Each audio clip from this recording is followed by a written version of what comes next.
In countless sleepless nights, I have pondered whether life truly unfolds as others claim, merely existing to meet their expectations. As I once again descended into such contemplations, an unexpected twist of fate transported me to the grand realm of the Qin dynasty, where I became the third prince. Awakening. The sounds surrounding me were not the familiar jeers, but the call of a young eunuch and the summons of power. Your Majesty, it is time for the morning court. In the opulent palace, the eunuch's voice rang sharp, and I stirred from my slumber. Under the guise of this body's identity, ascending to the throne seemed an impossibility. Yet, the Qin dynasty, beset by external threats from the northern savages and internal strife among factions, faced rampant local clans. The previous emperor, scarcely 40 and in his prime, had abdicated prematurely to retreat to the south. The eldest prince, sensing the turmoil, followed suit, while the second prince, that ambitious brother, formulated a series of reform proposals, only to meet a mysterious demise before he could ascend. Thus, the throne inadvertently fell to me, the seemingly dull and unassuming third prince. Decay. I gazed into the copper mirror at the youth of 17 or 18, with sharp brows and sparkling eyes, and a hint of disdain curled my lips. Your Majesty, I am here to assist you with your attire, announced a eunuch named Xiao Liuzi, who bowed deeply, carefully cradling a golden dragon robe. I turned a glance at the golden garment, my expression neutral, and replied calmly, "Bring me the robe I ordered a few days ago." Xiao Liuzi hesitated for a moment, raising his gaze slightly. "But your Majesty, that robe." He trailed off, clearly conflicted. After all, the robe I had secretly commissioned was somewhat presumptuous. Yet as I was soon to ascend, what harm could it bring? However, that robe was black. For over 2 centuries since the founding of the Qin dynasty, gold had been revered. Wearing that robe for the inaugural morning court would surely incite chaos. "Xiao Liuzi, how many years have you served me?" I turned with an unyielding tone.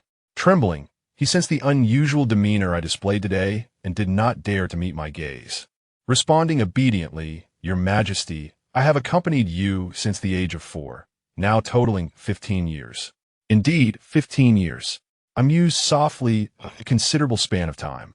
Therefore, allow me to reiterate, bring forth that robe." My voice suddenly softened, yet upon hearing it, Xiao Liuzi fell to his knees in fright.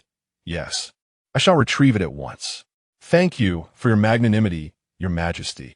While the palace may harbor fools, these young eunuchs are certainly not without wit." Upon my utterance, Xiao Liuzi comprehended my intent. Soon, perspiring profusely, he presented the black dragon robe before me.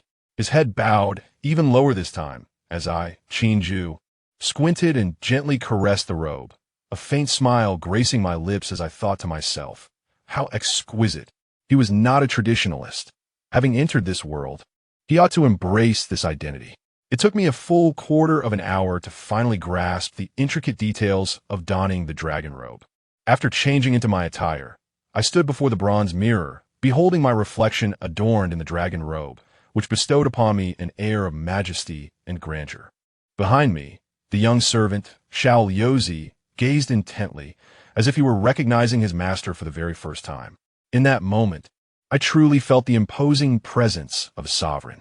I nodded in satisfaction at my reflection, a mysterious glimmer dancing in my eyes, and inwardly mused, "Let us proceed to court." In the Qin Hall, the civil and military officials had assembled early, standing solemnly in silence. The vast hall enveloped in an eerie stillness.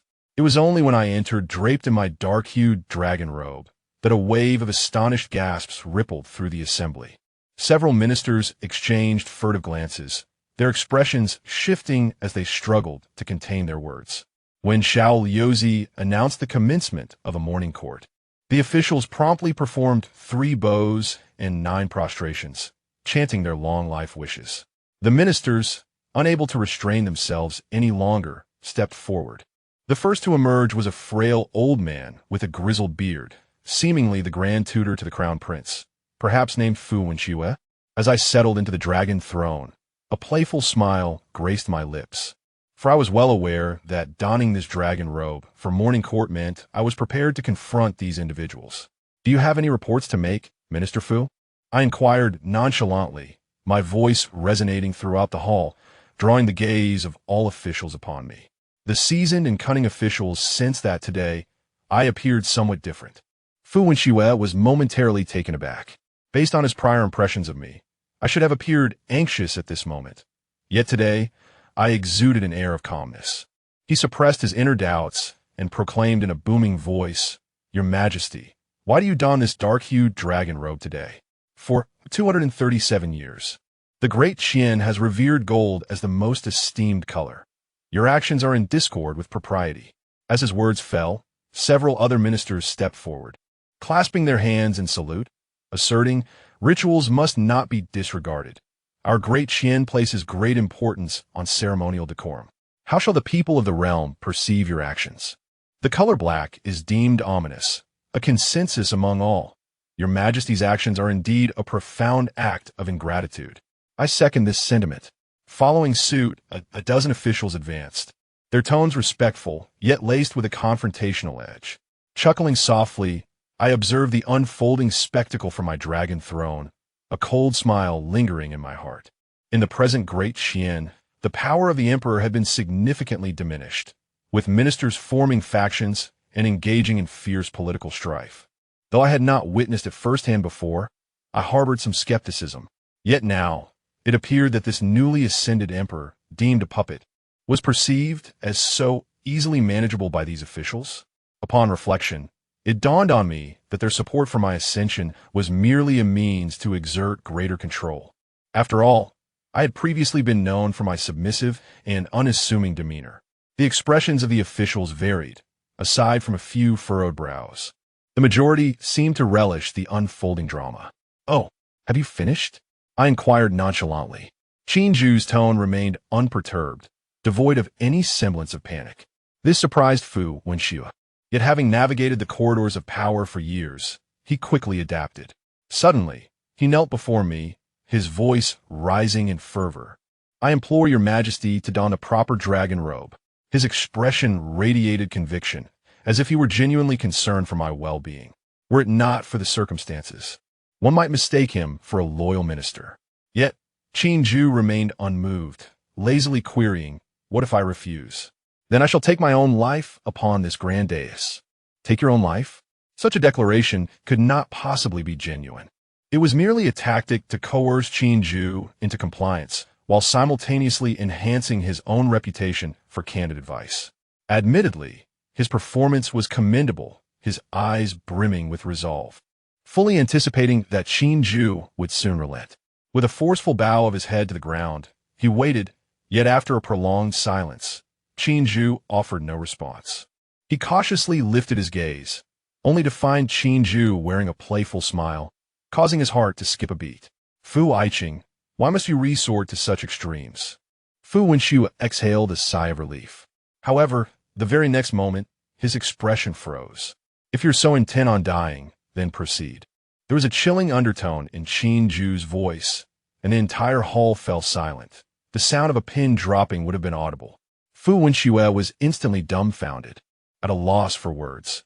This was entirely different from what he had anticipated. Why does Fu Aiqing not take action? Qin Zhu's eyes narrowed slightly. Am I to understand that my words are mere folly? With that, he commanded, "Bring him forth. If Fu Aiqing refuses to act, then I shall assist you." With a clatter, a squad of armored guards entered, swiftly seizing Fu Wenxue without a second thought. At this moment, Fu Wenxue found himself in a state of panic, hastily exclaiming with a stern voice, "I am the Grand Tutor to the Crown Prince, a first-rank official of the court. How dare you?" His title sounded grand, yet the guards remained impervious to his pleas, directly seizing him and thrusting him against a pillar. The thud echoed, and blood stained the ground, causing the officials in the grand hall to fall silent in fear. "Tyrant! Tyrant!" some murmured softly, while others harbored a grim expression. "You loyal ministers who just offered counsel. You shall accompany Lord Fu as well." Qin Zhu spoke again, his tone chilling enough to instill terror. The dozen or so ministers who had just supported Fu Wenxue and his council were instantly thrown into a frenzy, pleading for mercy, but their cries fell on deaf ears. Soon, the hall was filled with lifeless bodies. Just as the guards prepared to remove the corpses, Qin Ju interjected. Leave them in the Grand Hall. After all, this is my first morning court, and they must hear it to the end. This statement sent a chill through the hearts of the officials, compelling them to reassess this emperor, this former third prince, who now seemed utterly transformed in their eyes. Are there any matters you wish to report, my ministers? Qin Ju scanned the hall, and all heads bowed in silence. Very well. Since there are no matters to address, I have an announcement to make. From this day forth, the name of our nation shall be changed to you. The four corners of the world shall be you, and throughout history it shall be Zhou. Now that I have arrived and taken this position, I, Qin Ju, shall upheave this realm. I understand that I shall not be an emperor, but there is one thing I am absolutely certain of. That is to kill, to spill rivers of blood. The world is vast, and I refuse to believe there are no suitable talents. I shall not humbly seek peace, nor stoop to those devious schemes.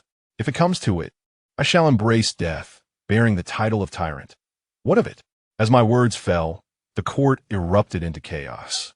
Voices intertwining in a cacophony as if they sought to rend the very hall asunder. At that moment, my vision blurred, and I found myself transported to a pure white space, desolate and empty, save for a white jade seal quietly suspended in midair. What on earth is this? Chapter 2. The late arrival of the Golden Finger Qin Ju was not alarmed. After all, encountering a phenomenon such as transmigration was hardly surprising. First, he surveyed his surroundings, and his gaze was soon captivated by a pristine white jade seal. Without hesitation, Qin Ju reached out and grasped the seal firmly. In the next moment, a torrent of information surged into his mind, while the jade seal transformed into a wisp of azure smoke, merging into his being. Instead of discomfort, an indescribable sense of euphoria enveloped him. The sensation was akin to the legendary process of refining one's marrow and bones. Qin Ju distinctly felt himself growing stronger, as an enigmatic force fortified him from his corporeal form to his very soul. After a brief interval, Qin Ju suddenly opened his eyes wide. Un overwhelming aura érupté fort. A look of astonishment graced his countenance, quickly followed by an uncontrollable joy. Excellent, excellent, excellent. With 3 exclamations of delight, Qin Ju erupted into hearty laughter. Life flickered back into his previously indifferent eyes.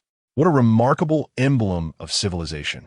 Indeed, according to the information transmitted by the Jade Seal, its original name was the Seal of Civilization. Only those who were the sovereign of a civilization could bind themselves to it. The moment he proclaimed a new era in his court, the binding conditions were triggered. Its capabilities were nothing short of miraculous. Firstly, there was a passive ability that allowed him to gather the power of civilization unto himself. What did this mean? As the current ruler of the Dayu kingdom, the entirety of Dayu's strength converged upon him. The stronger Dayu became, the mightier he would become. At the moment of binding with the seal, Qin Ju was no longer a mere mortal. According to the feedback from the seal, his current comprehensive national strength equated to the cultivation level of the initial stage of foundation establishment. Initial stage of foundation establishment? Qin Ju furrowed his brow, a term he found familiar. Having perused numerous tales of cultivation, he understood the implications of those 2 words. What puzzled him was why, in a world that was evidently mundane, the gathered cultivation resembled that of the realm of immortals. Did this suggest the existence of cultivators in this world? Despite 2 millennia passing, while tales of immortal beings circulated among the populace, no one had ever witnessed one firsthand. Even during his own transmigration, thorough searches of royal archives revealed no trace of any cultivators. It appeared that this world was far more complex than he had initially imagined, necessitating further preparation on his part. Suppressing his inner doubts, he realized these matters required gradual exploration. Next was the second ability of the Jade Seal, known as bestowal. This capability was indeed quite commendable. The host could select an individual for bestowal, granting the recipient 80% of the host's power, while the host would maintain complete control over the bestowal, which could be retracted at any time. Currently, there were only 2 bestowal slots available. At present, the Jade Seal had only unlocked these 2 abilities, yet the feedback suggested that many more capabilities remained undiscovered. As for the conditions for unlocking them, Qin surmised that they would likely involve continually enhancing the national strength of Dayu. National strength encompasses various aspects such as the well-being of the populace, economy, military might, and natural resources. However, Qin harbors a notion that diverges significantly from others. Initially, he envisioned causing a grand upheaval, ensuring that his journey through time was not in vain. Now, endowed with such an extraordinary advantage, he can finally realize his long-held aspirations. He desires for the people of Diyu to soar like dragons. He yearns for even the most humble citizen to ascend to greatness. He wishes for the denizens of Diyu to transform into fierce wolves, rather than meek sheep oppressed by their own kin. An insatiable ambition surged within him. A series of plans began to take shape in Qin mind. To confront external threats, one must first stabilize internal affairs. The so-called power-hungry officials and treacherous ministers, as well as the clans that had previously left him powerless, now faced his resolute determination. In his mind, a singular thought emerged: annihilate, eradicate these parasites entirely. For he firmly believes there are countless capable individuals among the masses of Dayu. All schemes and compromises could be cast aside. He would single-handedly dismantle them. Countless ideas flashed through his mind, and with a mere thought, he returned to the court. As he opened his eyes, the vast court erupted back into clamor.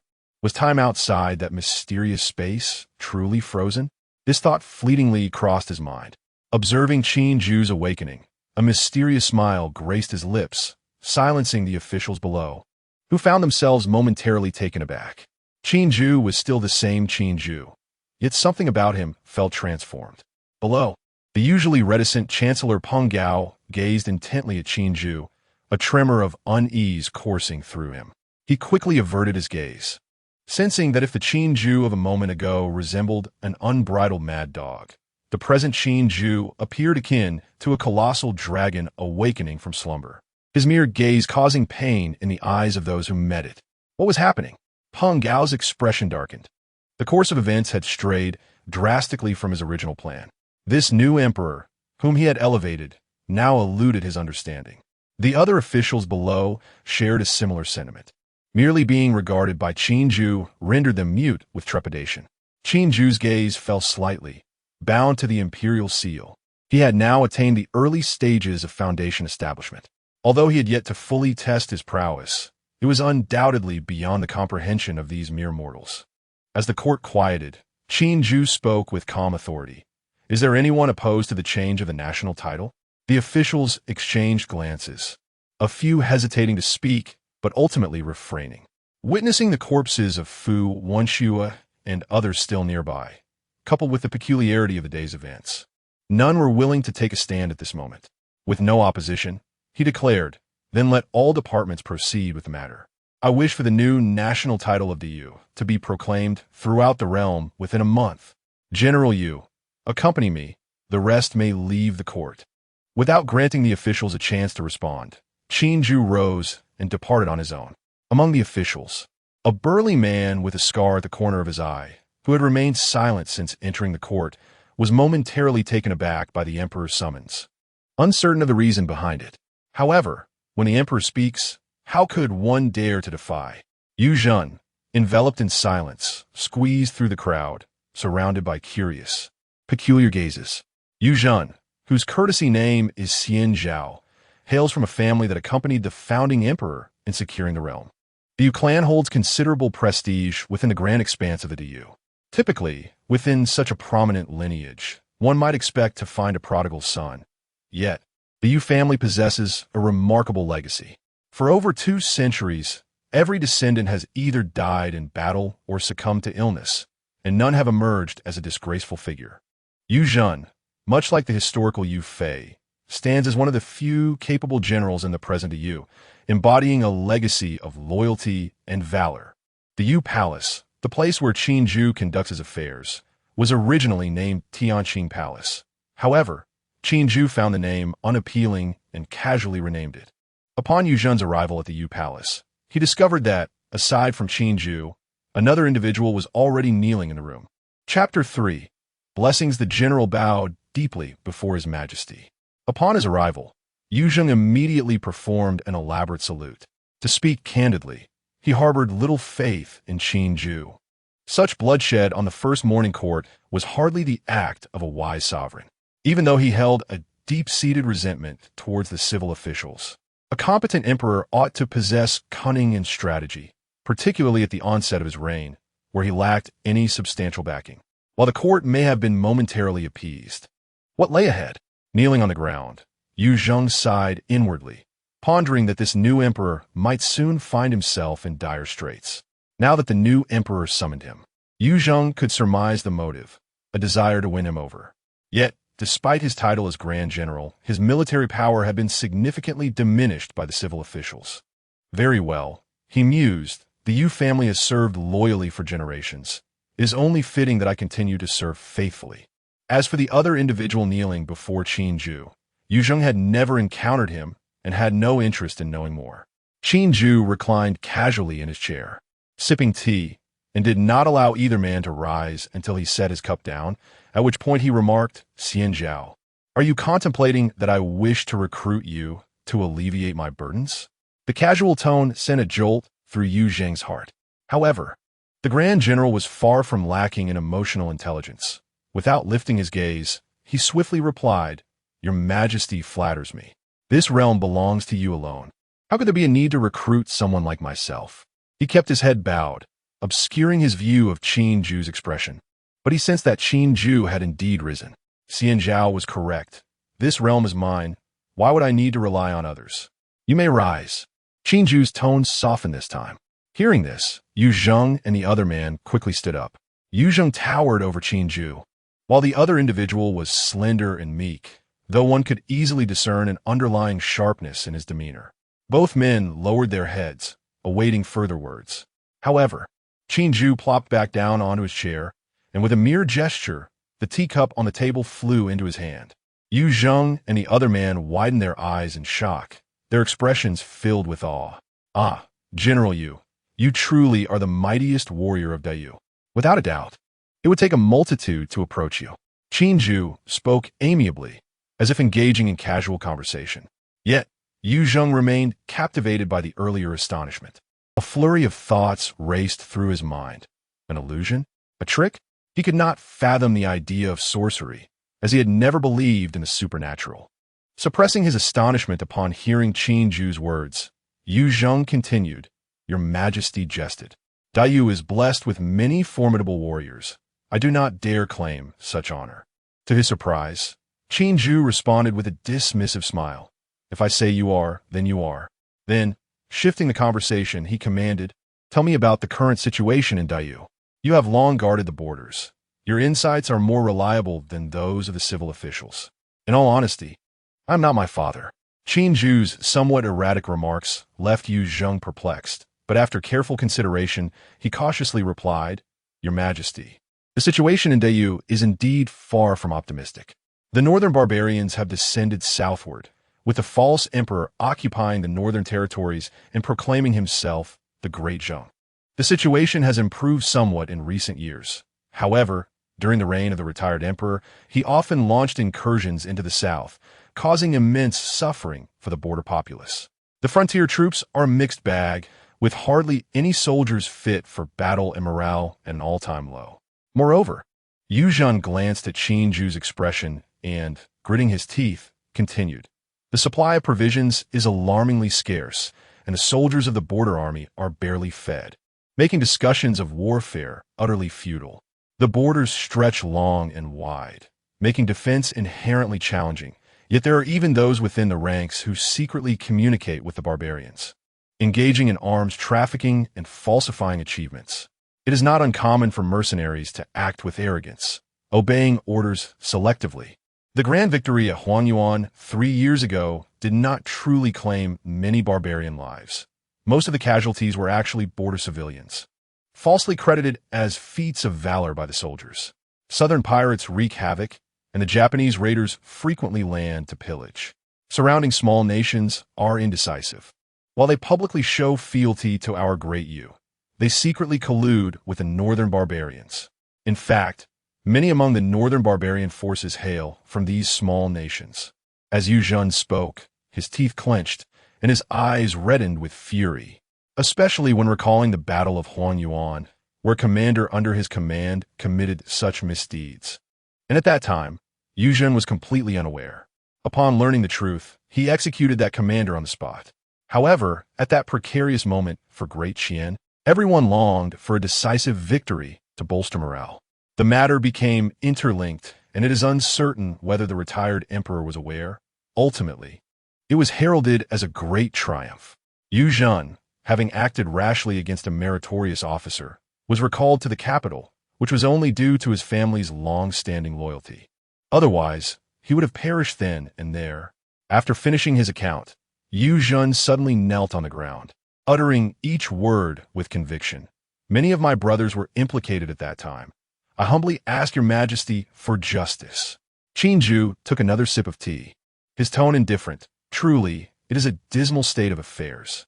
He scraped the tea bowl, his demeanor unperturbed. Rise, if your words hold truth. I shall certainly grant you justice. Yu Zhen bowed repeatedly. Every word I've spoken is the truth. Should I conceal anything, may heaven and earth punish me. Whether it is true, I have my ways of knowing. Qinju paused momentarily. Xian Zhao, do you believe in the existence of immortals in this world? Immortals? Yu Zhen, now standing, furrowed his brow.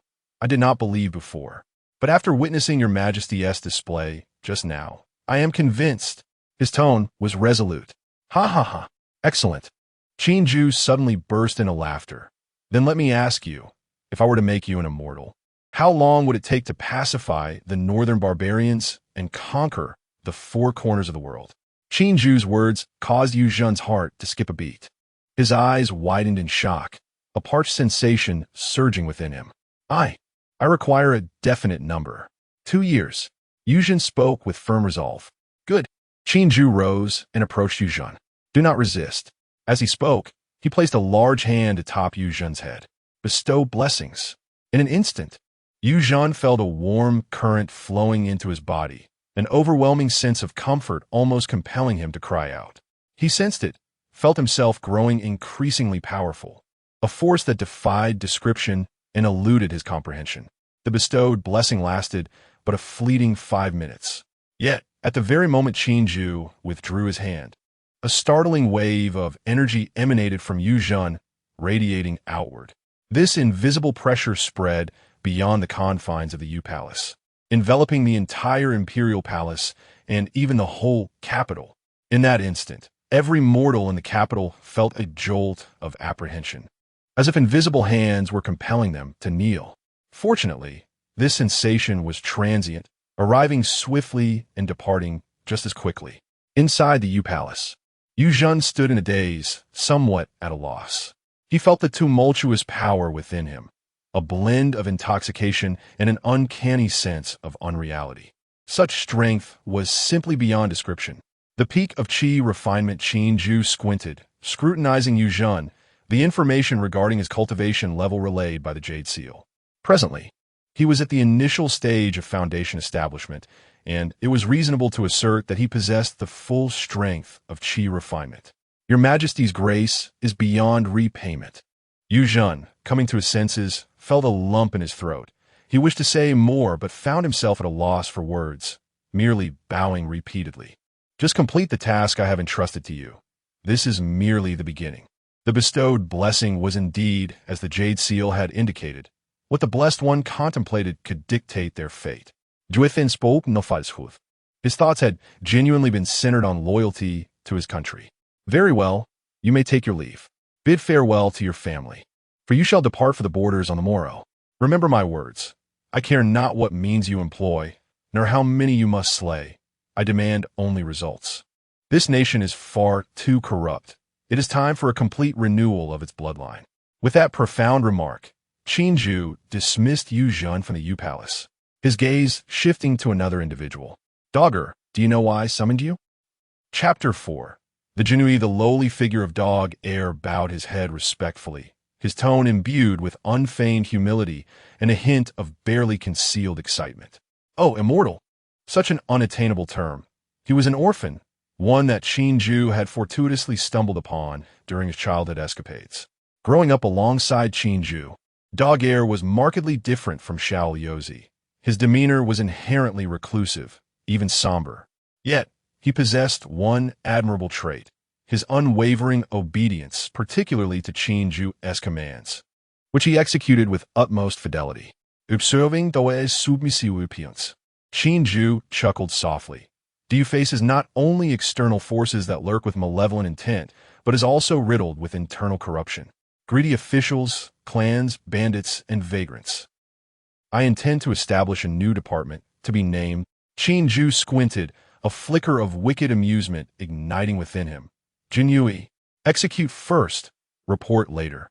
A privilege bestowed by imperial authority, accountable solely to me.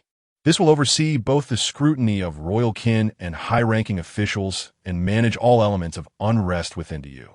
At this juncture, Dog-Air abruptly raised his head, his eyes wide with disbelief.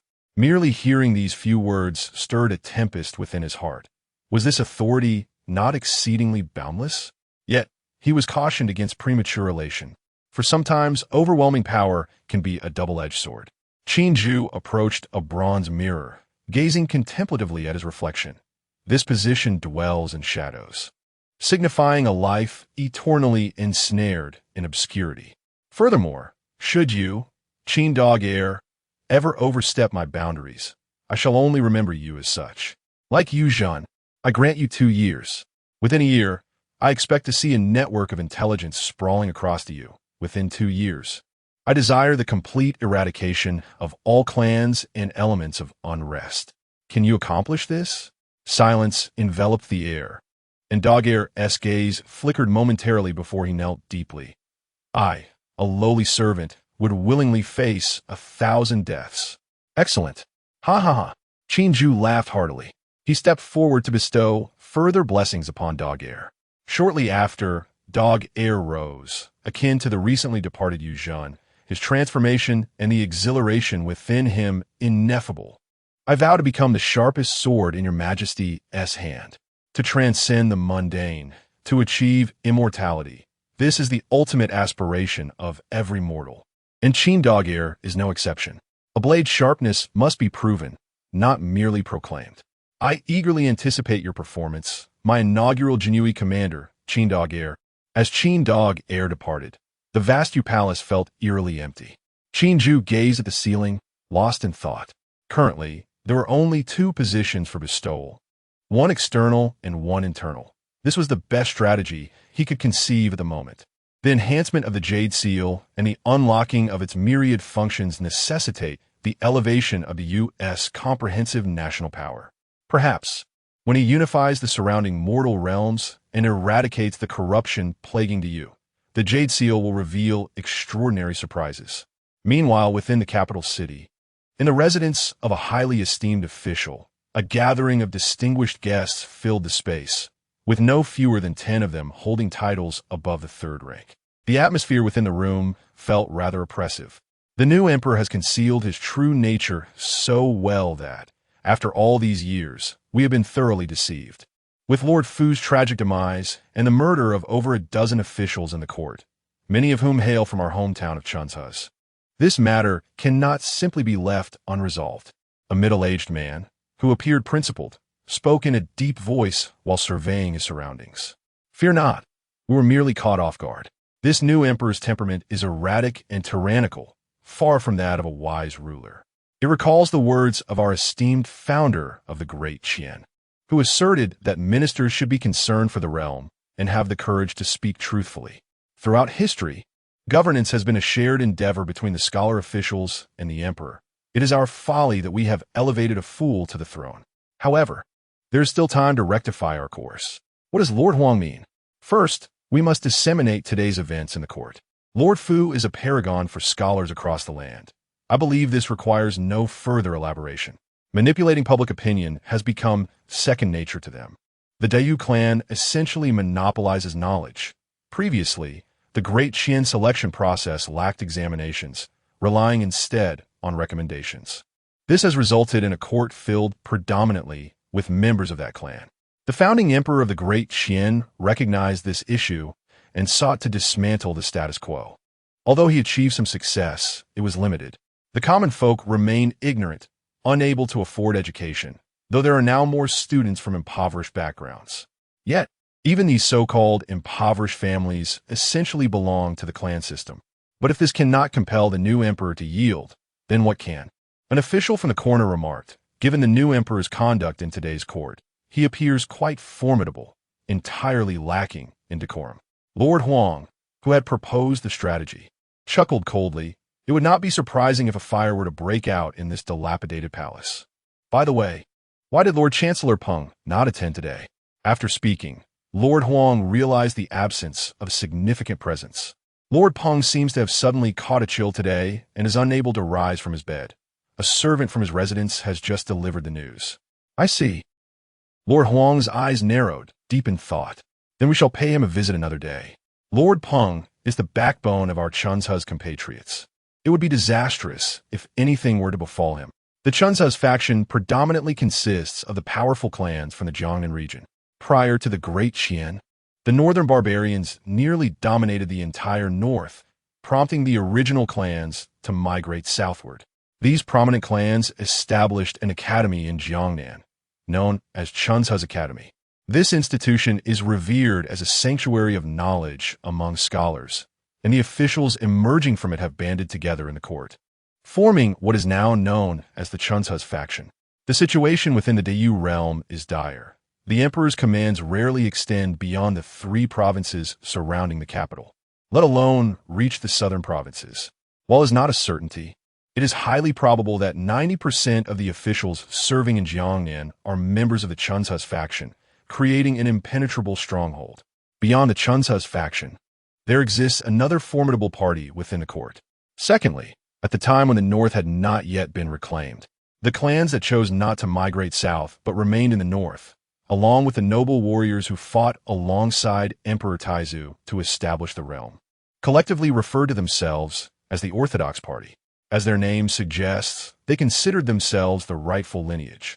Although their presence in the court was limited, they held 4 out of the 6 ministerial positions, and despite the fact that many nobles wielded little real power, their elevated status rendered them a significant malignancy. In contrast to the Chunzheben, the Orthodox Party currently adopts a stance of cautious observation. Please note that the narrative concerning external threats and internal stability will not be prolonged, spanning approximately 30 chapters. This segment will unfold through dual storylines, with the protagonist, Qin Zhu, playing a minimal role, for as an emperor, his direct involvement would be deemed undignified. Chapter 5. The Confucian scholar Qin Zhu remained oblivious to the machinations of the so-called Chunzhu party. Even if he were aware, he would not have cared. In fact, he relished the thought of those oblivious souls dancing about in their ignorance, as it would present him with a perfect opportunity to eradicate them all at once. The following days were remarkably tranquil. The morning court sessions seemed to have returned to their former state, with officials bowing their heads and reporting various matters in an orderly fashion.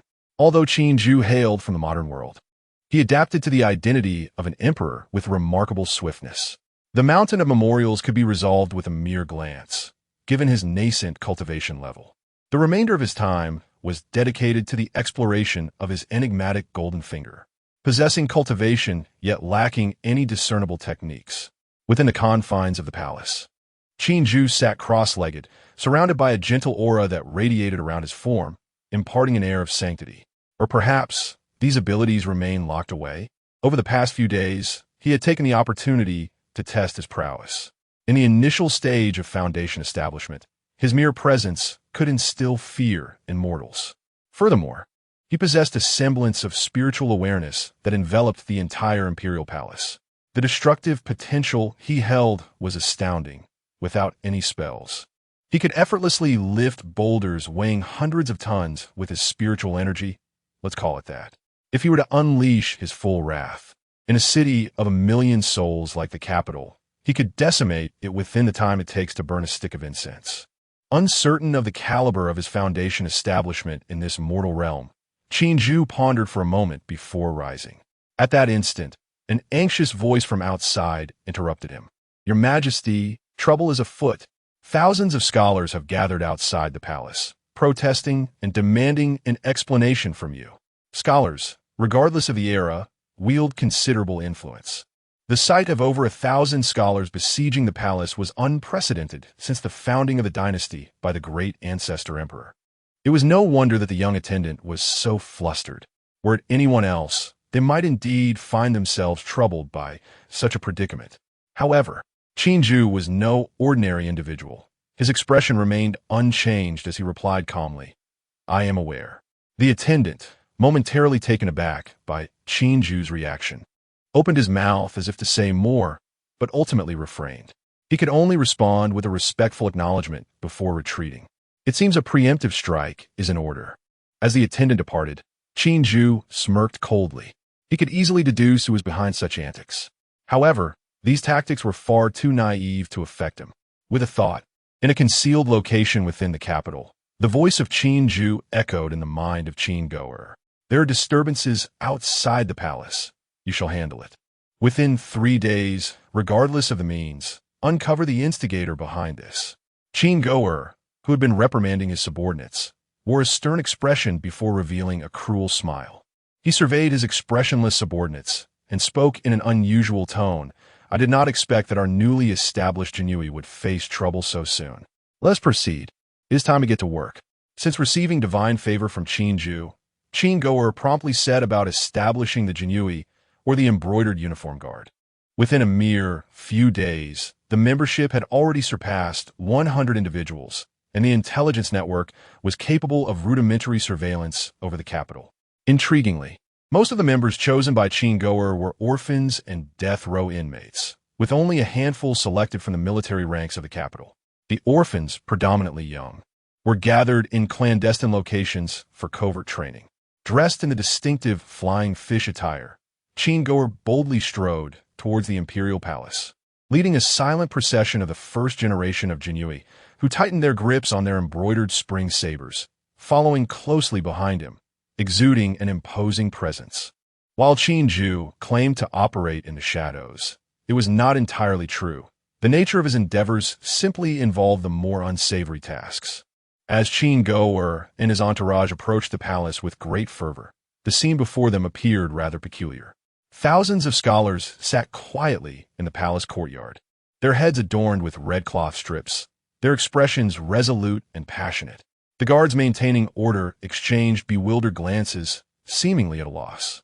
The scholars, having arrived in silence, remained undeterred despite attempts to disperse them, and the absence of command from within the palace left the guards in a state of confusion.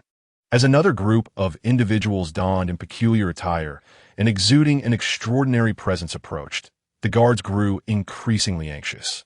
Even some of the scholars turned their gazes towards Qin and his cohort. "Who are you?" "This is a restricted area of the palace. Halt your advance," the lead guard exclaimed, displaying commendable diligence despite the formidable appearance of Qin and his followers. However, Qin merely cast a cursory glance at the guard captain and replied nonchalantly, "By the emperor's decree, this area is now under the jurisdiction of the Jinui." "Jinui?" The guard captain was momentarily taken aback, unfamiliar with this designation. Yet, observing the attire of these individuals, which bore semblance to modified official garments, he found himself at a loss for how to proceed. Just then, another guard, realizing that Qin appeared somewhat familiar, quietly inquired, "Might I ask, are you Master Qin?" His tone was tinged with uncertainty. To the guard's surprise, Qin responded, "You recognize me?" "Indeed, it is Master Qin. I once caught a glimpse of His Majesty before he ascended to the throne, and you were by his side," the guard replied, his tone unconsciously adopting a tone of deference. This was a person close to the emperor, although he had never heard of the Jinui. It was evident that it must be a newly established department, led by someone trusted by the emperor. Its future prospects appeared boundless. "You possess a good memory," Qin remarked, casting an appreciative glance at the guard. "Would you be interested in joining the Jinui?" he casually inquired. The guard, momentarily taken aback by the proposition, quickly responded, Yes. I would be honored to serve." The newly formed department was undoubtedly in need of personnel, and joining now could very well secure him a respectable position in the future. provided he did not err in his duties. The guard, unaware of the precious opportunity that lay before him today, could hardly fathom the monumental achievements that awaited him in the future. Upon learning that the individual before him was a favored confidant of the emperor, the captain of the guards immediately adopted a tone of humility, offering a respectful acknowledgement before hastily retreating. After this brief interlude, Qin Goer cast his gaze upon the throng of students below, their numbers overwhelming. A smile began to stretch across his lips, yet his eyes grew increasingly frigid. "Allow me to introduce myself. I am Qin Goer, the esteemed commander of the Jinui, appointed by His Majesty. I grant you half a stick of incense to elucidate why you have gathered here in such uproar." In the front row, a gaunt student, clad in noticeably opulent attire, lifted his head and met Qin Goer's gaze with unwavering courage. He articulated each word with clarity. Master Fu is a universally acknowledged luminary of Confucian scholarship. Yet he was brutally slain by the emperor for his candid counsel. We, as scholars devoted to the teachings of the sages, though devoid of official titles, remain deeply concerned for the well-being of the realm. Our assembly here serves two purposes: to seek justice for Master Fu and to implore the emperor to cease the bloodshed and embody the virtues of a wise ruler. This individual, exuding a fearless demeanor, indeed bore the spirit of a learned scholar. Alas, how unfortunate! The cold smirk on Qin Goer's lips deepened, and his already somber voice pierced the air with chilling intensity. "Is His Majesty a subject open to the insolent musings of you corrupt Confucians? Ha!" With a sweeping gesture of his hand, he coldly commanded, "Apprehend a few of the ringleaders. The rest shall be seized and taken to the imperial dungeons." Chapter 6. Capture those who dare to resist shall be ruthlessly eliminated. The voice of Qin Goer was not loud, yet strangely. His chilling words resonated clearly in the ears of every scholar present. Instantly, chaos erupted, but the leading scholar, possessing a modicum of courage, quickly turned and shouted, "Fear not. Everyone, outside the imperial palace, beneath the emperor's feet, how dare this dog official unleash a massacre? We stand for the people. Even death holds no fear." His words had a certain effect, swiftly calming the previously tumultuous scene. However, a lingering unease remained among some, particularly those who had covertly dispatched spies into the crowd. Unfortunately, they had underestimated both the new Emperor Qinju and the ruthless nature of Qin Goer, the first commander of the Jinui. As Qin Goer's command was issued, a dozen Jinui, without hesitation, brandished their blades and surged into the ranks of the scholars like wolves among sheep. It was then that they realized something was amiss. This dog official was indeed serious. The leading scholar could no longer maintain control, and anyone daring to flee or resist was dispatched by the ferocious Jinui. Each struck down with a single blow. Blood splattered across the floor, and the gruesome scene was one the scholars had never witnessed. They were paralyzed with fear, rendered as still as statues. The leader, overwhelmed by terror, unconsciously swallowed hard, repeatedly muttering, "How dare you? How dare you?" Then, in a state of sheer panic, he fainted. Once thought to be a man of valor, he had crumbled under pressure. Seeing the unconscious leader, Qin Goer disdainfully stepped on him. It seemed absurd for a mere dozen Jinui to apprehend 1,000 scholars. Yet one must not forget that Qin Goer was no ordinary man. As a practitioner at the pinnacle of Qi refinement, he merely released a fraction of his aura, rendering the 1,000 individuals as immobile as if leaden weights were strapped to their legs. The disparity between cultivators and mortals was a devastating blow. "Gulme, do not merely stand there. Assist." Qin Goer tilted his head slightly towards the dozen guards at the door. The slaughter did not last long. After dispatching nearly 100 of the most vehemently resisting scholars, the remainder surrendered completely, resembling lambs awaiting slaughter, no longer attempting to flee. Nevertheless, some still struggled, shouting about their powerful fathers or even attempting to bribe Qin Goer. Truly absurd. They had not even been interrogated yet they were already revealing a multitude of names. Qin Goer smiled, a smile that was unsettling in its essence. "You note the names of those rascals who just shouted." He instructed one of the guards who had recently allied with the Jinui, with the futility of threats and bribes evident. The scholars felt a chill of despair wash over them. Those who had shouted the loudest were burdened with an ominous premonition. Once the grim task was completed, Qinggoer led the band of Jinyui forward, with hundreds of scholars in tow, as if they were mere hounds, making their way toward the Zhaoyuan. The Zhaoyuan, located at the far western edge of the capital, had only recently been established. Such a grand procession naturally had to traverse through the heart of the city. Such rampant behavior frightened many citizens, prompting them to hurriedly retreat to their homes. Before long, the incident stirred a commotion throughout the capital, and the news began to spread far and wide. My lord, this is terrible news. At the Huang residence, in the elegant garden by the small pond, Lord Huang was leisurely enjoying tea and engaging in poetic discussions with several friends. Suddenly, a cry pierced the tranquility of the moment. Lord Huang, known as Huang Litian, served as the left minister of the court, a prestigious official of the second rank, wielding considerable power with authority to supervise and impeach. Huang Litian was visibly displeased with the flustered demeanor of his steward, who was drenched in sweat. Yet he calmly placed his teacup down and admonished, "My steward, how many times must I remind you? Do not act so rashly. What calamity could possibly befall us? Has the northern barbarians invaded the capital? Has a new emperor passed away? If it were the latter, that might even be a blessing." He chuckled teasingly, eliciting laughter from his companions.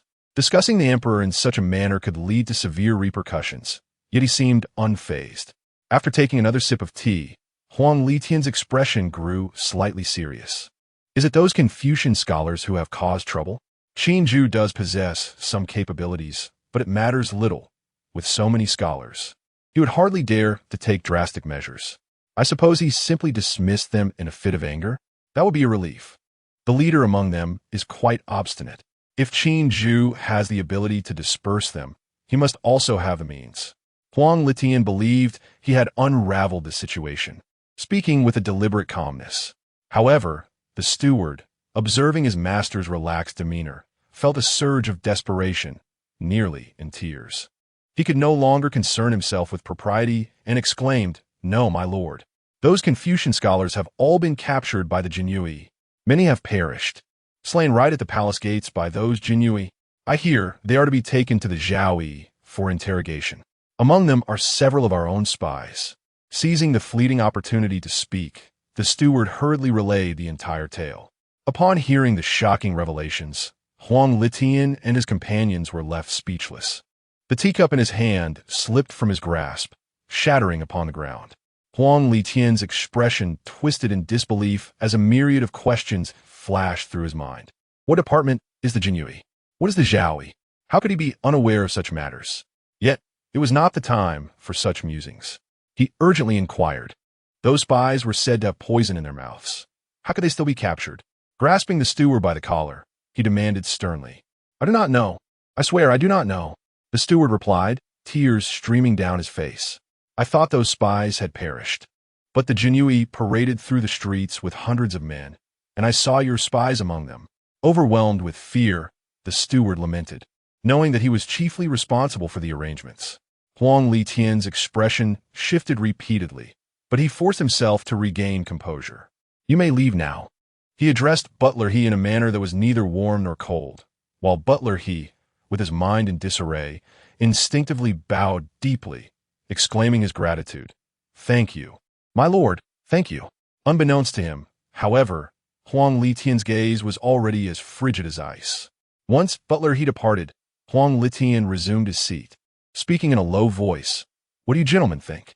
Aside from himself, there were 4 others in the elegant hall, all intimate compatriots. Their expressions had not been favorable in recent days. One individual pondered for a moment and remarked, "The most crucial matter now is to remain calm. We are not yet at the point of utter despair. Even if that spy reveals our identities, we can steadfastly deny it. We are all officials of the court, supported by our families. As long as the new emperor is not foolish, he would not dare to act against us." As soon as he finished speaking, another person scoffed and interjected, "Lord Liu, the new emperor's ruthlessness far exceeds our expectations. While your words hold some truth, I fear that he may not adhere to conventional tactics. The pressing matter now is to devise a way to eliminate those spies.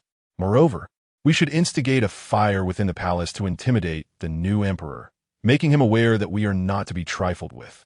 At this juncture, Huang Litian also spoke. Even if those spies are interrogated, it will require some time. We must swiftly reach out to our respective clans to apply pressure on the new emperor. Does he not have a brother with whom he shares a strong bond? Let that fire be set. Qinju, a mere boy, still reeking of youth, without any backing, thinks he can contend with us? Does he truly believe that murder can resolve issues? Chapter 7. The unfounded justification for your demise within the confines of the imperial prison. Qin Goer donned a flying fish robe, his posture impeccably upright. He meticulously scrutinized the confession document in his hands, his expression devoid of emotion. The interrogation proceeded with remarkable ease. For him, one of the three celestial beings in the mortal realm, it sufficed to exert a modicum of influence, and the criminals would divulge all that they knew. The list of officials named included the Left Minister of the Department of State Affairs, the Minister of Rights, the Deputy Minister of Justice, and the Chief of the Imperial Stable. A glance at the document revealed that none of the officials mentioned were ranked below the 3rd grade, and most held substantial power. In addition to these high-ranking officials, a considerable number of the several hundred scholars also possessed formidable backing. The page was densely filled with names. While Qin Goer could not assert with absolute certainty that the list was entirely accurate, he was confident that at least 99% were implicated. My lord, most of these scholars have been incited. What do you think? A cautious guard from the Imperial Guards inquired, recognizing the formidable influence of so many scholars. To be so ignorant yet still call themselves learned men? Detain them for now. As for their fate, it shall be decided by His Majesty. Qin Goer replied casually, intending to seek an audience with Qin Ju, when suddenly the voice of Qin Ju echoed in his mind. I am already aware of your situation. Deploy all your men and secure the capital. Arrest everyone on the list, regardless of their identity. As for those scholars, the river in the capital has breached its banks. They shall all be conscripted for labor. The authoritative tone of Qin Ju instilled a sense of gravity in Qin Goer, prompting him to respectfully nod toward the air. He then conveyed Qin Ju's instructions verbatim. The individuals present were all taken aback but the guard, a dedicated member of the Imperial Guards, was particularly astonished, murmuring to himself, "What immense power!" A strange light flickered in his eyes. The moon hung high in the night sky, and following the sensational parade at noon, the capital returned to an eerie calm. Yet this tranquility was laced with an unsettling foreboding, as if a storm were on the horizon. The actions of the Imperial Guards in sealing off the capital were conducted discreetly, yet they did not escape the notice of the so-called court officials. Within the Huang residence, Huang Litian paced restlessly. His unease grew increasingly pronounced. It was the first time in many years that events unfolded entirely contrary to his plans. His initial strategy was to incite a fire within the palace, yet all the palace maids and eunuchs he had arranged to be inside had gone missing, and even the spies he dispatched were unreachable. They had alternative plans in place, for the capital was garrisoned by 3 armies, all of which were under their control. They had intended to incite a mutiny among these forces, yet they could not even contact their operatives embedded within. It was as if he had been rendered blind. And when he sensed that something was amiss and attempted to discreetly withdraw, the Imperial Guards had already executed a change of defense across the capital. What on earth does that wretched creature intend to do? Does he truly mean to execute us? How could this be? How dare he? Huang Litian found himself perplexed. If he were to meet an untimely demise, what would Qin Ju gain beyond a fleeting sense of satisfaction? He possessed neither military power nor influential backing.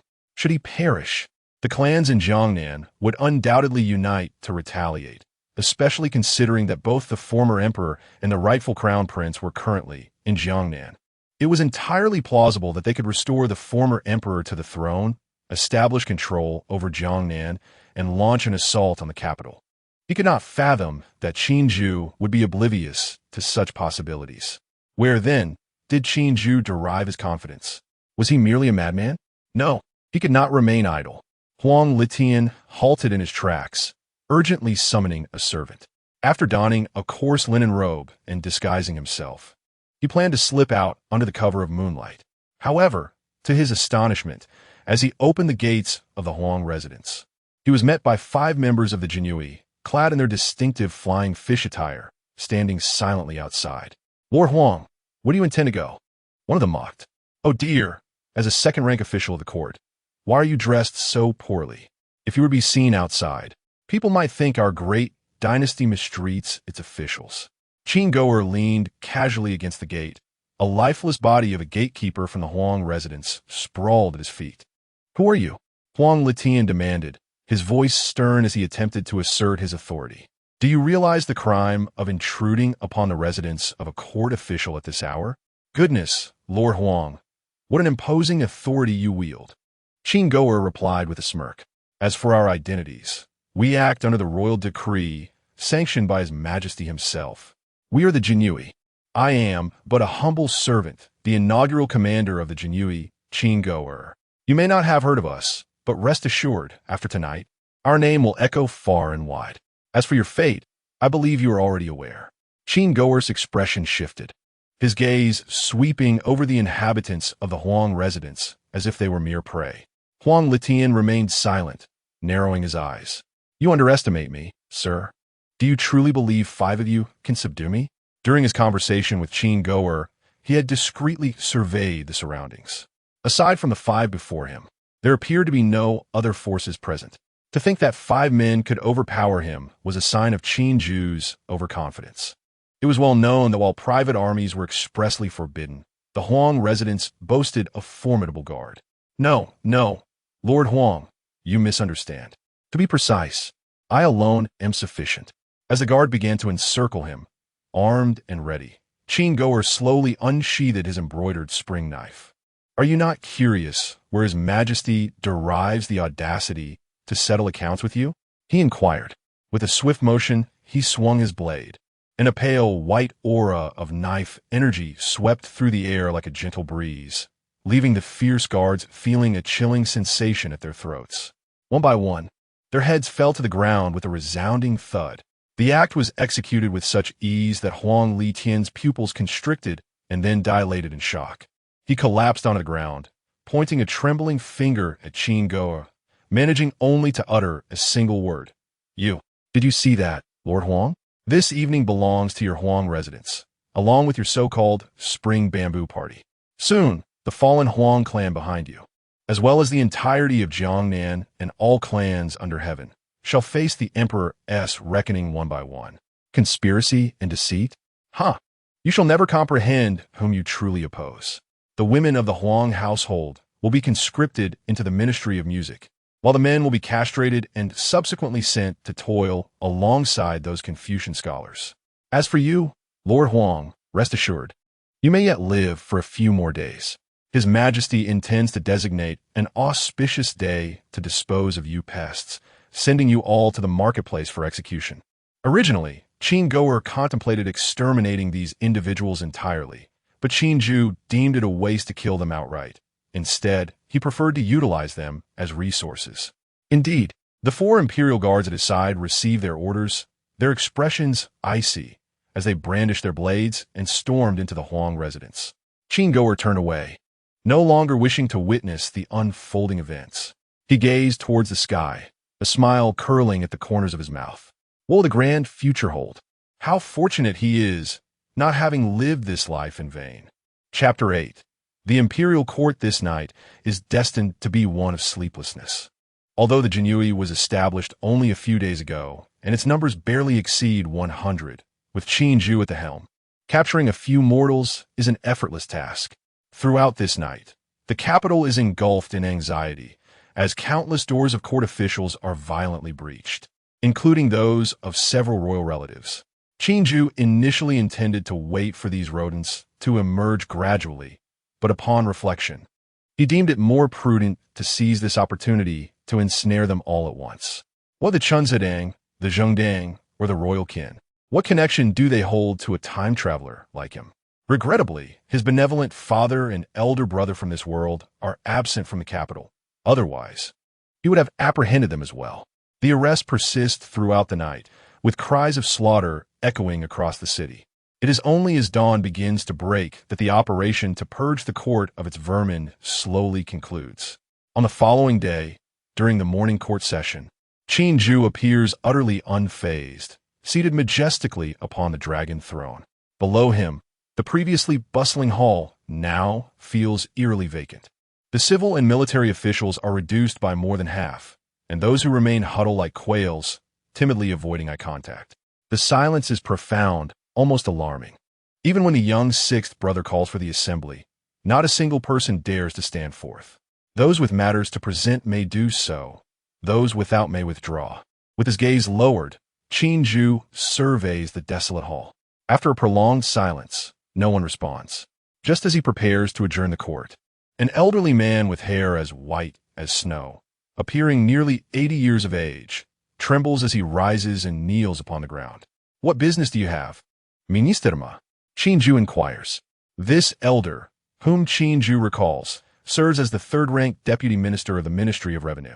Intriguingly, he hails from a humble background and has spent 3 decades in court. Regardless of whether he is a righteous official, at the very least, he has refrained from forming cliques for personal gain. This is indeed a rarity. Minister Ma Zhonghua first offers a respectful bow, struggling slightly as he speaks. "Your Majesty, last night, the Jinui conducted widespread arrests of court officials, leaving many positions in the capital vacant and various institutions nearly paralyzed. If new officials are not appointed, the situation may descend into chaos." Minister Ma does not utter a single word against Qin, and it is unclear whether his motivations stem from personal interest or genuine concern for the realm. Nevertheless, this is indeed a pressing issue within the court at present. Qin has been pondering a critical question. By what means should officials be selected? This world is intriguing, as the current situation in the Daqian bears resemblance to a blend of the late Ming dynasty and the southern Qi of his previous life. Even the titles of officials mirror those of the Ming dynasty. However, the distinction lies in the fact that the Daqian still adheres to a somewhat archaic recommendation system. Furthermore, Confucianism holds a firm foundation in this world. Qin harbors a disdain for Confucianism, deeming it excessively corrupt and antiquated. What he desires is to enlighten the citizens of the Yu. Enlightenment. This term poses a significant threat to a feudal dynasty. Nevertheless, Qin is undeterred. The stronger the Yu becomes, the stronger he shall be. Thus, the question arises, upon thoroughly cleansing the Yu, what ideology should he propagate? Science? Yet, as one who has already embarked on the path of immortality, does espousing science not seem somewhat paradoxical? Seated on the dragon throne, Qin once again falls into contemplation. Science must indeed be promoted, albeit in a reformed manner.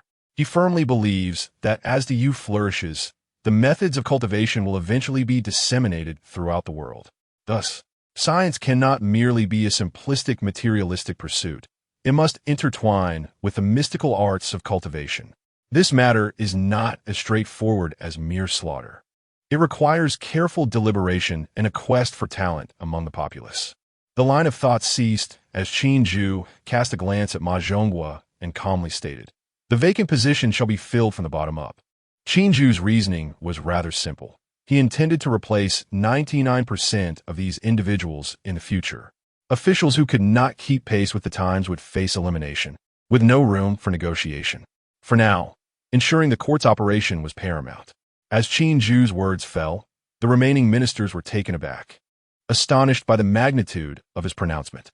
Even Ma Zhonghua wore an expression of disbelief.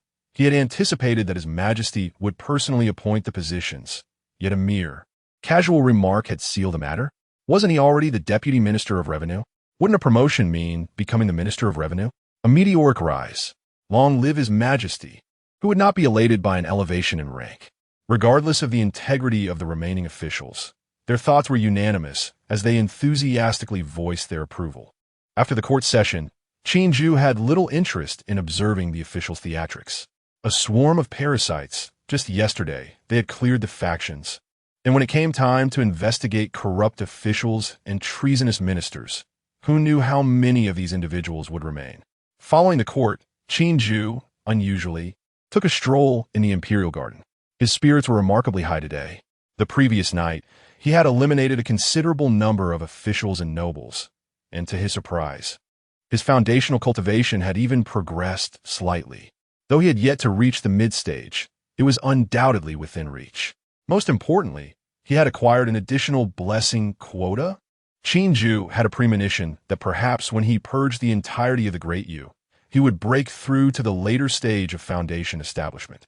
Once he fully conquered this world, perhaps he could attain the Golden Core realm.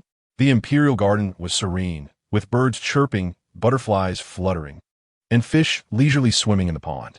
It was uncertain whether it was due to Qin's imperial aura, but these small creatures appeared to possess a semblance of spirit, unafraid of him, even gravitating closer to his presence. Your Majesty is indeed a benevolent ruler. Even the small animals adore you, remarked Xiao Liuzi, who trailed alongside Qin, eager to flatter. He had no retreat left.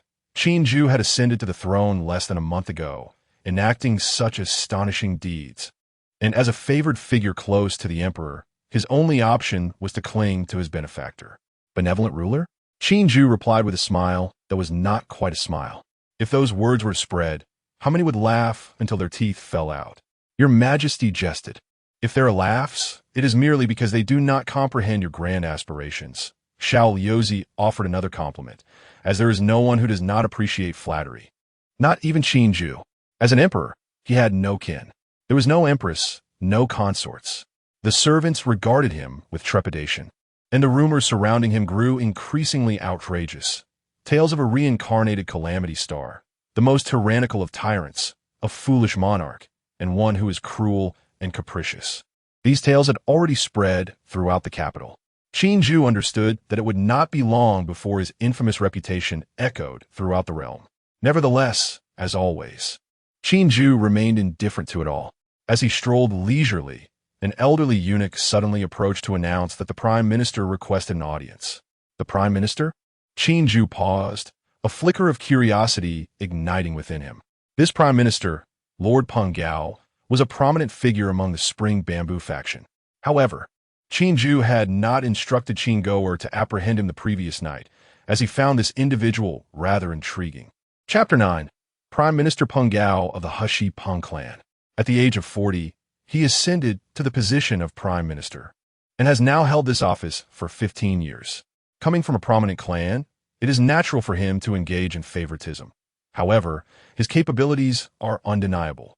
Originally, in the year 226 of the Great Qian era, the northern barbarians advanced southward, even reaching beyond the capital. While many ministers proposed a retreat to the south, he vehemently opposed. Ultimately, even the emperor fled, yet he steadfastly defended the capital. He organized the military and rallied the citizens, managing to hold the city for 100 days. In a surprising counterattack, he even repelled the northern barbarians. His prowess is commendable, and during his tenure, despite some corruption, he truly accomplished significant deeds. It is no exaggeration to say that the survival of the Great Qian during that time owes much to Peng Gao's efforts. At 55, Peng Gao shows no signs of aging. His dignified countenance exudes an aura of authority without anger. He walks with an imposing presence, exuding vigor. Your humble servant salutes your Majesty. Upon encountering Qin, Peng Gao immediately performed a deep bow, his forehead pressed firmly to the ground. Generally, it is unnecessary for the Prime Minister of the Great Qian to bow before the Emperor, and Peng Gao's actions clearly conveyed his intentions. Qin smiled slightly and did not bid him to rise, casually inquiring, "What brings you to seek me, Lord Peng?" With his forehead still on the ground, Peng Gao respectfully replied, "This sinner is willing to offer all his wealth to replenish the national treasury. This sinner wishes to sever ties with his clan, henceforth only following your Majesty's lead." There were no pleas for forgiveness, nor any attempts at justification. "Oh, I require you to personally eliminate the remnants of the Peng clan behind you." Qin's tone grew cold. "This sinner is willing." Peng Gao responded without hesitation. "Then I require you to handle the various clans across the realm, bearing the infamous title of unfilial son." Qin continued. "This sinner is willing," he reiterated, unwavering. Qin laughed, a laugh that was both audacious and formidable, a truly fearsome individual. "I also demand that you cleanse the Peng residents, eliminating those rascals entirely." In the capital, Alongside the ministers, these young scions have committed numerous misdeeds. This sinner is willing. Peng Gao answered resolutely. Excellent, excellent, Peng Gao. I grant you 3 days. Qin Goer will provide you with assistance. I expect you to eradicate all remnants of Chunju and the Zheng party in the capital. You must personally oversee this task. In 3 days, if you succeed, return to me. With that, Qinju turned and departed. This sinner accepts the decree. It was only after Qinju had walked far away that Peng Gao rose.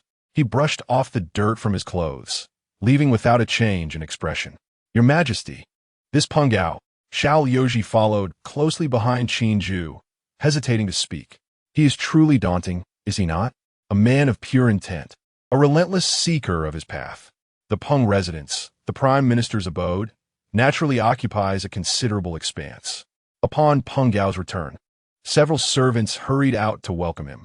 A number of female family members quickly approached, brushing off the dirt from him while chattering. Master, look at you, covered in dust. How did this happen? What did His Majesty say? We were terrified last night, hearing that many ministers were taken away, rumored to be imprisoned in some place ominously named. Alas, the actions of the Jinyui are indeed eccentric. My lord, you must not let them go unpunished. Peng Gao wore a smile as he listened. After a while, he finally spoke. There is nothing amiss at His Majesty's court. And what of Qing'er? Peng Qing, his eldest son, was renowned in the capital for his debauchery. He remains in his chambers. The atmosphere has grown tense these days, and that little rascal has finally shown restraint. Staying indoors all day, as long as all is well, that is good to hear. Indeed, my lord, you have served as chancellor for over a decade. How could the new emperor possibly turn against you? Upon hearing that all was well at the court, the women folk around them instantly brightened with joy. One particularly astute lady promptly interjected, My lord, with so many official positions vacant in the court, my cousin has been serving as a county magistrate for quite some time. What do you think? It is noon. Time for a meal. We shall discuss this afterward. Peng Gao replied without engaging further, his demeanor warm. Today, I shall personally prepare a feast for you all. Oh, but that is unnecessary. You are the chancellor. Such tasks should be left to the servants. One of the ladies quickly protested. No, today you shall sample my culinary skills. With a large household to cater to, Peng Gao devoted considerable effort to preparing the meal. At the banquet, the Peng family filled the room, each face radiating joy. Several sons, in high spirits, drank merrily while playfully teasing the maidens. At the head of the table, Peng Gao drank alone, his expression one of indifference. The lively family gathering gradually quieted until the last guest succumbed to agony, frothing at the mouth in a desperate struggle for life. Truly ruthless, Lord Peng, remarked Qin Goer, entering the banquet with a leisurely stride. A brocade spring knife slung at his side. He casually picked a piece of fish and mocked, merely material possessions. Peng Gao took another sip of wine, seemingly unfazed. I have dispatched someone to organize everything. It is all in the storeroom. Noticing that Qin Goer showed no inclination to move, Peng Gao inquired, Will you not investigate? Lord Qin? Gnawing on a chicken leg, Qin Goer scoffed. If you can commit such acts, what is there that I cannot trust about Lord Peng? Peng Gao mused. When do we commence our actions? No rush, Qin Goer replied, indulging in his feast. The dosage is a bit excessive. It tastes quite bitter. Bitterness is good. How often does life offer sweetness? He added. Besides, would they dare refuse the food I have prepared? As if satisfied, Qin Goer shrugged and leisurely rose. Are you not afraid? Peng Gao chuckled at the question. Life itself is a grand gamble. Who knows the Chunju party better than Peng Gao? Once its leader, the capital, having settled for merely a day, was once again filled with cries of slaughter. From the highest-ranking officials to the myriad eyes of the Chunju party in the city, within a mere 3 days, under the leadership of Chancellor Peng Gao, they were systematically eradicated. Thus, a cleansing of the capital, lasting nearly a week, finally came to a close. The number of individuals implicated in this purge exceeded 10,000. And so, the nefarious name of Peng Gao spread far and wide upon the winds. 3 days later, upon the city walls of the capital, Qinju stood with his hands clasped behind him, gazing into the distance. Peng Gao was positioned slightly farther away by half a body's length. Peng Aiqing, tell me, how vast is this world? I am uncertain, but I am aware that your majesty's aspirations far exceed the realm that lies before us. Ha! Do you know what I desire? I do not, but I shall steadfastly follow your majesty's lead. This is no trivial matter. I shall exert my utmost effort. The conversation abruptly ceased. After a prolonged silence, Qin Zhu finally spoke in a contemplative tone. You see, life itself is but a grand gamble. Congratulations, you have wagered correctly. Chapter 10. Execution for the third bestowed title. Qin Zhu granted it to Peng Gao, regardless of how ambitious or ruthless this chancellor might be. The moment he accepted the bestowed honor, his fate was sealed. Following the granting of the title to Peng Gao, the response of this chancellor was quite intriguing. Unlike Qin Gou'er and Yu Zhen, who were exuberantly overjoyed, he merely exhibited a moment of astonishment before returning to his usual demeanor, albeit with increased humility. A natural cultivator. Qin Zhu mused in his heart. Subsequently, Qin Zhu entrusted all routine state affairs to Peng Gao, which typically consumed a significant portion of his time. With a chosen one at his disposal, there was no need for him to labor over such matters. Unless an extraordinary issue arose, he would refrain from intervening. Relieved of this burden, Qin Zhu began to occupy himself with other endeavors, such as exploring the truth of this world. He remained skeptical that this realm was merely an unremarkable world of mortals. While personally perusing various ancient texts, he also engaged in collecting an array of literature from the folk, including but not limited to tales of the supernatural, Taoist scriptures, Buddhist texts, and local legends. This endeavor led to a flurry of rumors circulating within the palace, suggesting that the new emperor was engrossed in ghostly tales. Unbeknownst to him, 3 days had swiftly passed. On one particular day, in a vast square of the capital, a multitude of figures knelt closely together. A discerning eye would recognize that these shackled criminals, poised to face execution, were once high-ranking officials of the court. Below, the common folk pressed together, forming a crowd so dense that not even a drop of water could escape. Their eyes reflected curiosity, resentment, and fear. The time was nigh. Peng Gao sat high at the forefront, calmly savoring his tea. The taunts of former allies echoed in his ears, yet he remained unfazed, his countenance unyielding. Proclaim their crimes and prepare for execution, Peng Gao stated calmly. The officials beside him promptly nodded in agreement and retrieved a small booklet to commence the reading. Former Minister of Justice, Zhao Chongshan, during his tenure, formed cliques for personal gain, engaged in bribery, and trained private soldiers with the intent to rebel. The evidence is overwhelming. He is sentenced to immediate execution. Former left deputy censor, Huang Litian, during his tenure, formed cliques for personal gain. Former Minister of Revenue. Former right deputy censor. As the official recited name after name, the gasps of the populace grew louder, for these were indeed prominent figures. When had the common people ever witnessed dozens of such high-ranking officials being executed together? Not only had they never seen it, but throughout history, they had never even heard of such an occurrence. With each former official's crimes being unveiled, the emotions of the crowd intensified. Eggs and vegetables were hurled toward the platform, and some even erupted into furious shouts. Ha! These corrupt officials never anticipated this day would come. Truly a delight to the heart. Corrupt officials. Do you remember me? Your son once brazenly abducted a common girl on the street, ultimately causing her death. That was my daughter. I sought justice, yet they broke both my legs in response. Ha! Look, isn't this the very official who broke my legs? How delightful to see you here. The heavens are watching. The heavens are watching. The emperor is wise. An elderly man, seemingly driven to madness, leaned heavily on his cane, his mouth spewing forth curses as he grew increasingly agitated, even contemplating assaulting the corrupt official. The guards, tasked with maintaining order, swiftly intervened. Above, Peng Gao set down his teacup, pondered momentarily, and then addressed the gathered crowd. Esteemed elders and fellow villagers, are there any among you who have suffered at the hands of these criminals? Now is the time for you to step forward. Fear not, for I am the current Prime Minister, and I shall ensure you receive justice. Truth be told, the The common folks' trust in the court is waning. Their faith in officials utterly depleted. Upon the conclusion of Peng Gao's words, an eerie silence enveloped the space. Yet, fueled by emotion, several impassioned young men boldly stepped forward. Lord Peng, I am but a humble shopkeeper from the eastern part of the city. Not long ago, I unknowingly incurred the wrath of that vile official surnamed Huang, who sent his thugs to vandalize my shop. His minions even threatened me, insisting that I cease operations in the east. After toiling for half my life to establish my modest store, just as I began to see the fruits of my labor, this wretched official obliterated it.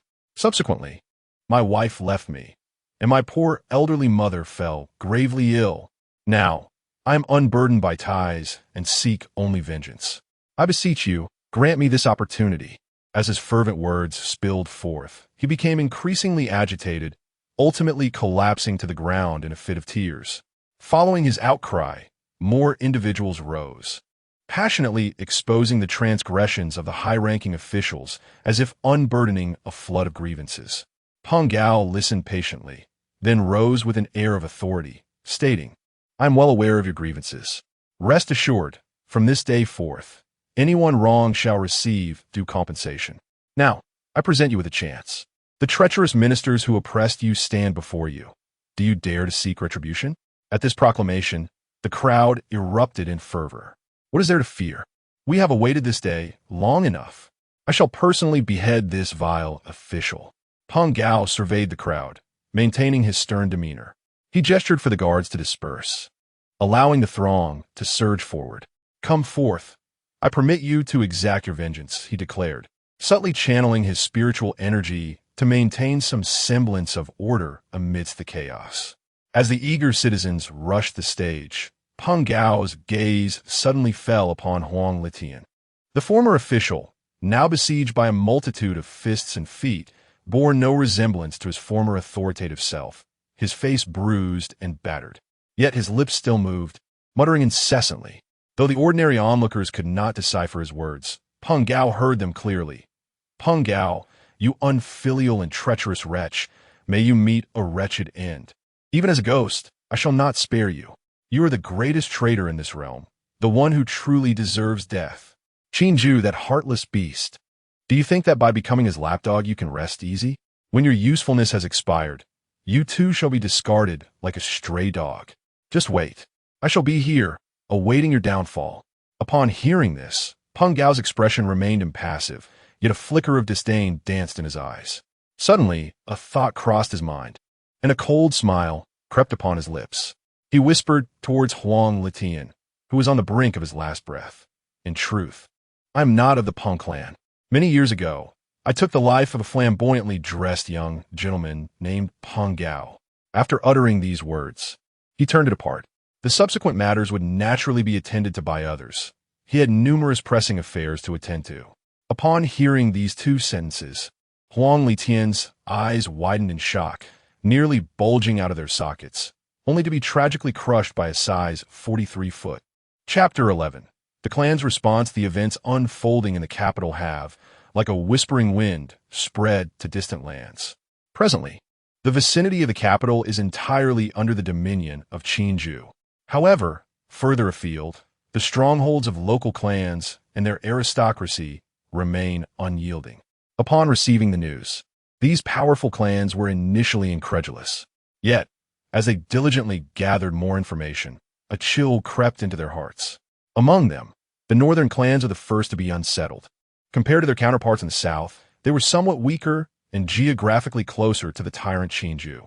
The region of Yinyun is home to the 5 most formidable clans of the north: Zhao, Qin, Sun, Li, and Wang. These 5 clans essentially encompass the entirety of the northern territories, influencing both commerce and governance. Naturally, all their kin currently serving in the capital have been dealt with by Qinju. Nevertheless, at the local level, from county magistrates to provincial governors, most of the officials are still their kin. This is a formidable concern, particularly for the Wang clan, whose notable member serves as the chief military commander of a province in the Yinyun region, a position with tangible military authority. It would not be an exaggeration to assert that the military power currently wielded by Qinju, is merely a fraction of what these northern clans command, limited to the 3 guards in the capital and the 5 city military commands. On the second day, after confirming the news, the heads of the 5 clans convened to discuss a strategy. In a picturesque rear pavilion, the extravagantly attired leaders sat in meditation, accompanied by the gentle strains of a zither in the background. It had been quite some time since they had gathered. The instigator of this assembly was Wang Wu, the head of the Wang clan. Despite his name suggesting martial prowess, his demeanor exuded the refinement of a cultured middle-aged gentleman. "It is indeed a rare occasion for our esteemed families to gather like this," remarked the head of the Liu clan, sitting upright with his hands resting on his knees. The other 3 heads echoed similar sentiments. After the pleasantries, Wang Wu lightly brushed his hand across the table before speaking with measured calmness. "I trust you all understand the purpose of today's invitation. I wonder what thoughts you harbor on this matter." Wang Wu wasted no time in delving into the crux of the issue. The new emperor possesses considerable acumen, having taken control of the entire capital region in a mere fortnight. It appears he harbors ambitions to cleanse the clans of the realm. The head of the Liu clan interjected, pausing momentarily before continuing. "I am merely curious. What gives him such confidence? Is there a hidden power backing him?" Rather than outlining a plan, the Liu clan head voiced his deepest concern. "What right does Qinju have to assert such authority? The imperial lineage from which the new emperor hails is weak, and the regional princes are nothing but figureheads, mere swine. Furthermore, he has dealt with numerous royal relatives in the capital. Those princes are unlikely to support him. And as for the south, the Spring Bamboo faction has suffered far greater losses than we. As the saying goes, know thyself and know thy enemy, and you will never lose a battle." The influence of their clans is well known throughout the realm. Yet, the new emperor's actions remain inscrutable to them.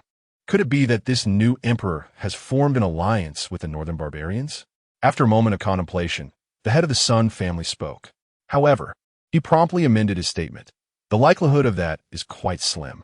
We have numerous spies in the northern barbarians, and there have been no whispers of such a development. Moreover, the new emperor has grown up in the capital and has had no opportunity to engage with the northern barbarians." The other 4 family heads nodded in agreement. In truth, to say there are spies among the northern barbarians is a euphemism. These northern clans have covertly colluded with them in ways beyond mere association. Unable to comprehend the situation, the heads ultimately attributed Qinju's actions to youthful audacity and a lack of foresight. After discussing the reasons behind Qinju's behavior, they finally returned to the matter at hand and began deliberating on strategies. "The officials from our 5 great clans have been completely purged from the capital. This grievance cannot go unavenged. The most direct course of action is to establish a new emperor," Wang Wu stated with an unassuming tone. Yet the words he uttered carried immense weight. The other 4 families were taken aback, but did not react overtly. "What justification shall we employ?" inquired the head of the Zhao family. "To cleanse the court," Wang Wu replied, his eyes narrowing. "While the court in the capital has been purged, only Peng Gao remains unscathed. Furthermore, Peng Gao hails from the southern clans. We could easily support a prince from the vassal states, using the pretext of cleansing the court to establish a new emperor, thereby striking a blow against the southern clans as well." The assembly fell into contemplation, and the head of the Qin family interjected. "What if war erupts and the northern barbarians seize the opportunity to march south?" Wang Wu, evidently having anticipated this, continued. "We shall cede the 3 provinces of the western frontier to them." The head of the Zhao family cautioned. "What if the northern barbarians become insatiable?" Wang Wu replied, "I shall naturally send envoys to negotiate. Besides, the situation there is dire. The false emperor has perished, and several princes are preoccupied with vying for power, leaving them in disarray. We need only to assist one of them."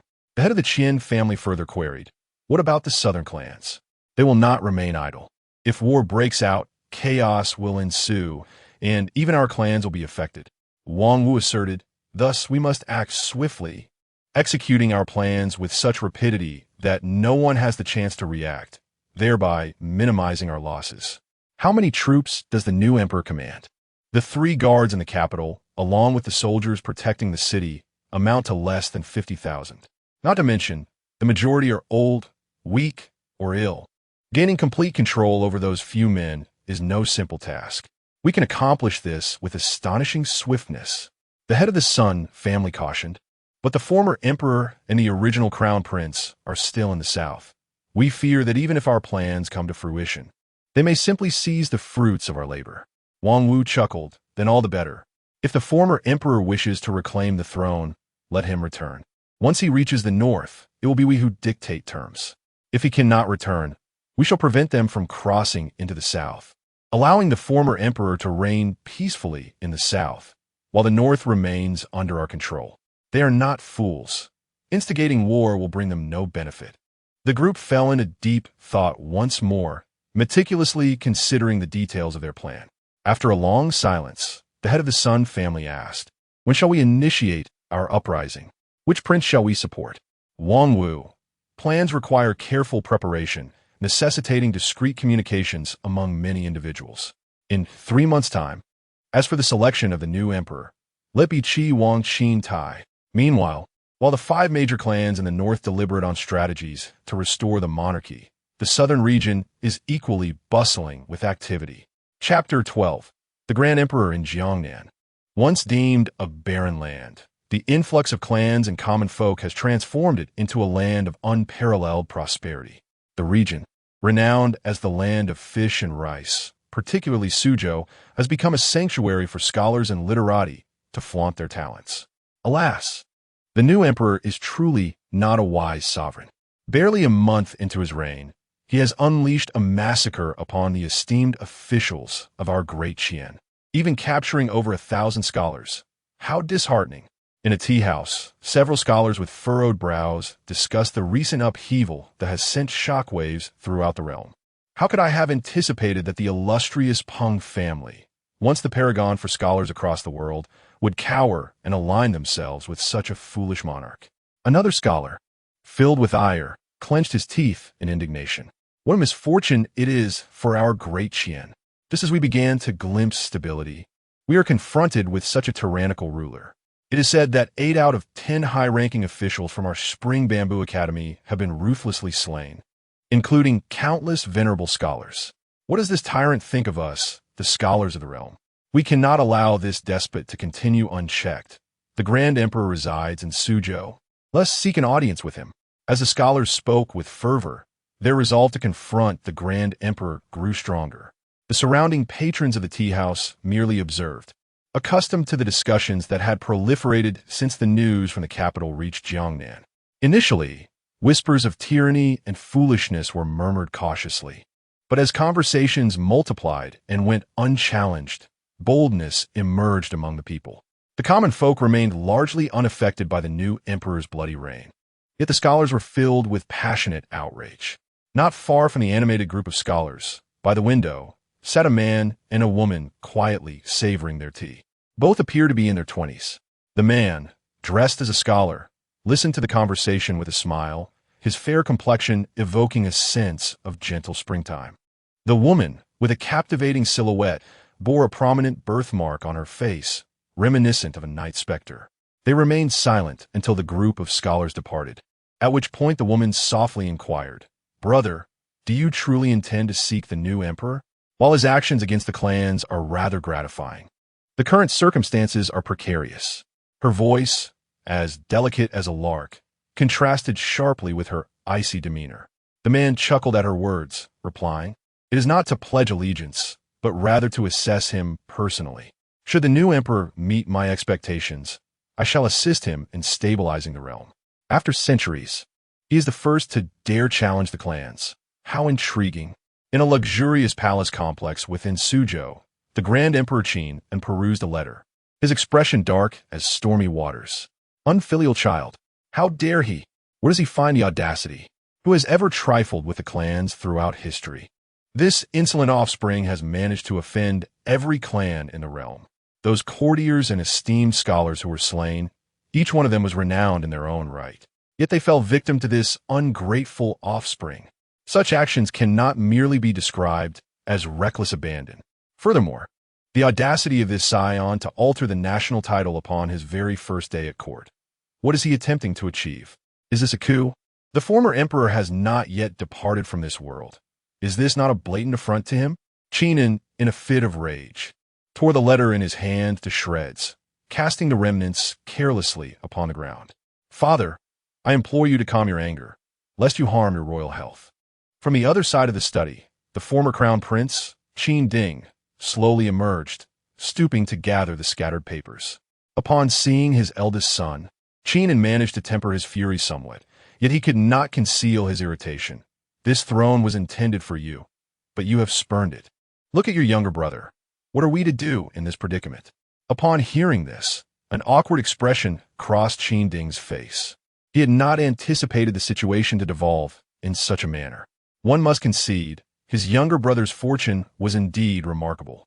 Shortly after ascending to the throne, the false emperor of the north perished, plunging that region into chaos. The threat from the north had dissipated. Yet, upon his ascendance, he could not simply be overthrown, could he? However, his younger brother's reckless actions had now granted him an opportunity. Bent over, Qin could not discern the expression on his face. He spoke to himself. Now that we find ourselves at the mercy of others, you too must have sensed the recent shift in attitude from those clans towards us. Regardless of our inaction, I am still implicated, for that ungrateful child is my flesh and blood. Qin Ding continued to tidy up, his head bowed, when he suddenly remarked, what if father were to act justly against Qin, rectify the chaos, and reclaim the throne?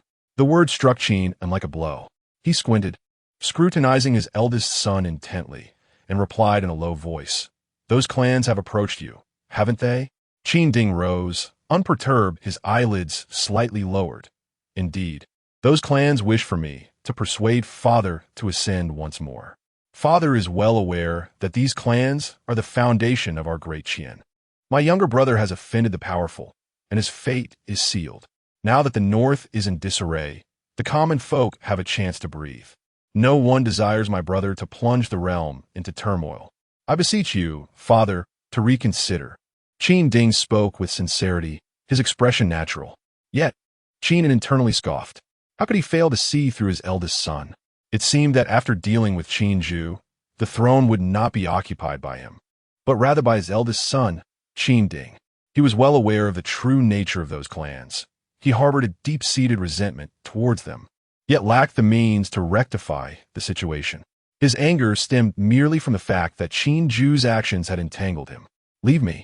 Qin offered no reply, gesturing for Qin Ding to withdraw. In the now empty study, the 50-something-year-old former emperor fell into contemplation. After a long while, he summoned a young eunuch in his service. Summoned the representatives of the Huang, Peng, Gao, Su, Zhou, Ma, and Luo families from Suzhou. Power is indeed a most alluring thing. No one wishes to live under the constraints of another, especially for someone like Qin, who has reigned as emperor for several decades. In the past, he had no choice, but now, it is not in his nature to refrain from striving for what he desires. As for his beloved son, how heartless is the life of a sovereign. Chapter 13. Undercurrents. Chaos reigns, chaos indeed. Within the imperial palace, Qin Zhu slowly closed a Taoist classic, a faint mocking smile curling upon his lips. Events have unfolded largely as he anticipated, following his extensive purging of the capital. The clans of the great, you have commenced their counteroffensive. In recent times, disturbances have arisen in various locales. Mountain bandits, refugees, an endless stream. The realm is subtly hinting at impending turmoil. If Qin Zhu's conjectures are correct, those clans are likely devising schemes to remove him from the throne, seeking to cleanse the court of his presence. Yet, as the saying goes, no destruction, no establishment. Since this nation has decayed to its very core, why not obliterate it entirely and start new? This aligns perfectly with his inclinations. After a brief moment of derisive laughter, Qin Zhu turned his gaze to a thick stack of genealogies beside him. Who was the ingenious mind behind the creation of family trees? A most amusing invention indeed. Do they wish to dance? Let us see whose neck is sturdier, theirs or the edge of my blade. A cold glint flickered in Qin Zhu's eyes. It is either complete inaction or absolute resolution. Before long, this great you shall exist devoid of any so-called privileged class. As days passed, The common folk continued their toilsome lives, rising early and laboring late. Apart from the capital, the nobles persisted in their revelries day and night. The Jinui steadily expanded, maintaining a methodical growth. The capital retained only a handful, with the majority dispatched elsewhere. While the southern regions remained elusive, the northern clans had begun to be infiltrated by Qinju's forces. The borders appeared stable. It had been over half a month since Commander Yu reached the frontier, yet no offensive against the northern Miao had been initiated. He was preoccupied with eradicating the malignancies within the border troops. In truth, even if it were solely Commander Yu, he could easily sweep through the entire northern Miao. However, Qinju refrained from permitting such actions. His foundation lies not in a mere handful of individuals, but in the entirety of the Great Yu. Soldiers under Qinju's command would not be discarded. Perhaps they are mere mortals for now, but in the future, Qinju would forge the soldiers of the Great Yu into a formidable army, capable of conquering myriad realms. What use are they if they do not experience war, if they do not step onto the battlefield?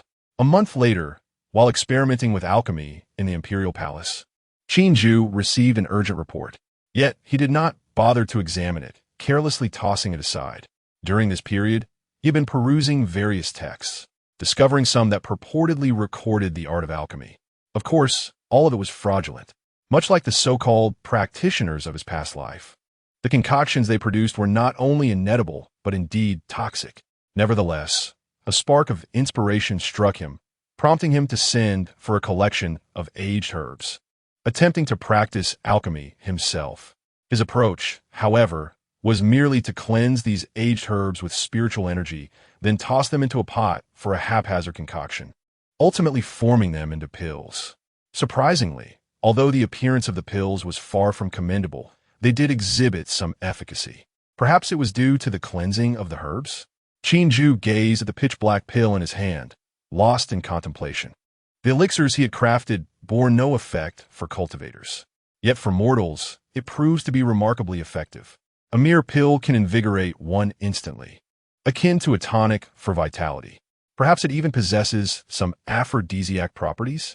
A skilled artisan cannot craft without materials. With a sigh, Qinju tossed the pill into the jade box, contemplating its worth.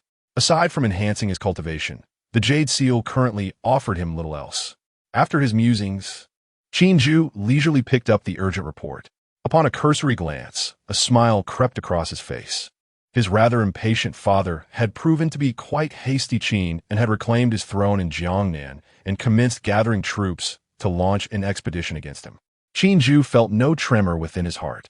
It had come a bit sooner than he anticipated, evidently. The clans of Jiangnan wielded far greater influence over the south than he had imagined.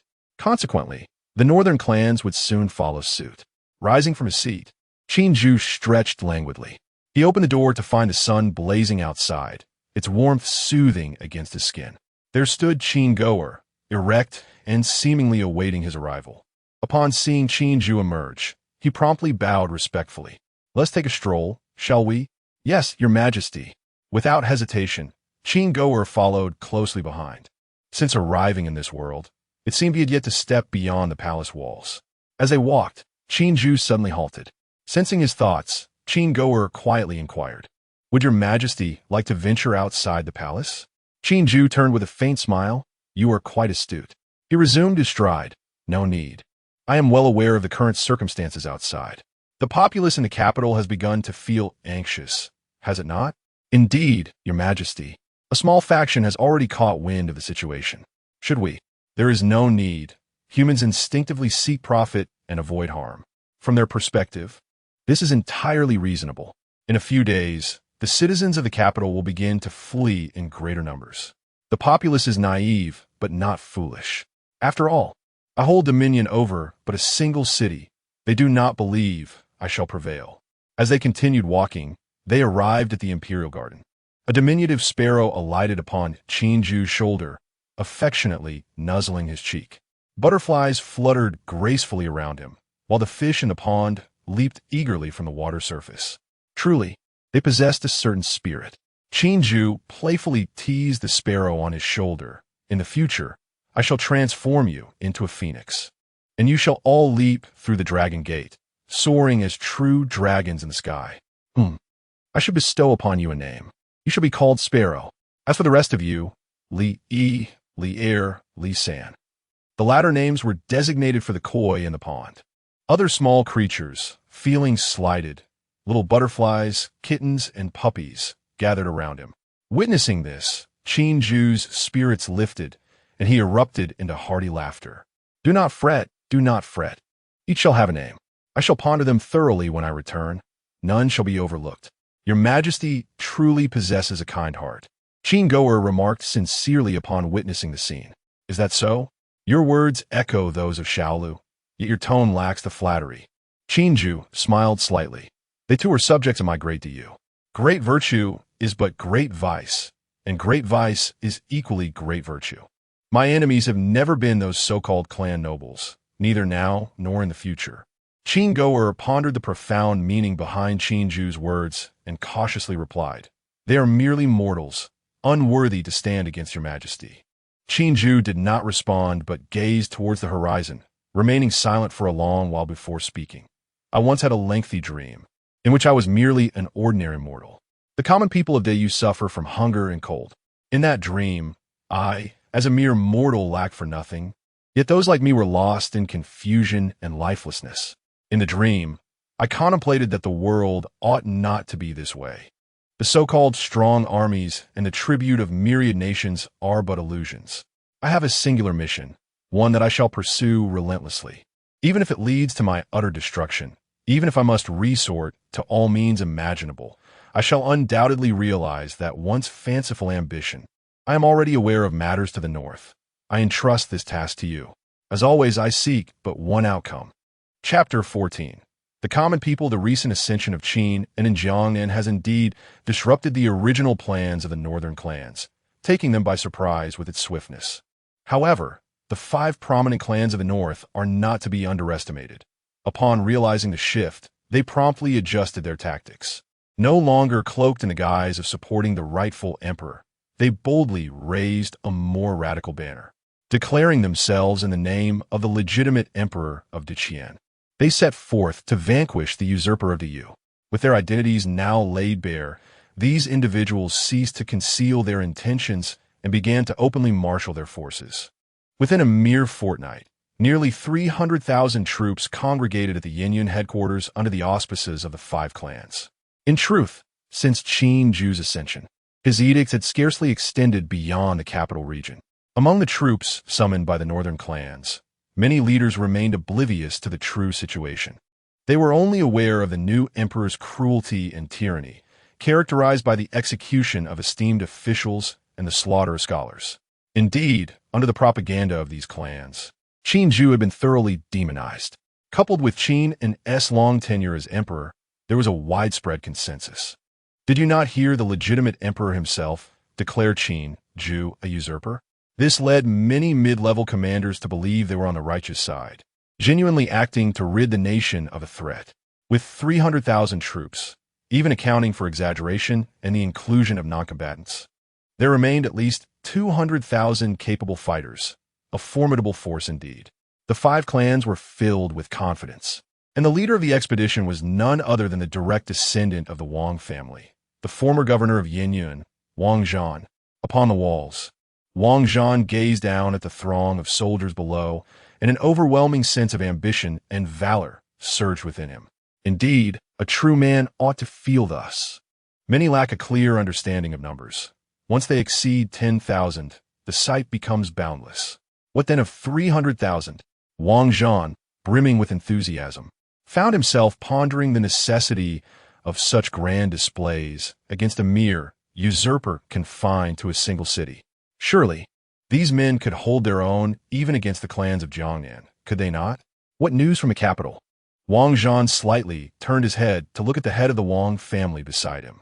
Wang Wu, though nominally the leader of the Wang clan, merely served as a representative amidst the vastness of the clan with its numerous branches. Occupying a high position, Wang Wu's tone was far from reverent, remaining consistent as ever. Beyond the increasing exodus of the common people, there had been no further developments. Wang Wu appeared remarkably composed. This was indeed peculiar. What was the usurper doing? Why was there not a whisper of activity? It seemed as though the usurper in the capital felt no trepidation at all. Who could say? Perhaps that usurper had already fled in fear. Wang Wu smiled slightly. Initially, the 5 clans had struggled to contain Qinju, but upon witnessing the dense mass of troops, any lingering doubts had evaporated. Regardless of his schemes, these 300,000 soldiers would crush all in their path, unless he possessed divine powers. Yet, caution was warranted regarding those southern fellows, for they were far more unscrupulous than one could imagine. Wang Zhan could not deny it. In this moment of wielding military power, he felt invincible, unafraid of heaven or earth. No matter, a grand army of 300,000 will reach the capital in a mere 10 days. They will have no time to prepare. When shall the troops be dispatched? A portion of the provisions is still en route, but they shall arrive no later than 2 days. Good. Have you heard? 30,000 soldiers have already assembled in Pingcheng, reportedly at the behest of the Grand Emperor, intending to besiege the capital. Is that true? Isn't the new emperor the Grand Emperor's son? He has only just ascended the throne. Why would he wish to attack the capital? Alas, did not Emperor Yu recently execute numerous corrupt officials, most of whom belong to the Shi clan? Having offended the clan, do you think they would refrain from seeking vengeance? We all know that Emperor Yu acts to rid the realm of malevolence, yet the populace remains ignorant. They slander him as cruel and murderous, accusing him of orchestrating the slaughter of scholars, while the Grand Emperor has been reinstated in Jiangnan. How infuriating! Just as a wise ruler emerges, they conspire to bring him down. What a world we live in! Alas, what can be done? Let us cease our lamentations and hasten our escape. If we delay any longer, it may be too late. On the street, 2 citizens conversed, their faces etched with worry. One offered gentle counsel, but the other dismissed it with a wave. Escape? Why should we flee? Emperor Yu has avenged us by executing so many corrupt officials. Let us not forget, since His Majesty's ascension, observe how our capital has transformed. The once dominant ruffians have vanished, and life has greatly improved for us. My ailing mother received aid from Lord Peng, who sent silver to cover her medical expenses. Though she could not be saved, it was fate.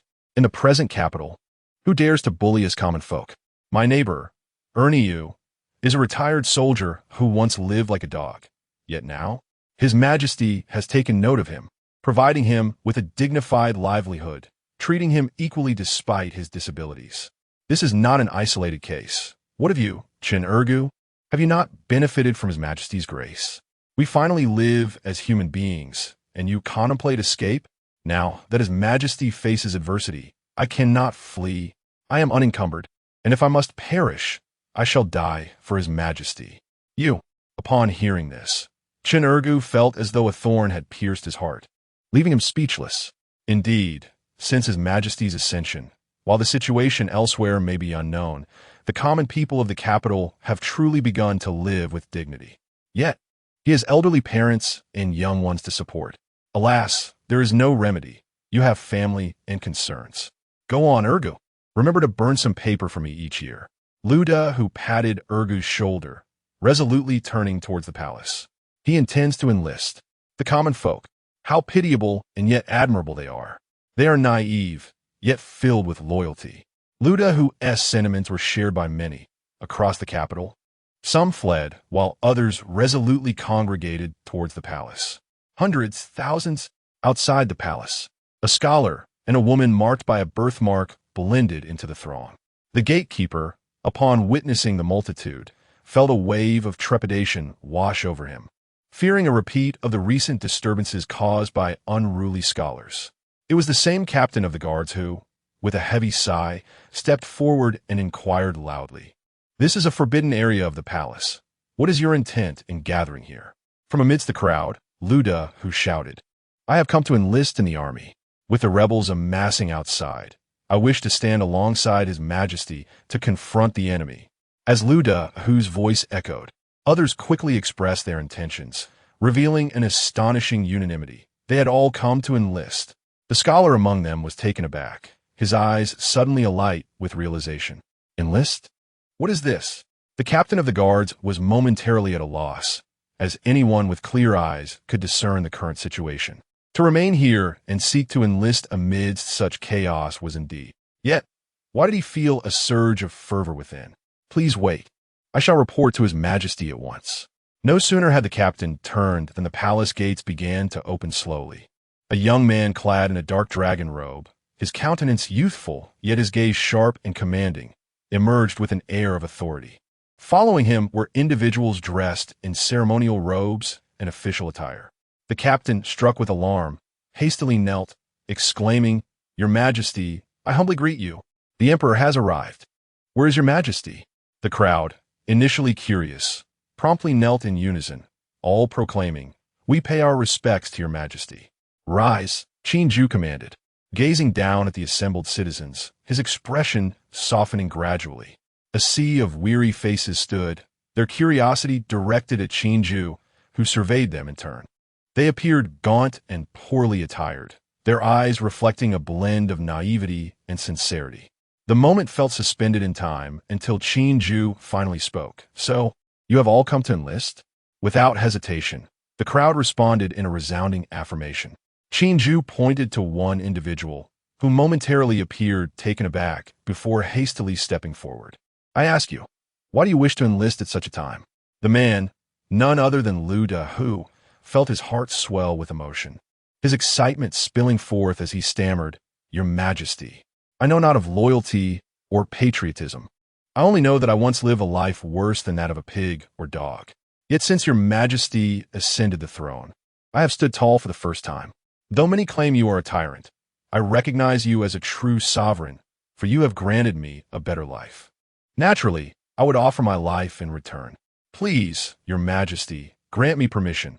I may have little else, but I possess great strength and can fight on the battlefield." Qin nodded, casually pointing to another individual, an elderly man with a grizzled beard, whose steps were unsteady yet resolute. He proclaimed loudly, "Your Majesty, I once had a son who, while out, inadvertently encountered a young man of privilege, who brutally assaulted him in the street. My son returned home shortly after, only to pass away. For over a decade, I have swallowed my anger, too fearful to retaliate. Yet since your Majesty's reign, the capital has transformed, and I have dared to hope for justice." The old man suddenly broke into tears, lamenting over 10 years. "My son, at long last, I have avenged you." That young noble was not only beheaded on the spot, but his entire family was also subjected to scrutiny, some imprisoned, others executed, all of this witnessed by my own eyes. In gratitude, I offer this wretched life to your Majesty." Qin listened quietly to the entire account. The common folk gazed at him with hope, and suddenly, Qin burst into laughter. He pointed at the ever-growing crowd below and addressed Qin and Peng Gao. "Do you see? This is what I desire. I not only want the people of Diyu to stand tall, but I also want all those who deserve death to perish. I want each of you to rise above others." Qin's voice resonated powerfully, and below, the scholar stood in stunned silence. After a moment, he erupted into a fit of manic laughter. "Indeed, this is the emperor I have been searching for. Sister, do you see? This is the sovereign I wish to follow." Chapter 15. Jiayu Qin ultimately acquiesced to the requests of these individuals, establishing a new military force named the Heavenly Martial Guard. Although the majority of these recruits were elderly, infirm, or otherwise unfit for battle, Qin remained undeterred. He was resolute in his belief that one day, this Heavenly Martial Guard would earn renown throughout the realm. He firmly subscribed to the notion that those who win the hearts of the people shall seize the world. While the dominion appeared to be within his grasp, the events of the day filled him with immense joy, signifying that the utopia he envisioned had finally taken its first step toward realization. After arranging for the welfare of these citizens, Qin had scarcely returned to the palace when Xiao Liuzi came running in. "Your Majesty, there's a scholar named Jia seeking an audience." "A scholar?" Qin chuckled. "At such a critical juncture, someone dares to approach me for justice?" However, Xiao Liuzi quickly interjected, "Your Majesty, that scholar does not seek to plead for justice. He claims he possesses a method to resolve your current predicament." Upon hearing this, Xiao Liuzi's voice faltered slightly. Yet, he observed the scholar's unwavering confidence and, coupled with his own apprehensions regarding the present circumstances, decided it prudent to report the matter. A method to resolve my dilemma? Such audacity! Qin felt a flicker of interest. It was well known that his situation appeared to outsiders as nothing short of a deadlock.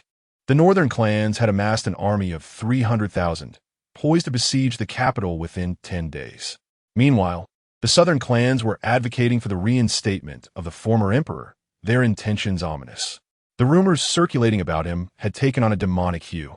With merely 5,000 troops at his command, lacking any favorable conditions, if Qin were merely an ordinary emperor, he could see no alternative but to await his demise. The notion that someone claimed to possess a solution to his plight was intriguing. Raising his gaze slightly, Qin replied nonchalantly, "Bring him in. I am curious to see who possesses such grandiose claims."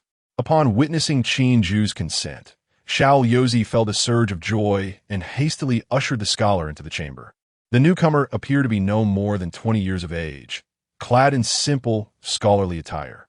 Though his remarkably fair complexion might easily be mistaken for that of a woman. Upon entering, the scholar performed a courteous bow and greeted with a smile. "Commoner Jia, Yu pays his respects to your majesty."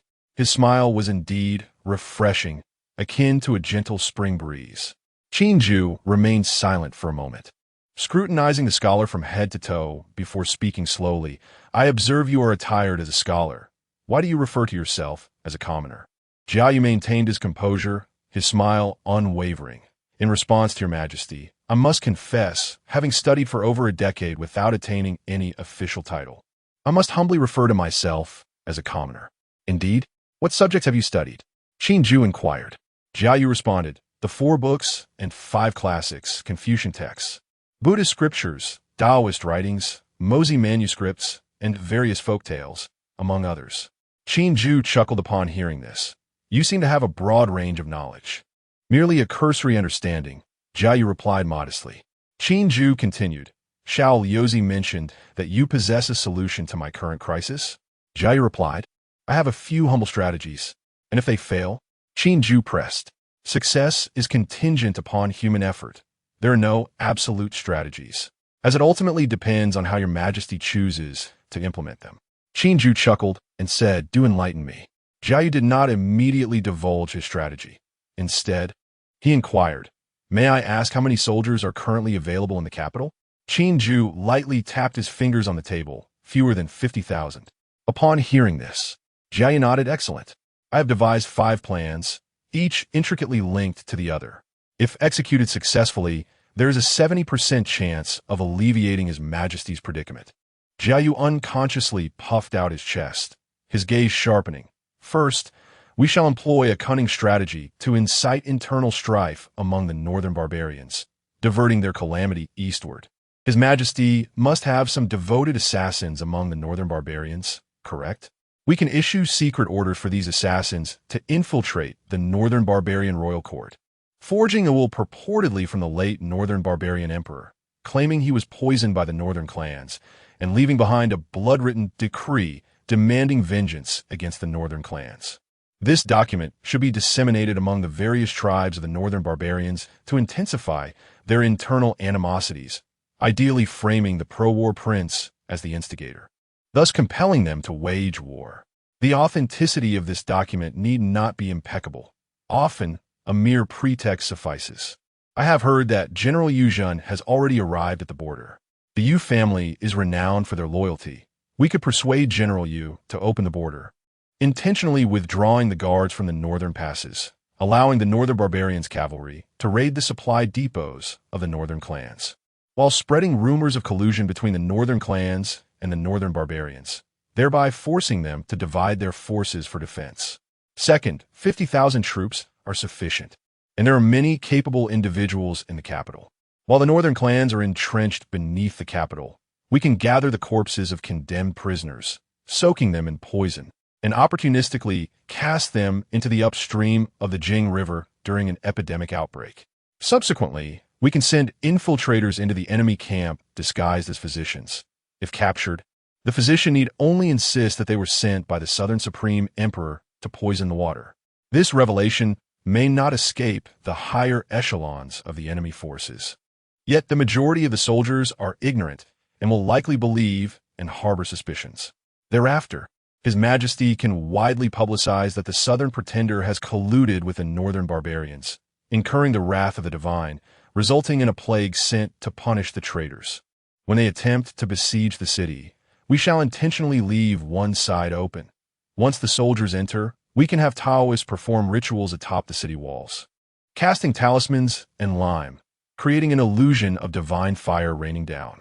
This scene will be painted and disseminated far and wide, proclaiming that His Majesty is destined by heaven, and any resistance shall be met with divine retribution. This will reverse the external narrative regarding His Majesty. Hearing this, Qin Zhu sat up slightly straighter, his smile fading. Jiayu, seemingly oblivious, continued, "Third, regicide to establish authority. Frame the southern clans for this heinous act. It would be best to send someone to the south to assassinate the supreme emperor with the northern barbarians' unique poisoned arrows, which would be ideal. If that fails, we can spread rumors that the southern clans seek to usurp power, silencing the supreme emperor. Then His Majesty need only publicly declare a thorough investigation into the patricide, rallying the realm to collectively eradicate the southern traitors.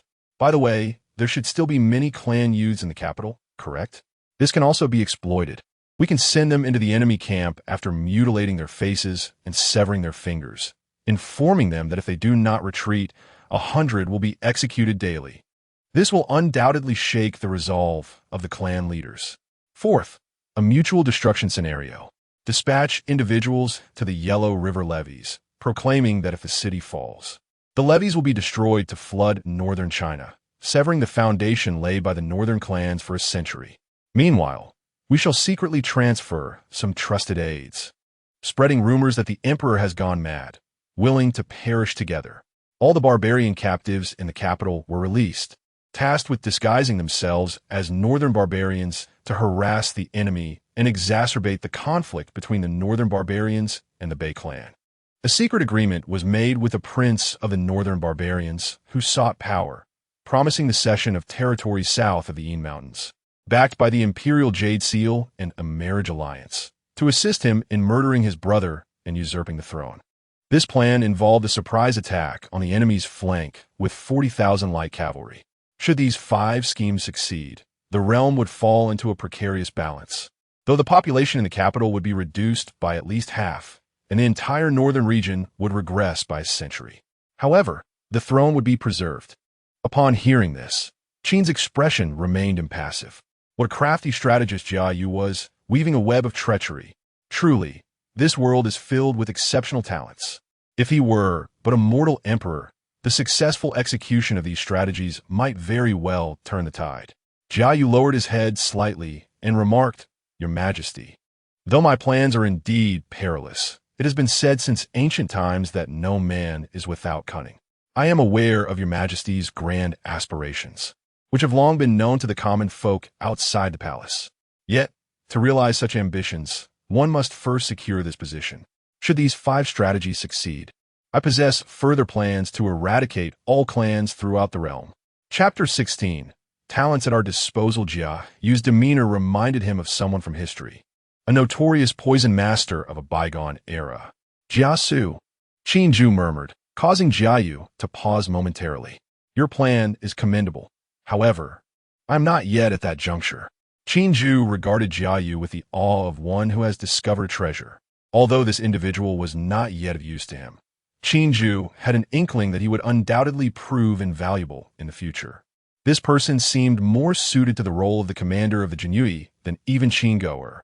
A sudden thought struck Qin Zhu's mind. Jia Yu, under the impression that his scheme was overly cunning, sensed a hint of displeasure from Qin Zhu. He wished to articulate further, but was silenced by a raised hand from Qin Zhu. "Though I have no immediate use for your strategy, I can arrange for you to serve in the Jinyui. Would you be willing?" The Jinyui? Jia Yu's brow furrowed slightly. As the news of significant cases in the capital spread, the notorious reputation of the Jinyui had also become well known. However, that reputation was far from favorable. The phrase "execute first, report later" sounded formidable. But Jia Yu understood that the Jinui merely acted as the emperor's hounds, a position shrouded in secrecy and disdain. While he was somewhat reluctant, he recognized that refusing at this moment would not be prudent. "The commoner is willing," Jia Yu replied with a slight bow. As for Jia Yu's reluctant demeanor, Qin Ju remained unfazed, merely calling out to Qin Goer. Outside the door, Qin Goer, having arrived unbeknownst to anyone, slowly walked in upon hearing the summons. "I leave this person to you," Qin Ju simply instructed, without further elaboration. A glimmer of curiosity appeared on Qin Goer's hawk-like face. Though the emperor's command was brief, it was significant that he had entrusted this individual to him. After respectfully acknowledging Qin Ju's command, Qin Goer turned to Jia Yu and said, "Let us proceed. I shall take you to your new position." He did not inquire further and promptly turned to leave. Behind him, Jia Yu suppressed his inner discontent. He found it peculiar that while his plan was not flawless, it was certainly viable. The emperor's expression had revealed much. So why had he chosen not to adopt it? What cards did this enigmatic sovereign hold that allowed him to remain so composed? His dissatisfaction transformed into curiosity as Jia Yu resumed his pace, following Qin Goer at an unhurried pace. Once they had exited the imperial palace, Jia Yu spoke, "Sir, I have a younger sister outside the palace. Might I request permission to attend to her first?" Without turning, Qin Goer replied coolly, "You mean Jia Zhan, correct? I perceive she is also quite capable. She may join the Jinui as well." Jia Yu felt a sudden jolt. The two had come to the capital, and apart from the young eunuch and the emperor, they had never disclosed their names. How did Qin Goer come to know? Earning the emperor's favor is a testament to your abilities, but do not entertain thoughts of underhanded schemes. This world is far more intricate than you realize. As days passed, the atmosphere in the capital grew increasingly oppressive. The population had dwindled significantly, with many fleeing. Those who remained were either like Lu Da, who, resolute in their loyalty to serve the emperor, or unwilling souls burdened by various ties, reluctant to leave. The forces of the Bei clan relentlessly advance, encountering no resistance along their path. This torrent of hundreds of thousands commands the attention of the entire realm, whether from the south or the north. The smaller nations surrounding them observe with keen interest. In the minds of all, a death sentence for Qin Ju has already been pronounced, especially as the army draws near. The palace remains shrouded in silence, affirming their darkest thoughts. Rumors circulate daily, revealing the army's whereabouts. Today they are here, tomorrow they will be there. The once vibrant capital now lies in eerie stillness, its citizens hidden within their homes, praying that when the city falls, they will remain unscathed. Upon the city walls, only a handful of soldiers stand, devoid of any defensive posture, each face marked by worry. In the capital's barracks, the newly established Tianwu Guard continues its daily drills, seemingly indifferent to the outside world. Within the palace, Qin Ju spends his days poring over various texts or studying the imperial seal and alchemy.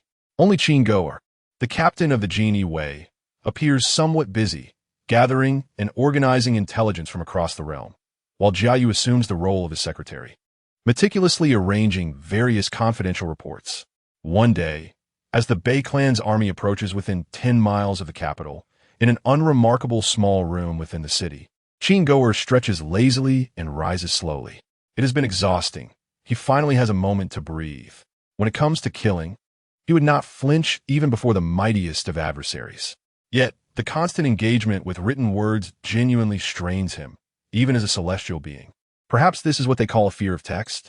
Hearing this, Jia Yu, immersed in organizing reports, could not suppress a grimace. "What have you been laboring over all day?" "Since my arrival, it has been I who has been toiling." You merely glance at things before vanishing. "Gome, xiao yu. It is time for serious business," Qin Goer replied. Jia Yu, having spent nearly 10 days with the Jinui Wei, surprisingly found that he and Qin Goer shared a kindred spirit, which led to some playful banter from the usually somber man. Upon hearing the name, Xiao Yu, Jia Yu fought back the urge to retch. Nevertheless, he refrained from voicing his thoughts, recognizing that Qin Goer was still his superior. After organizing the documents in his hands, Jia Yu silently followed Qin Goer. He did not inquire about the matters at hand. Together, they ascended to the city wall. As the Bei clan's army neared the capital, a palpable atmosphere of foreboding enveloped the city. Some soldiers had been dispatched to defend the walls, yet their numbers remained scant. Jiayu estimated no more than 3,000 at most. Did His Majesty intend to defend the city with merely these 3,000? Qin Goer stood erect, gazing into the distance where thick smoke mingled with swirling dust. Heavy footsteps and the sound of hooves began to echo ominously across the land. "They have arrived," he stated with an enigmatic smile, tenderly stroking the embroidered spring knife at his waist. This was a precious gift bestowed upon him by His Majesty, which he had always cherished dearly. As the voice of Qin Goer resonated, Jiayu gazed into the distance. A formidable army, dark and ominous, was slowly encroaching upon the capital. Chapter 17. The Immortal. As the formidable forces of the Bei clan completely encircled the capital, the defending soldiers could not help but tremble. 300,000, a dark mass stretching endlessly. Even those who had resigned themselves to death felt their palms grow clammy. Upon the city walls, only one individual appeared unfazed, seemingly intrigued by the unfolding events. Jiayu gazed at Qin Goer's serene expression, his mind a tempest of confusion. How could they possibly break this deadlock? Below the walls, clad in resplendent armor, General Wang Zhan rode forth on a majestic steed, slowly emerging from the throng. He cast a disdainful glance at the frail and weary defenders on the walls before gradually producing an imperial edict. By the divine mandate, the emperor decrees, since the new sovereign, Qinju, ascended the throne, he has committed 5 heinous acts: poisoning the loyal, tormenting the people, desecrating the ancestral temples, silencing the council of the wise, and consorting with the base. I hereby dispatch General Wang Zhan to lead 6 armies, bearing the mandate to exact justice. Should you, clad in white, approach with a coffin, the humble carriage of surrender, you may still observe the rites of surrender. Should you cling to your kin and rely on treachery, you shall face the wrath prescribed in the annals of spring and autumn. Wang Zhan's voice resonated with clarity, reaching every ear on the walls within a reasonable distance. Coupled with the presence of his hundreds of thousands of troops, an overwhelming pressure enveloped the defenders. The soldiers atop the walls began to show signs of unrest. Yet Qin Goer's face betrayed a flicker of disdain. A significant factor in this was his lack of scholarly inclination. He grasped only the essence of the edict. As Wang Zhan concluded the reading of the decree, he gently folded the document. He then bellowed upwards, "Pretender Emperor Qinju, why do you not come forth to surrender? Do you truly wish to bring calamity upon the innocent million souls within this city?" His voice jolted the defenders into awareness. Indeed, where was His Majesty? Why had he not made an appearance? Could it be that he had secretly fled? Without even engaging in battle, he had already begun to sow seeds of doubt among the troops. Wang Zhan was no fool, Jiayu mused silently. Seizing the moment, Wang Zhan pressed on. "Qinju, why do you not show yourself? Have you truly fled? You are of royal blood, yet cower like a frightened mouse."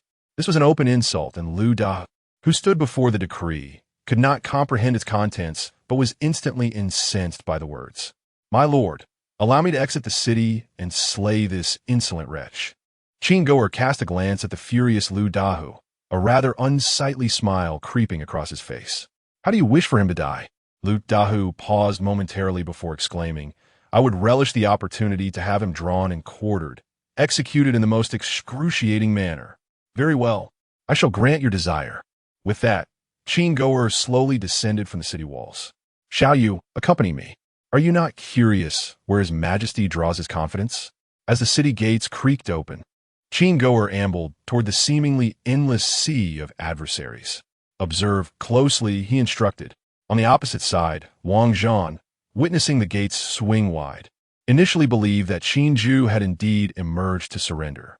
However, upon closer inspection, he saw that 2 figures had stepped forth, one clad in ornate official robes, adorned with an unfamiliar weapon, and the other a frail man, appearing almost fragile. "Who are you? Where is Qinju?" Wang Zhan barked, his voice sharp and authoritative. Qin Goer surveyed the dense army before him, a scornful laugh escaping his lips. "My lord is not someone that any random fool can meet." Wang Zhan reined in his horse, halting just shy of half a step from Qin Goer, exclaiming, Such arrogance. Has Qin Ju sent you here to meet your demise? I do not slay nameless wretches. Reveal your name. My name? Qin Goer slowly drew his embroidered spring knife. Without any discernible movement, he began to ascend into the air. Behind him, Jia Yu's eyes widened in horror, an icy chill spreading through his entire being. On the city walls, outside the fortifications, countless onlookers beheld Qin Goer soaring into the sky. Fear gripped their hearts as they realized the magnitude of the moment. An immortal? An immortal? It was unclear who among them was the first to exclaim in terror. Instantly, the soldiers defending the city fell to their knees, crying out in reverence to the immortal above. Outside the city, the 30,000 troops witnessed the spectacle and erupted into chaos.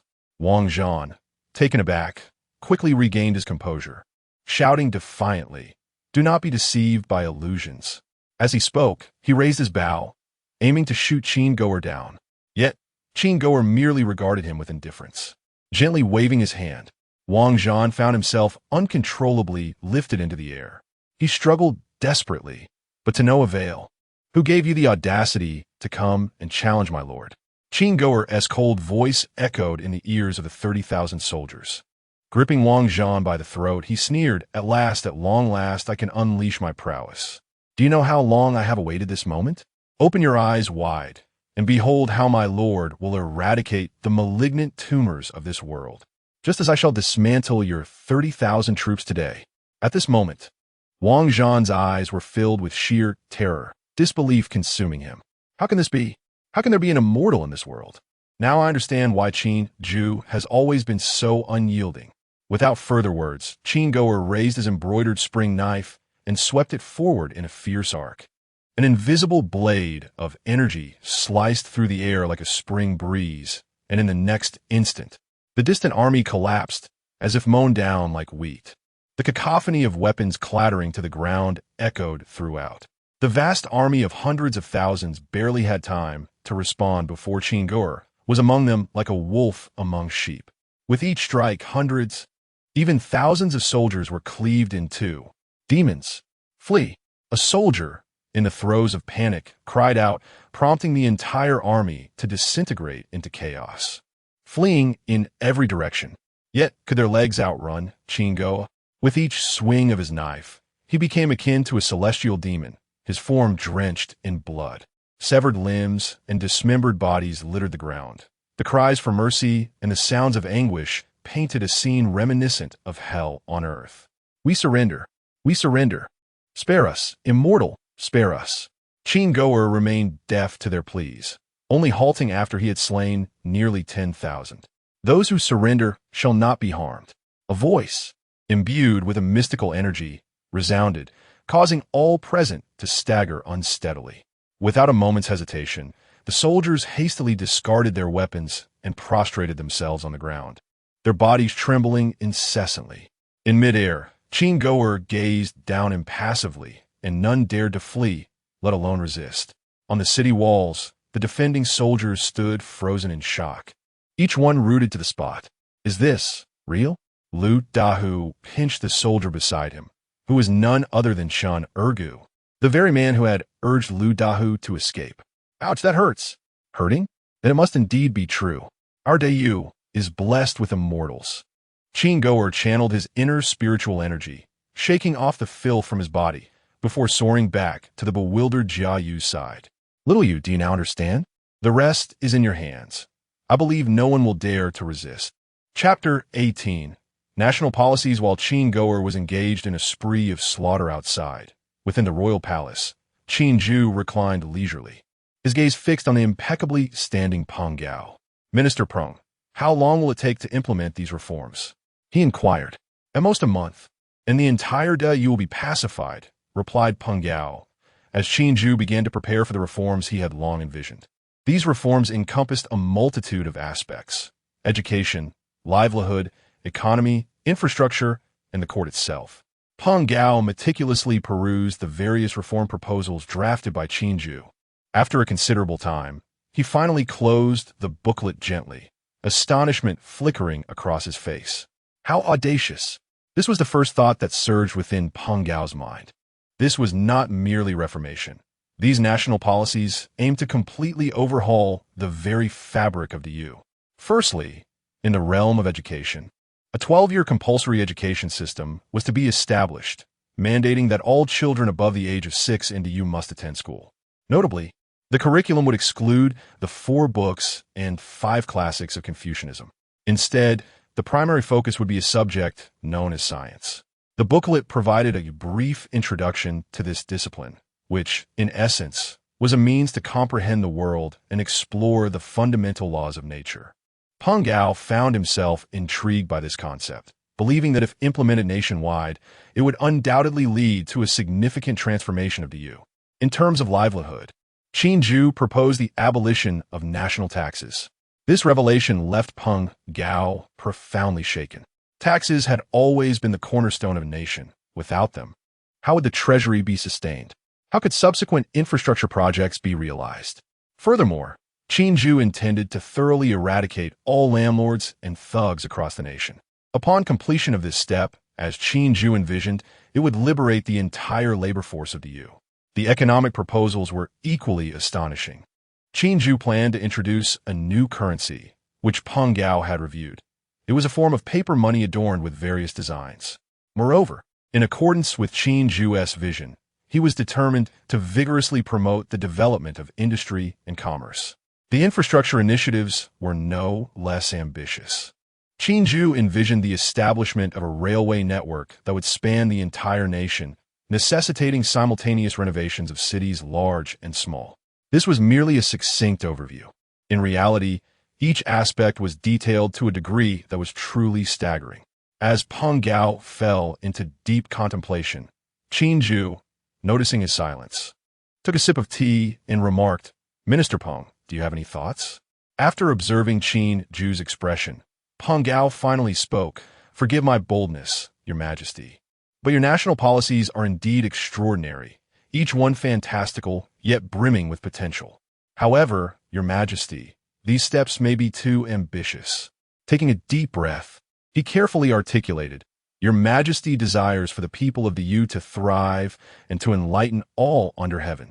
Implementing this will be exceedingly challenging. As you have stated, the mentality of smallholder farmers is deeply ingrained. To enlighten the populace, we must wait for the next generation to mature. Just this aspect will require no less than 30 years. Moreover, as you have mentioned, science is a vast and intricate field. Therefore, I must dare to suggest that it may be implausible for Your Majesty alone to undertake this monumental task. This necessitates the gathering of exceptional talents from across the realm to assist. Once science is fundamentally established, it will take no less than a decade, I presume. Only then can scientific advancements be disseminated throughout the land, enabling the implementation of compulsory education. Otherwise, it remains mere rhetoric. As for other matters, economic initiatives can indeed be pursued first. Regarding this currency, if it appears commendable to me, Your Majesty must have employed specialized production techniques that ordinary folk cannot replicate. However, concerning infrastructure, Your Majesty, the national treasury currently lacks sufficient funds." Qin Zhu listened quietly, his expression inscrutable. There's no need to worry about finances. By consolidating the various clans across the realm, ample funds will be available. There's also no concern regarding labor. Soon, the northern tribes and surrounding smaller nations will fall under my dominion. The grand vision Qin Zhu harbors for the EU is one where a select few hold privileges while the rest enjoy complete equality, fostering an atmosphere of camaraderie so profound that even two strangers from the EU can trustingly turn their backs to one another. Yet this does not imply he intends to nurture a flock of sheep. While internal relations must be amicable, externally, he desires all citizens of the EU to embody the ferocity of ravenous wolves. He is aware that his ambitions may be somewhat ambitious. Conquering the world is a straightforward endeavor. However, transforming this nation into the ideal he envisions is a formidable challenge. With a sigh of resignation, Qin Zhu turned to Peng Gao. "What do you propose for reform, esteemed Peng?" Peng Gao, seemingly prepared with his response, continued without hesitation. "Firstly, taxes cannot be entirely abolished. At least in the short term, complete exemption is unfeasible. However, they could be reduced to an exceedingly low level, with the elimination of exploitation by landlords and minor officials. The populace's living conditions will significantly improve under such minimal taxation, thereby liberating a portion of the labor force. Secondly, commerce must not be overly indulgent, lest the wealth disparity within the EU becomes untenable, giving rise to an even more terrifying class structure. Your Majesty has stated that only the citizens of the EU are considered human. Thus, I propose the establishment of a system of citizenry levels. Qin Ju furrowed his brow. This notion reminded him of India in his past life, and he harbored no desire for the EU to witness the emergence of a caste system. Nevertheless, he refrained from interrupting and continued to listen. What I mean is that the U.S. development must embrace diverse talents from across the world. We are not the sole bearers of great capability. Therefore, why not create a hierarchical citizen system?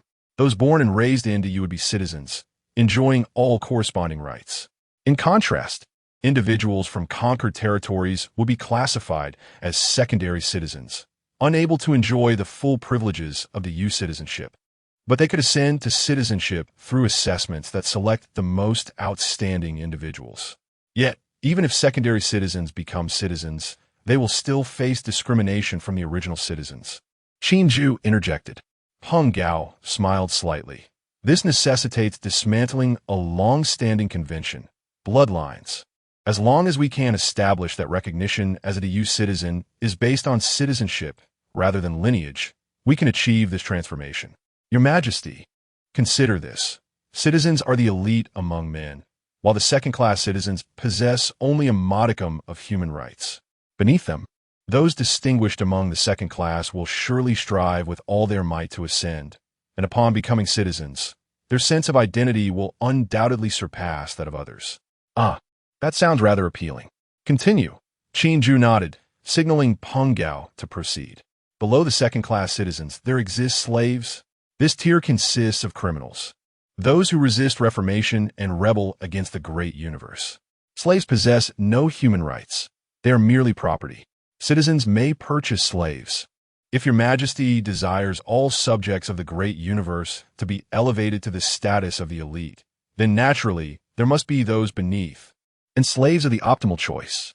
Qin Ju nodded slightly, as he did not oppose the institution of slavery, as long as his subjects did not become slaves.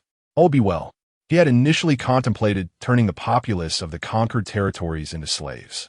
Subsequently, Peng Gao gradually expounded upon his thoughts in various other aspects. Qin Ju listened quietly, and before he realized it, night had fallen. Truly, Minister Peng is a remarkable talent. Upon concluding the discourse, Qin Ju could not help but exclaim in admiration. Setting aside the nature of Peng Gao as a person, his capabilities are indeed commendable. He has refined each of his proposed national policies, and each one is entirely feasible for implementation after stabilizing the great universe. Your Majesty's praise is most undeserved. I am humbled. The greatest challenge we face today is the acquisition of talent. Though the world is vast, it is no easy task to find individuals who meet your Majesty's requirements. Indeed, everything I possess is intertwined with this great universe. While this nation may be my dominion, I cannot single-handedly construct it. Talent. Qin Ju mused softly, suddenly recalling a certain individual. This Jia Yu has extensive knowledge and exceptional adaptability, making him quite suitable for overseeing education throughout the realm. The realm of education is prone to corruption, and a figure like Jia Yu, with a sharp intellect, will be most fitting. Chapter 19. Unity of Knowledge and Action. It was not until deep into the night that Qin Ju summoned Peng Gao to his presence. Outside, a lone figure had been waiting for quite some time.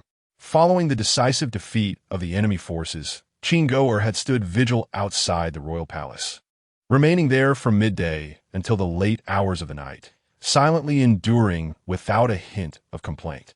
It was only when Peng Gao emerged that Qin Goer offered a slight nod, which prompted him to heed Qin Ju's call. Your Majesty, I have not failed my mission. The enemy forces have all surrendered.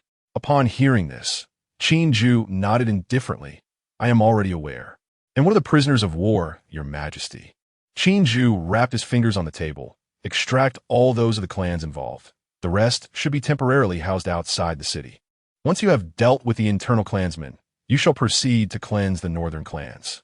As he spoke, Qin casually tossed a small booklet to Qin. "This is the genealogy of the northern clans. Execute the orders within it without exception, sparing neither the old nor the young, nor the women and children." Qin articulated these most brutal words in the calmest of tones. Qin, however, was not particularly shocked. He understood his sovereign's temperament well. Either abstain from action entirely, or carry it out to the utmost extreme. He respectfully accepted the booklet, bowing his head in acknowledgement. Moreover, during the cleansing of the northern clans, concealment is unnecessary. I wish for the world to know that there are immortals in our capital. Go forth and summon Jiayu." With that, Qin withdrew respectfully. Meanwhile, Jiayu found himself somewhat disoriented. Immortals, true immortals, as he commanded the Tianwu guards in the reception of the prisoners. His mind was engulfed in contemplation. The events of the day had utterly shattered his worldview. Even with a mind as astute as his, he could not easily forget. If the leaders of the Jinyu under His Majesty were indeed immortals, what then must His Majesty be? He dared not dwell on the thought. Recalling his recent audience with Qin when he had displayed a hint of insolence. In retrospect, a chill ran down his spine. Yet, suddenly, boundless ambition surged within him. Could it be that I too might have the opportunity to become an immortal? The allure of eternal life. The power to move mountains and part seas. Having witnessed Qin prowess today, his inner yearning could no longer be contained. In contrast to Jiayu, those tasked with accommodating the prisoners, the Tianwu guards, appeared somewhat naive. Lu Dehu, clad in military attire, continually berated the prisoners before him, his eyes occasionally glancing toward the palace. Immortal? Who would have thought there were actually immortals in our capital? How? Utterly astonishing. Lu Dahu's face was alight with excitement, struggling to find appropriate words. After much effort, he managed to stammer out the phrase, "incredible." To have personally witnessed an immortal vanquish the enemy forces. My life, as Lu, has been worth it. Lu Dahu trembled with excitement, then playfully punched his companion Chun Erniu.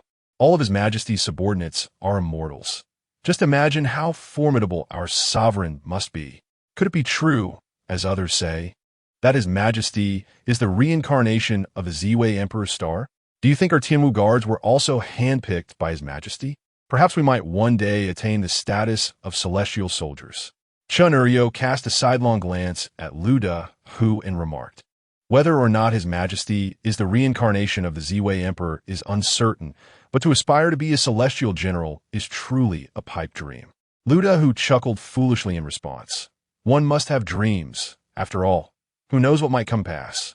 Alas, as you all have witnessed today, I, old Lu, have no one to boast to. He continued, "On my next day of leisure, I shall find someone I have yet to meet and regale them with my tales." Chun Erniu replied with a grin, "Indeed, my wife and children are still within the city. Upon my return, I shall surely have much to brag about." The two grew increasingly animated, as if it were not Qin who had just displayed great prowess, but rather themselves. In truth, it was not only Lu Dahu and Chun Erniu who were lost in their thoughts. The members of the Tianwu Guard, who were tasked with managing the prisoners of war, were equally distracted, either contemplating celestial beings or murmuring amongst themselves. Fortunately, these hundreds of thousands of captives were utterly terrified, behaving like quails, or else the Tianwu Guard might have found themselves in quite the tumult today. While the crowd engaged in lively conversation, someone suddenly shouted, "The immortal has arrived. The immortal has come. Lord Qin is here. Where is he?" Instantly, the multitude, without hesitation, prepared to kneel. This startled Qin, who had just rushed from the palace. He quickly summoned his spiritual power and bellowed, "Do not kneel. Anyone who dares to kneel shall have their head severed." Goodness, these unruly commoners. They may kneel once when displaying their might, but to kneel now is akin to roasting me over a fire. Qin is still in the palace. What does it mean for hundreds of thousands to kneel before me, the commander of the Jinyu? What if Qin seeks to undermine me? The crowd stood frozen in place, bewildered by his fervent admonition. Qin continued, "Remember this.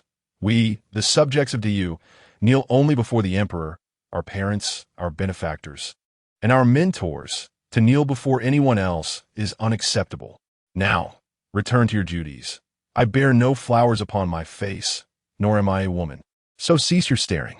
Indeed, the immortal is truly down to earth, Luda who quietly remarked to Chun Uryo. Disregarding the commoners, Qin Goer approached Jiayu. Well done, he said, patting Jiayu on the shoulder. Jiayu's demeanor was notably more respectful in response to his superior, though his gaze towards Qin Goer was peculiar. Feeling a tightening in his chest, Qin Goer hastily added, His Majesty summons you. Go swiftly.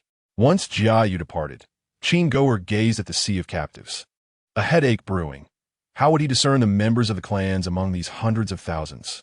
In the Yu Palace, Jiayu met with Qin Ju again after a 10-day interval. Unlike their previous encounter, Jiayu immediately knelt upon seeing him, exhibiting a most submissive demeanor. Qin Ju, accustomed to such displays, understood that maintaining an air of mystery was essential for earning respect and fear from others. Rise, he commanded. I have a question for you. Your Majesty, please proceed, Jiayu replied, his head bowed slightly, unwilling to meet Qin Ju's gaze. What do you believe is the most crucial aspect of studying? It appeared to be a simple question, yet upon reflection, it proved quite challenging to answer. Jiayu furrowed his brow, lost in contemplation, sensing that the quality of his response would significantly impact his future. Qin Ju patiently awaited his answer, not pressing him for a response. As Jiayu's brow furrowed deeper, beads of sweat began to trickle down his forehead. After a quarter of an hour had passed, Jiayu abruptly lifted his head and declared with unwavering resolve, Knowledge and action. Qin Ju paused momentarily, then quickly regained his composure. What do you mean by knowledge and action? To know and to act. Knowledge. The unity of knowledge and action. With these 4 words spoken by Jiayu, a sudden clap of thunder reverberated through the clear blue sky. One may read countless books and possess vast knowledge, yet without taking action, it remains mere empty talk. The essence of studying is to achieve the unity of knowledge and action. Upon hearing this, Qin Ju straightened his posture slightly. He asked with utmost seriousness, Did you conceive this idea? Indeed, this has been my practice all along. Today, when His Majesty posed a question, I experienced an epiphany and finally grasped it. Jiayu's gaze was resolute. Excellent, excellent, excellent, Qin Ju exclaimed with a hearty laugh, repeating the word thrice. He had not anticipated encountering a figure reminiscent of Wang Yangming in this foreign realm. I wish to appoint you to oversee the education of the realm. Are you willing? Chapter 20. Celebration. To identify the members of the clan among an army of 300,000 is no trivial task. However, Qin Goer is not one to be easily outwitted. After a moment of contemplation, he recalled the pivotal figure in this matter, Wang Zhan. As a direct descendant of the Wang family, he could not possibly be unaware of the spies and informants that the clan had infiltrated within the ranks of the army. Fortuitously, he had refrained from ending Wang Zhan's life on a whim. Qin Goer summoned a soldier with a casual wave. Bring Wang Zhan to me. The soldier, previously occupied with counting the prisoners of war, immediately sprang into action at the command, soon bringing forth the dazed Wang Zhan, whose eyes were clouded and devoid of spirit. Once a formidable general, Wang Zhan now resembled a mere shell of his former self, his courage to resist long extinguished. Upon being brought before Qin Goer, he managed to lift his head slightly. Your Excellency, as a revered immortal, do you intend to humiliate a defeated general such as myself? Wang Zhan's thoughts wandered to the possibility of humiliation, but what else could be expected when faced with such a fate? Humiliate you? Do you even merit such treatment? Qin Goer rolled his eyes inwardly, disinterested in banter. Instead, he extended his hand slowly to rest upon Wang Zhan's head, seeking to ascertain whether he could exert control through his spiritual energy. As the energy flowed into Wang Zhan's body, the vacant expression in his eyes faded completely. Seeing this, Qin Goer ceased his actions. I will ask, and you'll answer. Wang Zhan, like a marionette, stiffly nodded in compliance. Success. A surge of elation filled Qin Goer as he continued his inquiry. Are there any members of your clan embedded within this army? There are, Wang Zhan replied. How many? 131 individuals, including 23 direct descendants from the 5 major clans. The remainder are elite warriors. Bring them all to me. Wang Zhan nodded stiffly once more and turned towards the gathered prisoners of war. Qin Goer followed closely behind, unhurried. As Wang Zhan walked, he scanned the trembling faces of the captives, occasionally pausing to point at one or another. Thus, after approximately an hour, all the clan members among the prisoners were finally identified. Observing the group of clan members kneeling before him, fear evident in their demeanor, Qin Goer maintained a stoic expression. Only 101. Is that all? He inquired once more. That is all. The elite warriors were dispatched to protect the direct descendants. The 5 major clans never anticipated such a defeat. Their descendants were merely sent to gain merit and pave the way for the future. Therefore, Wang Zhan is indeed well informed about the list. Yet, Qin Goer remained cautious, for he had learned to trust but verify. He employed the same method again, systematically controlling each of the clan members to extract their accounts before he felt reassured. Take them all to the imperial prison, he commanded. The emperor intends to select an auspicious day for public execution. Having concluded these matters, Qin Goer lifted his gaze to the sky. Then, he summoned his spiritual energy and proclaimed loudly, "Listen well, you prisoners of war." At his commanding shout, the mass of captives raised their heads in unison. "You rebels, disloyal to your sovereign, utterly treacherous. According to my nature, I had originally intended to bury all of you." Qin Goer paused deliberately. As expected, the prisoners erupted into chaos. Many wept bitterly, crying out for mercy from the immortals. Silence. However, His Majesty possesses a benevolent heart and is willing to grant you a chance to atone for your sins through merit. The mood of the captives shifted dramatically, akin to a roller coaster. Upon hearing a glimmer of hope for survival, their eyes sparkled with renewed life. Tomorrow at the hour of Chun, I shall lead you to thoroughly cleanse the entire northern clans. If you obey and perform well, your death sentence will be commuted. After serving 4 years of labor, you shall regain the status of subjects of the Great Yu. Having spoken, Qin Goer awaited the prisoner's response. Among the hundreds of thousands, some minds were quick to react. A portion immediately knelt, exclaiming, "Long live His Majesty, benevolent and virtuous. May he reign for 10,000 years." With the fervent cries of some, the others soon followed suit. One by one, they collapsed to the ground, their voices of "long live" resounding to the heavens. Within the imperial palace, Qinju naturally heard the thunderous acclamations. Xiao Liuzi, by his side, could hardly conceal his delight. He quickly lauded, "Your Majesty truly embodies benevolence, a ruler unparalleled throughout history. With 300,000 troops now subdued, the realm is indeed under your Majesty's dominion. I congratulate you." Qinju maintained a serene expression as he listened to Xiao Liuzi's flattery. "You are quite the smooth talker. They are forced to shout their praises. It is insincere. It will only be worth celebrating when the subjects of the great you can genuinely proclaim my long life." Suddenly, Qinju pondered an odd notion. The repetitive cries of "long live" seemed almost like a curse upon himself. His ambition extended beyond mere longevity. This must be amended. Issue a decree from now on. No one is to cry "long live" before me. Xiao Liuzi was perplexed. Instead, they should proclaim, "May our emperor have eternal peace." Xiao Liuzi's eyes widened in astonishment at such an inspiring phrase. Truly, this emperor possessed remarkable ambition. Indeed, I shall convey this decree forthwith. With that, Xiao Liuzi knelt again, exclaiming, "May our emperor have eternal peace." Qinju chuckled, finding Xiao Liuzi remarkably suited for his role. What could be inappropriate about this alteration? Qinju was not a truly wise ruler. He was merely pursuing his own ideals. Simultaneously, as emperor, he relished such privileges.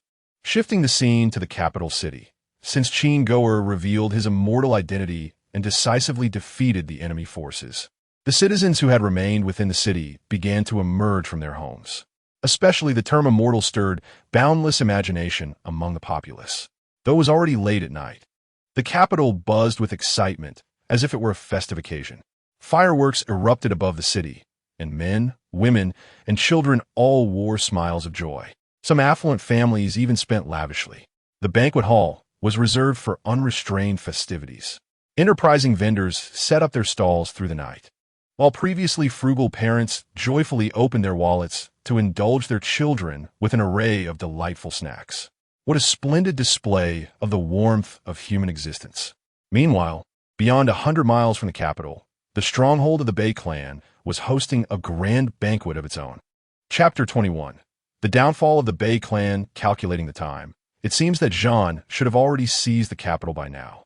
Below, the dancers twirl gracefully, while on either side, the prominent clans indulge in merriment, toasting and exchanging cups with great exuberance. Perhaps they're even dispatching someone to escort that Chinju back at this very moment. I must admit, I'm quite curious about this Chinju. I wonder if that young lad possesses 3 heads and 6 arms to be so audacious. Do not fret, Master Wang, within 3 days. The good news shall surely arrive. This campaign will undoubtedly elevate your Wang clan to greater heights, especially with Wang Zhan capturing the false emperor. Surely, he must be promoted. Come, let's raise a glass to our clan.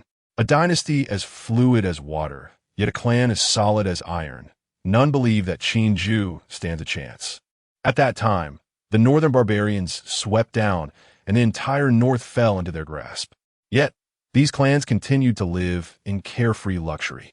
In their minds, no one could stand against them, not even the so-called sovereign of the world. The lavish banquet persisted until the hour of the dragon, and only then did the guests begin to disperse. Meanwhile, outside the capital, Qin Goer stood proudly upon a flying sword, hovering in midair. This was indeed a clever trick of his. Relying on spiritual energy for flight was far too draining. Although this energy replenishes itself after a good night's sleep, Qin Goer, adhering to the principle of conservation, had specially commissioned a remarkably broad sword from the Ministry of Works. Infusing spiritual energy into the flying sword proved to be significantly less exhausting. Initially, it was somewhat challenging to control, but after secretly practicing for several hours, he had become reasonably adept. Below him stood an endless army, standing tall and straight. These captives, led by celestial beings, may not have been tired or weary in spirit, but at least they appeared imposing and formidable. Notably, among them was the heavenly martial guard, composed of the old, infirm, and disabled. In contrast to the captives' Fa Ade of strength, the members of the heavenly martial guard were all flushed with excitement, their necks craned, exuding vitality. Qin Goer surveyed the scene once more, a surge of pride swelling within him. With a powerful gesture, he proclaimed, "Onward," as they journeyed towards Yanyan. The closest city to the capital was named Huailai, although Huailai was nearest to the capital. The happenings outside the city remained unknown to both officials and citizens alike within a day. However, they were aware of the 30,000 troops from the Bei clan marching towards the capital.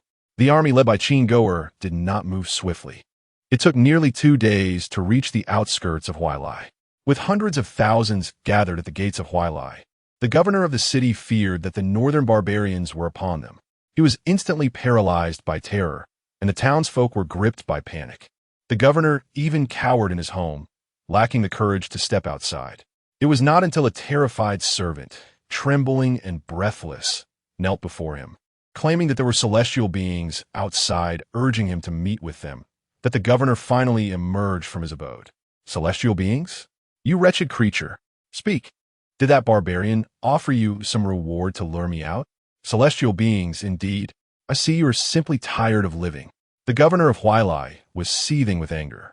How dare this young servant deceive him with tales of immortals? Did he truly believe him to be a fool? No, my lord, it's a grave injustice. There truly are immortals. Moreover, that army is not a barbarian force. It belongs to the Great Yu. Great Yu? Which Great Yu? The governor of Huailai was left bewildered. The one from the capital, my lord. The capital? A jolt of shock surged through the governor's heart. Just days prior, the army of the Bei clan had marched through Huailai, requisitioning a substantial amount of grain. How could it have transformed in a Great Yu's army in such a brief span? Could it be? Terror gripped the governor as he kicked the young servant to the ground. You wretched creature, why did you not report such a crucial matter sooner? He exclaimed, disregarding his disheveled attire and hurriedly making his way to the city wall. Upon reaching the wall, he was met with a sight that left him utterly astounded. The soldiers who had been guarding the city were all kneeling, their posteriors raised high. When he looked up, he was further astonished to see a figure standing in midair, balanced atop a massive sword. This. The governor's eyes nearly bulged from their sockets, momentarily rendering him incapable of action. Goer yawned and casually cast a glance at the corpulent governor, his voice devoid of emotion. "My lord certainly exudes an impressive authority. It has kept me waiting." Upon hearing this, the governor snapped back to reality, cold sweat drenching his body. He hurriedly dropped to his knees, his head knocking against the ground repeatedly. "Immortal above, I did not intend to offend. It was that young servant who deceived me. Please spare my life." Goer regarded him with a cold snort. He could have forcefully breached the city gates, but he opted to remain airborne for the sake of theatrics. After all, the emperor had instructed him to instill fear across the realm. Thus, he performed as required, showcasing his prowess in front of the crowd. "I am Goer, the emperor's appointed commander of the Jinui and the general of the pacification of bandits. I ask you, why did you not resist when the bandits besieged the capital and passed through Huailai days ago?" His voice boomed like thunder, sending tremors through the hearts of the soldiers atop the city wall. The governor of Huailai, drenched in sweat, stammered, struggling to articulate a response. What could he possibly say? Was this even something a mere mortal could comprehend? As the governor faltered in silence, Goer issued another sharp command. "Open the city gates at once." "Do you intend to invite me to besiege the city?" Yes. I shall open the gates immediately." The governor trembled as he rose, shouting to the soldiers below. In fact, the guards had already opened the gates upon seeing Goer. "Where are the Tianmu guards?" "Here." Thousands of Tianmu guards shouted in unison. "Follow me into the city." "Yes." As Goer descended from the wall, the thousands of Tianmu guards marched forth with great vigor, while the Huailai soldiers lay prostrate, too frightened to utter sound. Within the surrounding houses, the populace cowered in their abodes, casting fearful glances outside. By the decree of His Majesty, the city gates were to be sealed forthwith. Every clan, regardless of size, within Huailai was to be apprehended. The frigid tone of Goer reverberated ominously. For Ju sought not merely to purge the 5 prominent clans. His ambition was to render this realm devoid of any clan, great or small. He was intent on their annihilation, on their utter extermination. Presently, the focus was on the clans, yet in the future he would also confront various powerful landlords, ruffians, and scoundrels. Even if it meant having the population of the Great Yu, Ju would resolutely accomplish it. On the city walls, the magistrate of Huailai, upon hearing Goer's orders, nearly succumbed to unconsciousness, his eyes rolling back in disbelief. He himself belonged to a clan, although not particularly large. It was nonetheless renowned in the surrounding areas. This decree was directed at him. Chapter 22. The Debate in Theory. It would have been more efficient to dispatch hundreds of thousands of troops to cleanse the major cities. However, Goer chose a different course of action. There were no other reasons behind this decision. It stemmed solely from his mistrust of the captives. The emperor's objective was to eradicate the malignant elements without infringing upon the common folk in the slightest. Any transgression in this regard would see him, as the commander of the imperial guards, facing the direst consequences. Therefore, even if it meant a slower pace, Goer dared not to seek glory through reckless advancement. Moreover, as a cultivator, he had an abundance of time at his disposal. As for the fear that clans from other regions might hear rumors and flee, the world is vast, and they have nowhere to escape. Wherever they go, Goer would pursue them relentlessly. Additionally, he intended to leave covert agents of the Imperial Guards in every major city along the way. This would serve the dual purpose of establishing a nationwide network of spies. In Huailai City, ever since the arrival of the Heavenly Martial Guards, the sounds of slaughter echoed incessantly. The clans within Huailai City had not anticipated their impending doom, and thus they lacked even the opportunity to escape and hide in advance. Some were at home, while others were indulging in worldly pleasures. Thousands of heavenly martial guards meticulously searched every household, leaving no corner of Huailai City unchecked. Observing that the number of heavenly martial guards was somewhat insufficient, Qin Goer dispatched additional captives into the city for the purpose of apprehension. With him overseeing from above, chaos was impossible. Thus, by the time night fell, every member of the clans in Huailai City had been captured, including the city's governor. The following day, hundreds of clan members were paraded to the marketplace, comprising the elderly, the weak, women, and children, all bound and kneeling in unison.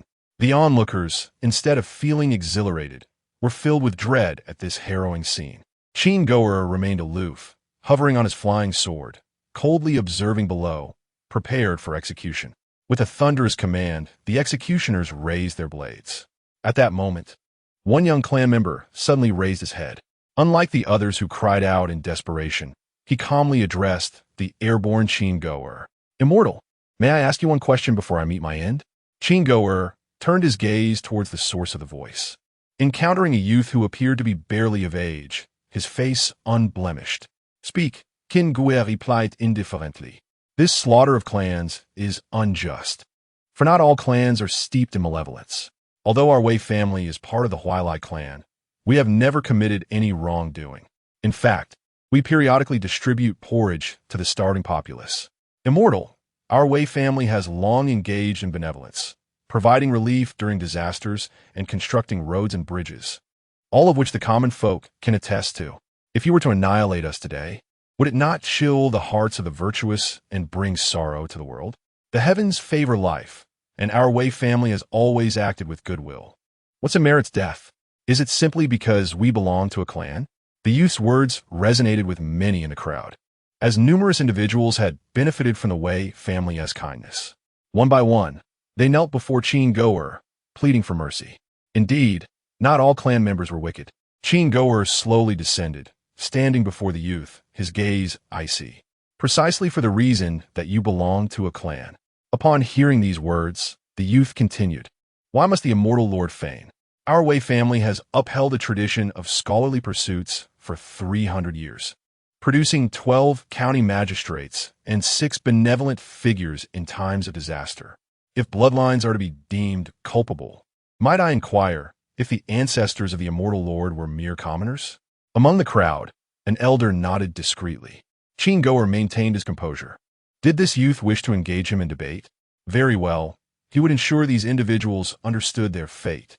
He produced a weathered land deed from nowhere and forcefully flung it at the youth's face. "In the time of your ancestors, the Wei family illegally seized 1,000 acres of farmland, falsely claiming to serve the emperor's interests. During the plague of the previous dynasty, your Wei family exchanged moldy rice for fresh grain from the government, declaring it as a donation of 10,000 stones. The monument of your family's righteousness is inscribed with the bones of the common folk." Unyielding, the youth retorted, "The Wei family has established cultural halls and charitable schools. Which humble scholar has not benefited from the Wei family's kindness?" Among the crowd, some scholars clenched their fists in silence. However, Qin Goer erupted in laughter, seizing a booklet from a nearby soldier titled Regulations of the Wei clan. "Any student entering the charitable school must serve the ancestral hall for 3 years, and those who achieve academic success must change their surname to align with the clan. Every grain of rice you dispense is marked with a price.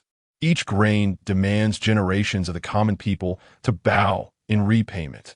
Qin Goer then grasped an old guard from the imperial guards, revealing the scars on his torso. "Do you know the origin of these scars?" "Eru, enlighten him." The guard named Eru inhaled deeply and recounted. "During the reign of the late emperor, bandits wreaked havoc in Yuzhou. These scars are the remnants of my efforts to quell that chaos." The common folk looked on, bewildered. Qin Goer fixed his gaze upon the youth, asking, "Do you understand why there were rebels in Yuzhou? Allow me to enlighten you. Your Wei family altered the county records, changing equal land distribution to granted land. A mere word's difference turned thousands into your family's servants. Do you comprehend? You do not. Even if you did, it would seem trivial to you. Whether it is your Wei family or any other clan, Liu, Wang, or Huang, you shamelessly indulge in privilege and take it for granted. The porridge you offer the common folk is akin to showing compassion to a pitiful kitten or puppy. You do not regard the ordinary populace as human beings. You have not committed evil, yet your routine actions have resulted in the demise of countless lives. Today, I shall not slay you for your wickedness, but for the very belief that the backs of the common folk serve as the stepping stones to your ascension. Chingoer's voice grew louder and more resonant. The onlookers, whether commoners or members of the Tianwu Guard, even the war captives stationed outside the city, all heard his words. In that moment, everyone stood transfixed. Indeed, is what is taken for granted truly just? A commoner murmured, "My son once borrowed money from the Wei family. They offered it without hesitation, and I felt gratitude at the time. But in the end, the accumulating interest drained my family, leading to my son's demise. The repayment has indeed been substantial." A scholar, his eyes wide with disbelief, lamented, "The aristocracy adorn themselves with gold and silver, draped in fine silks, while we, the children of humble origins, despite our erudition, are clad only in coarse garments. It is not a matter of affordability. Rather, it is the stark reality that ordinary folk are deemed unworthy to wear such finery." In that moment, a profound understanding seemed to dawn upon everyone present. The silence that enveloped the surroundings was almost suffocating. "Proceed with the execution," commanded Chingoer, soaring into the air. "What His Majesty seeks to behead is not merely the aristocracy, but the rotting and vile privileged class that binds itself with the thread of bloodlines." Chapter 23. The Northern Determination at present. Chingoer remains blissfully unaware that his words have been surreptitiously recorded, nor does he comprehend that an enlightened individual, stirred by his speech, has clandestinely resolved to pen a book. Little does he realize the profound impact his utterances will have on the populace of the realm. After attending to the clans within Huailai City, Chingoer did not linger for long, leaving a contingent behind to maintain order. He resolutely marched onward with his grand army towards the next city. Thus, at each new city, Chingoer employed the same tactics, gradually disseminating the term immortal throughout the land. Half a month later, the 5 great clans of Yinyun convened once more. However, the atmosphere of this gathering was suffocatingly tense. 10 days prior, they had already sensed something was amiss. Logically, had they successfully captured the capital, news would have reached them within 3 days at most. Yet, the days dragged on, and no tidings of victory arrived. Anxious, they dispatched scouts to ascertain the situation, but none returned. Only recently, with Chingoer brazenly revealing his immortal identity and systematically purging the clans, did the 5 great clans come to grasp the grim reality. Immortal, the head of the Wang family murmured, the weight of the term nearly suffocating him. Initially, he believed it to be a mere rumor or a tactic employed by Qinju to intimidate them. However, as more and more witnesses emerged, the truth became undeniable. Regardless of their internal turmoil, the heads of the 5 clans had no choice but to accept this harsh reality. It was no wonder Qinju had exhibited such fearlessness and audacity. In the current predicament, aside from concealing their identities and fleeing, they had no other recourse. Qinju's determination to eradicate the clans was unprecedented. Countless clans along his path had been uprooted without a hint of negotiation. Master Qian took a deep swig of wine, his expression somber. "Our 5 great clans are nearly scattered to the winds. It is time for us old fellows to depart. Alas, it is a pity to abandon the foundation we have built over centuries.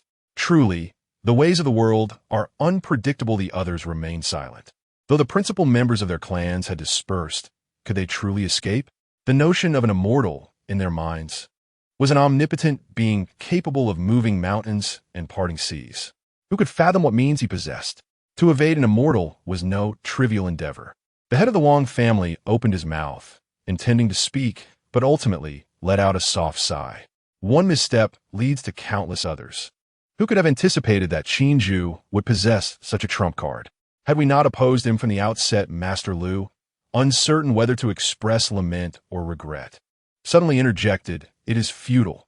As Qinju cleanses the court, all has been predetermined. Very well. It is time to depart. Take care." Everyone the head of the Wang family stood first, recognizing that there was little left to say. Any further struggle would only be in vain. The only hope lay in escaping as far as possible. As the head of the Wang family rose abruptly, a large hand suddenly pressed down upon him. "Where do you think you're going, Wang family head?" In an instant, his complexion turned ashen, and the other four family heads sprang to their feet in alarm. Unbeknownst to them, a figure had materialized behind the Wang family head, who had previously appeared to be alone. "How delightful that you 5 esteemed heads of the 5 great clans are gathering here, even as death looms near," a voice laden with mockery echoed in their ears. The high-ranking leaders of the clans could not help but swallow hard, beads of perspiration cascading down their brows. "Who are you? Why do you intrude upon our residence?" The Wang family head attempted to turn, but found his neck unresponsive. TSK, still pretending to be oblivious, Lord Wang Wu. Qin Goer remarked nonchalantly as he settled into a chair, unperturbed, and began to help himself to the dishes laid before him. He downed a cup of wine, continuing, "You know perfectly well who I am. I had anticipated that capturing you would require considerable effort, but lo and behold, here you are, gathering for a feast even as your demise approaches. You truly are my good fortune." At these words, Wang Wu was overwhelmed with despair and closed his eyes. Reports had informed him that the army led by Qin Goer was still within Tianjin City, a considerable distance away. He had never imagined that this notorious figure would arrive ahead of schedule, stealthily infiltrating their midst. To the victor go the spoils. Lord Qin, whether you choose to slay us or spare us, we shall comply without protest, the family heads, embodying the resilience of their esteemed lineage, quickly regained their composure after their initial shock. Each donned a countenance that suggested they faced death without fear. "Fear not. You shall perish, but not at this moment," Qin Goer declared after satisfying his appetite. He produced a thick tome, exclaiming, "Indeed, the one who conceived the family tree was a genius. Let me see, Wang Wu, I have found it. You have 4 sons, with the eldest being." Upon glimpsing the genealogy, Wang Wu and the others began to thrash in desperation. "Lord Qin, must you leave no room for mercy? Whatever you desire, we shall provide. Wealth, beauties, name your price, and we shall deliver. Being a celestial being, do you not fear divine retribution for your brutal actions?" Qin Goer recited several names before snapping the tome shut and leaning closer to Wang Wu. "Bribing me? Huh. What you offer is far beneath my desires. As for divine retribution, the only heaven I recognize is that of His Majesty." With that, Qin Goer seized Wang Wu's arm and, with a gentle twist, dislocated it effortlessly. "Now, tell me, where have your so-called direct descendants fled? Speak, and I shall grant you a swift end." The excruciating pain contorted Wang Wu's features, yet he stammered, "It is futile. Lord Qin, you will never, ever find them." With a scoff, Qin Goer brought his foot down once more, shattering Wang Wu's knee. With a hand resting atop his head, he smirked coldly. "Is that so? I shall ensure you witness firsthand how your illustrious Wang clan is utterly annihilated." In the 4th month of the Great Yu, after 2 arduous months, the commander of the Jinyue, General Qin Ju, returned triumphantly, leading over 10,000 clan members in tow. The citizens of the capital surged forth, welcoming him from 10 miles beyond the city gates. 3 days later, the multitude of prisoners faced public execution, the scene so sanguinary it resembled a hellish purgatory. Henceforth, the entire northern realm fell completely under Qin Ju's dominion. The name of the Emperor Yu resounded throughout the world. After purging the north, Qin Ju did not hasten to commence the cleansing of the south. However, in May of the same year, the former Emperor Qin and Crown Prince Qin Ding were brought to the capital by agents of the Jiangnan clans.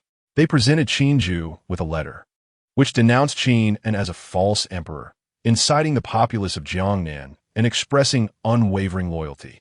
The text conveyed that their clans were coerced, compelled to act against their will, and they were prepared to sacrifice all their wealth, pleading only for the preservation of their lives. Chapter 24. The civilized Mall. Should I deem them foolish or merely naive? With a casual flick, Qin Ju cast aside the letters sent by the Jiangnan clan, completely indifferent. No one could impede his progress. No one. "Your Majesty, the Grand Emperor and the former Crown Prince have arrived. Should I?" Shaoli bowed slightly, speaking in hushed tones. Ever since these two had been brought to the capital by the Jiangnan clan, Qinju had not summoned them, leaving it uncertain whether he had forgotten or was acting on purpose. Nevertheless, one was the emperor's biological father, and the other his brother. Shaoli found himself in a quandary, compelled to arrange for their accommodation. Seizing this opportunity, he was eager to observe how the emperor would handle the situation. The Grand Emperor? Qinju glanced at Shaoli, his voice devoid of inflection. Have someone attend to them. Shaoli, though respectful, suddenly lifted his head in shock. He stood frozen, grappling with uncertainty, and after a moment of hesitation, he anxiously inquired, Your Majesty, how should this be handled? Who could blame Shaoli for his trepidation? After all, those were the emperor's own father and brother. If Qinju's intentions were as he feared, then Shaoli, as the informed party, would surely meet a grim fate. Qinju's expression remained impassive as he uttered a few nonchalant words, just as you envision. To Shaoli's astonishment, upon hearing this, he immediately prostrated himself on the ground, his head striking the floor with a resounding thud. Even as blood flowed from his forehead, he continued to bow fervently, tears in his eyes. Your Majesty, I have served you faithfully since childhood, for over a decade, without error. Please spare my life, Your Majesty. Seeing this, Qinju couldn't help but find it amusing. A faint smile graced his lips. When did I ever declare my intention to kill you?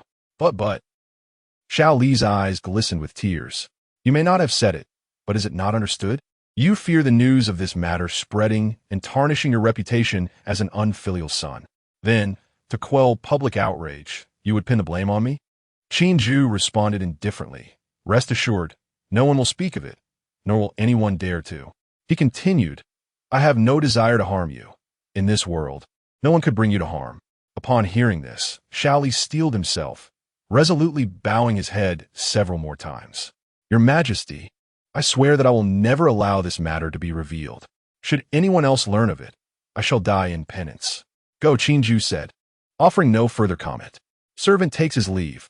Once Shaoli exited the palace, a sinister expression crossed his face. He silently vowed that beyond the emperor and himself, no one else must ever know of this affair. However, given the emperor's protective nature towards his subordinates, careful consideration was required regarding this matter. Meanwhile, within the palace, Qinju dismissed the entire issue from his mind. He genuinely did not care. There was no other reason for his indifference. The Grand Emperor and former Crown Prince held no significance for him. As a time traveler, his parents resided in another world, and he had no interest in recognizing another pair of parents. Moreover, these two had recently stood against him, given Qinju's temperament. How could he possibly let them off easily? Quickly shoving the matter aside, a mysterious smile appeared on Qinju's face. Just moments ago, the long-dormant jade seal within my mind suddenly stirred to life. With a mere thought, Qinju's consciousness once again traversed to that extraordinary realm. The jade seal emanated a soft, ethereal glow, gracefully suspended in midair. Qinju extended his hand, grasping it once more. A torrent of fresh information surged into his mind, and after a brief pause, he abruptly opened his eyes. First and foremost, the number of blessing quotas had increased by 2. However, this was secondary. The primary revelation was the emergence of a feature within the Jade Seal, called the Civilization Mall. This marketplace was replete with a vast array of items, spanning the realms of technology, fantasy, cultivation, and magic. From profound techniques and magical artifacts to mundane furniture, everything one could desire was available. According to the feedback from the Jade Seal, all items within required a currency known as civilization points for exchange. The unfortunate news was that Qinju currently possessed 0 civilization points. How was one to acquire these civilization points? This was the first question that flickered through Qinju's mind. The Jade Seal offered no guidance on how to obtain them. In addition to the blessing quotas and the civilization mall, the Jade Seal bestowed upon Qinju a new ability, aptly named Suppression. This ability was elucidated. It was remarkably formidable. Within the vast expanse of the great universe, Qinju could forcibly suppress anyone of the same realm, rendering them utterly incapable of resistance. This notion of the same realm was not trivial. For instance, even if Qinju were merely at the initial stage of Foundation establishment, He could effortlessly suppress any cultivator at the peak of foundation establishment or even those at the false dance stage. Upon exiting that peculiar space, Qin was plunged into deep contemplation. Compared to the ability of suppression, it was the items in the Civilization Mall that truly piqued his interest. Civilization Mall, civilization points. Qin furrowed his brow in thought.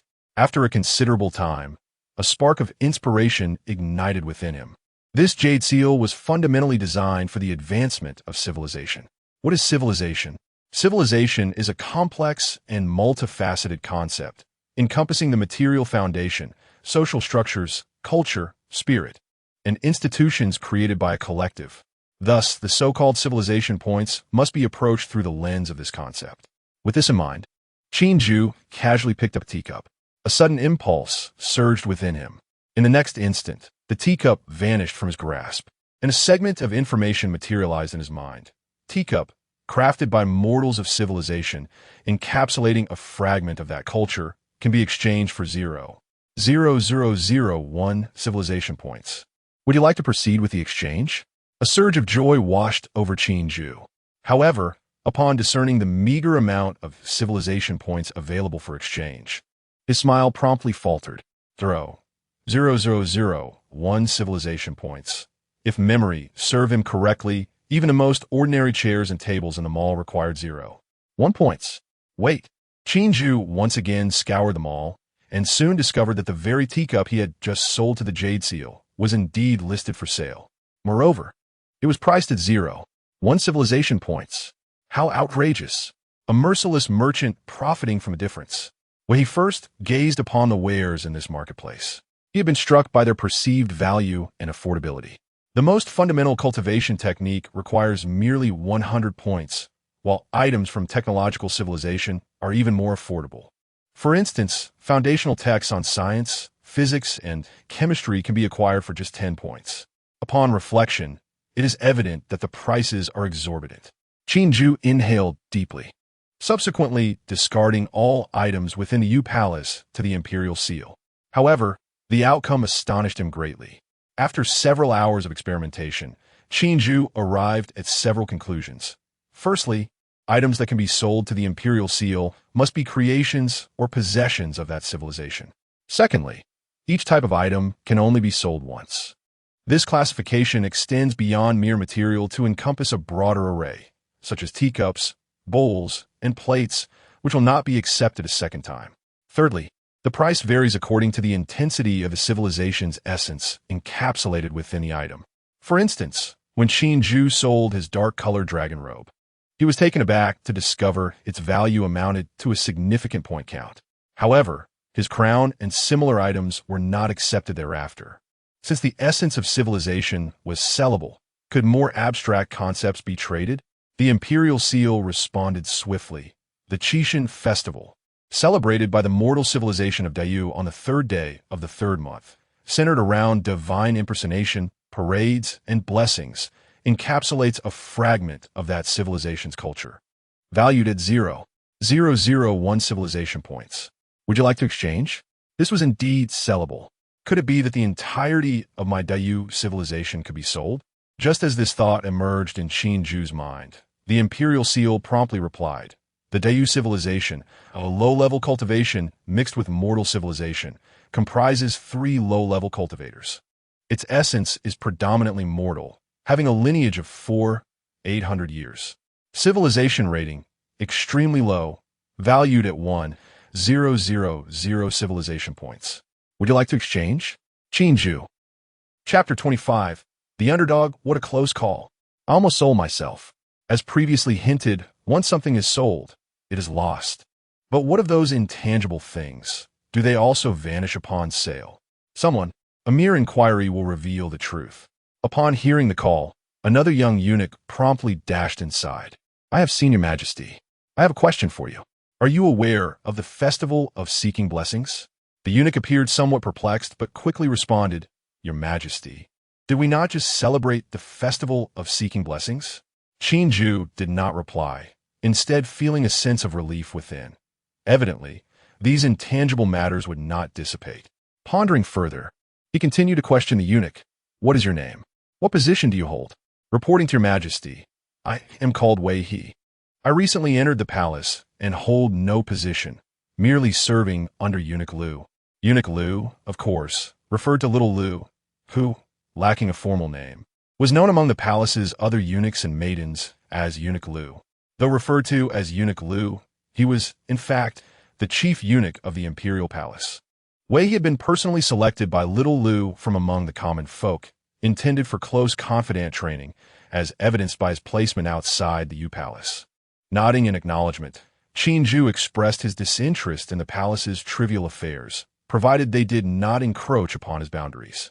So, Wei He, I entrust you with a task. I need you to scour the realm for various objects. They need not be precious merely. Qin Ju contemplated and then described the items he sought. Wei He understood that this was his opportunity for ascendance. Suppressing his excitement, he meticulously memorized every word spoken by Qin Ju. With a flourish, Qin Ju produced an ancient-looking token seemingly from thin air. Take this token. You must personally venture beyond the palace to accomplish this task. However, there is no rush. I require only a delivery every 5 days. Any trusted individuals within the palace may assist you. Wei He gingerly accepted the token, placing it close to his heart, his body trembling with anticipation. The world speaks of the majesty of his majesty. Now he had witnessed it firsthand. I vow to fulfill this task and live up to your majesty's esteemed grace. Depart.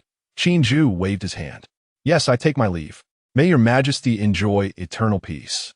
Bending deeply, Wei He exited the vicinity of the Yu Palace before straightening his posture, cautiously caressing the token in his hand. His excitement caused him to tremble slightly. Who would have thought that my opportunity would come so swiftly? Indeed, the twists of fate are unpredictable. What a remarkable opportunity this is. This is a task personally assigned by the emperor. If I perform well, could I not become another Eunuch Lu?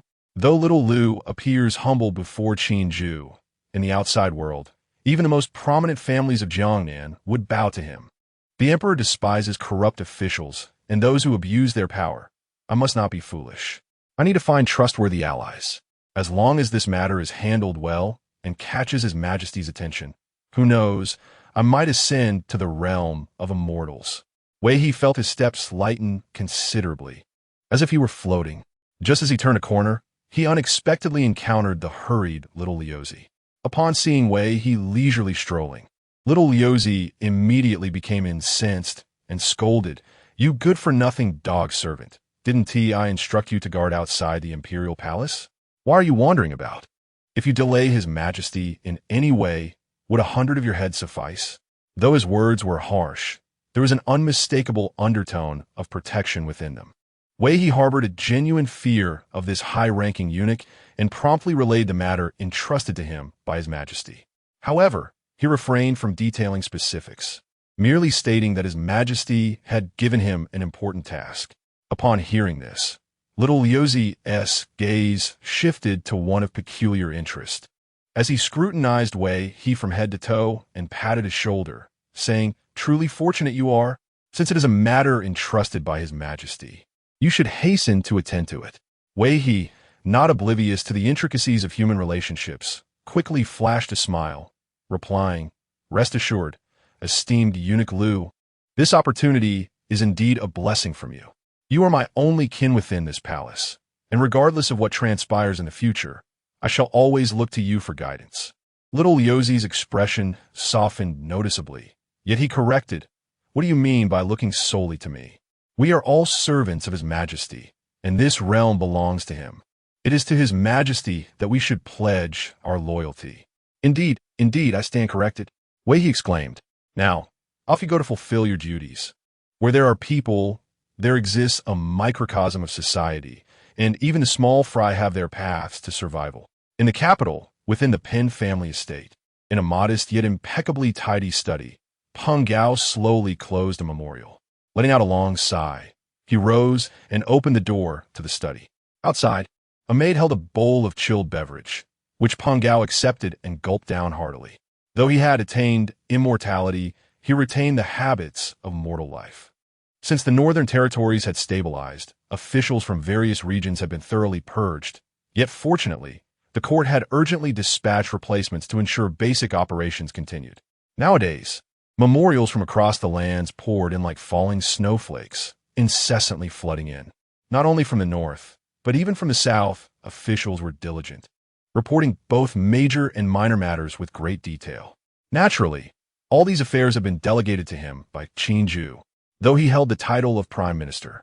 Throughout history, who has ever seen an emperor spending all his time in the palace unaware of what was amiss while a prime minister perused memorials?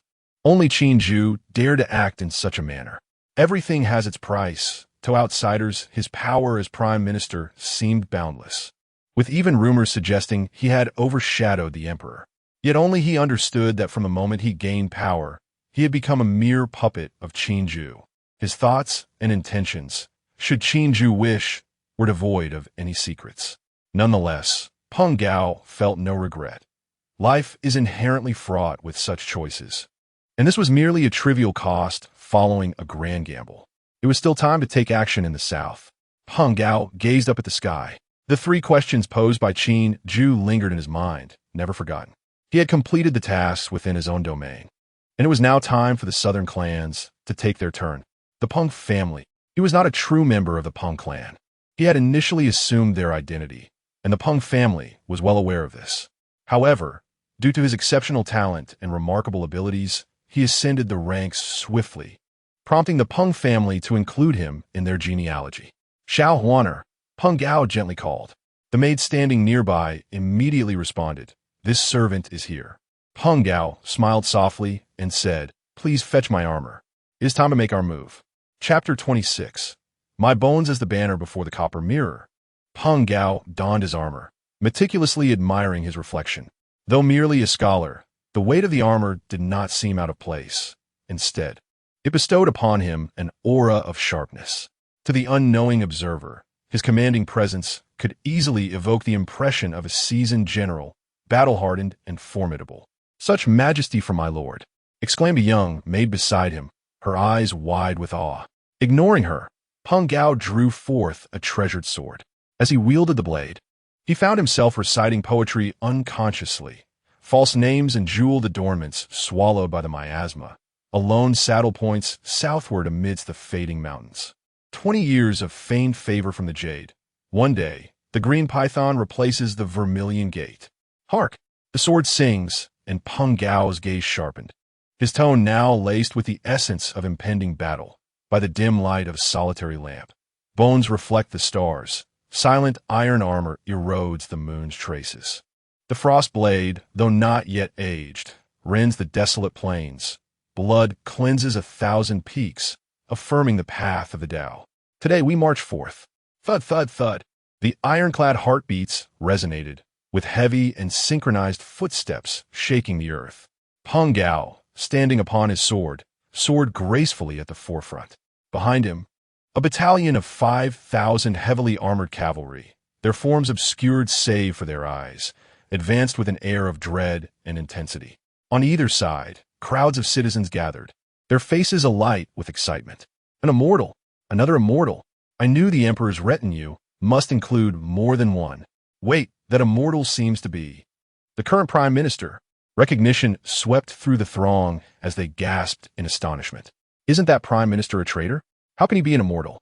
Indeed, I have heard that he hails from the Peng family of Heshi. Why is he leading troops today? Who is he to confront? You truly are uninformed. The emperor issued a decree yesterday, dispatching the prime minister to quell the Jiangnan clans. What? To battle his own? You blockhead. It's clear the prime minister has pledged allegiance to the emperor. He is to personally secure the decree of allegiance. Did you not see the prime minister has become an immortal? Would anyone else be blessed to attain such a status without the emperor's favor? A rather astute man elaborated. Peng Gao listened intently to the whispers surrounding him, yet his expression remained unchanged. He was never one to be swayed by external factors. In midair, Peng Gao gazed down upon the iron fortress the emperor had recently forged. Upon reaching the city gate, Shao Li stood atop the wall, a smile gracing his lips as he unfurled a decree. My bones as the banner, the edict states, adorn the python robe and hold the azure python talisman. Within 3 months, subdue the 6 clans of Jiangnan. When the frost blade is drawn, should one with white hair obstruct the carriage, crush their skull to pave the way. If a babe impedes the blade, sever their eyes to create pearls of light. I grant you two authorities. First, to burn the ancestral halls, the ashes to be mixed with brown sugar to feed the hungry. Second, to sever bloodlines. With each clan extinguished, release their entire household. I shall bestow renewed life upon them, illuminating the sun and moon. Heed this, divine retribution? I am indeed divine retribution. Upon hearing the edict, a wave of astonishment swept through the crowd. The ironclad officials dismounted, and the common folk knelt in reverence, including the esteemed Pungao, who humbly bowed to the ground. However, once the contents of the decree were unveiled, everyone was left utterly astonished.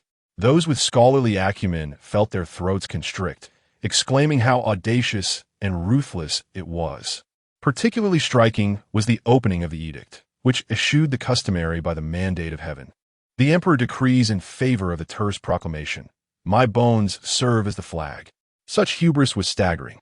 The four words encapsulating a message that sent shivers down spines. A blatant disregard for heaven and earth, a disdain for deities. With the bones of the emperor transforming into a banner, he proclaimed himself the very backbone of the realm. The content that followed was equally vicious, invoking imagery of white hair as paving stones and swaddled infants as precious jewels. The current celestial sovereign truly embodied a complex nature. This was the tumultuous thought swirling in the minds of the populace, perceiving him as both merciless in action yet benevolent towards them. On the city walls, Shao Yozai slowly folded the edict, chuckling, "His Majesty certainly holds great expectations for Lord Peng. Let us hope he does not disappoint." After receiving the decree, Peng Gao rose decisively, affirming, "I shall not betray His Majesty's trust." The journey from the capital to the southern territories was exceedingly long, particularly in this ancient era with its unyielding roads. Fortunately, Peng Gao commanded a cavalry unit, which would enable a swifter pace, although it would still take nearly a month. As Peng Gao advanced for over half a month, news reached the southern regions. Upon learning that the emperor had ultimately decided to take action in the south, both large and small clans in Jiangnan were engulfed in trepidation. Some fled under the cover of night, while others attempted to mount a resistance. The clans had long maintained an iron grip over Jiangnan, particularly in shaping public opinion, where the common folk remained ensnared within limited information. They were aware that a celestial being resided in the northern capital, yet the predominant narrative portrayed the brutality of Qinju, depicting him as a sadistic tyrant who delighted in various forms of cruelty against the populace. The plight of the north was exaggerated, with tales of desolation and displaced citizens echoing through Jiangnan. This instilled in the southern folk a singular sentiment towards Qinju: fear. As the news of the impending army reached them, not only the clans, but also the common people were thrown into a panic. Within a tavern in Suzhou, Qin Goer, clad in coarse garments, sipped his drink while listening to the conversations around him, a sly smile playing upon his lips. Truly, as His Majesty had observed, these clans would resort to any means when cornered. He delicately picked up a peanut, savoring it thoughtfully. Even before the dust of the northern conquest had settled, he had been dispatched in secrecy. It was not due to a lack of trust in Peng Gao, but rather a desire to spare the common folk of Jiangnan from unwarranted calamity. On that day, Qinju had informed him that, learning from the fate of the northern clans, the southern clans had but a few means left for survival.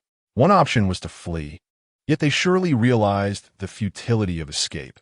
After all, did not countless northern clansmen who attempted to evade capture ultimately face their doom? Thus, only one method remained: a chance for survival, chaos.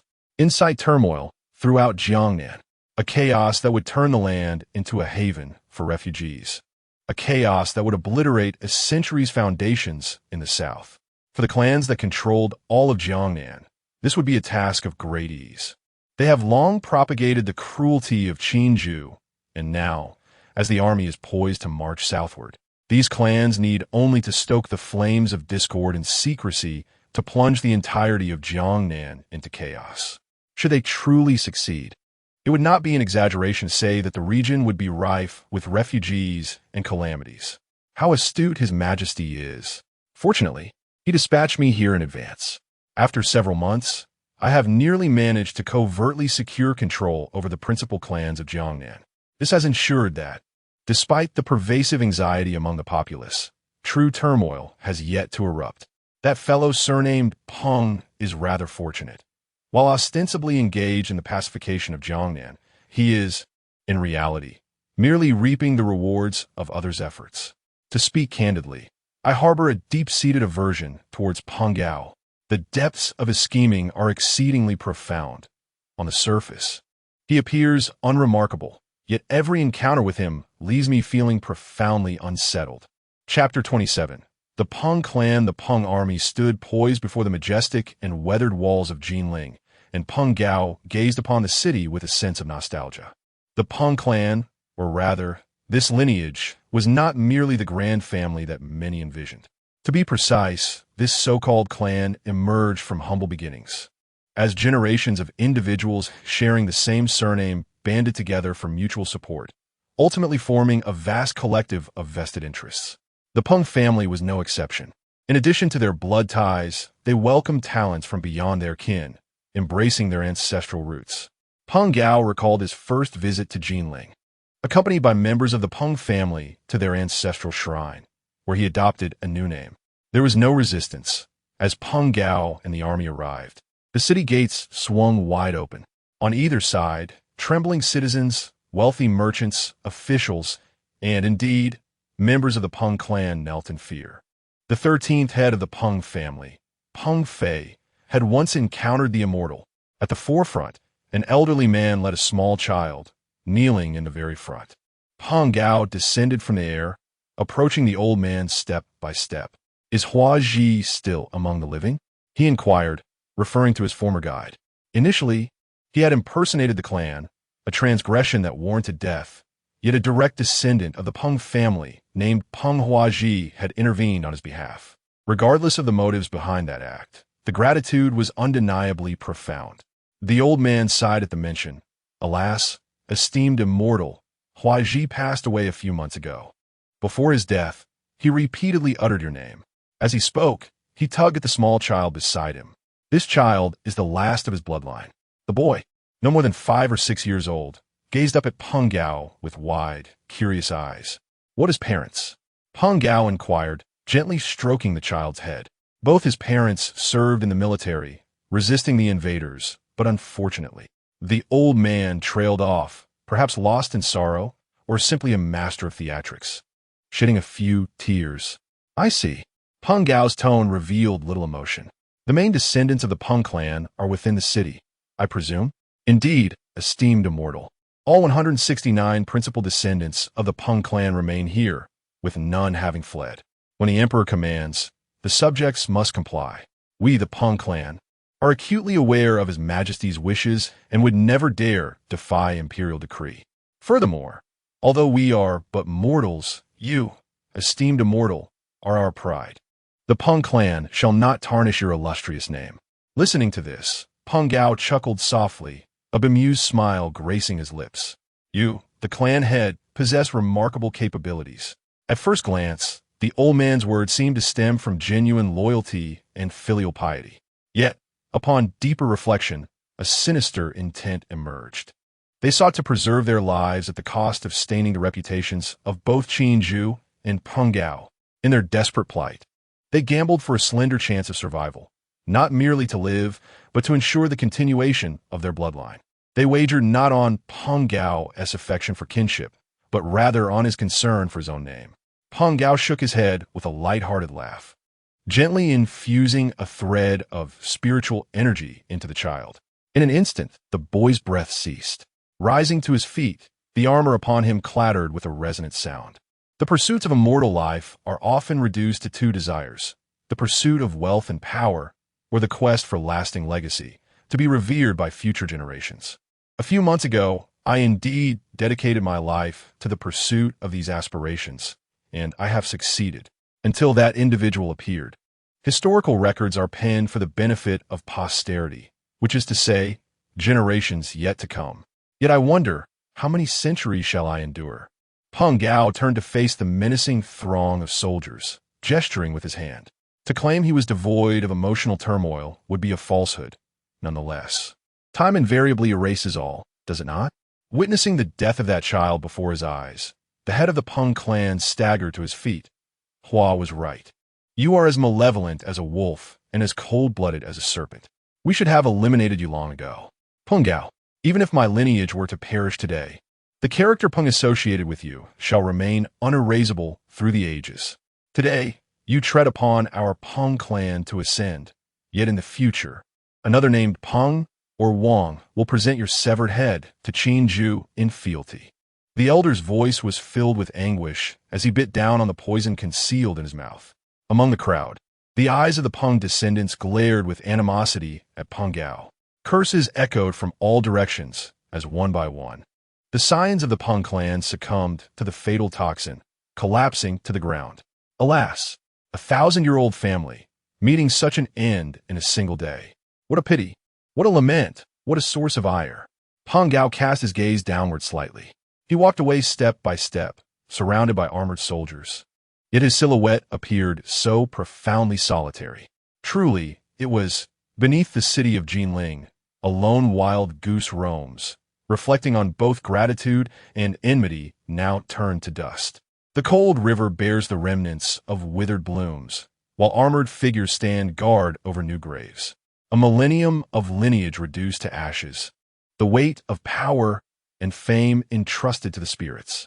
Even if immortality has its limits, who among mortals remembers the exterminators of clans? The army marched with a heavy cadence, slowly entering the city. These iron cavalrymen were mostly the soldiers who had accompanied Qin Goer in subduing the north, thoroughly familiar with the procedures of cleansing. From there on, it sufficed for Peng Gao to oversee the operations without needing to intervene directly. Days turned into weeks. As from Jinling, the iron cavalry traversed city after city. During this period, there were attempts at resistance, but they were met with the cold edge of steel. Clan after clan was systematically eradicated, their blood nourishing the fertile soil, laying a robust foundation for the resurgence of the Dayu Empire. Until 2 full months later, the term clan had entirely become a sigh of history. In the 7th month of Dayu, the oppressive heat scorched the earth. The air shimmered under the sun's relentless rays. In the fields, an elderly farmer toiled diligently. Despite the sweat pouring from his brow and his weathered skin, his countenance radiated satisfaction. "Old man, why labor on such a sweltering day? Shouldn't you take a break?" inquired a young man, simply dressed, yet with sharp features. "Ha ha, you young lad. With the emperor having eradicated the clans across the realm, vast tracts of land have been redistributed. I, an old bone, never expected to receive a share of several acres of fine farmland. So I must work hard to prepare for the autumn sowing. What is a little toil?" The old man mused. "Having farmed a lifetime, I had merely managed to sustain my family with a few acres of dry land. Who would have thought that in these rare times, I would be so fortunate? Everyone says the emperor is the incarnation of the Ziwei star. But I believe he is not only that, but also a deity of agriculture. Oh, is it not true that many speak of his majesty's cruelty and addiction to bloodshed? Who dares to utter such slander?" The old farmer, filled with indignation, exclaimed, "His Majesty possesses a heart of compassion, yet wields a decisive hand. Since his ascension to the throne, has he ever indiscriminately slain the innocent? The ones he has executed are those deserving of their fate. Be they General Qin or the Prime Minister, not a single innocent civilian has met their end by his decree. Whom have you been listening to, young lad? Could it be that remnants of the fallen clan have whispered such tales? Inform me, and I shall deal with them. Wait." The old man's gaze suddenly shifted, scrutinizing the youth before him. The young man chuckled and shook his head. "Dear elder, I am no remnant of any clan." He knelt upon the parched earth, gently caressing the cracked soil. In the next moment, sprouting grains emerged from the ground at an astonishing pace. An immortal. The old farmer's legs buckled, and he nearly knelt, only to be steadied by the young man. "Elder, you have toiled in the fields your entire life, with so much land now available. Why not entrust it to your sons and grandsons and enjoy a life of ease?" After a moment of astonishment, the old farmer seemed to grasp something, sighing, Your Majesty. Who in this world does not desire a life of comfort? Yet, some tasks must still be undertaken. My son was once a servant of the Wang family. Since the clan's downfall, he has joined the military, earning a decent salary each month, and with these several acres of land, he lives quite comfortably. What more can I dare to wish for? Qin Ju smiled as he rose. Take care of yourself, dear elder. Soon, you shall enjoy a life of ease. This is my promise to you. Chapter 28. The realm settles human desires are insatiable. The common folk of today find contentment in merely having food to eat and clothes to wear. Yet, as the great empire continues to flourish, their aspirations will inevitably evolve. This is an immutable law of history, a cycle that cannot be halted. As the sovereign of this empire, Qin Ju must steer the chariot of the great Yu forward, driven by both personal ambition and a vision for a better future. The realm has found stability, and yet it has been less than 5 months since Qin Ju traversed into this world. In this brief span, he has managed to resurrect a dynasty that was on the brink of collapse, riddled with corruption. Those officials stained by malfeasance have been imprisoned or executed, while the oppressive clans that once loomed over the populace have been utterly dismantled. Surrounding forces, be they the northern barbarians or the smaller nations, have retreated like turtles upon receiving intelligence of his might. Internal strife and external threats no longer plague the great Yu. However, this does not imply that Qin Ju is devoid of challenges. His most pressing concern lies in the shortage of local officials. Most of the bureaucrats were from the clans he has eradicated, leaving these positions vacant. Although the regions remain stable under the reputation of the immortal, this cannot sustain itself indefinitely. Lacking better alternatives, he can only heed Peng Gao's earlier suggestion to temporarily appoint some reputable officials to fill the gaps. In addition to this matter, there is a piece of good news. Within the imperial palace, Jia Yu peruses a tome, his brow furrowed. His expression oscillates between rapture and confusion. Should one turn to the first page, they would encounter the title, Fundamentals of Science. Beside Jia Yu lie several other volumes, including Fundamentals of Physics, Fundamentals of Chemistry, and Fundamentals of Mathematics. These are the fruits of Qin Ju's relentless accumulation of civilization points over the past months, exchanged for knowledge from the marketplace. In addition to these foundational texts, there exists an extensive array of advanced topics in physics, chemistry, biology, and mathematics. Remarkably affordable. The entire collection costs no more than 10 points. Initially, Qin Ju intended to modify these works to fit the unique context of his world. However, upon reading through them, he was astounded to discover that they seamlessly align with the principles of his realm, not mere material science, but rather the fantastical science he had envisioned. This revelation profoundly reshaped Qin Ju's understanding of the imperial seal. If his conjecture holds true, all items exchanged from the marketplace will adapt to resonate with the essence of his world. What think you of this, Minister Jia? He inquired, observing Jia Yu as he eagerly flipped through the foundational texts. Remarkable, truly remarkable. I never anticipated that so many phenomena could be elucidated in such a manner. It turns out there exist myriad microorganisms beyond our naked eye, and this is how water, fire, thunder, and lightning come into being. This is a path previously unimagined, a grand thoroughfare, Jia Yu exclaimed, his face alight with excitement, even bordering on frenzy. And how long will it take for you to integrate this knowledge? Qin Ju asked with a gentle smile.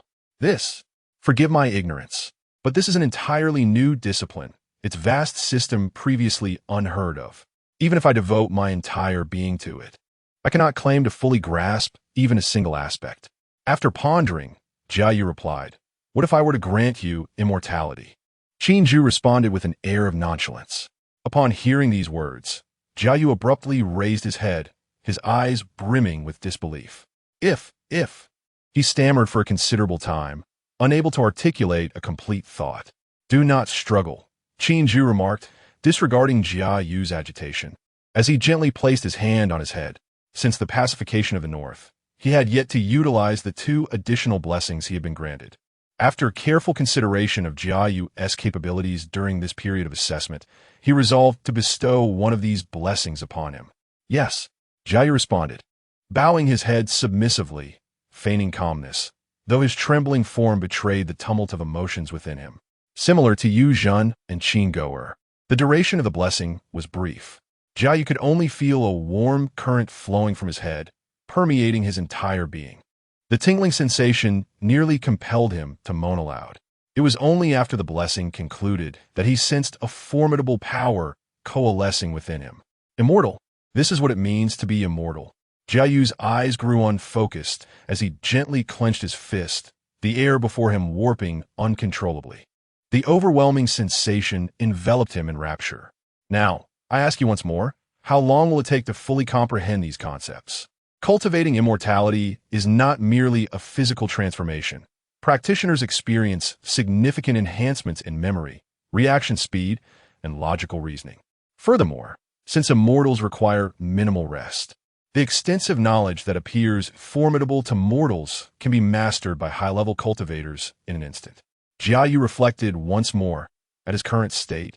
He could thoroughly familiarize himself with this knowledge within 2 hours at most. However, to truly integrate and understand, it would necessitate additional time. Science requires experimentation. He could not fully trust the information presented without personal verification. After contemplating, Jiayu replied, "During my previous travels, I encountered many like-minded individuals, most of whom are deemed unconventional by others. Yet, like myself, they possess a broad range of knowledge and a distinctive character. If your majesty permits, with the assistance of these peers, within a year, I cannot guarantee the complete establishment of this scientific system, but at the very least, it could reach a level of dissemination across the realm." Qin Ju nodded in acknowledgement. "I shall establish a new department, named the Bureau of Enlightenment, tasked with educating the populace. Your friends and allies may all take positions within it.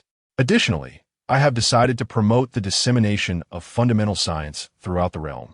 The first imperial examination of the coming year will focus primarily on this subject. I aspire to select a sufficient number of talented individuals within 2 years, not only to establish higher education, but also to enlighten the next generation." Indeed, this was Qin Ju's vision for education. The emergence of the civilization mall had disrupted his original plans with Peng Gao, yet it was ultimately a fortuitous development. Fundamental science is not overly complex. By the following year, it would be possible to filter out a cohort of individuals with nascent scientific thinking. Those individuals of exceptional aptitude or remarkable talent shall be incorporated into the imperial court. As for those who are eliminated, they will take on roles as educators across the nation. These individuals need not possess extensive scholarly knowledge. The ability to fulfill the duties of a primary school teacher suffices. When the next generation seeks to acquire more advanced knowledge, it will take 5 or 6 years. By that time, the great you will be sufficiently equipped to nurture more advanced talents. Your Majesty's magnanimity is truly admirable." Upon hearing Qin Ju's plan, Jiayu couldn't help but express his heartfelt sentiments. As for the original scholars who may resist scientific inquiry, there is no cause for concern. This is no longer the past. If one aspires to hold an official position and ascend the ranks, learning is imperative. Moreover, with immortals overseeing matters, those who refuse to learn will find that others are eager to do so. Chapter 29. The Spirit of Civilization. After a discussion with Jiayu, Jiayu finally took his leave. Within the Yu Palace, Qin Ju rubbed his temples, suddenly sensing a reaction from the Imperial Seal once more. To his astonishment, his long-dormant cultivation began to stir. Before him, a massive surge of spiritual energy materialized, continuously flooding into his being, from the initial stage of foundation establishment to the mid-stage, and then to the late stage. Boom! A terrifying aura radiated from the Yu Palace, expanding outward in all directions. The entire capital city felt a wave of formidable pressure. But that was not the end. Above the Imperial Palace, the previously clear sky was suddenly engulfed by dark clouds, which gathered ominously until they transformed into a pitch-black dragon. The populace gasped in horror, all eyes turning skyward. Once the dragon was fully formed, it let out a resounding roar, then shrank in size and dove into the Imperial Palace. What was happening? A dragon. A black dragon. It had actually entered the palace. Countless citizens exclaimed in shock. Peng Gao, Qin Goer, and Jiayu soared into the sky, frowning as they observed the scene, their hearts resonating with the unfolding events. There is no cause for alarm. The world is at peace, and the fortunes of the great you are converging. Prepare yourselves for a breakthrough. Qin Ju's voice echoed in their minds.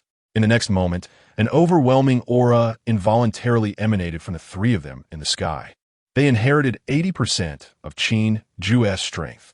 At the moment Qin Ju broke through to the late stage of foundation establishment, the cultivations of those blessed by him also experienced a breakthrough. From the peak of Qi refinement to the initial stage of foundation establishment, the joint breakthrough of the three was immensely grand. Much like within the Yu Palace, spirals of spiritual energy suddenly appeared around them, cleansing their bodies. This phenomenon even benefited the citizens of the capital. Some mortals managed to capture the dissipating spiritual power, drawn to it as if by a magnet. The entire populace felt a wave of relief and exhilaration.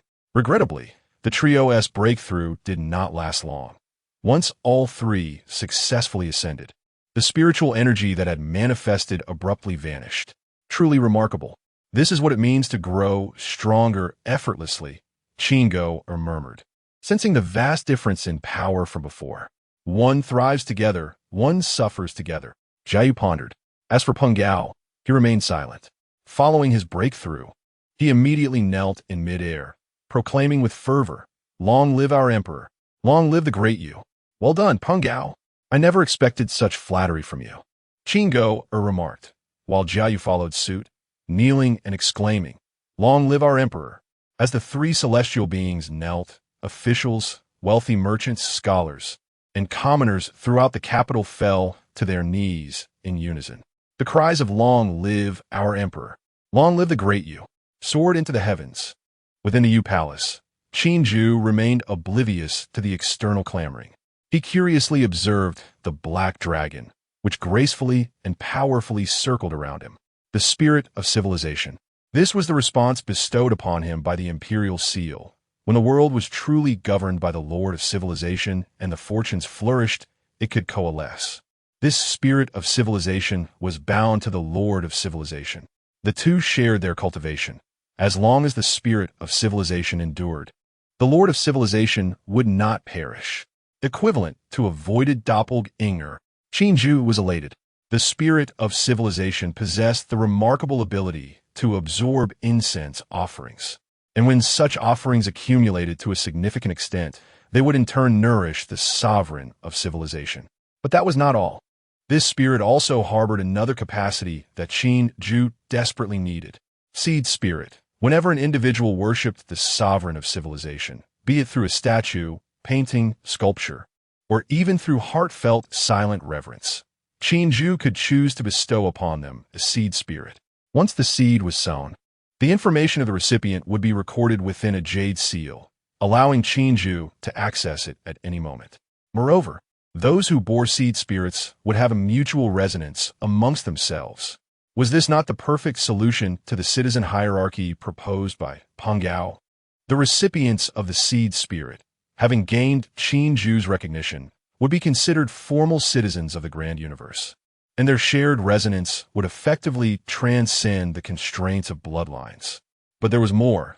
The physical constitution of those who received the seed spirit would be significantly enhanced, making them more suited for cultivation. If it was normal for 1 in 10,000 mortals to possess the aptitude for cultivation, then among 10,000 seed spirit bearers, at least half would be capable of it. Furthermore, as civilization flourished, this ratio would only continue to rise. A populace of divine beings was no longer a mere dream. Having just absorbed the information regarding the seed spirit, Qin Ju was suddenly inspired. With a mere thought, the scene instantly shifted to a modest room. Looking down from his vantage point, he observed a stone statue at the center of the room, which bore an uncanny resemblance to him. Though it could be said to be utterly dissimilar, he was clearly a young man, yet this statue depicted an imposing elder radiating divinity.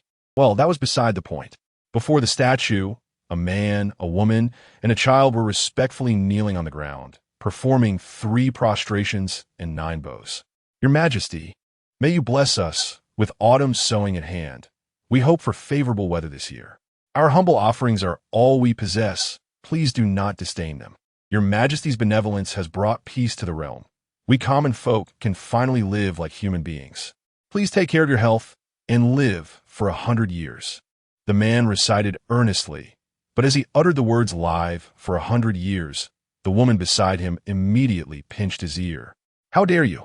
Your Majesty is the reincarnation of the Ziwei Emperor, a celestial being.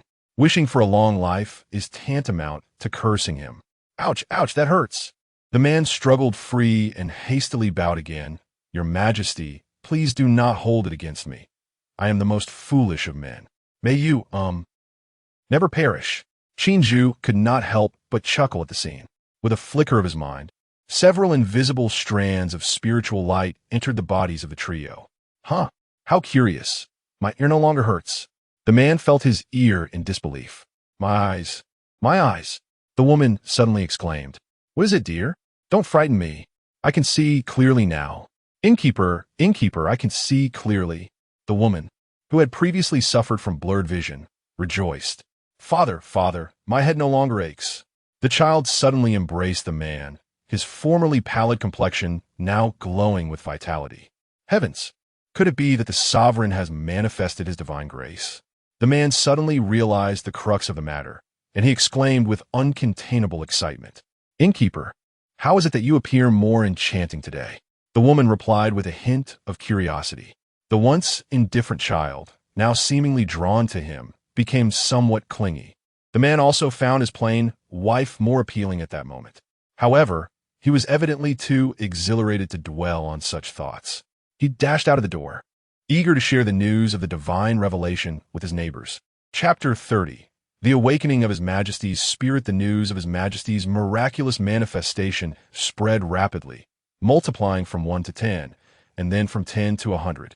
Qinju's achievements had already garnered considerable recognition among the populace, with many erecting effigies in his honor. Coupled with the man's fervent promotion, an increasing number of individuals, whether believers or skeptics, began to establish shrines and statues dedicated to Qinju. In this fervor, both Taoism and Buddhism initiated their own campaigns. The Taoists fervently proclaimed that Qinju was the reincarnation of the Ziwei Emperor star, with the Grand Master of Longhu Mountain personally endorsing this notion. Regardless of the self-serving motives of these esteemed Taoists, their actions undeniably contributed to the momentum. Meanwhile, the Buddhists were equally assertive, declaring that Qinju was the reincarnation of the Golden Wheel Saint King. As stated in the Mahaparinirva Astra, Bodhisattvas, for the sake of protecting the law, may commit evil deeds without bearing the taint of retribution. Among the Buddhist faithful, many believe that Qinju was the reincarnation of the Ktagarbha Bodhisattva, a belief that aligned well with his ruthless demeanor. These perspectives would later ignite considerable debate across the realm. However, such matters were still in their infancy. Within the Celestial Palace, Qinju regained consciousness. He suddenly realized that the capabilities of this spirit could serve a multitude of purposes, such as surveilling the world. As long as his statues or images were present, his consciousness could descend upon those locations. While he could not exert direct influence, he could at least keep an occasional watch over the affairs of the common people. Contemplating this, Qinju called out in his mind, "Qin Goer." Not long after returning to his office, Qin Goer paused momentarily, then hastily entrusted his current task to his subordinates and soared towards the imperial palace. Incidentally, the Jingyi guard accompanying Qin Goer was quite intriguing. This female guard possessed a voluptuous figure, yet bore a prominent birthmark on her face. She was none other than Jia Yu's sister, Jia Zhan. If Jia Yu exuded an elegant demeanor laced with venom, then Jia Zhan was the epitome of ferocity.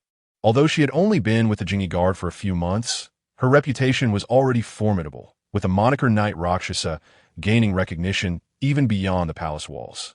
Since breaking through to the initial phase of Foundation establishment, Qin Goer had significantly increased his flying speed. Essentially, as soon as Qinju summoned him, Qin Goer would already be at the palace gates before long. As for why he did not fly directly to the Celestial Palace, such a notion was absurd. Who would dare traverse the skies above the Imperial Palace? Upon recognizing Qin Goer, the sentinels at the gates immediately adopted a respectful demeanor, promptly opening the gates to grant him passage. Among them was a familiar face, one whom Qin had encountered several times before. As he stepped forward, Qin playfully remarked, "Oh, you are still serving here?" In response to this jest, the head sentinel chuckled wryly, "My lord, please do not tease a humble servant.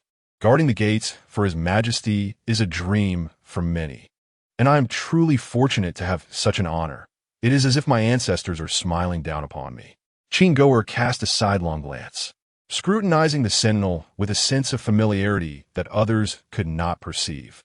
In previous encounters with the captain of the guards, he bore numerous hidden ailments. Yet now, he not only appears vigorous, but has also cultivated a few strands of spiritual energy within him. Observing his aura, it is evident that a hint of purple chi has gathered above his head. Having long safeguarded the palace gates, this captain has indeed been touched by the dragon's essence of Qinju. Your words ring true. This position is indeed coveted by many. The sentiments expressed by Qin are heartfelt. To guard for Qinju, as long as no accidents occur, even a pig could attain immortality. After jesting with the captain, Qin strode purposefully towards the imperial palace. "Your Majesty, may I inquire as to the purpose of your summons?" Regardless of the circumstances outside, before Qin remained humbly submissive as ever. "Pray, enlighten me about the current state of the Jinui." Qin inquired with his eyes closed, his tone casual. In response, Qin promptly replied, "Your Majesty, the Jinui currently comprises a total of 312 personnel, including 1,000 minor banners, 200 major banners, 100 captains, and 10,000 captains, along with myself as the chief commander and one deputy commander. This initial selection of personnel predominantly consists of captives from the Bei clan, and we will further streamline the ranks. Once the orphans we're secretly nurturing mature, we shall replace the current mid-level and senior leaders. Our intelligence network, established during Your Majesty's purging of the clans, now effectively blankets the entire realm." Qin nodded slightly. To have developed to this scale in just a few months is quite commendable. Furthermore, given the recent establishment of the Jinui, and with the celestial presence of Qin overseeing it, corruption among the ranks will remain at bay for the time being. Should any signs of corruption emerge, the professionally trained members of the Jinui will be poised to replace those involved. And what are the remnants of the clans you were tasked to deal with, as well as the petty landlords, thugs, and mountain bandits? Qin continued his inquiry. "Your Majesty, these malignant elements are still being addressed. Many have been captured. Those deserving imprisonment have been imprisoned, and those deserving execution have met their fate. Currently, there is a noticeable decline in oppression of the populace across the realm," Qin reported. "Excellent." A trace of a smile finally graced Qin's face. "I summoned you for a specific task that requires your personal attention. Your Majesty, please issue your command." Qin responded with immediacy. "I wish for you to discreetly dispatch the Jinui to incite the populace to construct longevity temples in my honor." "Understood." Qin nodded, though he felt a twinge of unease, which he carefully concealed. Qin was aware that such a request sounded somewhat shameless. After all, what emperor would command the people to build temples for his own glorification? Despite his accomplishments, such reverence ought to arise from the populace's genuine faith. However, in order to expedite the monumental task of citizenship certification, he was willing to set aside his dignity. With an impassive countenance, Qin remained silent. Yet Qin ventured cautiously, "Your Majesty need not overthink this matter. Your eradication of the oppressive clans that have loomed over the people for millennia is unprecedented. It is only fitting that the populace construct a longevity temple in your honor." Flattering words were music to Qin's ears, yet he maintained a facade of indifference, slowly tapping his fingers upon the table. "I am not swayed by external opinions in my endeavors. Indeed, you possess an exceptional talent for discerning the human heart." Upon hearing these words, Qin was instantly struck with a chill. "Your Majesty, I beg your pardon. I'm merely..." Stammering and kneeling upon the ground, he found himself at a loss for words. His intention was to cultivate a closer rapport with the emperor, Yet his cleverness had inadvertently led to his own folly. Now, attend to your duties, and do not become overly complacent. Ensure that your subordinate, the Jinui, is well managed. I have stated before, should any troubles arise, I shall only remember you. Chingoer, yes, I am grateful for your majesty's reminder. I dare not forget. With a sigh of relief within, Chingoer submissively withdrew. Ah, how easily one can become lost in power. It is essential to remain vigilant and self-aware. Chapter 31. Elpa. In a military camp situated at the northern frontier, General Yu Zhen, clad in resplendent golden armor, occupied the highest seat. Below him, a northern barbarian envoy knelt with utmost reverence. Oh, does your so-called Emperor of the Great Zheng wish to bow and submit to our great Yu? Do they aspire to forge a treaty of non-aggression with me? Upon perusing the document presented by the envoy, Yu Zhen could not help but burst into laughter. These barbarians certainly possessed an acute sense of timing. Having spent several months at this border, he had been diligently purging the malignant elements within the border forces. He had decimated and repatriated countless troops from the vast army of several 100,000, and after months of effort, he finally envisioned a chance to unleash his prowess. Yet, unexpectedly, his sovereign had acted even more swiftly. Within mere months, the lands of Great Yu had been thoroughly cleansed. Upon hearing that the Great Yu had celestial beings, the Northern Barbarian Court was quick to dispatch envoys to seek peace. They offered to cede territories and proposed marriage alliances, accompanied by thousands of cattle and sheep, as well as hundreds of chests filled with jewels. They were certainly investing heavily. Indeed, General, our Great Zheng is willing to recognize Great Yu as the suzerain and bestow upon Emperor Yu the esteemed title of Heavenly Khan. The other generals present were electrified by this proclamation. The northern barbarians, who had once instilled fear in them, now sought peace in such a humble manner. What a remarkable display of power! Although this matter bore no direct relation to them, each general stood a little taller, filled with pride. However, in the lower left corner, a remarkably young general, with furrowed brows, wore a displeased expression. Yu Zhen, too, felt discontent. What was the purpose of the emperor sending him here? Had the northern barbarians truly surrendered? Yet, such matters were beyond his unilateral discretion. Only the emperor could determine the course of action. Just as he contemplated reaching out to Qin Zhu, the voice of Qin Zhu resonated in his mind. Convey my decree to that envoy. If they desire peace, they must demonstrate sincerity. I shall convene a court assembly in half a month, and that false emperor must personally come to the capital to plead for forgiveness. After silently absorbing Qin Zhu's command, Yu Zhen opened his eyes, a mischievous glint illuminating his expression as he regarded the envoy. It is not impossible to discuss peace, he declared with a booming voice. The envoy, upon hearing this, immediately lifted his head, his face alight with joy. General, what further demands do you have? Whether it be gold or beauty, I shall do my utmost to fulfill them. Gold beauty? Yu Zhen scoffed. What beauty could your barbarian horde possibly possess? If you had wealth, you wouldn't need to raid the south. If you wish to negotiate, the emperor of Yu will hold a grand court assembly in half a month. Your so-called emperor must personally come to the capital to atone for his actions. As Yu Zhen uttered these words, not only the envoy, but even the other generals in the camp were taken aback. Forcing an emperor to come to the capital to apologize was no mere humiliation. The envoy's face flushed with a mix of shame and anger, but he swiftly concealed it. Yet, such emotions could hardly escape Yu Zhen's keen gaze. With another cold snort, Yu Zhen unleashed the aura of a cultivator. In an instant, a tempest roared through the camp, pressing the envoy down to the ground. Celestial being, the envoy's mind erupted in chaos, his face betraying sheer terror. While observing the other generals, it was evident that they were all aware of the situation, their heads bowed in silence. Deliver my words to that false emperor intact. If he does not respond within half a month, I shall not hesitate to take decisive action. Dismiss the guests. Once the envoy was escorted out, only General Yu remained in the tent.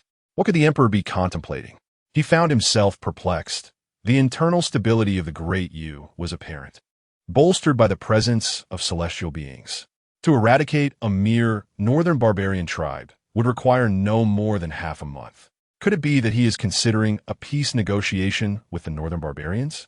This seems uncharacteristic of the emperor. As General Yu pondered, a visitor sought an audience outside the tent. Enter, he beckoned. A young figure slowly made his way inside. It was none other than the youth with raised eyebrows from earlier. Lupa, what brings you here? General Yu's demeanor softened. Lupa was not originally a soldier, but several months prior, his family had fallen victim to the northern barbarians. In a fit of rage, he had taken up arms and ventured into the grasslands, slaying anyone he encountered. By the time General Yu had crossed paths with him, Lupa had already decimated several small tribes, a truly fearsome sight. You had sensed that with proper guidance, this youth would undoubtedly become a formidable general. Indeed, after bringing Lupa under his command, he did not disappoint. In numerous skirmishes, he had charged into the fray, exhibiting remarkable valor. I have met with General Yu.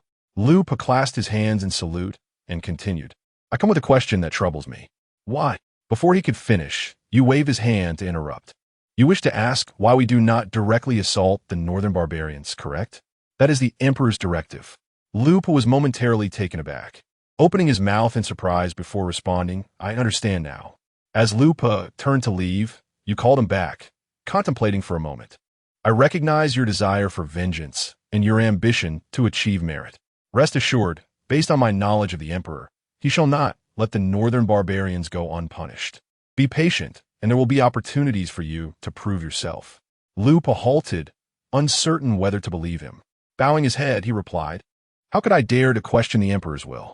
Regardless of whether the Emperor takes action against the northern barbarians, I harbor no grievances. His words carried genuine emotion, as his family were not originally subjects of this borderland.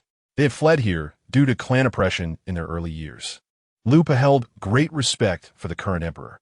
That is good to hear, you nodded in satisfaction.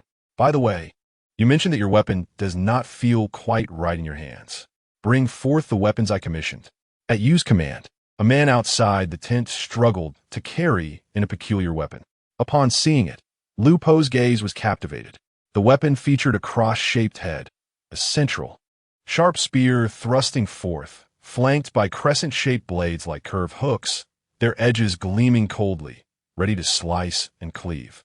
The steel halberd is often adorned with swirling dragon cloud patterns, its crimson tassel hanging down to enhance its ominous aura.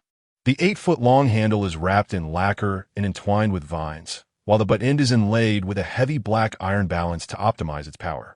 Its form resembles that of a cold, sharp spear, yet also embodies the might of an axe. Such an imposing presence. This was the first impression that struck Elpa.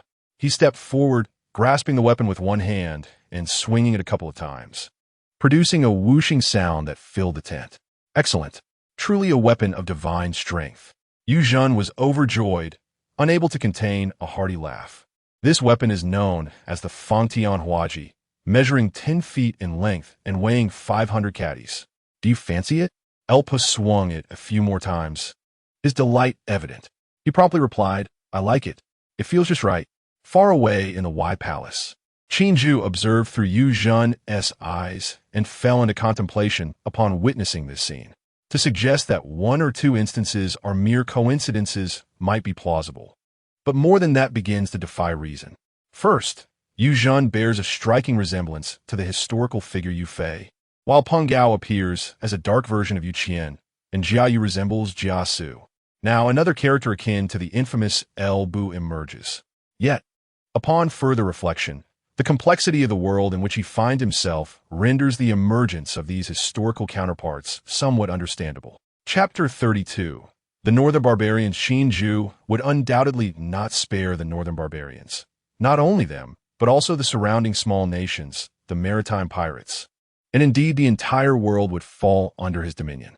For the time being, he chose to let the Northern Barbarians live, primarily because he had recently received numerous missives from neighboring small states seeking to submit to the Great Yu.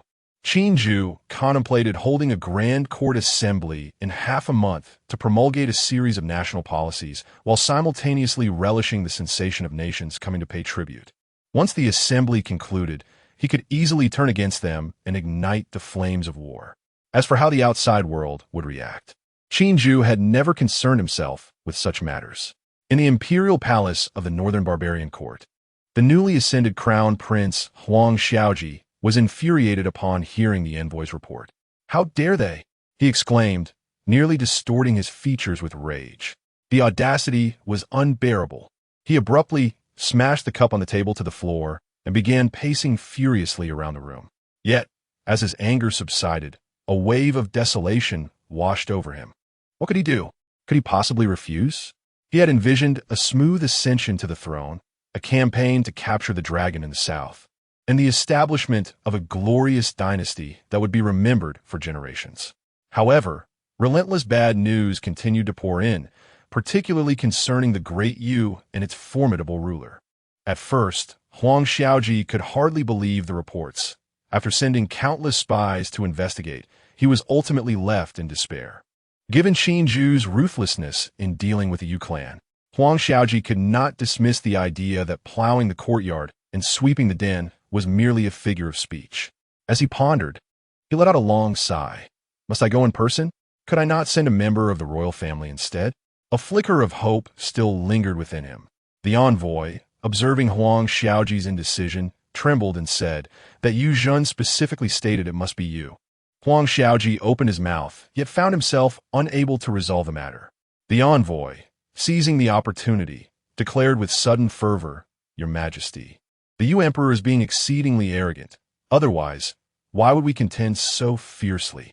Our great Zheng still possesses an army of 600,000, strong and valiant, and we are not without the power to fight." However, as soon as he uttered these words, Huang Xiaoji kicked him over in fury. "Fight? With what shall we fight? With your head? Did you not witness how 30,000 troops were surrounded in the capital, only to be slaughtered mercilessly by that Qin dog? Must I go myself?"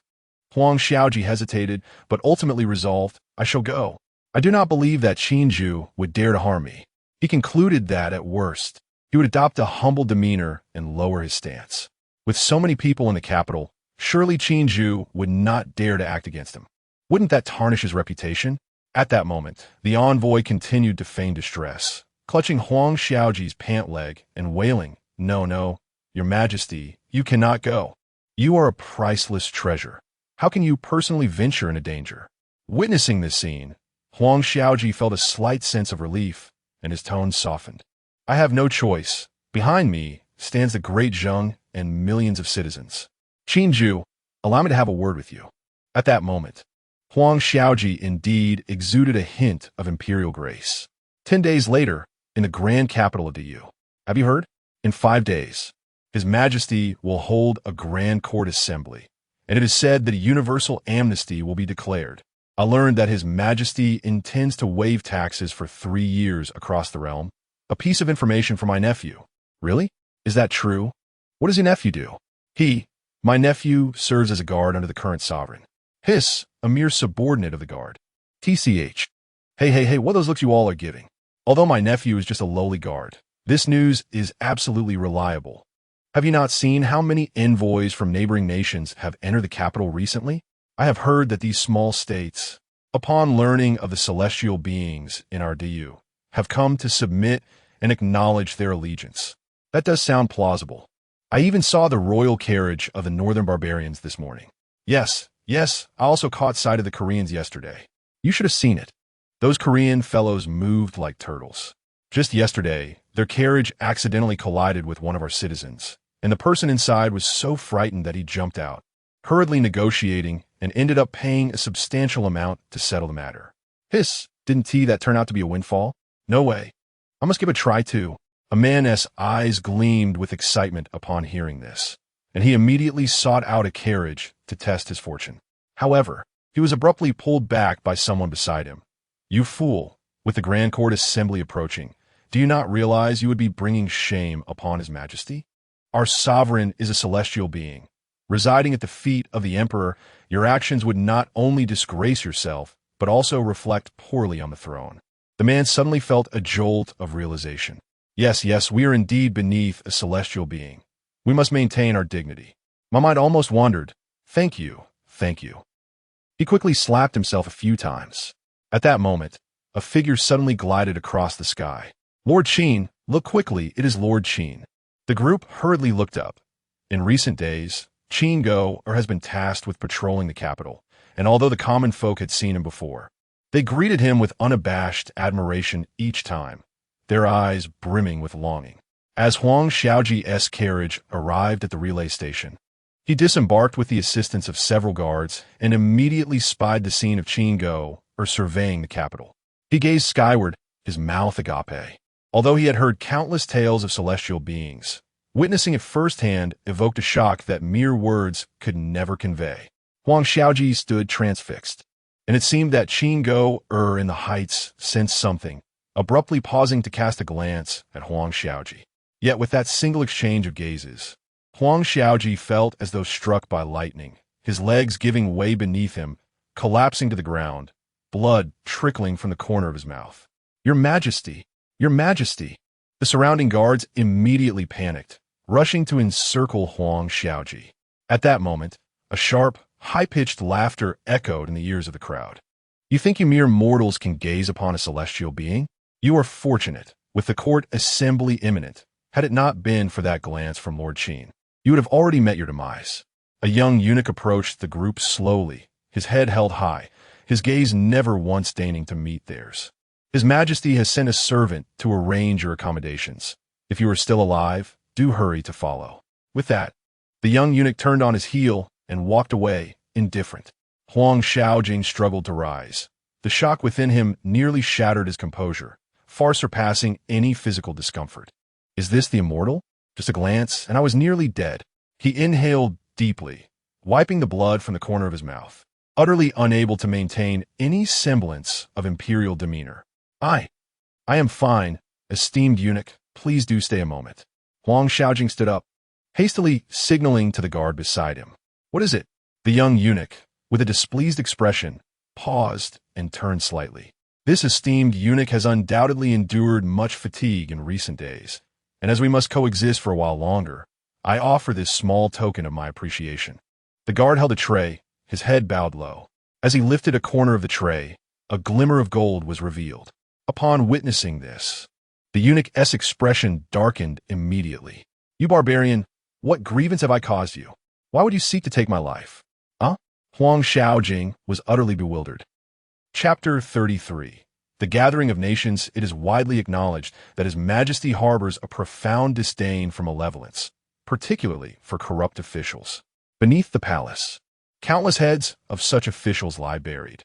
Ever since stabilizing the realm, His Majesty has declared that in the Great Yu, the capable shall rise, while the mediocre shall fall. To bribe these officials is nothing short of harming them. Despite his position within the palace, His Majesty maintains the same standards as outside. Those wishing to ascend must accomplish tangible deeds. After several reforms, the culture of accepting gifts has long since dissipated. How audacious for this barbarian to attempt to bribe him. Moreover, being in the imperial palace, he occasionally absorbs the revered dragon's aura. Regardless of his humble status as a eunuch, anyone with aspirations would not cling to mere pieces of gold. We all strive for transcendence. After all, with a final scornful toss of his head, the young eunuch quickened his pace. Huang Xiaojia and the others stood in stunned silence, particularly Huang Xiaojia himself, who felt an overwhelming sense of powerlessness. Based solely on this reality, even if the Great Yu lacked immortals, as long as Qin could reign for a decade or more, their Dezheng would never rival the Great Yu. Huang Xiaojia's predicament was not unique. Around him, monarchs from over a dozen nations had personally come to witness the current ethos of the Great Yu. With a heart full of conflicting emotions, Huang Xiaojia eventually found a semblance of composure. Although he and his 10 or so attendants were assigned to a rather modest accommodation, he dared not voice any complaint. 5 days later, by 9 o'clock in the morning, the sky had brightened considerably. The brilliant sunlight poured over the earth as if heralding the rebirth of this nation. In the capital, citizens streamed out of their homes, filling the roads on both sides. Yet they instinctively made way for the main thoroughfare. Carriages rolled by in an orderly fashion as officials from across the nation made their way to the palace. Approaching the palace, these officials disembarked, gathering outside to await the commencement of the Grand Assembly. There was no clamor, a sea of officials stood in silent anticipation. The primary reason for this decorum was the presence of two figures soaring above them. Whether out of awe or reverence, they behaved as obediently as infants. Within the palace, Yu Zhen, who had arrived some time ago, was now making his way towards the assembly with Elpa. Unlike the officials outside, Yu Zhen, as a trusted confidant of Qin Ju, had been assigned to the palace upon his return. This fortunate arrangement also benefited the young commander Elpa. The only regret Elpa felt was that despite being there for several days, he had yet to lay eyes on the current emperor. Peter, remember your position is in the lower right corner. Do not stand in the wrong place. Be sure not to look around, and when His Majesty arrives, you must call out eternal peace instead of long live.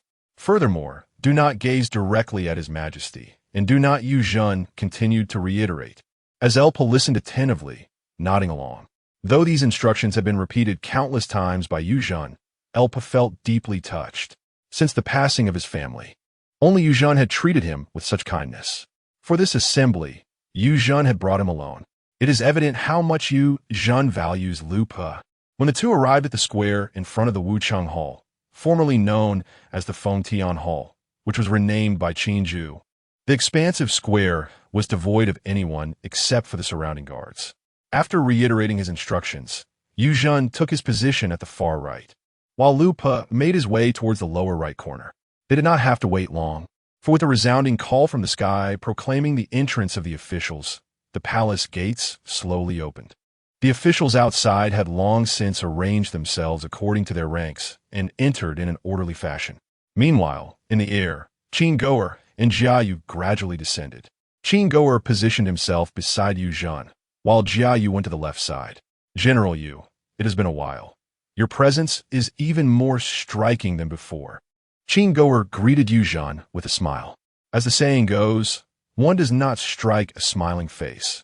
Although Yu Zhen was not familiar with Qin Goer, he responded with a smile in kind. The two then fell silent.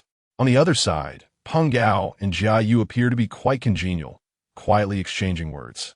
As the officials continued to stream in, the vast square quickly filled to capacity. Once all the officials had gathered, Xiao Liuzi raised his voice sharply, announcing, His Majesty has arrived. Qin Ju, clad in a dark dragon robe, with a black dragon swirling around him, approached step by step from the side.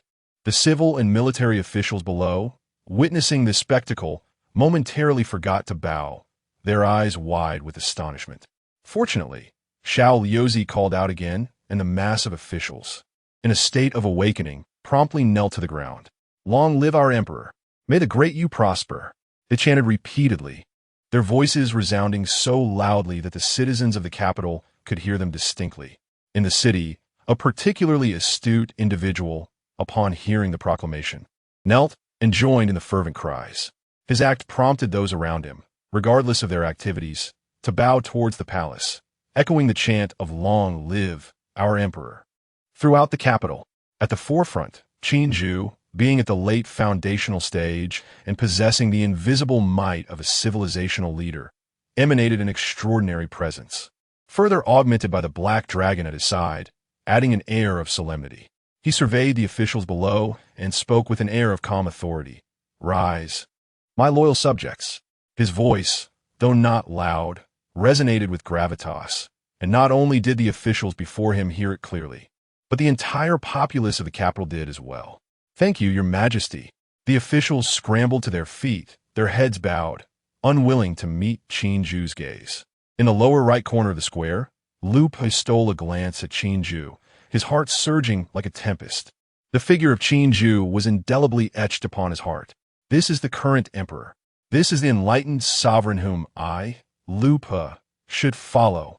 Once the officials had paid their respects, Xiao Liuzi called out once more, announced the ambassadors of various nations to pay their respects. Everyone turned their attention to one side. Huang Shaojing and the rulers of various countries approached the hall, countless eyes fixed upon them. Even Huang Shaojing, a sovereign in his own right, felt a dryness in his throat. Upon reaching the front of the hall, the rulers faced a dilemma, uncertain whether they should kneel. At last, Huang Shaojing could only brace himself and bow, proclaiming, We have come to pay our respects to His Majesty, the emperor of the universe. At the high table, Qinju slightly lowered his gaze, a mocking smile curling at the corners of his lips. He observed in silence as the dozen or so rulers from the surrounding minor nations bent low, awaiting a response from Qinju, their foreheads beginning to bead with cold sweat. Xiao Yozai first scrutinized Qinju's expression. Then his own face turned icy as he bellowed at these rulers. "You barbarous outsiders! Why do you not kneel before His Majesty?" With Xiao Yozai's sharp command, the black dragon beside Qinju slowly detached from him, encircling the group with its fierce, enormous eyes glinting with menace. Though they were rulers, none had ever encountered such a scene, especially with the terrifying black dragon scrutinizing them. One minor ruler could no longer endure. His legs weakened, and he collapsed his knees with a thud. "I, Li Jingguang, the sovereign of Goryeo, pay my respects to His Majesty." Upon hearing the Goryeo ruler's words, the others hastily followed suit, kneeling down in unison. Huang Xiaojin prostrated himself on the ground, utterly resigned. His heart had already succumbed to despair.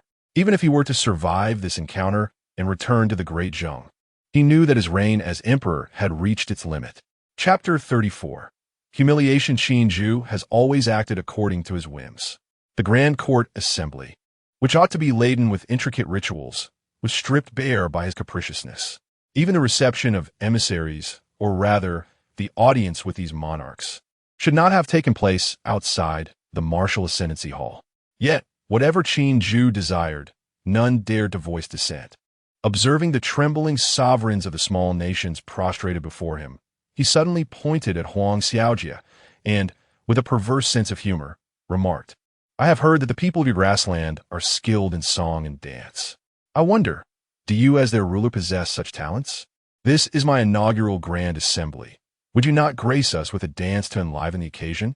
Huang Xiaojia's fists tightened in silent fury, his lowered head betraying his embarrassment.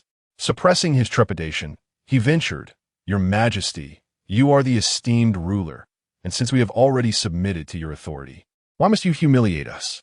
"Humiliate you?" Qinju mused, caressing the head of the black dragon with a light chuckle. "I merely request a dance from you. How does that constitute humiliation? Moreover, when did I ever accept your fealty?" The nonchalant tone of Qinju sent a jolt through Huang Xiaojia, who abruptly lifted his gaze. "But yesterday we submitted our royal edict. Your Majesty, you stated that as long as I personally came to the capital." The other sovereigns hastily interjected, reminding him that it was agreed they would be spared if they presented the royal edict in person. The royal edict? Qinju feigned contemplation for a few moments before feigning enlightenment. "Last night, the imperial palace was rather cold, and I noticed a few volumes on the table, which I casually burnt. So that was your royal edict. Little Lu, what is the matter with you? Why did you not remind me?" The attendant, Little Lu, immediately adopted a theatrical demeanor, feigning terror. "It was my oversight. I beg your Majesty's forgiveness." "Oh, forgotten, is it? Very well, do be more attentive next time." This exchange left the assembled officials in stunned silence. Huang Xiaojia's face turned a shade reminiscent of liver. Realizing he was being treated like a fool, an affront far beyond mere humiliation. "How about this? Each of you shall perform a segment of dance. The best dancer may find me amenable to accepting your allegiance. I shall grant you 3 breaths of time. 1 breath, 2 breaths." Like whispers from the Grim Reaper, the invisible pressure rendered the gathered monarchs breathless. Just as Qinju counted to the 2nd breath, the king of Goryeo promptly stood up. "Your Majesty, I shall dance for you. Though I'm no master, I can certainly entertain you." With that, the 50-something-year-old man began a rather undignified display of movement, much to the dismay of the onlookers. The officials below gaped in disbelief. Some traditionalists turned away, muttering about the impropriety of it all, while many others watched with wide eyes, curiosity piqued. It was indeed rare to witness a monarch dancing before them.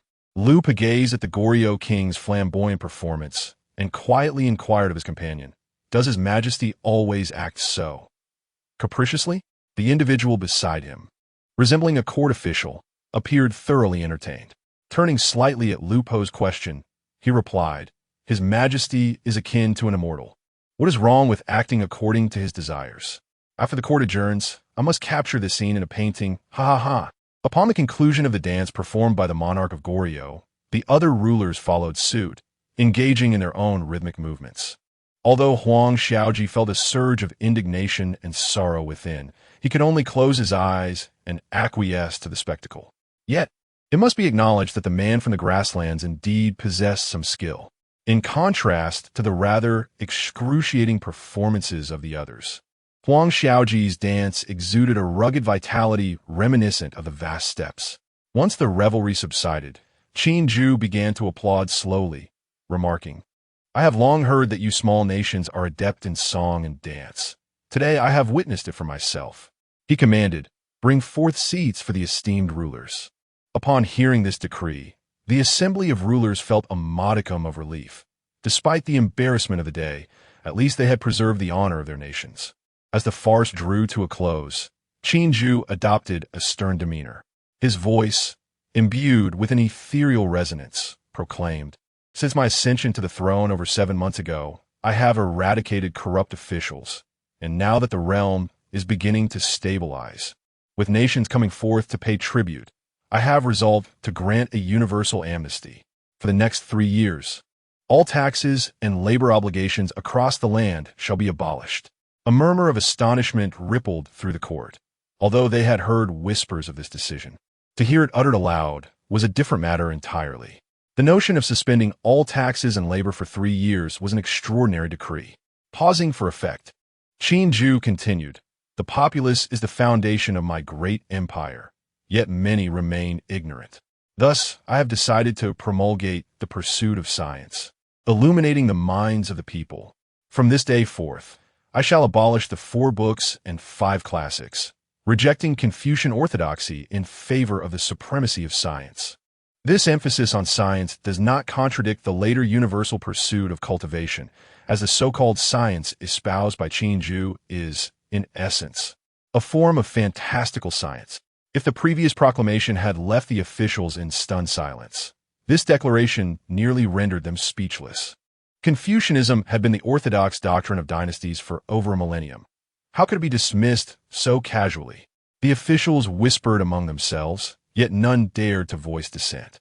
Thirdly, the new laws of the great you will be promulgated shortly, with the implementation supervised personally by the Prime Minister.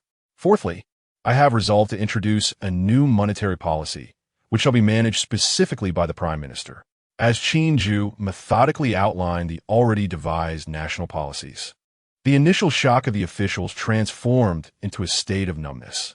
Each proclamation was a groundbreaking reform, yet Qin Ju continued to rattle off more than a dozen in a single breath. The assembly gradually fell silent. As the realization dawned upon them, Qin Ju was not soliciting their input. He was issuing commands. Their sole duty was to execute his will. Finally, a cruel smile played upon Qin Ju's lips. "Yu Zhen, where are you?" From the lower right, Yu Zhen, seemingly prepared, stepped forward and declared loudly, "This subordinate is here. Yu Zhen, heed my command. I appoint you as the Grand General of Valor, granting you the Tiger Talisman to command the armies of the realm. Henceforth, I require you to lead the forces to sweep away all barbarian threats surrounding us. Can you accomplish this?" Yu Zhen knelt on one knee, affirming, "This subordinate shall obey." In a flurry, the rulers of various nations sprang to their feet as if propelled by springs. "Your Majesty, what is the meaning of this? You promised us." Their faces were etched with terror and disbelief. "I said I would consider it, and now I have made my decision. You uncivilized beings are unworthy to serve as subjects of my grand empire." The Grand Court Assembly is swiftly drawing to a close, and the events that transpired therein are rapidly disseminating throughout the realm like a tempest, particularly among the common folk. The announcement of tax exemptions and the abrogation of corv labor stirred profound excitement. Upon hearing the various policies that favor their welfare, countless citizens fervently hailed the emperor's enduring peace. Across the land, the Qin's eternal life temples sprouted like mushrooms after a rain, each one rising with fervor. Conversely, many scholars felt as though the sky had fallen upon hearing the decree to abolish Confucianism in favor of scientific pursuits. Yet, A multitude of enlightened students found themselves intrigued by the sciences, as the sovereign subjects beheld the monarch and foreign rulers engaged in dance. They could not contain their joy, raising their voices in applause. In response, some from the populace even began to craft grand theatrical performances, aspiring to replicate this momentous occasion. Ultimately, the proclamation of the emperor's intent to conquer the barbarian tribes ignited fervent patriotism, prompting countless spirited young men to enlist. From this day forth, the Grand Empire shall undergo a profound transformation. Chapter 35. My conquest, gentlemen. For a century, the northern barbarians have repeatedly invaded our borders, disturbing our people. Countless innocent lives have perished at the hands of these savages, and such blood feuds are eternally unforgettable. Yesterday, His Majesty publicly humiliated that false emperor of the northern barbarians during the Grand Court Assembly, a truly exhilarating moment. Yet, His Majesty is not content with mere humiliation. He demands that the northern barbarians repay their century-old blood debts with blood. As we prepare to march, tell me, what shall we do? On the border, at the troop assembly platform, Yu Zhen placed his right hand upon the hilt of his sword, his resonant voice echoing in the ears of hundreds of thousands of border soldiers. Countless warriors gazed at Yu Zhen, their spirits soaring, as they collectively shouted, "Kill! Kill! Kill!" The battle cries shook the heavens, and Yu Zhen nodded in satisfaction, declaring, "In this campaign, any who dare resist shall face no mercy. For every barbarian slain, sever their left ear as proof of military merit. When the war concludes, I shall duly report your accomplishments to His Majesty. Let be known, we march under my command." There was no need for intricate tactics. With Yu Zhen, the cultivator, leading the charge, strategy was rendered unnecessary. His thoughts were straightforward, plunged deep into the grasslands, slashing through until the northern barbarian court was shattered. He scarcely carried provisions, for the plains were replete with cattle and sheep. He would simply seize what he needed along the way. It was merely the day after the Grand Court Assembly, and the northern barbarians remained oblivious to the impending threat. The nobles within the northern barbarian court continued their indulgent revelries, having accepted the notion of submission to the great Yu. Many believed that such subservience would bear no impact on their lives. Amidst the usual atmosphere on the grasslands, the vast army had already set foot within. Along the route, there was no substantial resistance. A handful of patrolling northern soldiers were effortlessly dispatched by Yu Zhen before they even realized the danger. Thud, thud, thud. Lupa rode with a cavalry of 5,000, galloping freely across the plains. Mounted on a magnificent steed and wielding a square-headed halberd, his imposing figure led the charge. Simply by his striking presence, one could not help but exclaim, "What a spirited young general!" Though Yu Zhen's strategy was straightforward, directly assaulting the heart of the enemy, he had chosen to allow Lupa to first lead 5,000 cavalrymen to clear away the opposing forces along their path. "General, ahead we have discovered a tribal band of approximately 300 barbarians." A scout hastened to report to Lupa. "Barbarians?" A cruel smile crept across Lupo's lips upon hearing this. He tightened the reins and promptly turned his horse towards the direction indicated by the scout. Behind him, the 5,000 cavalry followed closely in his wake. The small tribe of fewer than 300 remained blissfully unaware of the impending doom, their chief having just finished paying homage to the sky of eternal life and preparing to check on the tribe's flock. Suddenly, the ground began to tremble slightly. The elder, having lived on the plains for decades, instantly turned pale, hastily seizing a somewhat rusted curved blade and bursting from his tent. "Enemy attack! Enemy attack!" Upon hearing the commotion, the other men of the tribe, regardless of their previous tasks, hastily armed themselves and rushed outside.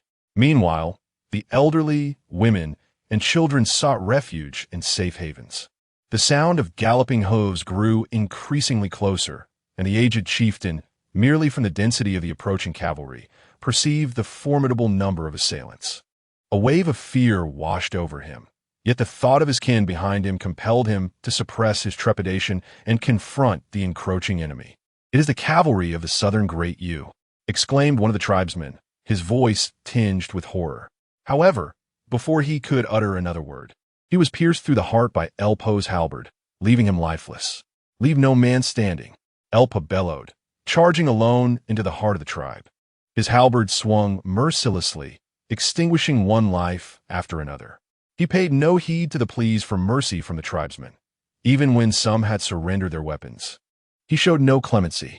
The slaughter continued unabated, painting the grassland in crimson until the once vibrant tribe was reduced to the despairing cries of women and children. Dismounting, Elpa wiped the blood from his halberd, his expression unyielding. He left some men to round up the surviving women and children. The horrific deaths of his own parents and kin were still vivid in his mind, and he felt no compassion for the plight of these tribesmen. After annihilating this tribe, Elpa led his cavalry onward to the next location. Meanwhile, the main force led by Yu Zhen arrived belatedly, and upon witnessing the devastation, he couldn't help but frown. This fellow possesses a truly merciless heart. His concern was not born from sympathy for the fallen, but rather from the Emperor's orders to capture all adult males of the northern barbarians who surrendered for future utilization in the construction of Great Yu. As for the women and children, the women would be taken as slaves or distributed among the bachelors of Great Yu, while those under 5 years of age would be subjected to re-education, essentially indoctrination. The military campaign progressed with remarkable ease. Under the swift march, Yu Zhen encountered little resistance. In less than a day, they were poised before the northern barbarian royal court, at which point the nobles began to grasp the gravity of the situation. Within the northern barbarian court, the sudden demise of the newly appointed emperor had thrown them into disarray, with the second prince being hastily elevated to the throne. What did you say? The army led by Yu Zhen is less than 30 miles from the royal city? The second prince, upon hearing the scout's report, felt a wave of darkness wash over him, nearly causing him to collapse. Why? Did not my elder brother depart for the capital of Great Yu? Why would Great Yu launch an assault against us? His mind was a tumult of confusion, completely unprepared for this unexpected aggression. Who could have anticipated that merely a day after the Grand Court Assembly in Great Yu, an army of hundreds of thousands would invade, led by celestial beings no less? Remain calm. The second prince bit down on his tongue, forcing himself to regain composure. He turned urgently to a nearby minister, Minister Wei. How many troops are currently stationed within the royal court? This minister was one of the officials who had previously been captured during the campaign against the borderlands. However, due to his outstanding knowledge, he has been consistently favored since the reign of the late emperor. The minister frowned in contemplation upon hearing this, and after a moment, he replied, "The sudden mobilization of the Great Yu army leaves us with little time to summon warriors from the various tribes. Currently, there are fewer than 200,000 soldiers stationed around the royal court. Even if that number were to double, it would still be insufficient to contend with the celestial beings. Minister Wei, do you have any clever strategies? The forces of the Great Yu are already approaching the city." The second prince paced back and forth, then suddenly halted, a look of realization dawning upon him. "I understand. It must be that infernal elder brother of mine who angered the Great Yu Emperor yesterday, prompting this military action against us. It must be so. My elder brother is arrogant and dismissive of others. Minister Wei, what do you think about sending envoys to negotiate peace with that Yu Zhen? If we lower our stance and offer whatever he desires, perhaps we can preserve our lives." Hearing this, Minister Wei sighed deeply, shaking his head in resignation. "I fear the situation is far from simple. Although the emperor is proud, he is not oblivious to the larger picture. At this juncture, there is only one course of action." "What course?" The second prince's eyes gleamed with hope. "Flee," Minister Wei declared decisively. "Flee?" The second prince was momentarily taken aback. "Indeed, only by fleeing can we grasp a sliver of hope for survival. How can we mere mortals contend with celestial beings? Even if the royal court had 10 times the current forces, it would be futile, since the Great Yu Emperor has resolved to eradicate us. Our only option is to flee far away, to have any chance of survival." The second prince pondered this, recognizing the truth in it. "Then what are we waiting for? Let us hastily gather our belongings and depart." He turned to leave, but the minister grasped his arm firmly. "We cannot leave so openly. There are many lords and nobles in the city watching you. You may proceed in this manner, and then The minister leaned in close to whisper in the second prince's ear. As he listened, the prince's expression shifted from excitement to contemplation, before he finally nodded decisively. Very well, let be as Minister Wei suggests. Chapter 36. Slavery, the one temporarily elevated to power, is the second prince of the northern barbarians, is it not? He possesses a certain nobility. Hundreds of thousands of troops are encircled by the northern barbarian royal court. Yuzhen gazes at the soldiers ready to fight to the death and cannot help but chuckle. This is somewhat unexpected.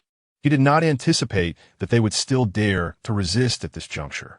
It is merely a futile struggle. Lupa rode his horse slowly to Yuzhen's side, his expression filled with disdain. I request permission to lead the vanguard, to break this northern barbarian royal court, and I implore the general to grant this. Lupa dismounted and knelt on one knee to plead. He thought this day had taken far too long to arrive. Yuzhen shook his head upon hearing this. Although the demise of the northern barbarians is imminent, there remain over 100,000 troops within the city. Assaulting a city is no easy task. While the men of Dayu fear not death, we must not offer our lives in vain. As he spoke, Yuzhen drew his long knife from his waist and soared gently into the air. The defending northern barbarian soldiers, witnessing Yuzhen ascend, involuntarily swallowed hard. Their bodies trembled uncontrollably. After all, even in ancient times, let alone in the modern era before Qinju's traversal, witnessing a man fly would surely evoke exclamations of astonishment.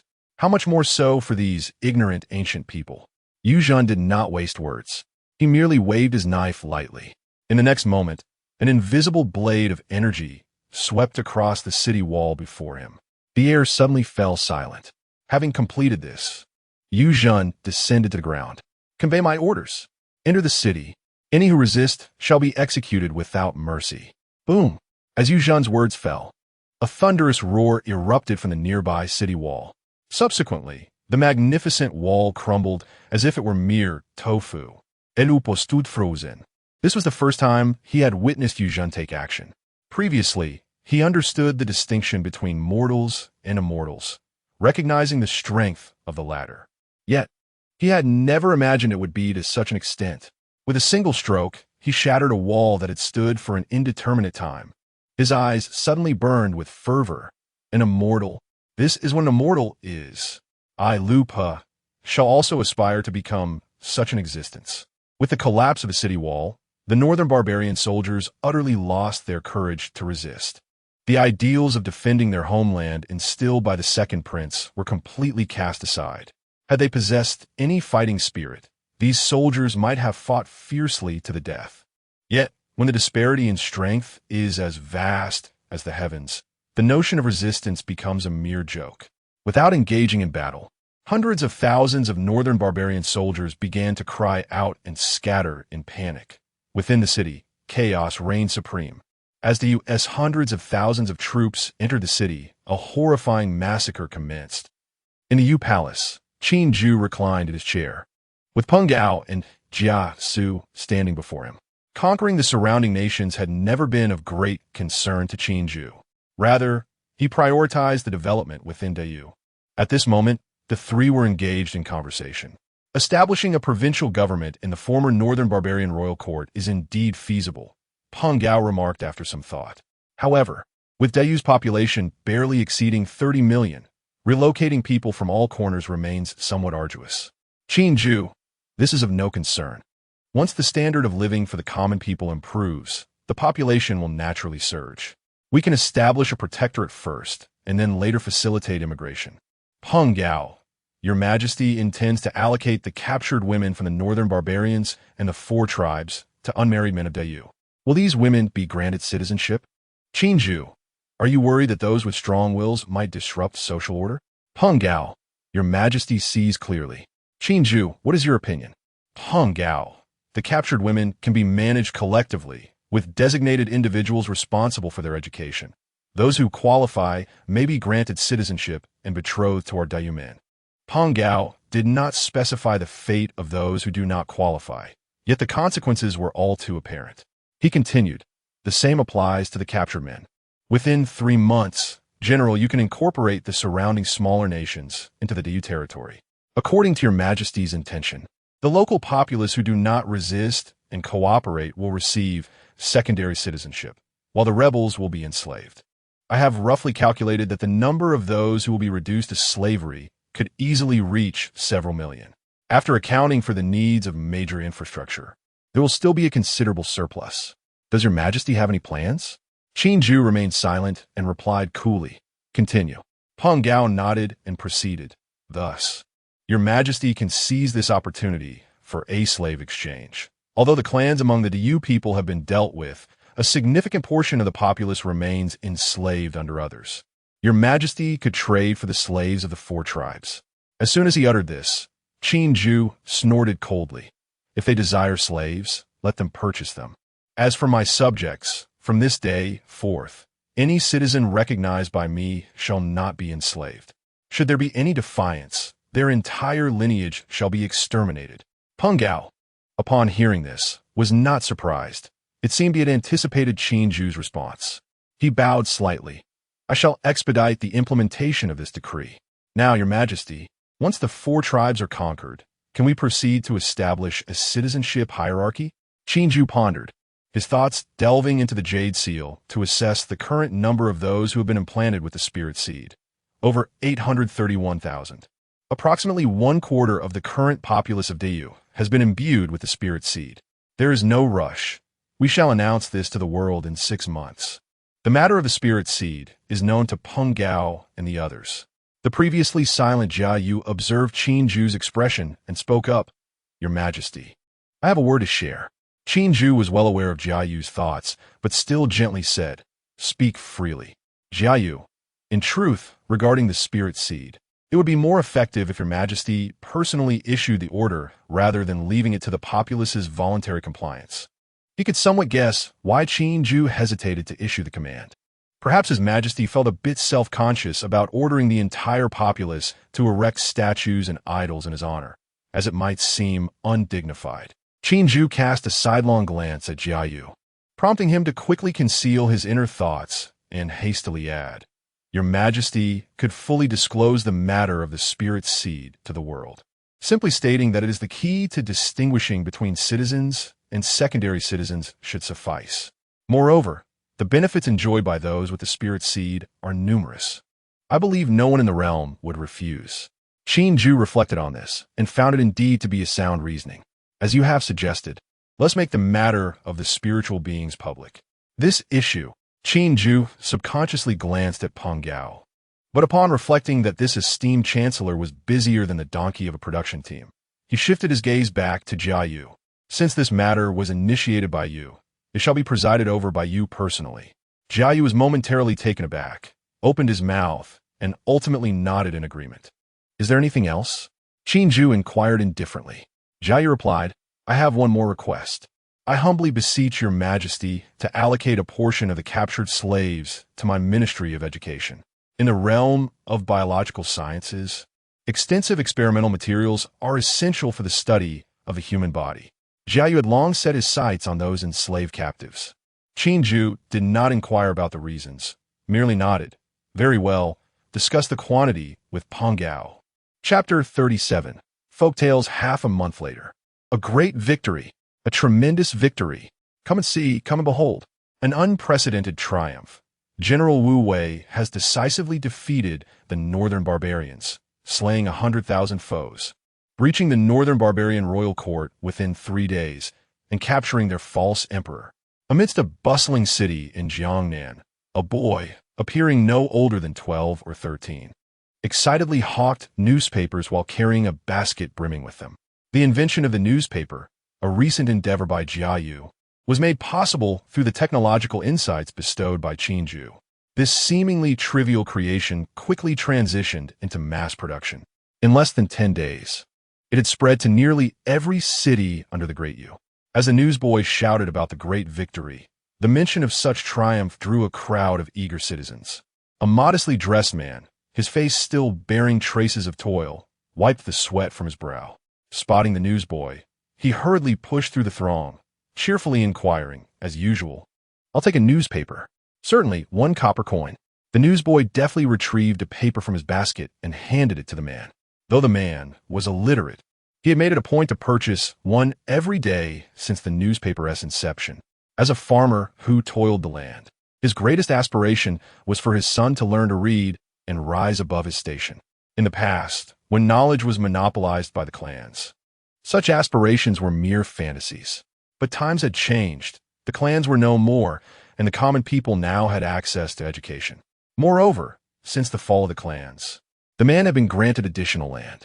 With his wife contributing through handicrafts, their standard of living had undoubtedly improved severalfold. Once, they could only afford meat during festivals. Now, he could boast that he could eat it whenever he wished. With newfound prosperity, the man was generous enough to enroll his son in a private school. However, he soon discovered that the curriculum focused on the 4 books and 5 classics. While news of the emperor's impending promotion of a discipline known as science had spread throughout the land, who would find fortune in studying those antiquated texts? Thus, after discussions with his son, they decided to withdraw from the private school. Instead, they purchased a set of foundational science books, and to the father's delight, his son, despite his tender age, exhibited a remarkable aptitude for the subject. Many concepts were grasped through self-study alone. Each day, the man would buy the newspaper. Though he could not read it himself, he would take it home for his son to read aloud. The paper was of good quality, also serving as a medium for practicing writing. However, today's newspaper seems somewhat different. Typically, the articles contained the emperor's various policies, scientific trivia, and light-hearted stories. Yet, upon overhearing discussions amongst the crowd, the man sensed a deviation from the norm. Remaining in place, he listened intently to the animated exchanges around him. In the throng, a scholarly man, brimming with excitement, grasped a newspaper, his face flushed as he exclaimed, "Heavens! The northern barbarians have been subdued in just 3 days. This is all news from nearly half a month ago. General Wu Wei has since conquered the northern barbarians, Goryeo, Nanjiao, and Menglai."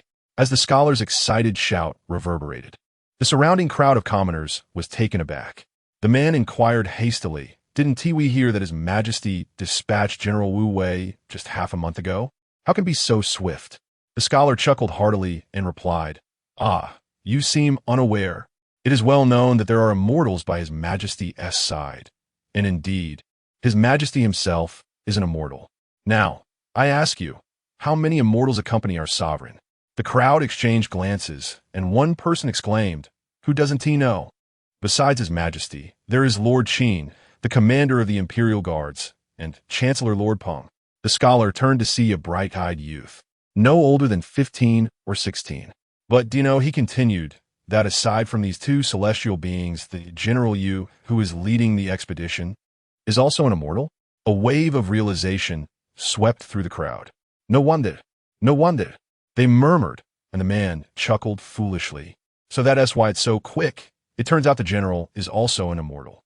Clearing his throat, the scholar continued, "In addition to General Yu, there is also Lord Jia, who oversees education and moral instruction." A hint of pride graced the scholar's face as he mentioned Jia Yu, prompting another round of gasps from the onlookers. "So, it seems our great Yu has a total of 5 immortals." As the topic of immortals ignited their enthusiasm, the commoners began to chatter animatedly. Sensing the conversation veering off course, the scholar interjected, "Aside from the great victories, there are matters concerning us mentioned here." At the mention of something relevant to their lives, the crowd quickly fell silent. The scholar glanced through the scroll, noting numerous significant issues affecting the populace.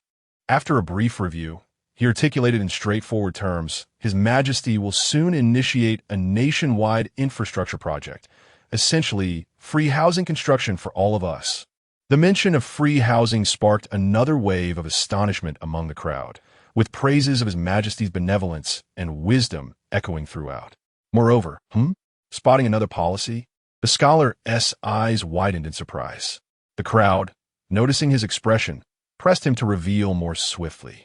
"Ha ha, you bachelors are in for a treat. General Yu will return with several 100,000 female captives, and His Majesty plans to distribute them among the bachelors of our great Yu." The moment these words left his lips, the crowd erupted in jubilation. Particularly, the older bachelors gleamed with excitement. Where do we collect our brides? After a lifetime of being a bachelor, I finally have a chance. Ha ha, my family will have descendants. Calm down, calm down. Hey, let go of me. I'm not a bride. As he wriggled free from several eager bachelors, the scholar quickly added, however, you must wait a little while. The female captives are currently being trained, and only after their preparation will they be distributed to you. Nevertheless, the announcement states that anyone meeting the criteria can register at the local government office. In the beginning, the rustic farmer had unknowingly been relegated to the periphery. Though he had a wife, he did not exhibit the same fervor as others. Chuckling foolishly, he listened to the day's headlines before quietly departing. Meanwhile, the streets, or rather the entirety of Yunlai City, brimmed with merriment. In every tavern, tea house, and restaurant, literate patrons animatedly discussed the contents of the newspaper, creating an atmosphere akin to a festive celebration. Words of praise for Qin echoed everywhere, mingling with laughter. Immersed in this jubilant ambience, the farmer approached a butcher's shop. Ah, is that you, old Lee? The usual? 2 tails of pork? A bit fatty? The young apprentice at the butcher's, engrossed in his newspaper, nodded occasionally, seemingly unaware of the words. Upon noticing a customer, he reluctantly set the paper aside. Oh, today, I don't want pork. Let's have a pound of lamb instead. After all, we've just won a great victory. Time to celebrate. The apprentice laughed heartily indeed. With such a grand triumph, it would be remiss not to celebrate. I shall buy a pound of meat for my family as well. After the butcher prepared the meat and wrapped it up with a smile, the man purchased a relatively expensive brush. Although his child had not voiced any complaints, he, as a father, understood that the brushes he crafted were quite unwieldy. Having acquired both the meat and the brush, he contemplated before stepping into the tailor's shop to buy several feet of fine fabric. With a substantial bundle in hand, he finally strolled contentedly toward the city gates. Exiting the city amidst the friendly banter of the guards, he ambled toward Lee Family Village.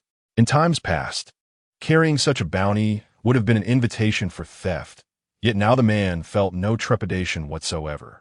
With the monarch having ascended the throne for less than a year, the notion of leaving doors unlocked at night and not retrieving lost items was no mere platitude. Were there still bandits, thieves, or ruffians? Perhaps, but they were likely confined within the prison of the Genie Way. Before sunset, the man had returned home. Shopkeeper, I'm back. A modestly dressed woman rushed to greet him, and upon seeing the man's numerous parcels, playfully scolded him.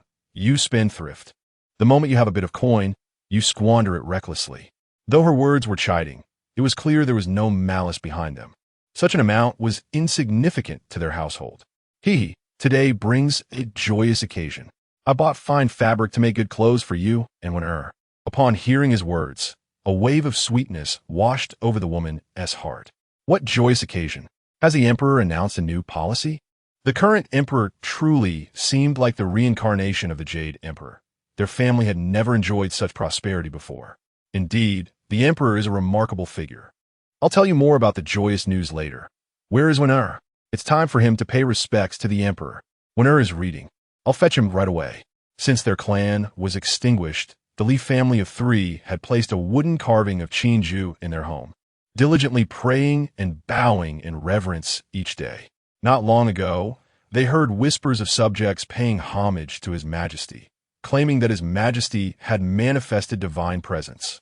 The Li family, consisting of 3 members, naturally believed this wholeheartedly. Recently, after a bout of worship, the man felt an immediate sense of clarity and rejuvenation. Shortly thereafter, His Majesty even acknowledged the occurrence with his own lips. According to the officials, only those who have paid homage and received His Majesty's approval would have the spirit seed implanted within them, and possessing this seed would qualify one as a citizen of Dayu. Only citizens of Dayu could enjoy a series of rights. The man, lacking understanding of the spirit seed or the rights afforded to citizens, was nonetheless aware that without His Majesty's acknowledgement, he would not be counted among his subjects. This realization deepened his devotion during each subsequent act of worship. Presently, the realm was dotted with numerous longevity shrines dedicated to His Majesty. He truly felt a sense of kinship even when encountering a stranger. As for family, the harmony was palpable. Upon hearing his mother's call, Li Wen stepped through the door. This child, appearing to be no more than 8, possessed an ordinary visage, yet his gaze exuded a maturity uncommon for his age. After exchanging pleasantries with his parents, the trio entered a room adorned with exquisite carvings of Chinjua wood. The sculpture, though modest in size, was rendered with remarkable lifelikeness. It had been distributed free of charge by the authorities. The family, as was customary, performed their elaborate and respectful worship. And only then did the fragrant smoke of cooking rise from the kitchen, where the woman busied herself with the meal, while the man shared amusing anecdotes of the day with their son. As Li Wen, this youthful child, perused the newspaper and listened to his father's words, he found himself lost in contemplation. Infrastructure development, paper currency, immortals, science. In less than a year, what he initially thought was an ordinary ancient world had unveiled itself to be something extraordinary. This emperor, indeed, was fascinating. What a vibrant world it was, akin to the dawn of a new sun. And how could he possibly let this opportunity slip away? Chapter 38. Another transmigrator, Li Wen, originally named Zhang Yao, was a scientist from a desolate world. As he gazed at the information relayed by the Jade Seal, Qin Zhu couldn't help but smile slightly. This world was indeed becoming increasingly fascinating. The sudden emergence of another transmigrator on his territory did not surprise Qin Zhu much. After all, if he could traverse realms, why should others be forbidden from doing so? After perusing Li Wen's personal information, Qin Zhu refrained from taking further action. He was not intimidated by the presence of more demons and monsters on his land. On the contrary, he welcomed the idea of having more children of destiny, akin to an ancient grandfather concealed within a ring or a reincarnation of the celestial emperor. As long as they remained within his domain, the stronger these individuals became, the more powerful Qin Zhu would also grow. Isn't it delightful to level up effortlessly? The great scientist from the wasteland, Qin Zhu found himself rather eager for the upcoming imperial examination. The following is Li Wen's recollection. Everything arrived so suddenly, and the collapse was alarmingly rational. In just 3 months, the government and society disintegrated completely. The surviving humans scurried about like cockroaches, struggling to survive in the crevices. Log of the 360-second resonance experiment. Countdown 0:05:36. As Zhang Yao inserted the last 2 grams of plutonium-238 fuel rods into the reactor, a viscous, slithering noise echoed from the ceiling. The silvery neural pulse cables were gnawing through the 30-meter-thick granite layer. Only this underground laboratory remained of the entire Tianji star. The quantum entanglement array was charged to 97, and the directional pulse was ready. Zhang Yao wiped the bloodstains from his protective goggles. The holographic projection revealing the faces of 5 remaining researchers. The chief of North American quantum physics curled up in a corner, injecting a coagulant into himself with a mechanical prosthetic. Once a genius awarded the Nebula Prize, Lin Yu was now half ensconced in a blood-soaked biological isolation membrane. Yet another failure. Finally, I can enjoy a good sleep. The once lively and charming genius girl now bore a chilling indifference in her eyes. She stretched languidly, a long-lost smile gracing her face. But as she chuckled, she suddenly crouched down, quietly sobbing. Thud, thud, thud. Urgent footsteps mingled with heavy breaths. The former security director of the laboratory, Chen Mo, burst through the blast door. One of his arms mysteriously vanished. They had located the ventilation shaft. At most, they had 10 minutes left. As if in response to Chen Mo's words, a rustling sound echoed in everyone's ears. It was as if thousands of slick tongues were licking the last remnants of human civilization's brain matter. No one responded, and seeing the expressions of his companions, Chen Mo fell silent. He pulled out a cigarette, lit it, and took a deep drag. If only he had cooked a few more hot pots back in the day. Amidst the atmosphere of despair, the seemingly youthful Zhang Yao remained composed, diligently managing the torrent of data on the screen. The quantum resonance bomb they were studying could have utterly obliterated the central neural node of the mother consciousness. Yet, just as success was within reach, fate played a cruel trick on them, revealing a devastating secret. The brain-machine interface technology, once a source of pride for human civilization, had become an impediment to the rebound of the pulse. In the mirror, Zhang Yao's gaze was unsettlingly calm. He grasped a small knife and swiftly drew it across the nape of his neck. His fingers plunged into the wound, forcibly extracting a chip the size of a fingernail. It was futile. Time was slipping away, and moreover, the last source of energy had just been severed. In the corner, Hannah, the chief scientist from North America, observed Zhang Yao's actions and softly remarked, "No, there is still energy." Zhang Yao retrieved a palm-sized battery from beneath the lab table, one that I had confiscated during the last hot pot session in Chunmo's laboratory. "I have just modified the energy transmission route. A minimal amount of energy will suffice to trigger the resonance projectile." His tone remained as composed as ever, embodying pure rationality. Upon hearing Zhang Yao's words, the previously despondent individuals rose once more. Chen Mo, responsible for security, erupted in laughter.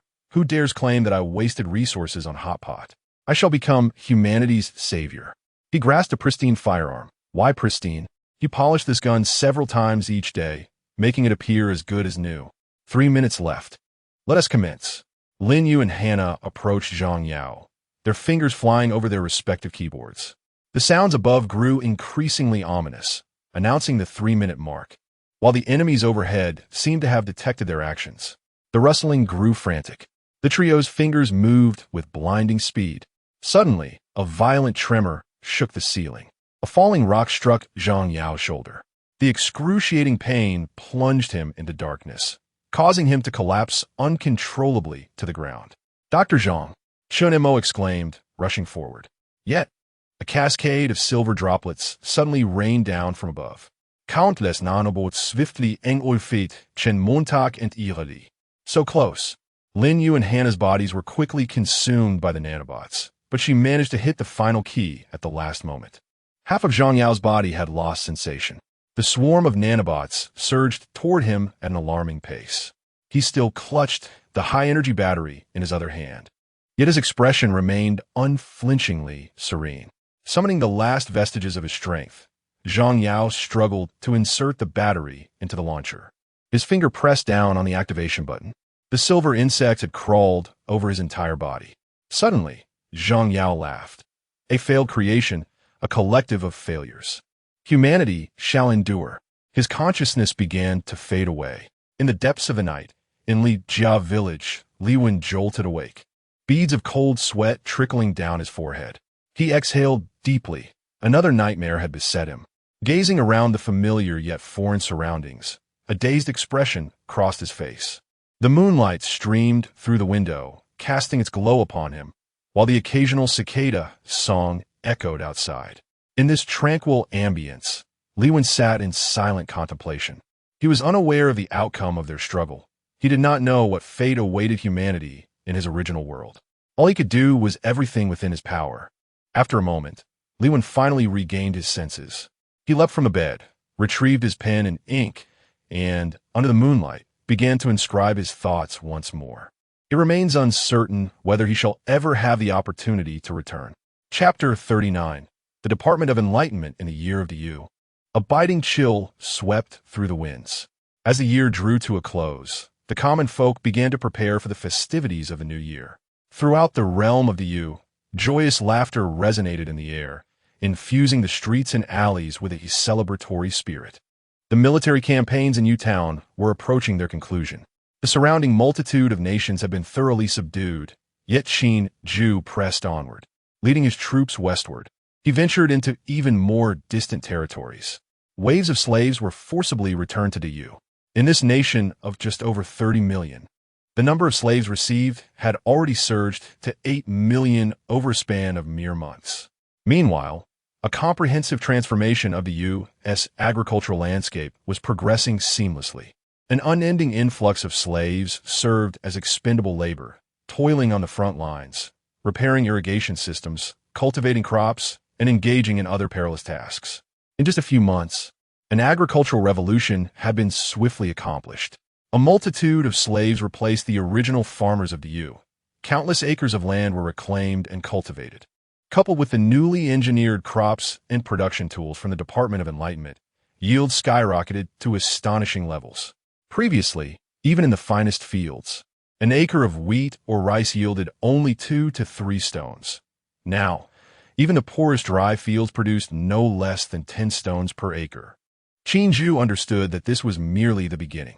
As the subsequent technological innovations from the Department of Enlightenment began to be mass-produced, yields would escalate dramatically. Prior to Qin Zhu's ascension, famine was a frequent scourge in Yu. Now, even in remote areas, food was abundantly available. This surplus of grain liberated the first tier of citizens in Yu. However, Qin Zhu did not intend to nurture them into a complacent herd. Under his deliberate guidance, Yu evolved toward a culture that esteemed both martial prowess and scholarly pursuits. A substantial number of scholars, transformed by Qin Zhu, were dispatched to the populace to initiate a thorough literacy campaign. While it was not the aim for every individual in this generation to become an intellectual, at the very least, Qin Zhu sought to ensure that all citizens could read and write. With the agricultural revolution complete, the first industrial revolution of Yu was poised to emerge. Basic machinery, such as steam engines, had already been fabricated by the Department of Enlightenment, and continuous improvements were underway. Unlike in Qin Zhu's previous life, the Industrial Revolution in Yu unfolded with remarkable speed and intensity. Could one not see the towering smokestacks that dotted the landscape beyond the capital? This all sounded fantastical. Yet upon reflection, it made perfect sense. Absolute dictatorship meant that Qin Zhu could command millions with utmost precision. The technological knowledge exchanged in the civilization mall eliminated the need for arduous scientific exploration, while the prowess of the immortal accelerated this development as if propelled by a rocket. Qin Zhu estimated that, within a mere 2 years, Yu could attain a level of advancement comparable to the 19th century of his former life. This assessment, of course, pertained exclusively to civilian technology, constrained by the complexities of ideological transformation among the general populace. In contrast to civilian technology, Qin's focus on military technology is significantly greater, with substantially more resources allocated. At the expansive headquarters of the Ministry of Education, on a shooting range, Qin scrutinizes a firearm that bears an uncanny resemblance to the renowned AK-47 of his previous life. Subsequently, he fires several rounds toward the target 300 meters away, the resounding crack of gunfire echoing across the vast expanse of the range. "Your Majesty has remarkable marksmanship," remarks Jiayu as several targets fall in succession, each struck directly at the bullseye. Jiayu discreetly flatters, patiently awaiting Qin's assessment of the rifle. "Quite impressive. The power is satisfactory. How long until mass production?" Qin nods slightly, acknowledging that this weapon, propelled by gunpowder, is not particularly advanced in terms of technology. With the Ministry of Education possessing the finest resources in the realm, it is hardly surprising that they could manufacture it given access to the blueprints. Jiayu contemplates for a moment. The supporting facilities are essentially complete. We now require additional resources to proceed with mass production. At most, 3 months. Qin responds. Specify the resources or manpower needed. I shall ensure the allocation is increased. By the way, how is the research on the tank and aircraft blueprints I entrusted to you last time progressing? Jiayu lets out a wry smile. Your Majesty, compared to firearms, the technological demands of those creations are somewhat higher. Currently, aside from myself, the ministry lacks sufficient time to cultivate additional research talent. Furthermore, the foundational infrastructure is still under construction. Qin concedes, I have been too eager. Over the past few months, the ministry has tirelessly sought individuals with scientific aptitude across various regions, yet the talent pool remains insufficient. Moreover, apart from Jiayu, the rest are mere mortals. No matter how intelligent or eager to learn, they are, at best, equivalent to high school level in my former life. There is, however, one individual. Qin thinks of Li Wan, but upon reflection, with only a few months remaining until the first imperial examination, there is no need to rush. After a moment's thought, Qin inquires, are there any ideas for improvements to the firearms? For mortals, these weapons are formidable, but for cultivators, they are akin to mere firewood. Jiayu responds, indeed, I have experimented with replacing the gunpowder in the bullets with high-pressure spiritual energy, resulting in a significant enhancement in power. However, The projectile and the body of the firearm are still constructed from ordinary materials and cannot withstand the increased pressure. If your majesty desires these firearms to pose a threat to cultivators, superior materials will be required. The superior materials, Jia, you refers to naturally imply those imbued with spiritual energy. Yet the world of Diyu is merely a realm of mortals, devoid of such resources. After surveying the Ministry of Education, Qin returns to the imperial palace. He closes his eyes, and a detailed map swiftly materializes in his mind. This map is extraordinarily intricate, depicting the entire territory of Diyu, including the regions already conquered. Areas under Diyu's dominion are marked in red, while uncharted territories remain shrouded in mist. The map is also dotted with numerous flickering yellow points. These small yellow dots symbolize the citizens of the great universe who have received the recognition of Qinju. Among them, the most distant yellow dot lies far from his current location, belonging to the expeditionary force led by Yuzhan. Additionally, another yellow dot is moving in the opposite direction. This dot is larger and more radiant. It represents the Qin dog, dispatched by Qinju. Indeed, since the last Grand Assembly, Qinju has sent out the Qin dog to soar along the southern coastline, continuously exploring. Qinju yearns to comprehend the nature of this world, whether it exists upon a singular planet and if it has an end. If there truly is a conclusion, what might it resemble? He is reluctant to believe that this world is merely a realm of mortals, for if that were the case, many of his aspirations would remain unfulfilled. Chapter 40. The end of the world. 5 months have elapsed, and the sound of cicadas once again resonates outside the house. Only a month remains until the first imperial examination of the Great Yu. Having just completed the provincial examination, Li Wen emerged from the examination hall, gazing at the gradually rising skyscrapers of the city, filled with a sense of nostalgia. He has confirmed that the current emperor, like himself, is a traveler from another world. While he remains uncertain whether they hail from the same realm, it is undeniable that Qinju is certainly a modern individual. Outside the examination hall, his earnest father awaited with bated breath, craning his neck to peer inside. Numerous parents and relatives, resembling him, shared the same anxious anticipation. A few months prior, Qinju abolished the existing administrative divisions, replacing them with a more straightforward provincial, municipal, and county-level classification. The region where Li Wen resides has been renamed Yunnan Province. Before officially heading to the capital for the imperial examination, candidates must first pass the county examination, the municipal examination, and the provincial examination. This imperial examination primarily focuses on scientific inquiry, with standardized answers provided. Moreover, given Qinju's significant emphasis on this examination, officials personally selected to oversee the various testing sites have rendered any possibility of favoritism or corruption nearly non-existent. In fact, strictly speaking, the imperial examination commenced 2 months ago during the county test. Qinju imposed no age restrictions for candidates, resulting in a remarkable scene outside the examination hall, where participants span from 8-year-old children to 80-year-old elders, encompassing individuals of all genders and ages. Having successfully passed both the county and municipal examinations, Li Wen's reputation as a prodigious child has already spread throughout Yunnan Province. As he exited the examination hall, not only was his father present, but a multitude of onlookers began to murmur in admiration. Various expressions of praise filled the air, causing Li Wen's father to stand a little taller with pride. "Come, my son, let us celebrate with a grand feast." Grasping Li Wen's hand, this simple-hearted father refrained from inquiring about the examination's outcome. With success in both the county and municipal tests, Li Wen has already earned a degree of distinction. He had heard that passing the county examination grants one a government-certified teaching qualification, allowing one to become a teacher. While he may not fully comprehend the significance of this qualification, he assumes it must surely hold more prestige than the status of a mere scholar. Moreover, passing the municipal examination is even more remarkable. With such a title, one can serve as a minor official at the municipal level, ensuring a secure future as a local magistrate. This means that his only 8-year-old son, once grown, could indeed hold an official position. He is thoroughly content with this prospect. For the times have changed.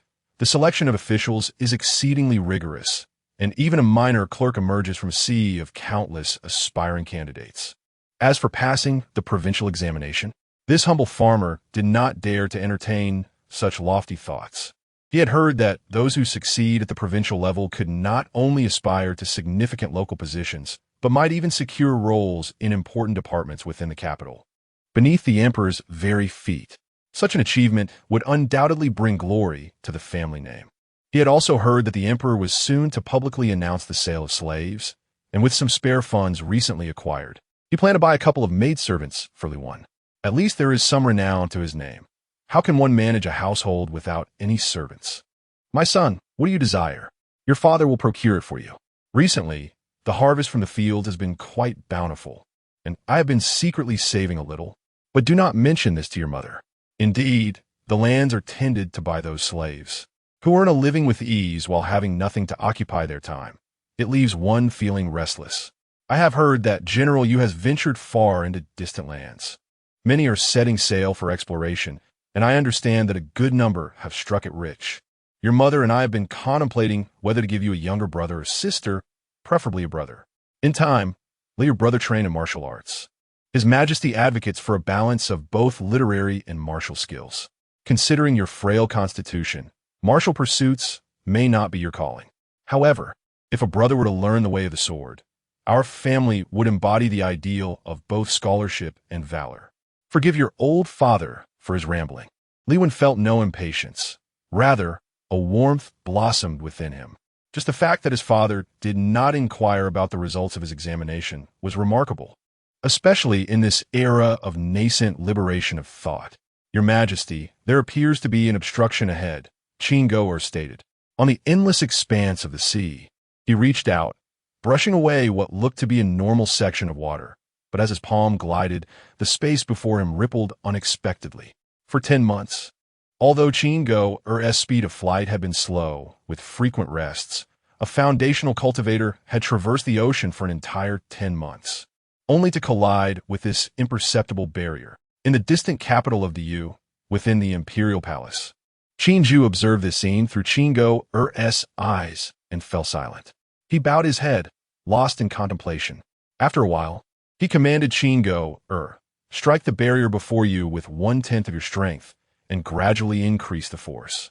Qin heard Qinju's voice resonate in his mind and acted without hesitation. He retreated a short distance, then wielded his spiritual energy to launch a strike at the barrier. The blow, as instructed, utilized only 1/10 of his strength. Yet when the sword pierced the barrier, it merely caused a ripple in the space, with no further effect, and the sword shattered into fragments. Furrowing his brow slightly, Qin struck again, this time with 2/10 of his strength, directly channeling his spiritual power towards the barrier.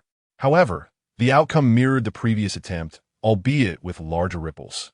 3/10, 4/10, until he no longer held back, unleashing his full power against the barrier. Yet, the final result was akin to before, yielding little effect. In the imperial palace, Qinju's brow furrowed deeply. Submerge down to the depths. The command was brief, and Qin hesitated not. Upon hearing the order, he plunged into the water, descending 1,000, 2,000, 3,000 meters. After nearly half an hour, Qin reached the ocean floor's deepest point.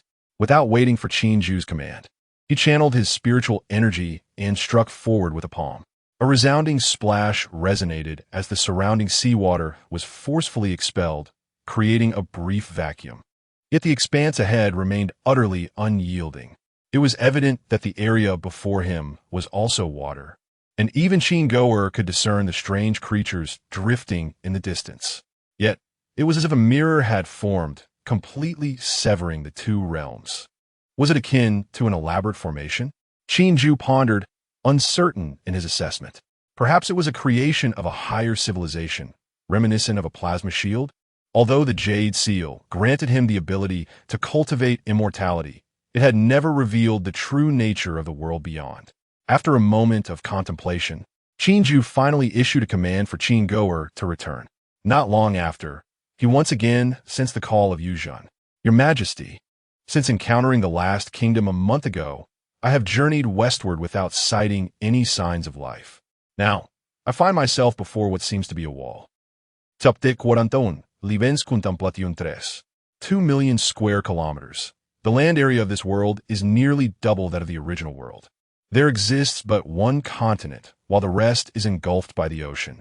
The territory of Du lies at the extreme eastern edge of this vast land. Gazing at the roughly complete map imprinted in his mind, Qin Zhu pondered deeply. As he journeyed westward, Yu Zhen encountered nearly 100 nations of varying sizes, whereas Qin Goer ventured deeper into the southern seas, discovering no substantial land beyond a few scattered islets. Estimating the vastness of undiscovered territories, Qin Zhu noted that this world, shrouded in an enigmatic shield, harbored a population of less than 200 million. With a land area twice that of Earth and a mere 200 million inhabitants, the ratio seemed profoundly disproportionate. Furthermore, as he scrutinized the somewhat square-shaped map in his mind, Qin Zhu could not shake the feeling that it bore unmistakable signs of human intervention. After mulling over these thoughts for a while and receiving no response from the Jade Seal, he reluctantly set the matter aside.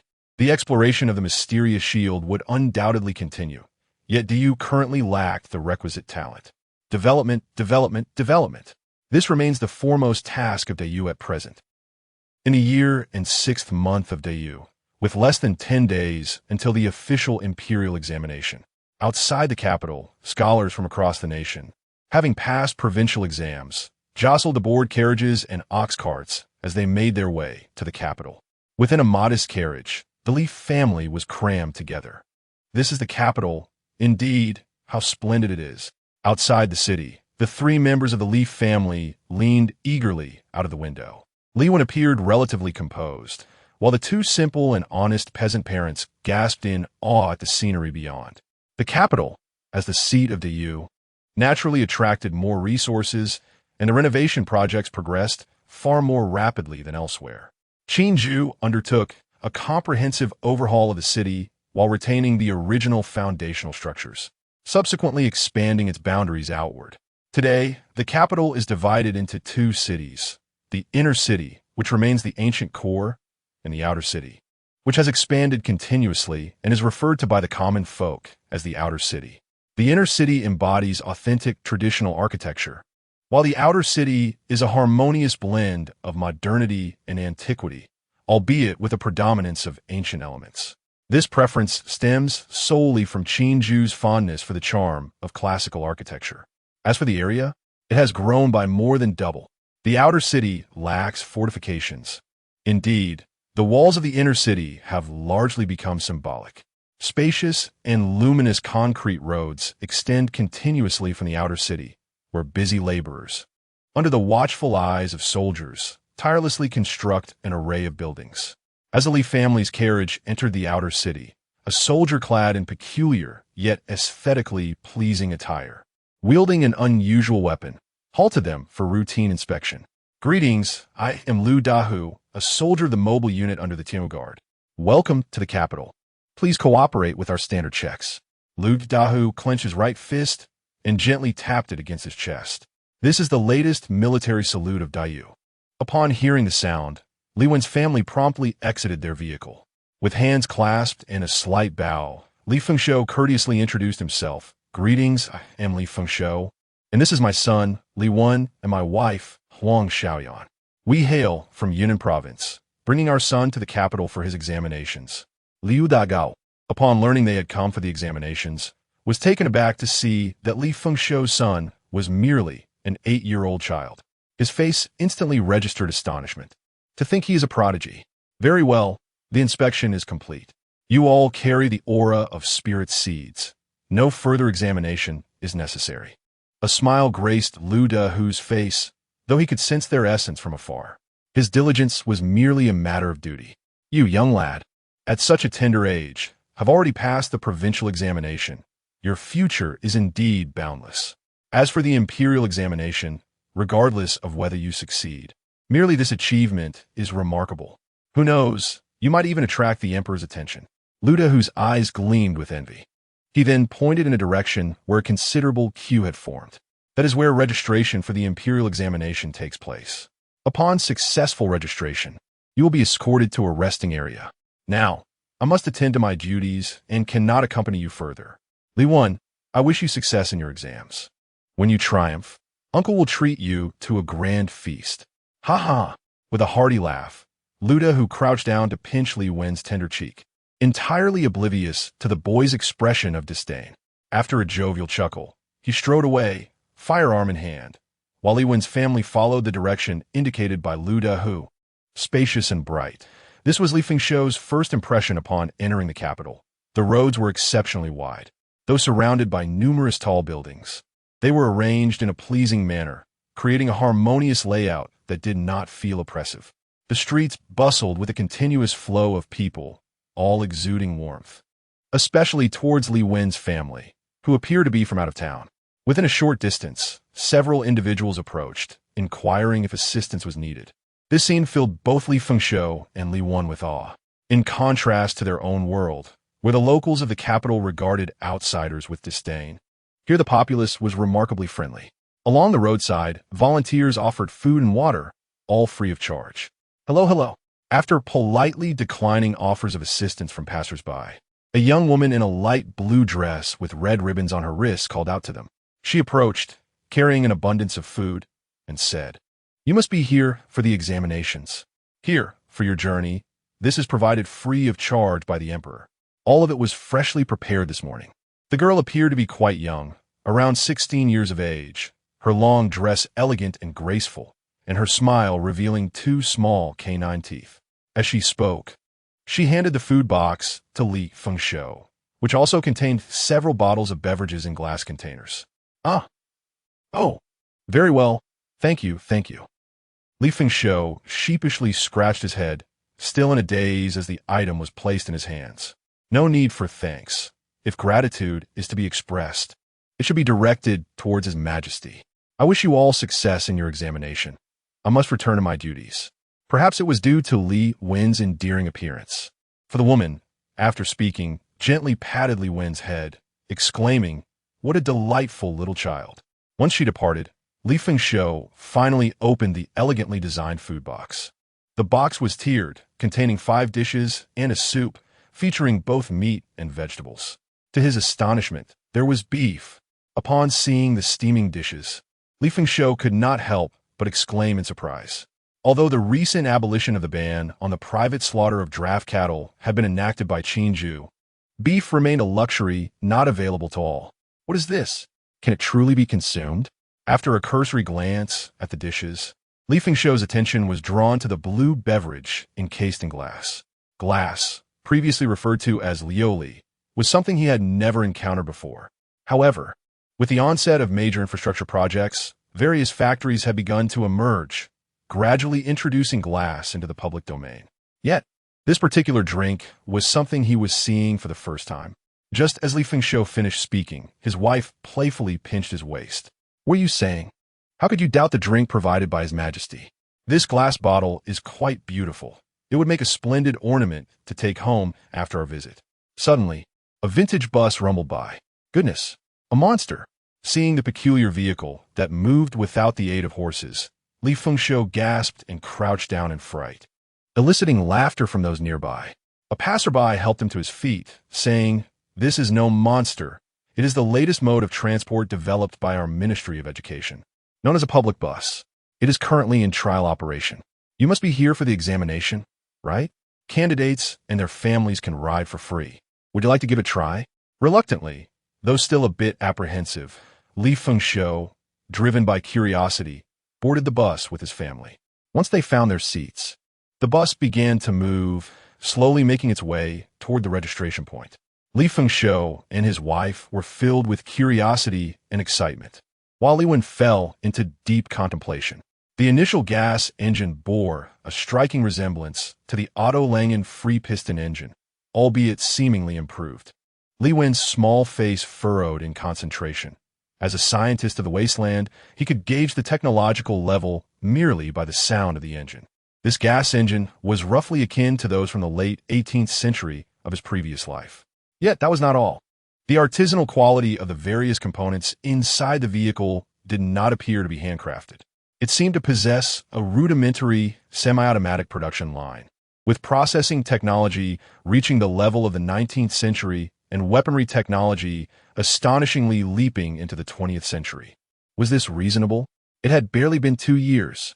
His Majesty comprehends the advancement of technology, yet this leap seems rather excessive. Are numerous innovations to be disregarded? Could it be that His Majesty possesses a system? Lewin suddenly recalled some online literature he had perused in his previous life. Chapter 42. The Imperial Examination, a total of 1,132 candidates. Never underestimate the populace. Beneath a sufficient base, genius is perpetually abundant. Although this was the inaugural Imperial Examination, the difficulty of the county test was roughly equivalent to that of elementary school, the city test akin to junior high, and the provincial test comparable to high school standards. It is noteworthy that these over 1,000 individuals, lacking any formal instruction, had attained a level akin to that of exemplary high school graduates through self-study in less than a year. In the palace, within the recently renovated and expanded Wuching Hall, 1,123 candidates sat in an orderly fashion. At the foremost position, Qin Ju occupied the highest seat. It was mid-June, and the sun blazed fiercely. Yet the assembled scholars felt no trace of the heat. Instead, a refreshing coolness enveloped them. Silence reigned as the multitude of scholars, both young and old, including a small number of females, sat upright, their eyes frequently glancing towards Qin Ju above. Each individual suppressed their excitement, striving to present their best selves to the sovereign. Among them, in a position slightly lower in the center, the 8-year-old Li Wen stood out conspicuously among his peers. So youthful. This was Li Wen's immediate thought upon seeing Qin Ju. Such authority. Though young, Qin Ju exuded an aura as vast as the ocean. And even a mere glance from Li Wen caused a sense of pressure to wash over him. At the pinnacle, Qin Ju smiled subtly, surveying the candidates. His gaze lingering on Li Wen for 2 extra seconds, imbued with profound significance. After approximately 10 minutes, Qin Ju signaled, and the attentive Xiao Lu promptly announced, "The examination time has commenced. Distribute the papers." At Xiao Yu's sharp command, a wave of tension surged through the assembly. Some candidates even felt cold sweat bead on their palms. Soldiers methodically distributed the thick examination papers. This imperial examination comprised 5 sessions over 3 days, with 1 session each in the morning and afternoon. The subjects included national literature, mathematics, physics, chemistry, and biology. The first examination focused on national literature, which essentially corresponded to a blend of history and political geography from a previous life. Upon opening the examination paper, Li Wen did not rush to answer. Instead, he meticulously reviewed the entire document. Once finished, he closed his eyes in contemplation. The political section held the largest weight, encompassing numerous discussions and extensions regarding national policies. Although Li Wen was predominantly a science student in his previous life, he had also dabbled in such topics. Particularly in this era, his perspective surpassed that of countless others. Thus, after a brief reflection, he began to write fervently. The sound of pages turning echoed throughout the examination hall. Most candidates appeared somewhat relieved upon seeing the questions, as many had studied proposals and improvements regarding national policies at home. The nibs glided across the papers, and soon, nearly everyone was diligently inscribing their responses. Above, Qin Ju observed quietly. With 5 subjects over 3 days, he had allotted ample time for each examination. There would be no enforced collection of papers at the designated end time, and he would not scrutinize the overall scores afterward. The realm is sparse in truly versatile geniuses. However, there exists a multitude of individuals possessing exceptional talents in specific domains. The 5 subjects serve as a means of selecting talents across various fields. Take the National Literature Examination, for instance, which encompasses politics, history, and geography. Those who excel are often selected to replace officials with subpar performance. The examination features numerous questions, and Li Wen swiftly glances at the simpler queries at the beginning, effortlessly providing answers. As he progresses to the latter sections, the questions grow increasingly complex. After more than an hour, he begins to slow down, particularly intrigued by the final major question. The development of the economy will give rise to a new class. How can this nascent class be suppressed while fostering economic growth? Lewin squints thoughtfully. He is acutely aware of what this new class signifies. He understands the immense power it wields once established. However, considering the emperor's style of governance, coupled with the thorough eradication of the original clans, and the evident intention to forge a somewhat distorted utopia, the question does not pose a significant challenge. After some contemplation, he writes, all resources should be nationalized, with currency permitted solely for the purchase of ordinary items. Utilizing spiritual seeds as a medium, a system of contribution points should be established, where access to advanced materials is contingent solely upon civic contributions. The concept of spiritual seeds is widely recognized as a means to distinguish citizens from sub-citizens. Yet, how could Lewin not fathom the deeper implications? Those marked by spiritual seeds are likely not merely symbols of status. If his conjectures are correct, they are entirely under the emperor's control. Nevertheless, he is unconcerned by these matters. Rather, he perceives spiritual seeds as an ideal mechanism for dismantling the existing class structure and creating a utopia. With a privileged minority as the backbone, all other citizens would be mandated to equality. Resources would no longer be private, but distributed uniformly by the empire.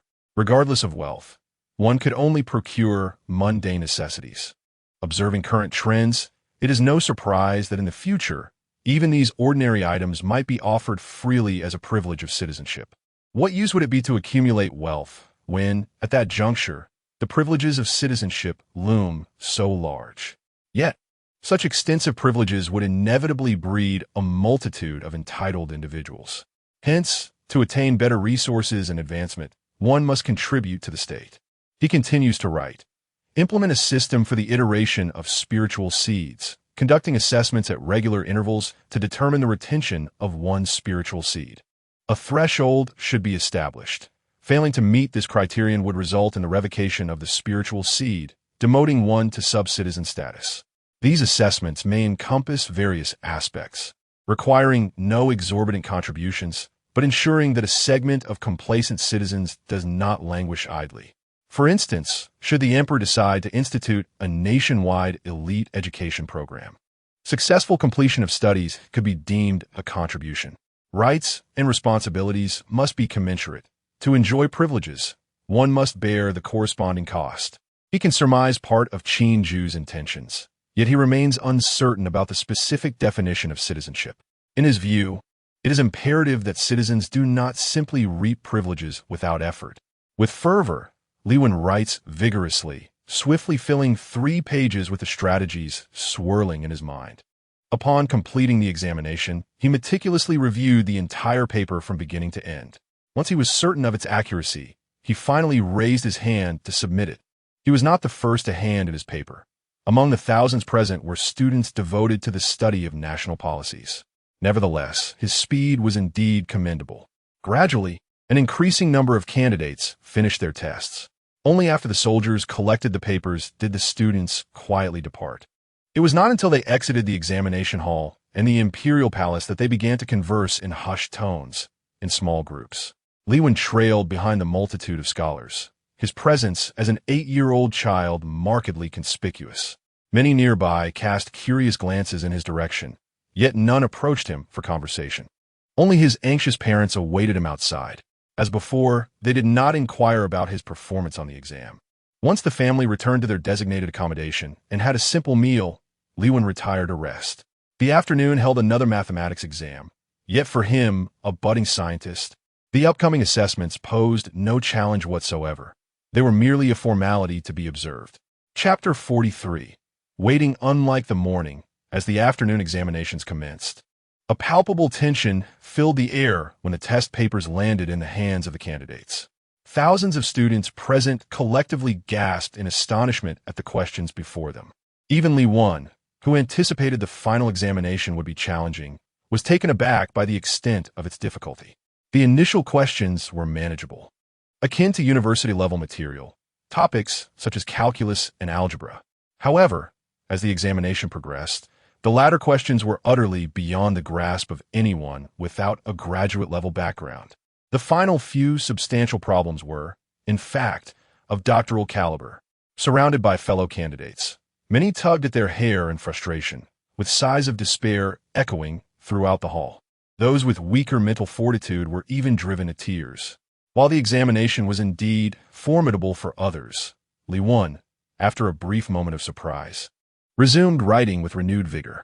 This time, he worked even more swiftly, completing the entire test paper in less than half an hour. After finishing, he did not even take the time to review his answers. Raising his hand to submit his paper, he bowed respectfully to Qin Zhu above him, and then exited the examination room amidst the astonished gazes of his peers.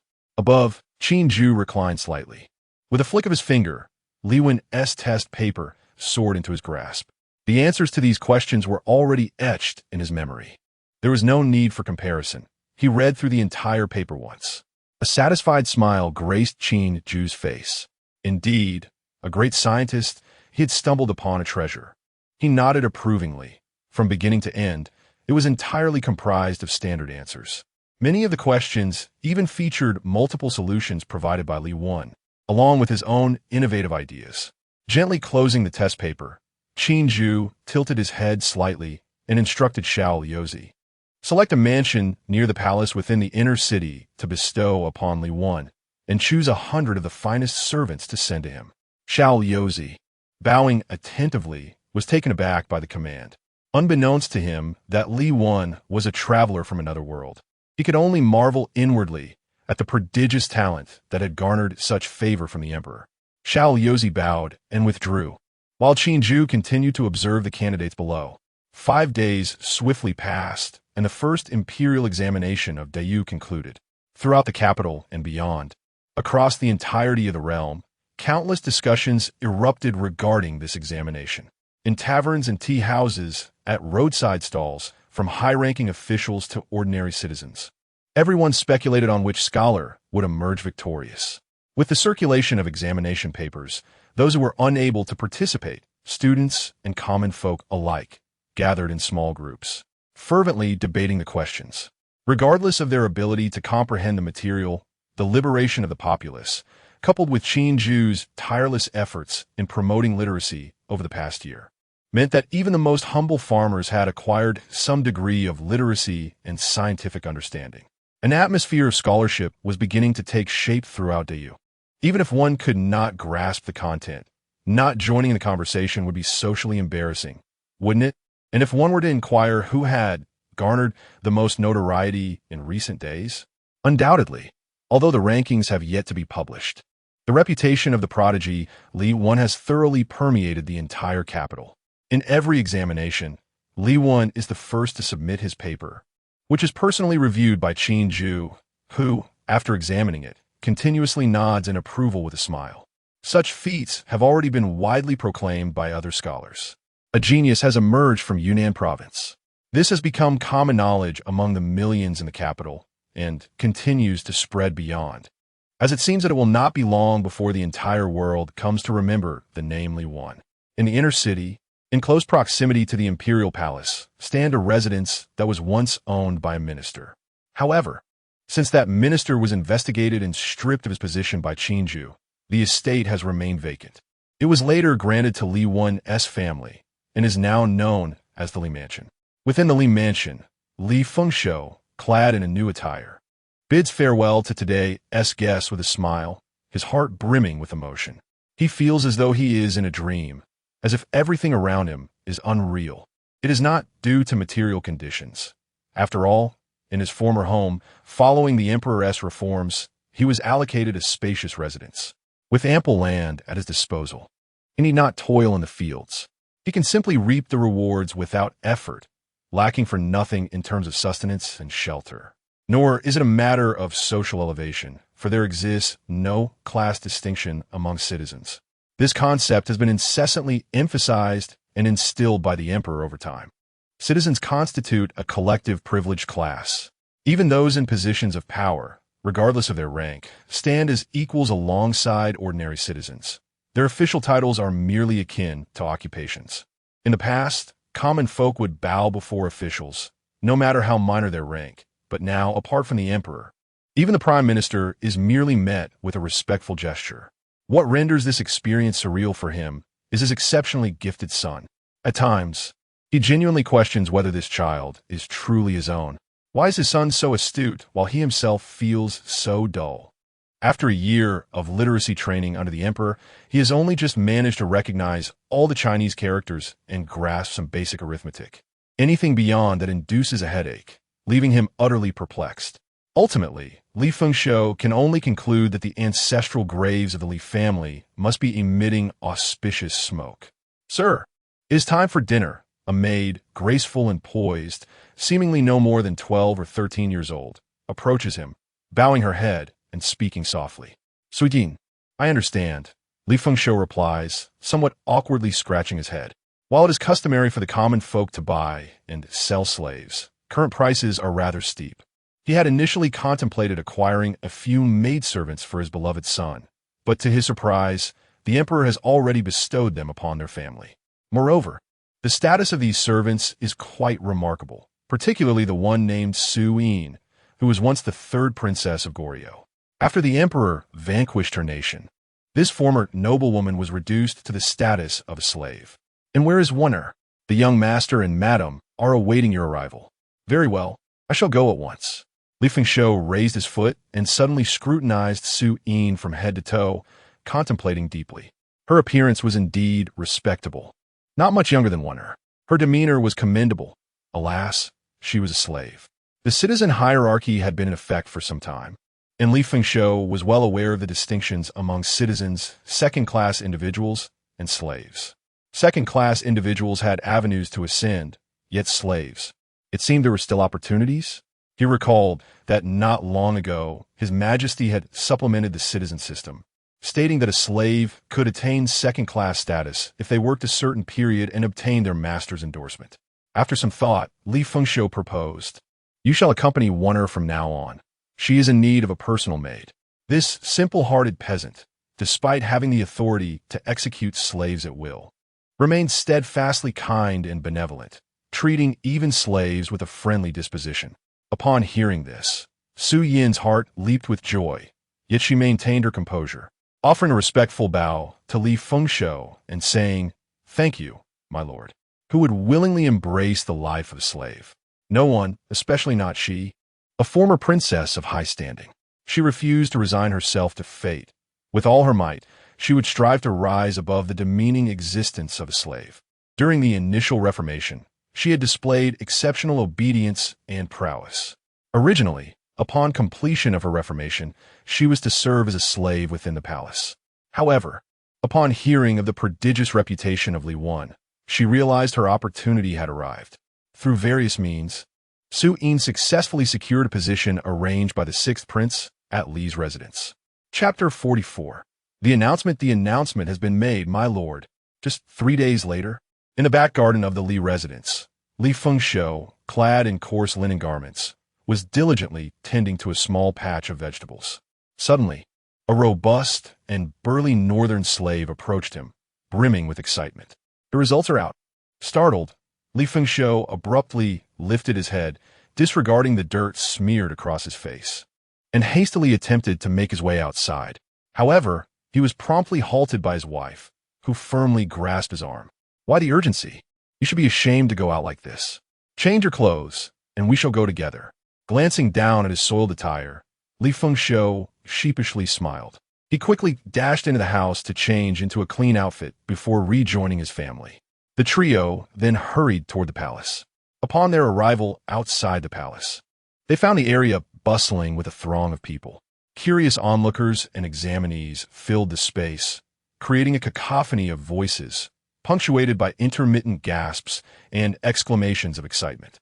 Despite the crowd, the presence of guards ensured a semblance of order. Furthermore, the remarkable reputation of the prodigy, Li Wan, drew immediate attention as the family approached. An unexpected hush fell over the crowd. "The prodigy has arrived," a voice rang out, and instantly, all gazes converged upon the Li family. Li Fengshou, feeling the weight of so many eyes upon them, was somewhat flustered, while Li Wan maintained his composure. "Congratulations, brother Li. Your prodigy has passed." "Congratulations indeed. This prodigy is truly a manifestation of the literary star," achieving top marks in all subjects except for the national examination, where he placed third. The crowd erupted in applause, celebrating the young scholar's achievements. At this moment, Li Fengshou, though slow to react, began to comprehend the significance of the occasion. His body trembled with excitement, and before he could express his gratitude, he hurriedly pulled Li Wen toward the announcement board. There were 5 lists corresponding to 5 subjects, each displayed for 10 days. Upon examining the results, Li Fengshou discovered that aside from the national examination where his son ranked third, Li Wen had achieved perfect scores in the other 4 subjects. This is astonishing. Li Fengshou's hands trembled uncontrollably, and overwhelming joy rendered his mind blank. In a fit of exhilaration, he suddenly felt faint and collapsed. "Father! Oh dear, the head of the household!"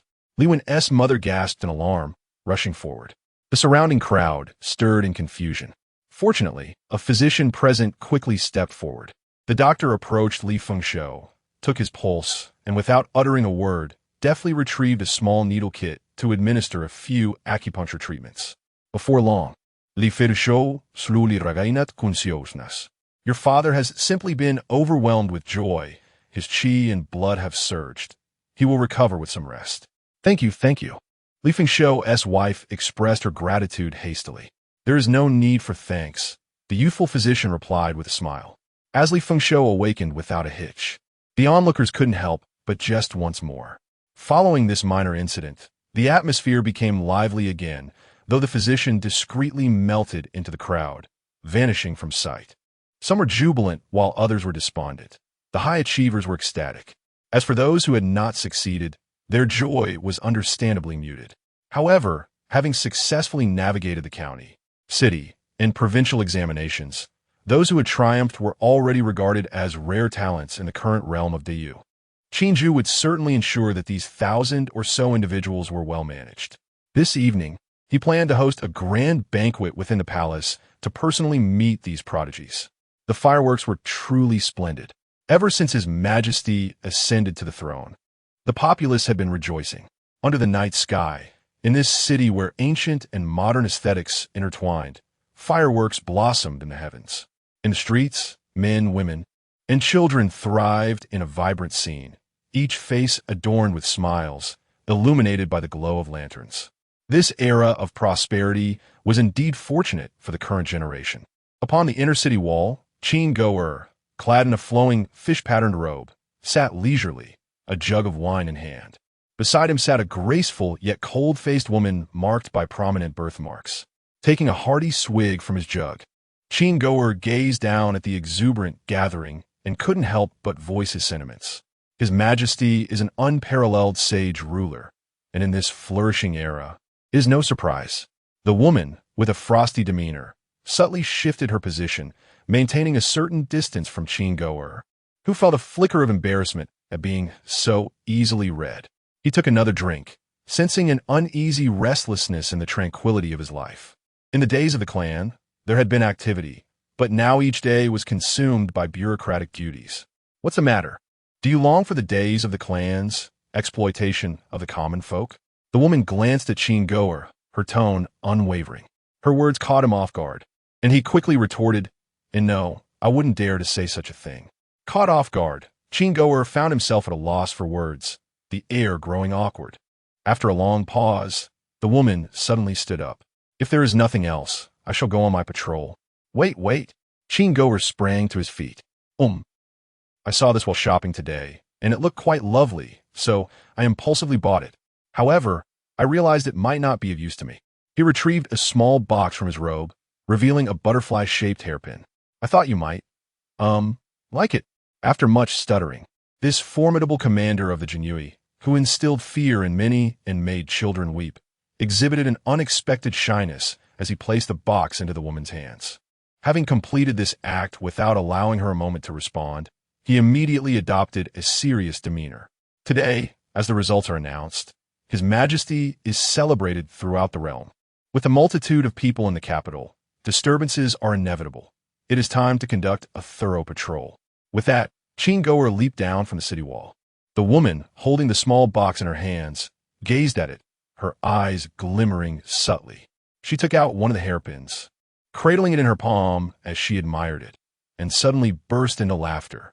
Her laughter was as melodious as that of a lark, a stark contrast to her usual demeanor of indifference.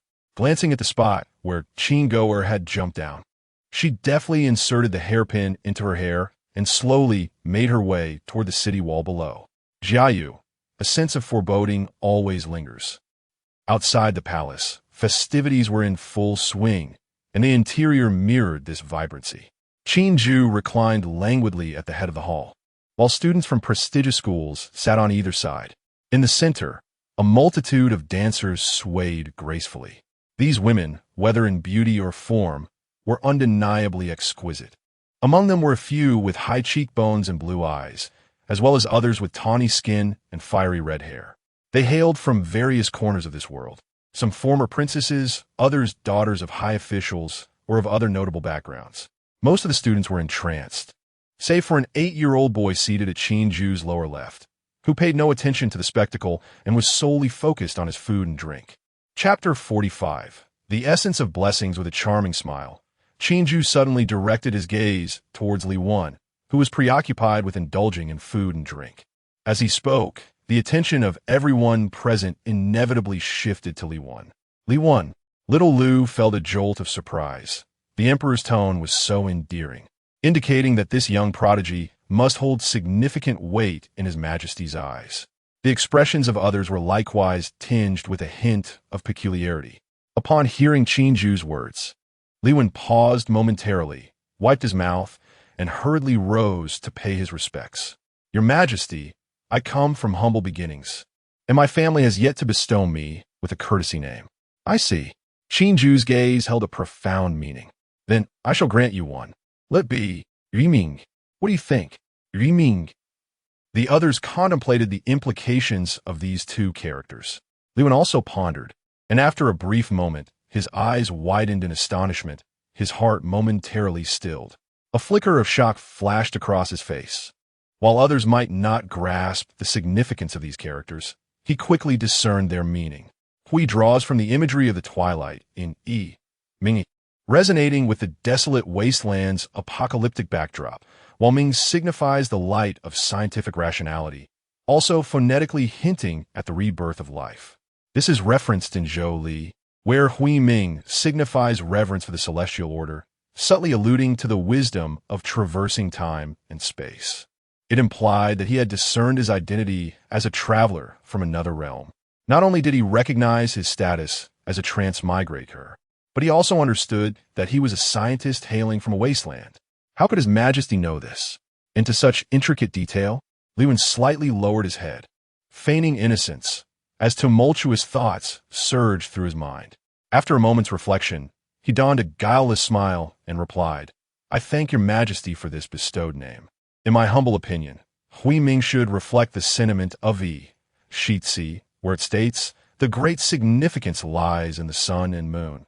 Just as the transition of day and night, during the dark hours, the stars trace their paths, while in the light, they illuminate the textures of the mountains and rivers.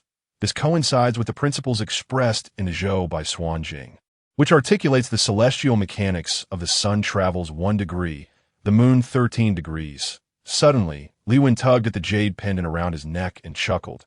Interestingly, these characters are best interpreted through the lens of Sui Shi Guangji, which states, on the dark day, we bid farewell to poverty. In the bright hall, we welcome wealth. On the last day of the lunar month, we can save lantern oil in the palace. And on the 15th, we can cleverly observe the kitchen preparing honey cakes.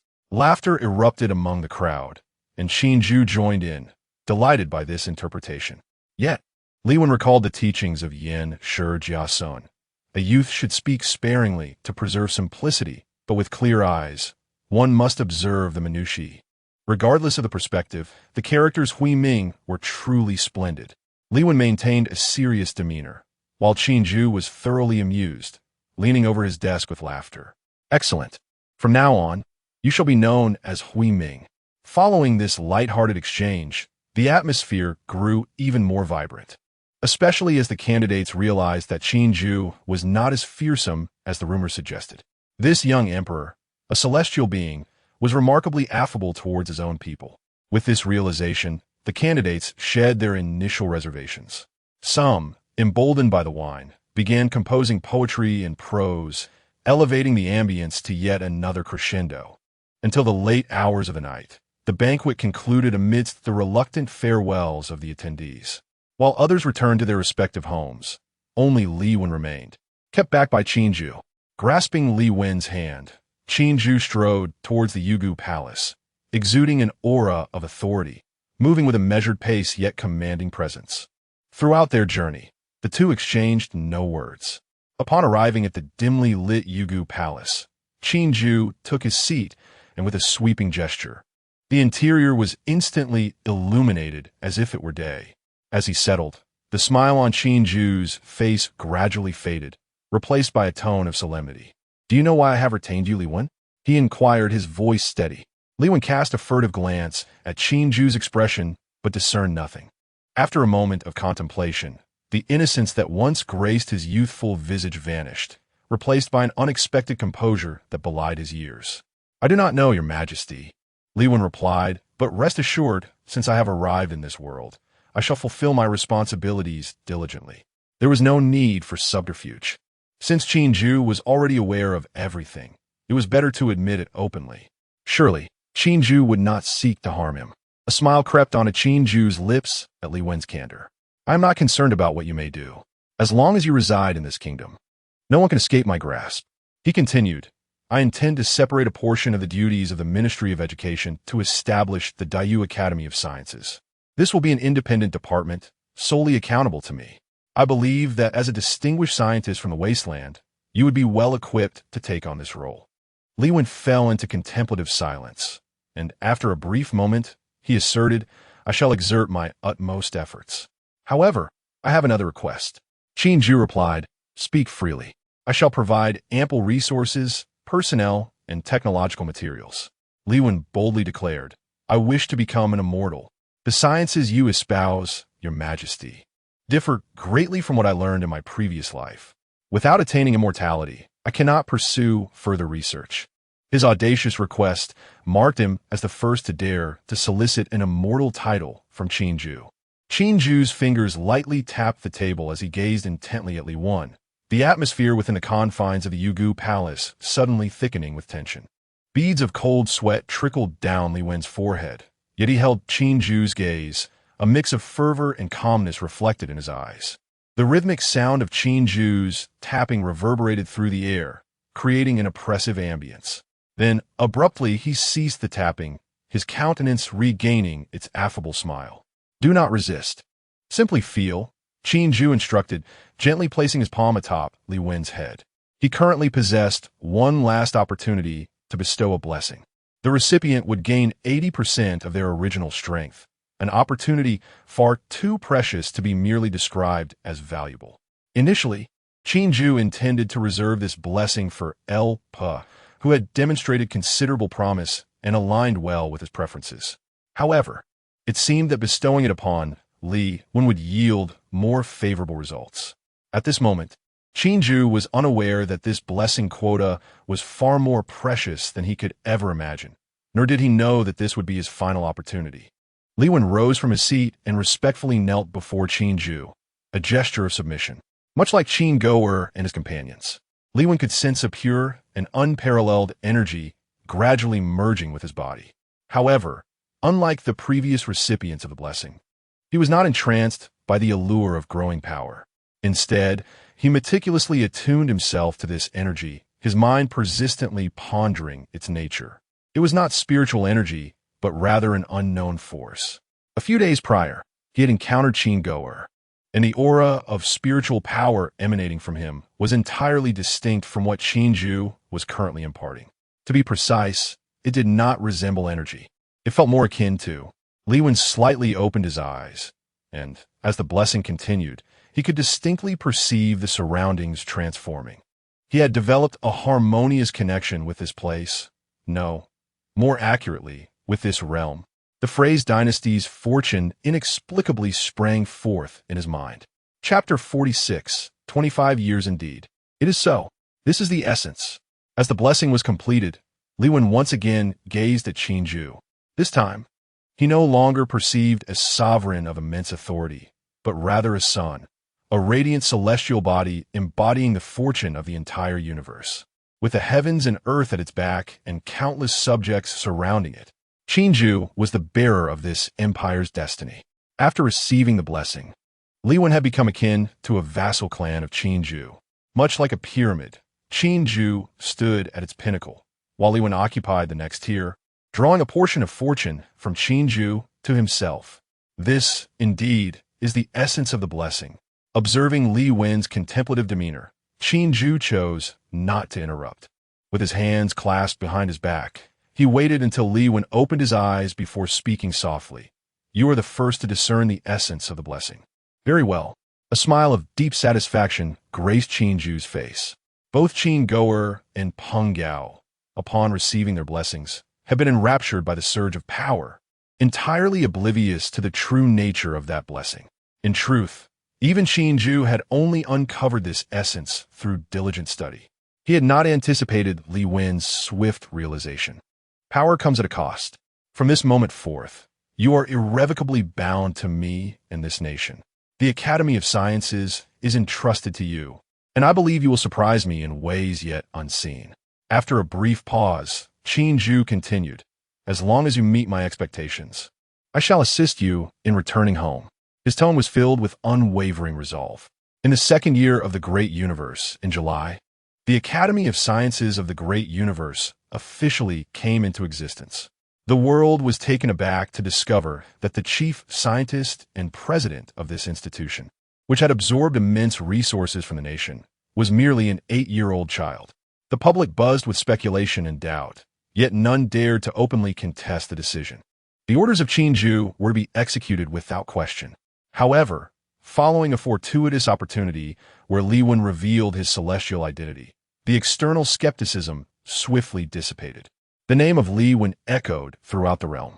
In the subsequent time, the vast nation had already found its rhythm, leaving little for Qin Ju to fret over. The first talents selected through the imperial examination gradually replaced the original officials. Science began to take root within the nation. Few students managed to pass the provincial examinations. The majority either became officials or joined the Ministry of Education or the Academy of Sciences.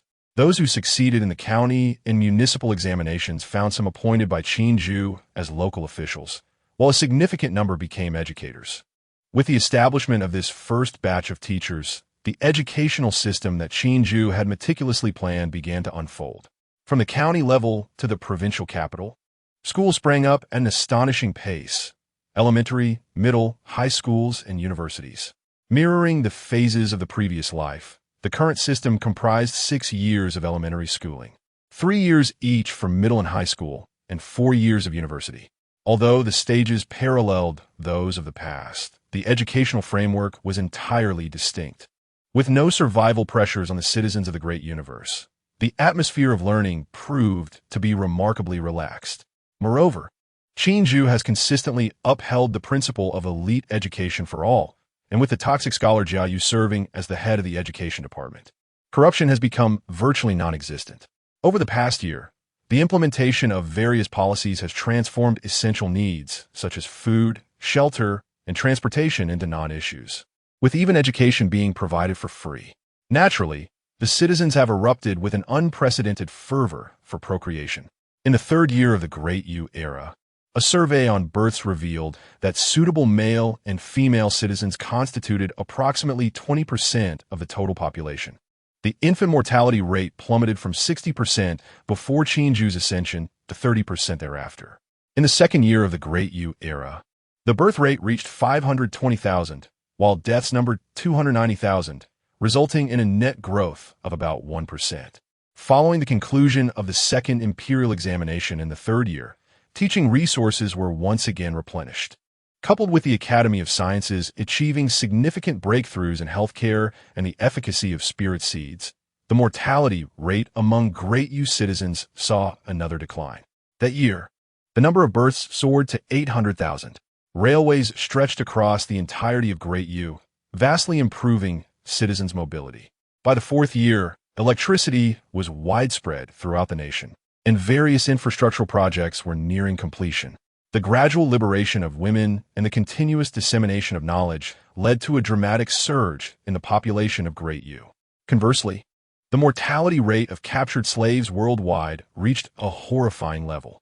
In the fifth year, civilian technology underwent another transformation, thanks to the great scientist Li Wan and a wealth of scientific resources.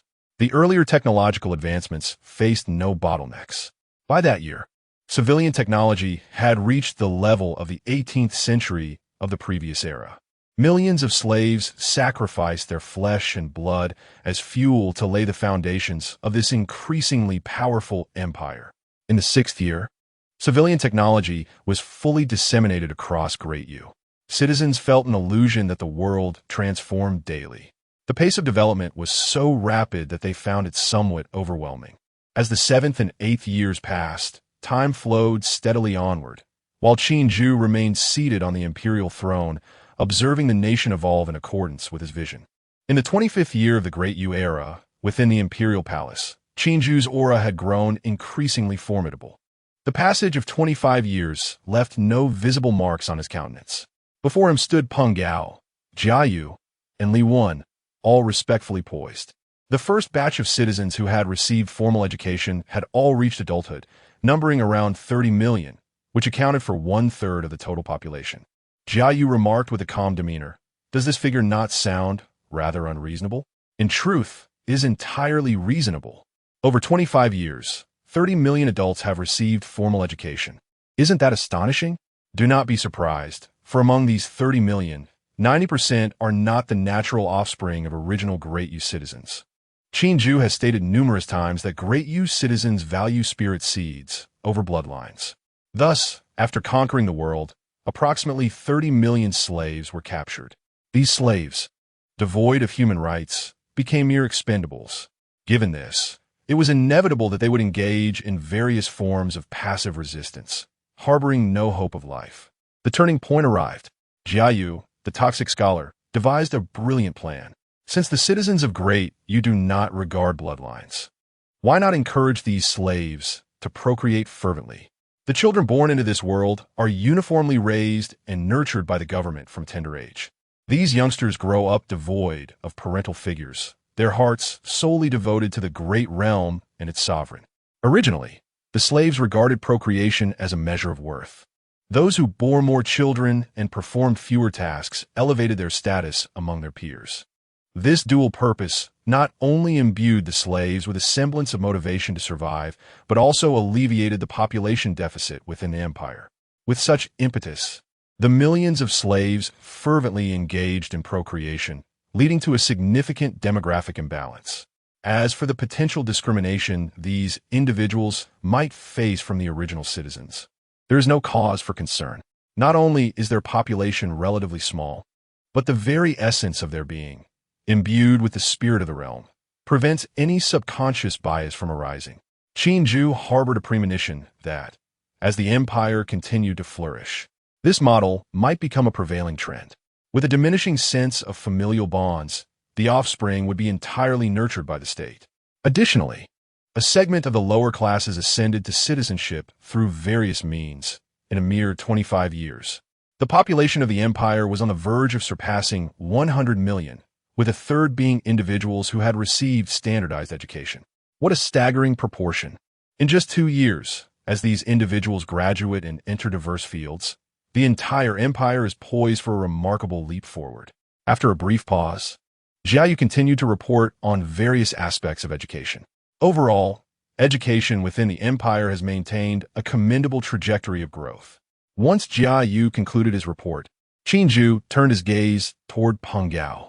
This chancellor, who had served for an indeterminate number of years, remained as inscrutable as ever.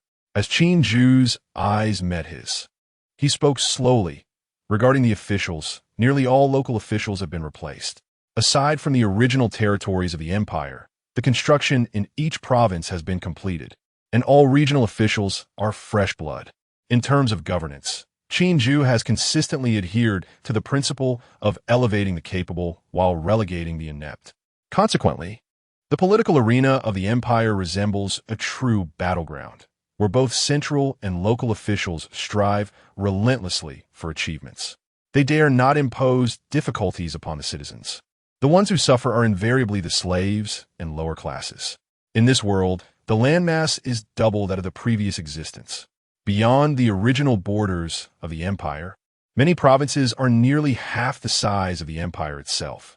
The population remains insufficient, with only a small fraction of citizens migrating to various regions.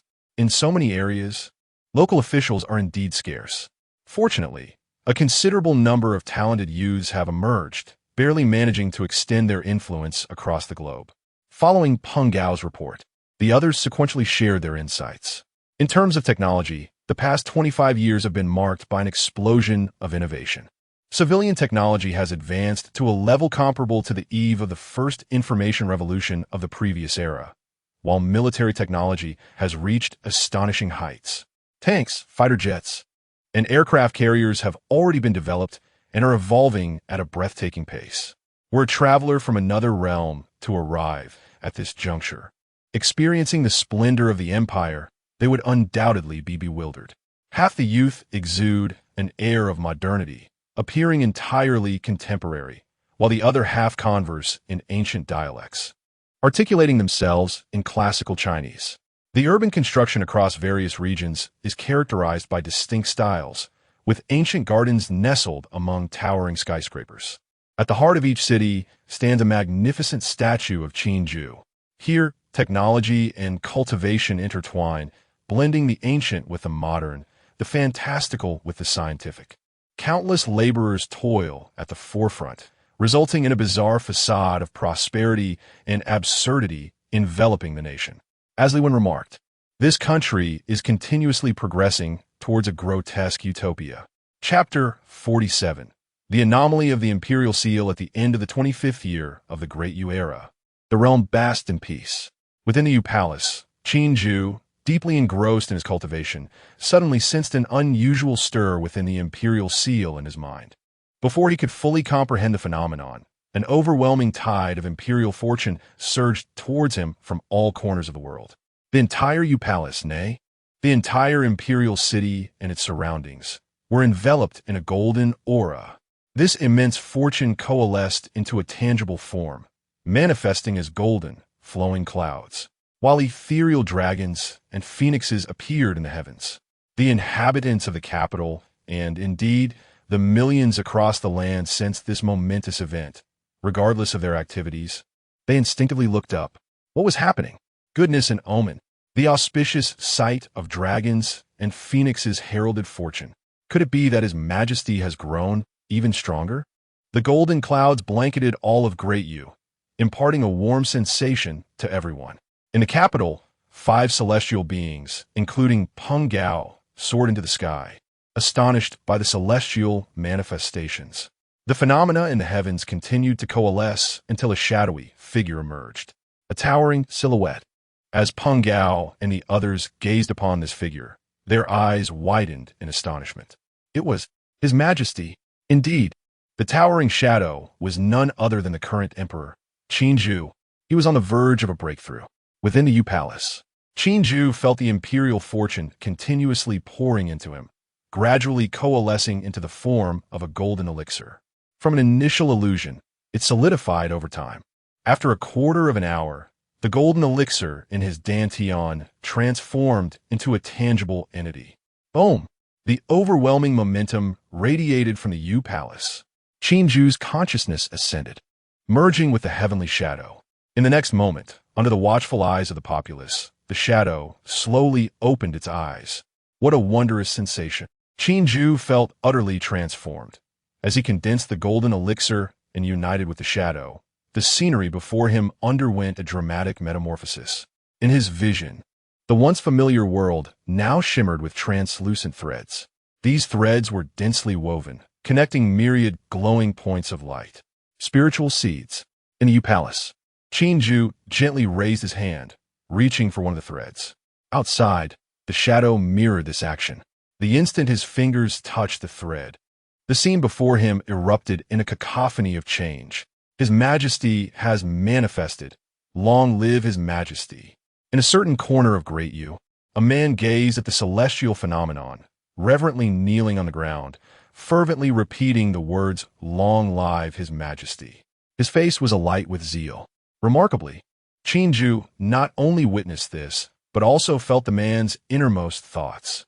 With a single thought, Chinju's consciousness instantaneously attached itself to the man.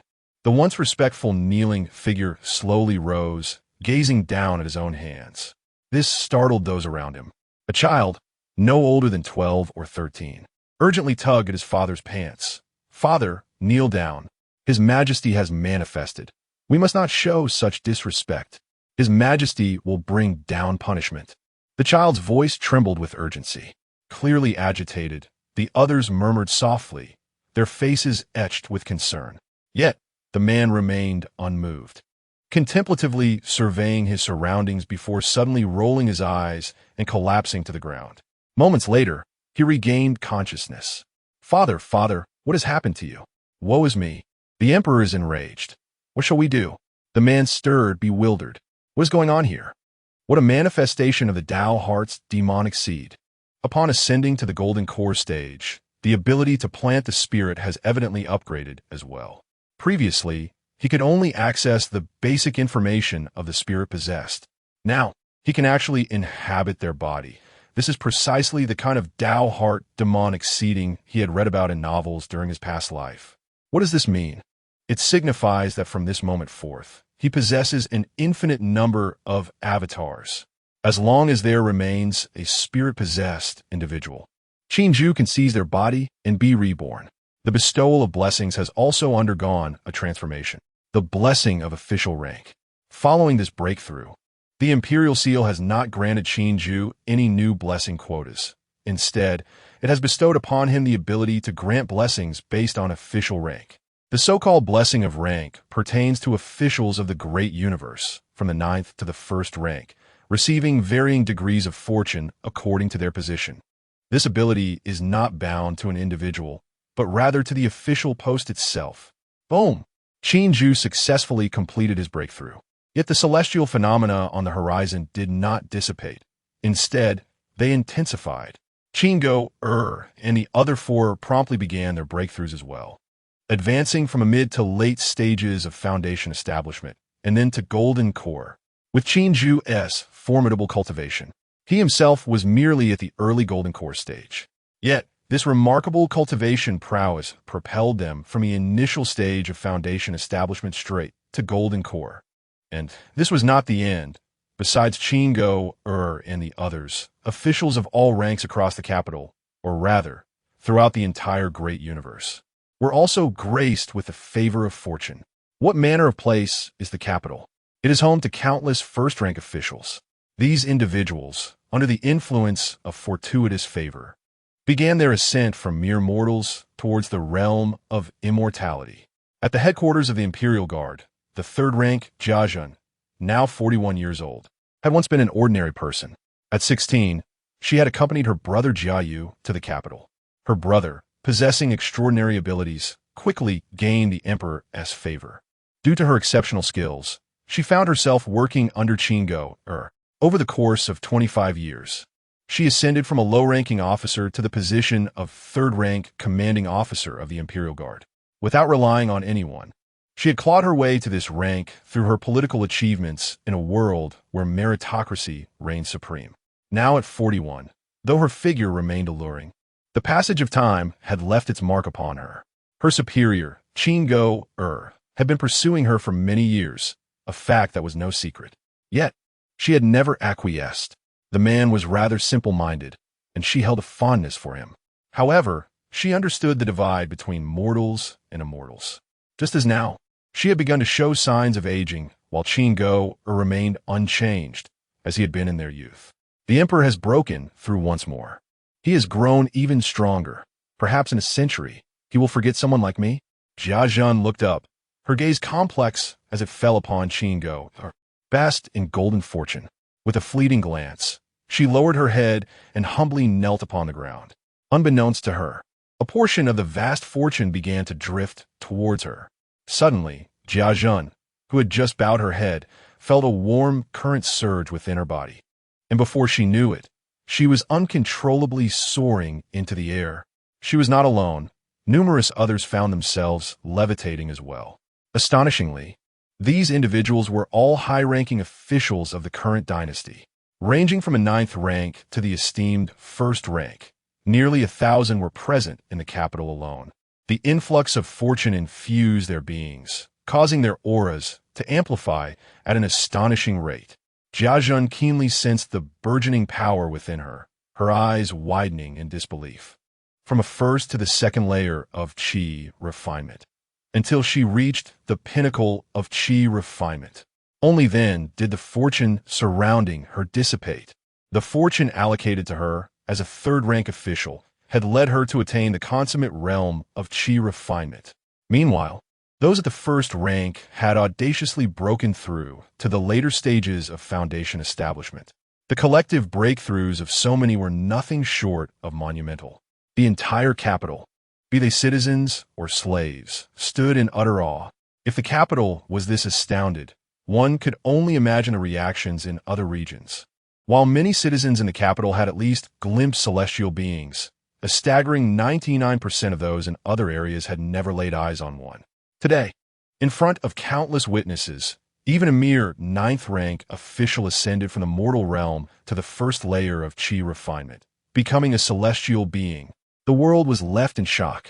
Chapter 48. Civilization Radar. The celestial phenomena persisted for over half a day, only dissipating once the last official transcended the mundane realm, allowing the golden aura to once again merge with the cosmos. Although the spectacle faded, its repercussions continued to resonate profoundly. The officials, from the lowly 9th-rank clerks to the esteemed ministers of various departments, stood in a daze, incredulously experiencing the surging power within them. Ultimately, it was Qinju who issued a decree to elucidate the matter, leading to a collective epiphany among the populace. It became evident that holding an official position granted one the potential to ascend to immortality. Conversely, should one err and lose their title, all their power would vanish, reverting them to mere mortals. The world erupted in fervor. Who among the populace does not yearn for longevity and eternal vitality? Who does not aspire to possess the strength to move mountains and part seas? The era of seeking wealth through officialdom had long since passed. Now, holding office was not for riches, but for the pursuit of becoming an immortal. In the imperial palace, Qinju remained indifferent to the external reactions. His bestowal of official titles was merely a strategy to exert pressure on the officials of Dayu. They are the backbone of the nation's operations. Under pressure, they would strive harder. There were a total of 68,432 practitioners in Qi refinement and 321 in foundation establishment. This was the tally of all cultivators in Dayu, following the bestowal of titles. The prevalence of lower-ranked cultivators stemmed from the vast expanse of Dayu's territory, necessitating a multitude of low-ranking officials dispatched across various regions. Nonetheless, this constituted a formidable force. This ratio would undoubtedly continue to expand, but it was not as though he could arbitrarily increase the number of official positions. The guidelines for the bestowal of titles clearly stipulated that the quantity was tethered to factors such as population and territory. Currently, the number of positions that Dayu could establish had nearly reached 70% of the potential limit. Why was Qinju so certain that this number would continue to grow? This could be attributed to a new function added to the imperial seal following his ascension to the Golden Core stage, the Primary Civilization Radar. The Primary Civilization Radar, which consumes 100 civilization points for a search, can locate worlds of levels 1 to 3. This is not merely a stroke of fortune. It is a boon beyond measure. For over 2 decades, Qinju had meticulously studied the protective barrier at the world's border with no progress. Initially, he believed he would have to wait an extended period within this realm. But to his surprise, a solution had presented itself so swiftly. With the potential to conquer other worlds, Dayu could continuously thrive. Qinju was convinced that one day, even by sheer brute force, he would breach that protective shield. After pondering for a moment, Qinju decisively expended 100 civilization points to initiate a search. Over the years, he had instructed the young eunuch Wei to incessantly gather various items. He had accumulated 531 civilization points, and after deducting expenses for technological exchanges, he still had over 400 remaining. This allowed for a maximum of 4 searches. However, thus far, he had nearly exhausted all available exchanges for DU, and his civilization points had not increased in quite some time. Yet, this was of little concern. If necessary, he could conquer other worlds to gather resources. Perhaps he could even package and sell those conquered realms? With this thought in mind, Qin felt a shift within him, and his balance diminished by 100. The civilization radar was officially set into motion. In his mind, ripples of thought continually dissipated. Qin awaited in silence. Approximately 3 hours later, the wave stabilized, successfully locating the first world. Unknown civilization. Civilization level 1. To be explored, a level 1 civilization? There was little elaboration on this classification within the Jade Seal. He only knew that the current DU was classified as a level 2 civilization. Thus, this level 1 civilization should pose minimal danger. A flicker of inspiration ignited within Qin, and before him appeared a radiant azure portal. Observing the portal, which stood merely at the height of a single individual, Qin furrowed his brow. Fortunately, the Jade Seal provided timely feedback. It could be freely adjusted in size, which made matters simpler. With a thought, the modest portal rapidly expanded, filling the entire imperial palace. Suddenly, it shrank again, becoming no larger than a palm. After conducting several experiments, Qin finally retracted it. He did not rush into exploration. As an emperor presiding over a vast nation, how could he engage in such tasks personally? Summon the commandant of the Jinyue, Qin Goer, General Yu Zhen of Wu Wei, and the prime minister to the imperial palace for a conference. Qin rose, a gleam of ambition igniting in his eyes. A new world. How could one not conquer it? In another realm, in a field outside Luoyang, an elderly farmer, diligently plowing, beheld the sudden appearance of the portal that fluctuated in size before vanishing. Terrified, he fell to the ground. A ghost, a ghost! In broad daylight, under the scorching sun, this horrifying spectacle nearly caused the old farmer to faint. Forgetting his crops, he dashed home, shouting about seeing ghosts. Before long, the incident became the talk of the village, yet not a soul believed his words. Undeterred, the old farmer took his report to the authorities, only to receive disdainful glances in return. No one foresaw the imminent events. Only the old farmer remained persistent, frequently returning to investigate the site in the following days. Approximately 25 years later, during the winter solstice, the world had yet to recover from the previous phenomena when news erupted across the land. His Majesty was initiating a large-scale conscription nationwide. This announcement spread like wildfire, reaching every corner of the U within 2 days. Citizens, commoners, and even slaves were swept into a frenzy since the conquest of the world and the ensuing peace. The size of the U's military had dwindled to nearly nothing. The prospect of conscription now implied something significant. Citizens were ecstatic, as joining the army meant opportunities for glory and the chance to ascend to immortality. Commoners and slaves were equally fervent, as enlistment provided a relatively accessible path to ascension. For all these reasons, none could refuse the call to arms. The day following the announcement, the gates of every government office overflowed with citizens eager to enlist, men, women, young, and old alike. Apart from the absence of children, individuals from all age groups were present. Jiangnan, the capital of Huajiang Province, Guan City. At 10 in the morning, Wang Huan, who had recently commenced his role as a junior official, hummed a cheerful tune while briskly making his way to his office. At merely 23 years of age, he donned the latest black down jacket and sported a neatly trimmed hairstyle. To the casual observer, he bore no distinction from the modern individuals of the Qinju era in his past life. "Good morning, Aunt Wang." "Oh, is that you, Xiao Qian? Long time no see." "Good morning." "Good morning, young Master Wang." With a buoyant stride and a beaming smile, Wang Huan greeted his neighbors along the way. Among them were those dressed in simple modern attire like himself, as well as others adorned in elaborate traditional garb, their hair styled in intricate updos. Some returned his greetings with a simple hello, while others performed a more formal salute, their words laced with literary flair. Wang Huan found nothing peculiar in this exchange. Orphaned and aware of his status as the son of a slave, he felt no shame. He had been nurtured by the government and possessed a spiritual seed, rendering him indistinguishable from other citizens. Having passed the provincial examination the previous year, he had begun his work in Guan City. Although citizens were ostensibly equal, his position as a junior official had recently garnered considerable admiration since the events of a few days prior. The prospect of transcending to immortality exhilarated him. After all, he was already on the threshold of the immortal realm. Lost in such delightful thoughts, he was taken aback upon arriving at the office entrance. Why are there so many people? He pondered, noticing the throngs that encircled the government building. His mind momentarily faltered. Had he missed something significant? There was no concept of overtime. Even as a civil servant, he had spent the previous night enjoying beers and barbecues with friends, returning home to sleep soundly until 9 o'clock.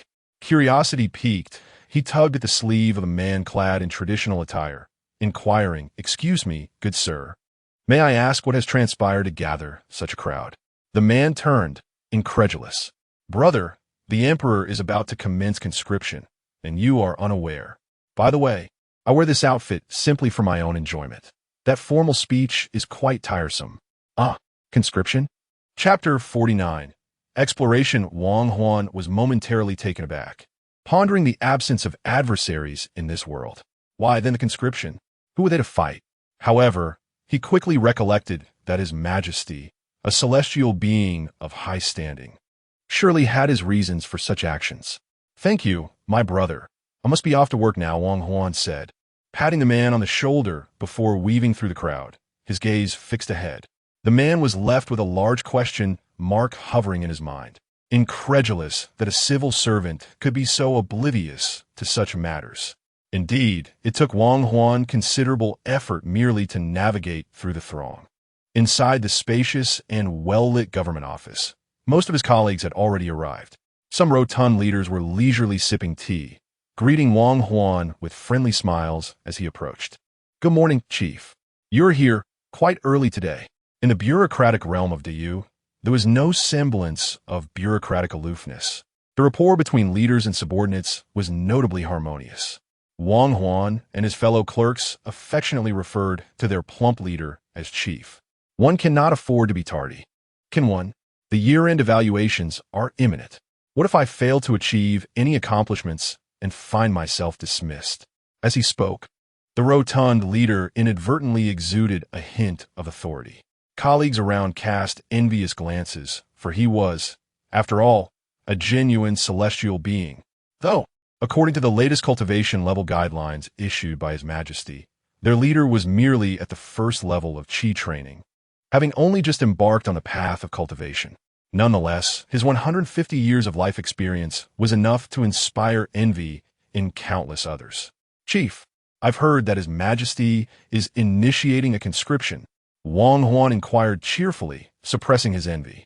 "You little rascal, as if you could ever join the military. Why are you so invested in this?" The leader chided with a laugh. "But it's true. A large-scale conscription has been decided from above. It is expected to commence in 3 days. What happens afterward remains uncertain, but I have reliable information that this conscription will primarily select from slaves and second-class citizens.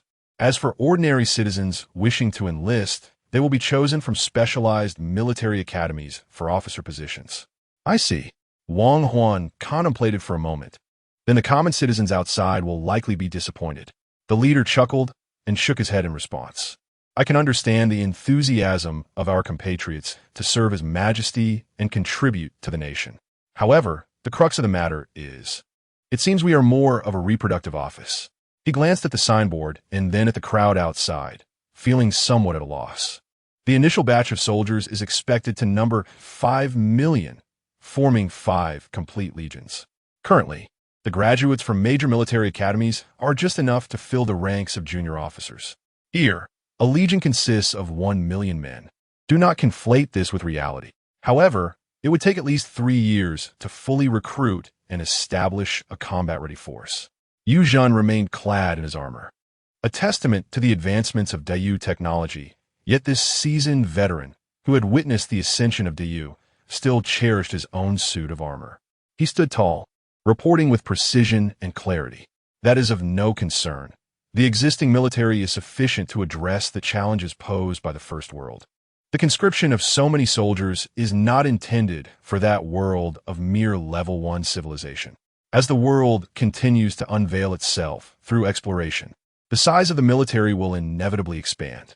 5 million is merely the beginning, regardless of whether in the past or this present world. The advancement of military technology has consistently outpaced that of civilian applications. In a mere 25 years, if I may speak candidly, today, aside from nuclear weapons, the capabilities of the Dayu are not inferior to those of previous eras. Although the total standing army of Dayu, including reserves, amounts to less than 1 million, Qin Ju harbors a strong confidence that in a typical world, he could achieve overwhelming victory with merely the might of his steel forces, without the intervention of his cultivators. Prepare yourself. This time, you may indeed be called to action. Qin Ju's tone remained neutral. Upon hearing this, Yu Zhen's eyes sparkled with excitement. Only he understood the hardships endured during these 20 peaceful years as a martial general. I am willing to serve as the vanguard and lead the army into battle, Yu Zhen declared, kneeling on one knee.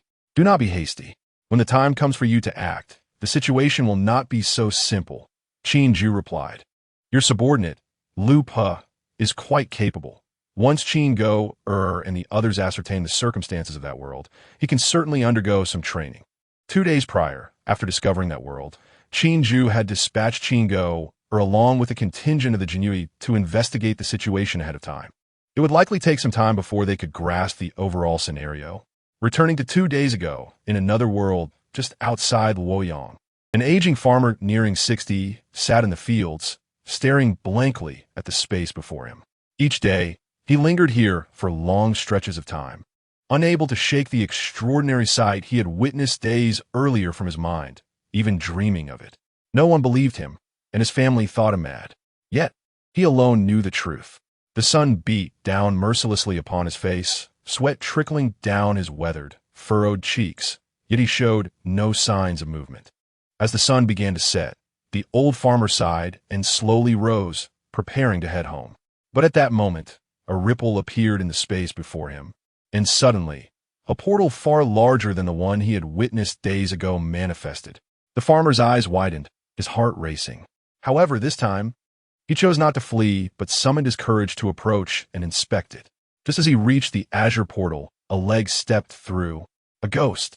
The farmer was startled, collapsing to the ground, his newfound bravery dissipating in an instant. What? There's someone? A somewhat grim voice echoed in the farmer's ears, as Qin Go stepped forth from the portal. Upon his arrival, he immediately summoned his internal spiritual energy, erecting a protective barrier around himself. Anticipating an attack that never came, he extended his senses to survey the surroundings, then narrowed his eyes as he gazed down at the collapsed farmer. Following his emergence, a procession of individuals followed suit, a full 100, each radiating an aura of formidable presence.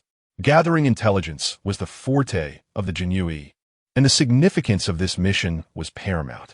Qin Go meticulously selected 100 individuals from the entire Jinui to partake in this mission. Each group consisted of 10, led by cultivators at the foundation establishment stage, while the remaining members boasted no less than the 7th layer of qi refinement, with many in the mid-stage of their cultivation. After surveying the surrounding area to ensure it posed no danger, Qin Go instructed his subordinates to suppress their auras. He cast a glance at the elderly farmer at his feet. A mere mortal? Qin Go murmured as he lifted him with one hand, initiating a soul search. In a world birthed from the mundane, where cultivators emerged without any established techniques or spells, this soul-searching incantation was a trivial spell Qin Ju had exchanged for in the civilized mall. It is worth noting that it was exorbitantly priced. The mere act of soul-searching cost him 10 civilization points, which felt like daylight robbery. This left Qin Ju feeling quite pained for a time. A golden core expert could extract the entirety of a mortal's memories in but an instant, and soon Qin Go gleaned everything the old farmer knew. the Sui, the Jianghu, Luoyang. Qin Goer swiftly extracted these three keywords from the farmer's memories. It appeared this was no ordinary mortal realm. The farmer, being merely a peasant, possessed limited knowledge. He was aware that the current dynasty, known as the Sui, was on the verge of collapse, with chaos already emerging in many regions. As for the so-called Jianghu, he only knew of it through hearsay, vaguely aware that the so-called heroes were formidable, yet oblivious to the rest. After committing this information to memory, Qin Goer turned to his other subordinates, stating coolly, "Commence operations according to the original grouping. We shall reconvene here in a month's time. Remember, do not expose your identities." With a swift motion, he granted the dazed farmer a physical release from his earthly ties and commanded, "Proceed." "Yes, my lord." The 100 Jinui bowed in acknowledgement and prepared to depart. Just as they were about to leave, Qin Goer suddenly added, "Exercise caution." He regarded one of the female team leaders, whose birthmark had long vanished, revealing a strikingly serious countenance. Upon hearing Qin Goer's voice, she paused momentarily, acknowledging his words. Understood. Without looking back, she proceeded in a designated direction. As for the other Jinui, they maintained a fade of ignorance, quickening their pace. Once all his subordinates had departed, Qin Goer set off on his own. As a distinguished Golden Core expert, he naturally preferred to act independently. His destination was none other than the nearest Luoyang. In the tumultuous era at the end of the Sui dynasty, a faint dust began to rise as twin dragons emerged from the water. One shattered the heavens, while the other swallowed the empire. Surely, some may discern the world from which this tale is drawn. Chapter 50. The wealthy merchant Lu observing your attire. One might surmise you are a figure of the martial world. Within a carriage bound for Luoyang, Qin Goer had, at some indeterminate moment, donned a striking ensemble. Aside from him, the carriage housed a rotund gentleman, his eyes nearly closed from the sheer plumpness of his visage, adorned in resplendent garments befitting a prosperous merchant. Surrounding the carriage were numerous robust attendants, each seemingly formidable, though whether they possessed genuine skill remained uncertain. Their appearances were indeed intimidating. Qin Goer encountered this group on the official road to Luoyang. The merchant, Lu by name, invited him aboard the carriage, the reasons for which remained unclear. While not precisely a figure of the martial world, his attire suggested a need for caution in these tumultuous times. Qin Goer smiled, shedding the somber demeanor he typically bore. Indeed, the world was far from stable at present. Recently, uprisings had begun to emerge across various regions, each gaining momentum. The loquacious Lu merchant, spurred by Qin Goer's initial inquiry, launched into a discourse of his own. Upon hearing Lu's words, Qin Goer's gaze flickered momentarily, and he seamlessly continued the conversation. "These insurgents are truly despicable. I have heard that His Majesty has dispatched troops to suppress them, though I am uncertain of the current situation." Unbeknownst to Qin Goer, the emperor's military actions were a matter of speculation, yet he was undeterred in his embellishments. Unexpectedly, upon hearing his remarks, the merchant Lu adopted a conspiratorial tone. Lowering his voice, he confided, "Let me speak candidly, my friend, but do keep this between us. The current emperor is tyrannical and cruel, burdening the populace with oppressive taxes and labor. The people have long harbored discontent. When they say troops have been dispatched to quell the unrest, one wonders, who will actually lead them? General Yuan? That is hardly guaranteed. The realm does not belong to the common folk. Even many of the noble families have grown dissatisfied with the emperor. Perhaps." Lu's words trailed off as he cast a meaningful glance at Qin Goer. In response, Qin Goer remained silent, reflecting on the audacity of even a merchant to speak so candidly about the state of the Sui dynasty, which indeed appeared to be on the brink of collapse. The emperor, it was said, had once proclaimed a move to Luoyang, rendering it the capital in name, yet he had retreated to Jiangdu. Such mismanagement, indeed, was a burden on the people and the treasury, Lu lamented. Intrigued, Qin Goer realized that Luoyang still held the fade of being the grand capital of the Sui. "Pray tell, noble sir, what brings you to Luoyang? Though I am but a humble merchant, I possess certain capabilities that might assist you in your endeavors." As our conversation flourished, I took the liberty of addressing you as brother. I hope this does not offend. Qin Goer chuckled softly. "I am but a mere farmer. unworthy of such familiarity. Our meeting is fortuitous, and I cannot accept such kindness lightly. In truth, I seek to align myself with a powerful faction in Luoyang, given the current unrest. Having gleaned the general state of affairs within the kingdom, Qinggoer deftly steered the conversation toward the various martial forces, which truly piqued his interest. He remains unaware of the true caliber of the so-called martial artists in the world. It appears that in such chaotic times, one must indeed seek a reliable ally. However, the intricate web of power within Luoyang City is fraught with complexities, each faction backed by formidable forces. One misstep could lead to dire consequences. What do you think? I find myself in need of a personal bodyguard, and your vitality resembles that of a dragon, suggesting you possess at least the prowess of a second-tier expert. Am I correct? Fear not. Serving as my bodyguard will not leave you wanting. Qinggoer finally comprehended the reason behind the enthusiastic demeanor of the wealthy merchant, Lu. It seemed he had taken a liking to him.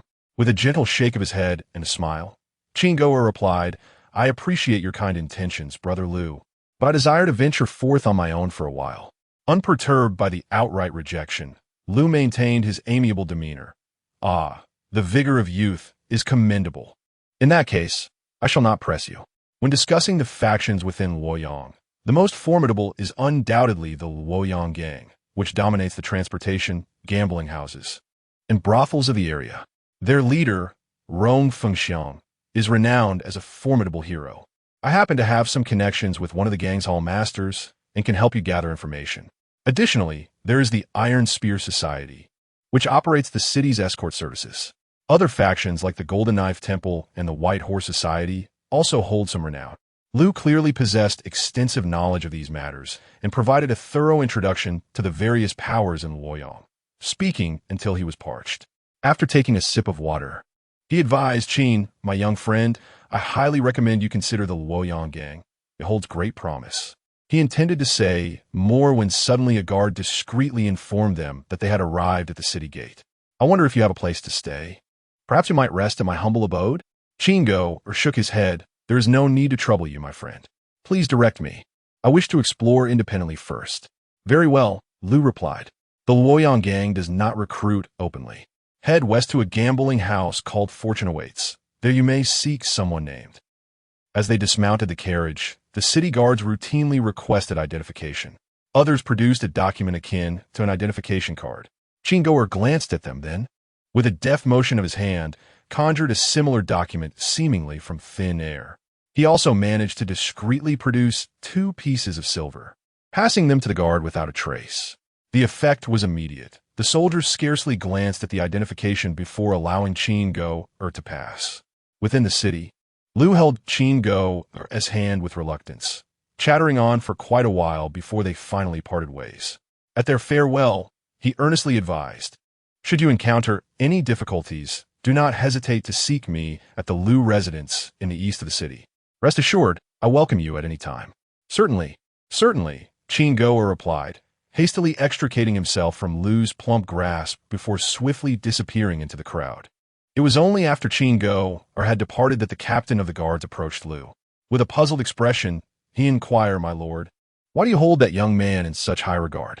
I observed him, and he exhibits no fluctuations of internal energy, which is uncharacteristic of someone from the martial world. The once cheerful merchant, Lu, gradually let his smile fade, his eyes reflecting profound insight. Xiao Zhao, you have accompanied me for quite some time, yet you remain at a mere third-rate level. Although I do not practice martial arts, my discernment is keen.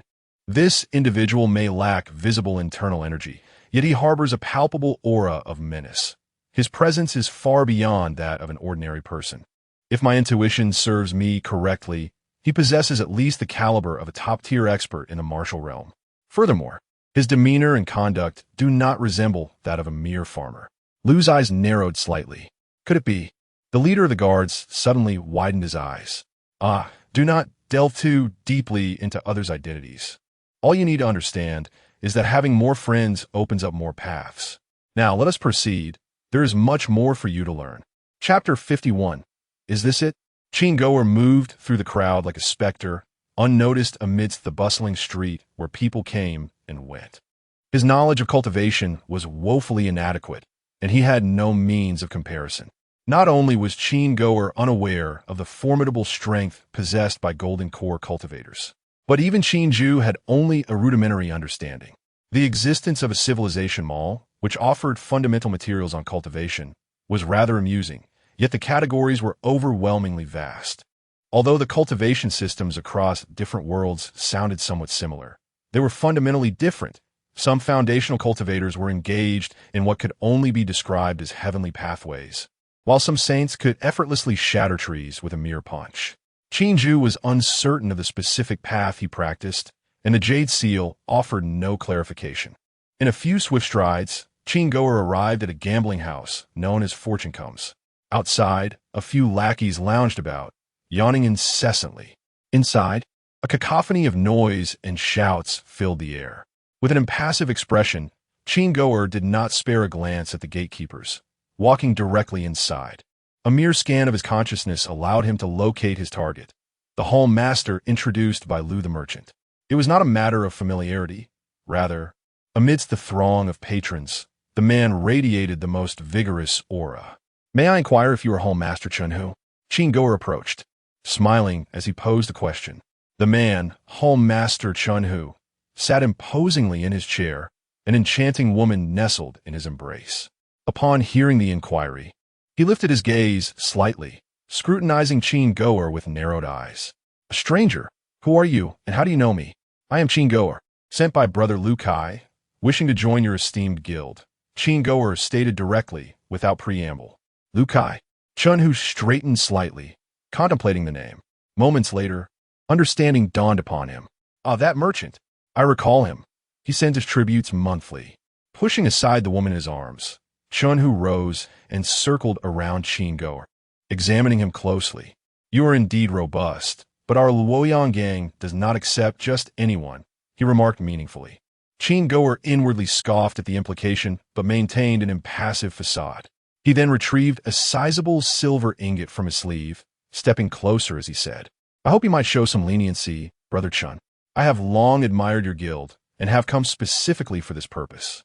With that, he placed the silver ingot into Chunhu's hand. As Chunhu weighed the substantial ingot, a broad smile spread across his face. "Though our Luoyang gang does not admit just anyone, I see in you a remarkable demeanor. Thus, I may make an exception this once." While he spoke, Chunhu's heart stirred with greed. To produce such a sum with ease indicated that this individual was not ordinary. "Thank you ever so much, Brother Chun." Qin Goer expressed his gratitude earnestly before lowering his voice. "To be candid, I possess another valuable item to present to you. This treasure was acquired in my early years, and I wish to offer it as a token of respect. I hope you will consider looking after me in the future." Qin Goer whispered softly, and Chunhu indeed fell for the ruse. He immediately inquired, "What fine treasure do you speak of?" Qin Goer glanced around, feigning modesty, and replied, "There are many people here. Is it perhaps a quieter place we could go?" Upon hearing this, Chunhu cast a significant glance at Qin Goer and suddenly broke into a wide grin. "A quieter place?" "Yes, indeed. Follow me." He chuckled as he patted Qin Goer's shoulder and made his way toward the small room behind him.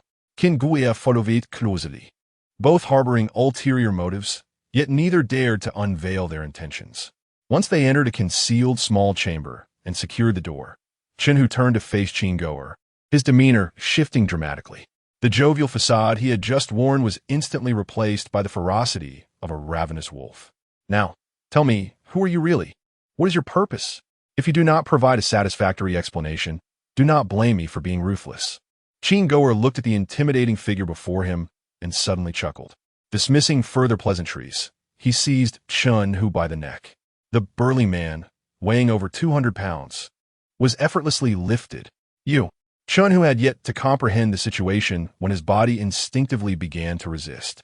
However, Qin Goer merely exerted a hint of his golden core pressure, causing Chunhu to feel as though an immense mountain was crushing him. Without further ado, Qin Goer initiated a soul search.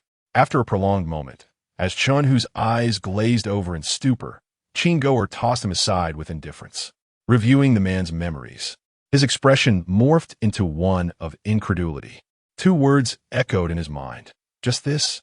Chunhu, despite being affiliated with the underworld, possessed knowledge far exceeding that of an old farmer. He even had a faint understanding of certain secrets. Was this truly the so-called second-rate expert? Observing Chun Hu, now resembling a lifeless dog, Qin Goer could not hide his disdain. This so-called second-rate expert was laughable. Even a mere qi refinement stage cultivator could easily crush him. As for the leader of the Luoyang gang, he was merely a top-tier figure at best. According to the memories, it was said he could take on 100 adversaries. 100 adversaries? When Qin Goer had achieved the peak of qi refinement, he had single-handedly shattered tens of thousands of troops. After sifting through Chun Hu's memories, Qin Goer began to wonder if he had perhaps been overly cautious. After a moment's contemplation, he nonchalantly exited the small room. He intended to seek out this ridiculous leader of the Luoyang gang, Rong Fengxiang. He had no time to gradually ascend the ranks of the Luoyang gang. Just as before, no one noticed the young man who had conversed with Chun who had vanished. It was not until several hours later that anyone detected something amiss. As the prominent leader of the substantial Luoyang gang, Rong Fengxiang was a well-known figure within the bounds of Luoyang. According to Chun Hu's recollections, Rong Fengxiang owned several residences in Luoyang, but his most frequent abode was located in a serene area to the east of the city. To be cautious, Qin Goer systematically visited the various locations Chun Hu had mentioned. However, he failed to locate Rong Fengxiang. Could he be at the Luoyang gang's headquarters? After pondering this, it seemed normal for someone to be away from home at this hour. He then proceeded towards the Luoyang gang's main stronghold. In the headquarters of the Luoyang gang, in a spacious room, Rong Fengxiang occupied the seat of honor, flanked by approximately 10 individuals, both men and women, all of whom unmistakably bore an air of malevolence. At that moment, the assembly appeared to be engaged in deliberations of some consequence. The leader, Wang Shichong, is cunning and duplicitous. Given the turmoil outside, his fervent attempts to win us over warrant our suspicion, intoned a burly man with a scarred face, his voice low and menacing. It is merely a matter of mutual exploitation. He requires our Luoyang gang to maintain order and gather intelligence, while I, in turn, seek to leverage his influence for further advancement, replied Rong Fengxiang, taking a sip of tea, his tone neither salty nor bland. There are no eternal friends in this world, only enduring interests. Wang Shichong, as the military and political authority in Luoyang's Eastern District, must be acknowledged. If he wishes to ally with us, we shall certainly have to acquiesce on the surface. Let us not concern ourselves with this matter. I shall make the necessary decisions. You may proceed as usual, Rong Fengxiang declared, rising and departing with his hands clasped behind his back. The others in the room remained silent for a moment before each taking their leave. Yet, a persistent sense of unease lingered. Following the conclusion of the high-level meeting of the Luoyang gang, Rong Fengxiang did not hasten to depart. For the past few days, he had felt increasingly unsettled, and as he wandered, he found himself unwittingly in a garden. Observing the flowers and plants around him, his mood lifted slightly. However, he was suddenly jolted to awareness. This was not his intended destination. He had meant to seek out Wang Shichong, yet here he was, lost in a garden. A chill crept up from his heart, and he swiftly turned. Behind him, unbeknownst to him until that moment, stood a young man, grinning at him with an unsettling smile. Chapter 52. The Legend of the Twin Dragons of the Great Tang. Who are you? Rong Fengxiang retreated several steps, creating a distance between himself and Qin Goer. Simultaneously, he secretly channeled his inner energy, adopting a defensive stance. You are Rong Fengxiang? You appear to be far more formidable than that fellow named Chun Hu. Qin Goer crossed his arms, surveying Rong Fengxiang with unabashed scrutiny, akin to a predator eyeing its prey. Chun Hu. A sense of foreboding surged within Rong Fengxiang, his expression darkening like stormy waters. You have audaciously infiltrated the headquarters of my Luoyang gang, showcasing impressive skills indeed. May I inquire which esteemed faction of the demonic sect you hail from? As he spoke, Rong Fengxiang suddenly struck with ferocity. He hurled a flying dagger and simultaneously crushed a small, round concealed weapon in his palm. Whoosh! The dagger sliced through the air at breakneck speed, aimed directly at Qin Goer. Unbeknownst to him, The shattering of the concealed weapon enveloped the surroundings in a haze of purple poison. Spirit capture. This was not the end. Rong Fengxiang let out a low growl, unleashing his most powerful technique. It was the secret art of the Lao Jun Temple, the spirit capture technique. With his gaze or words, he could manipulate the hearts of men, and it was this very secret that had enabled him to establish a vast empire in Luoyang. However, he was aware that the spirit capture technique could at most bewilder mere mortals. The individual before him was undoubtedly beyond such deception. Yet in the dance of skilled combat, a momentary distraction could significantly enhance his chances of vanquishing his opponent. The two factions of the demonic sect? It sounded rather intimidating. Qin Goer was still mulling over Rong Fengxiang's words, showing no signs of defense. Seeing this, Rong Fengxiang's heart surged with joy. He advanced alongside the thrown dagger. But in a mere 0.001 seconds, he found himself in utter disbelief. Qin Goer, who had been standing still just moments before, seemingly teleported to appear right before him. The poison dagger halted just an inch away from Qin Goer, while the surrounding toxic gas was swiftly inhaled by him. Rong Fengxiang found himself seized by the throat with a single hand. You! Rong Fengxiang's eyes widened in incredulity, his mind blank.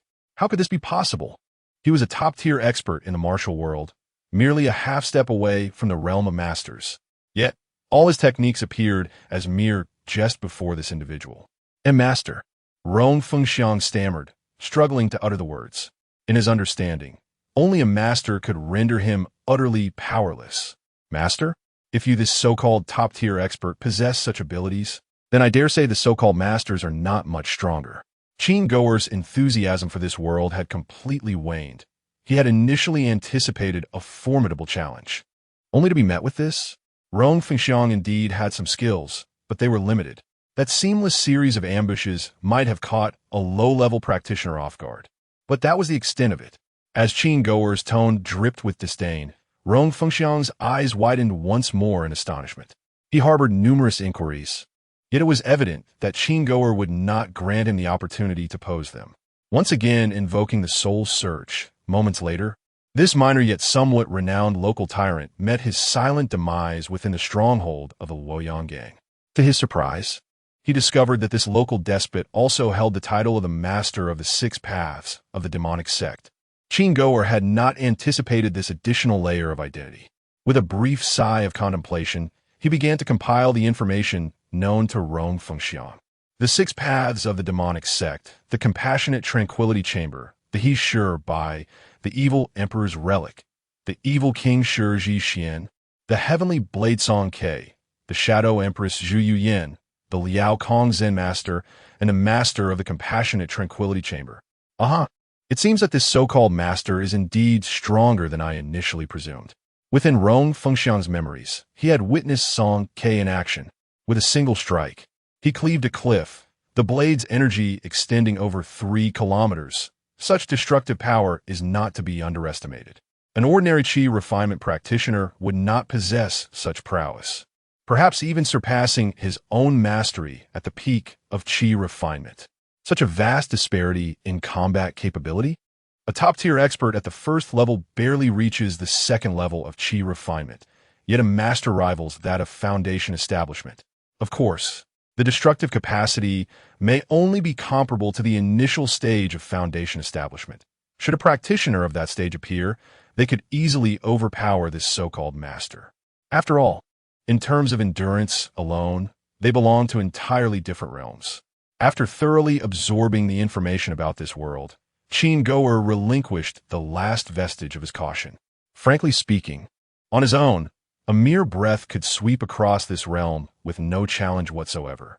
However, he refrained from confronting this world directly, for it was clear from His Majesty's intentions that he aimed to utilize this realm for military training and experimentation of the latest technologies. Qin Zhu had tasked him merely with reconnaissance. He dared not engage in any extraneous actions.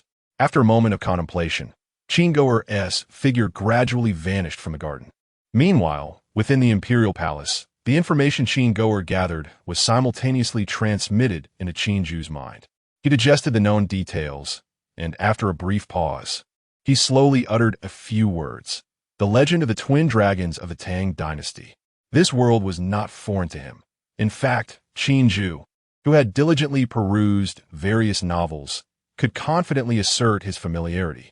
The entire narrative is quite straightforward, depicting the chaotic end of the Sui dynasty, where two small-time ruffians, Ko Zhong and Su Xiling, become embroiled in the martial world after stealing the Taoist tome, The Art of Longevity, mastering unparalleled martial arts, and recognizing the Kaguryo heroine Fu Jun'er as their mother, only to witness her tragically hunted down and killed by the Yuan clan.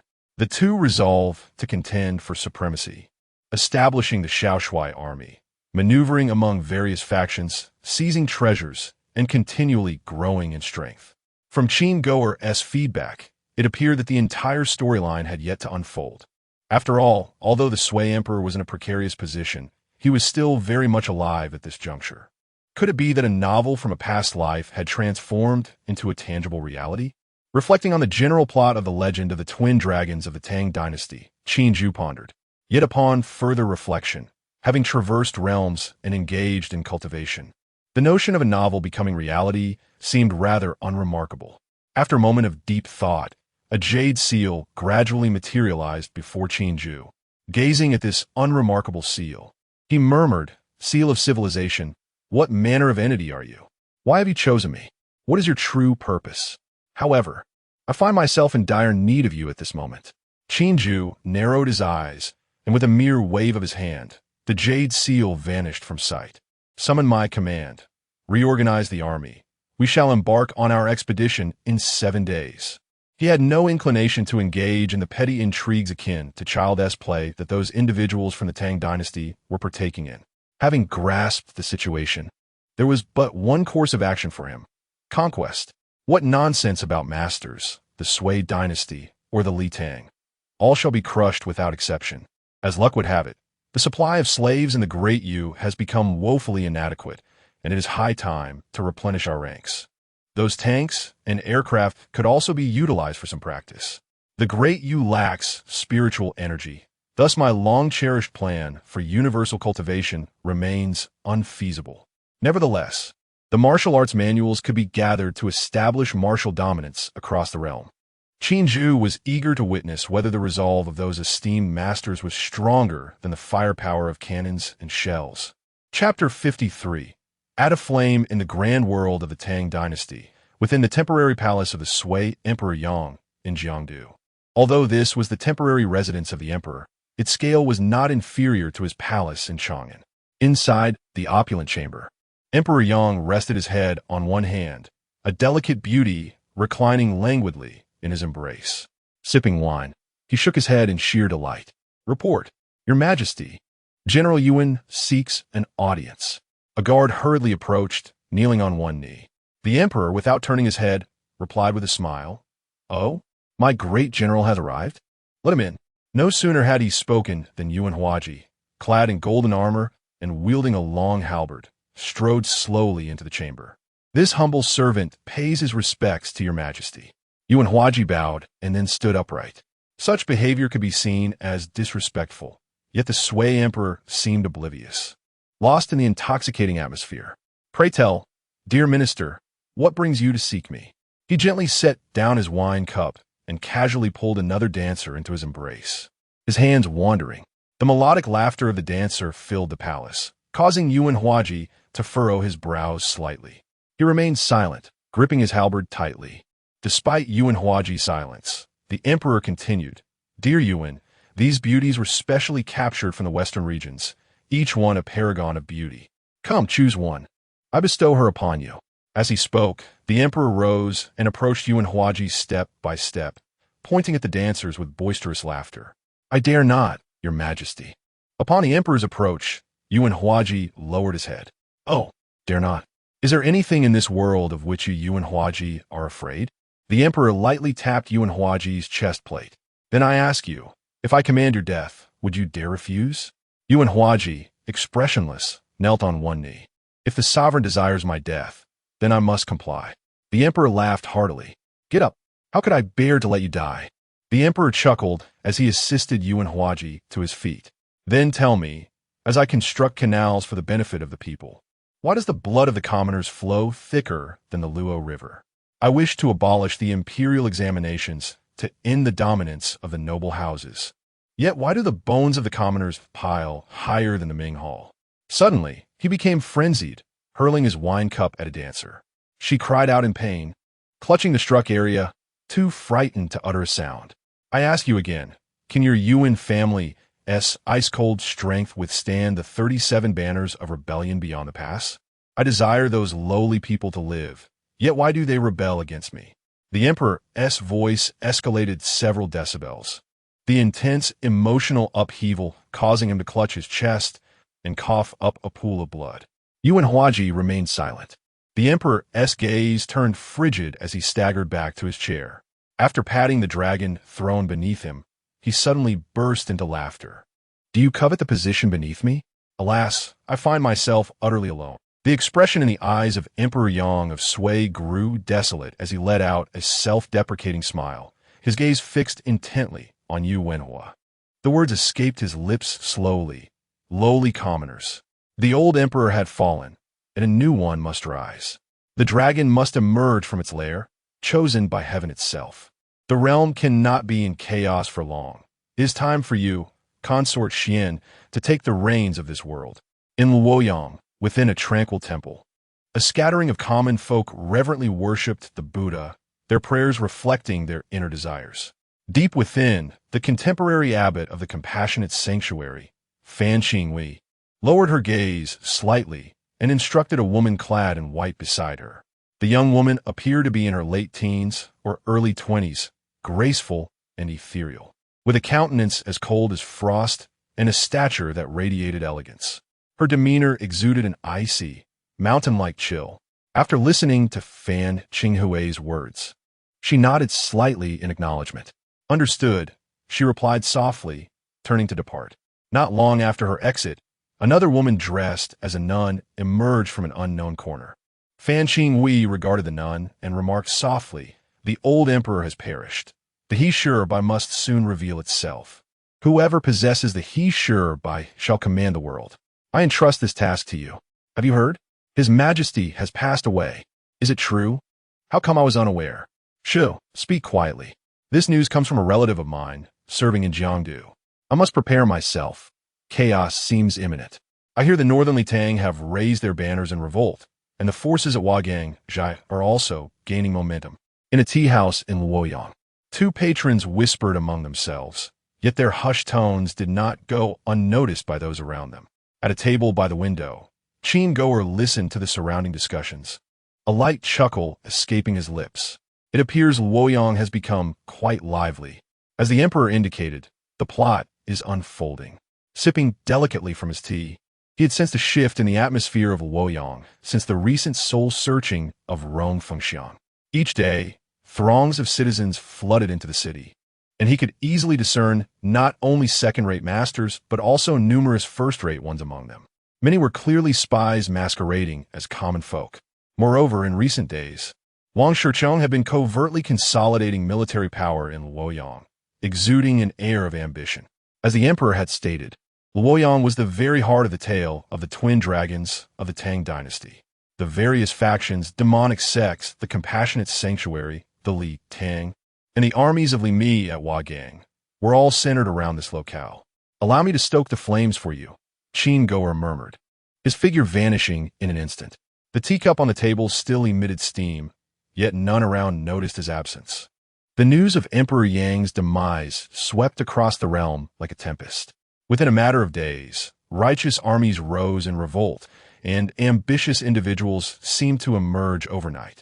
Meanwhile, Qin Goer found himself in a temple, Jing Nian Zen Temple, a sacred Buddhist site and the destined location of the He Sure Bai.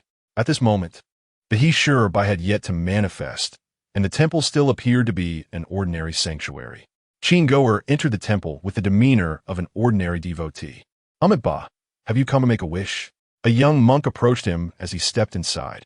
Around them, numerous worshippers came and went, yet the young monk only stopped Qin Goer. Amused, Qin Goer remarked, among the throngs of devotees, why do you single me out? The monk, with hands clasped in reverence, shook his head, saying, my master foretold that a very special person would arrive today. His wish is profound, and thus I was sent to welcome him. Qin inquired, how do you know that person is me?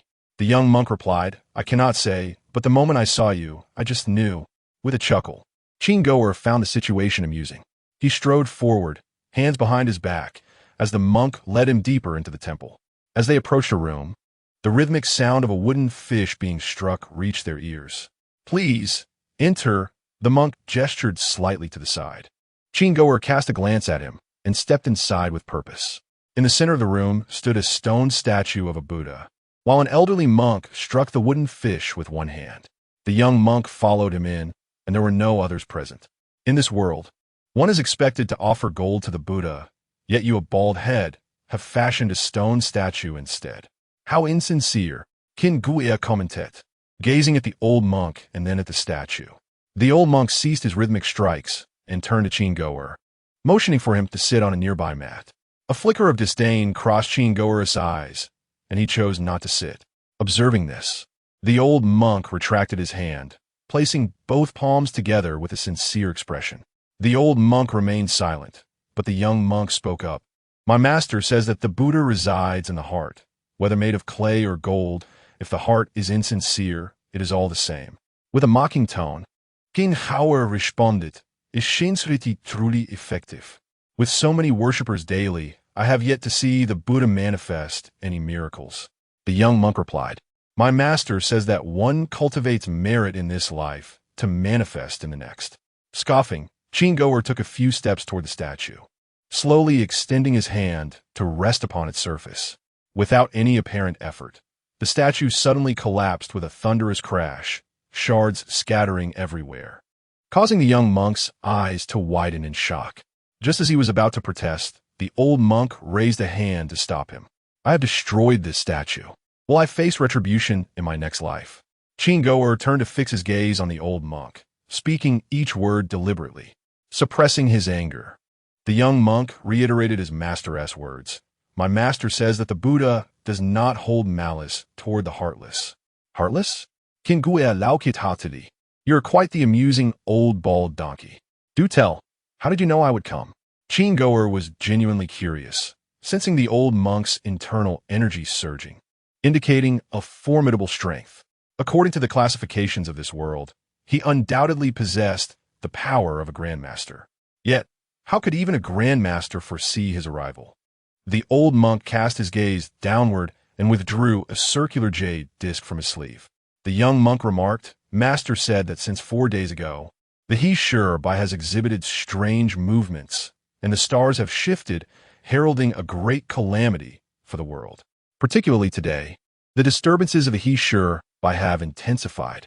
The Master also mentioned that while the He Sure Bai could be bestowed upon you, it is hoped that you will, for the sake of the suffering populace, refrain from further bloodshed. As the young monk spoke, the fury that once surged within him had dissipated, replaced by incredulity, nay, even terror. For the portent foretold by his master indicated that the common folk would face untold suffering, their lives descending into a veritable hell, all stemming from the individual before him. Ha ha! You old bald donkey, you truly possess some substance. With a single motion, Qin seized the He Sure Bai, which immediately fell silent, its previous unrest quelled. Whether or not to commit acts of slaughter is not for me to decide. Nonetheless, I suspect your fates will not be particularly bright. As for the common people, what ist? The denizens of this world are not citizens of Dayu. Qin, steadfast in his adherence to Qinju's will, regarded all but the citizens of Dayu as less than human. Even if the entirety of this world were to perish, he would harbor no trace of pity. Enjoy yourselves. Your days of good fortune are numbered. With the He Sure Bai in hand, Qin stepped out of the chamber. In the courtyard, he stood in silence, the He Sure Bai ascending into the heavens until it hung suspended among the clouds. Suddenly, the jade disk erupted in a radiant milky light, its brilliance akin to a second sun. The citizens of Luoyang and its surrounding areas were drawn to this luminosity, gazing skyward.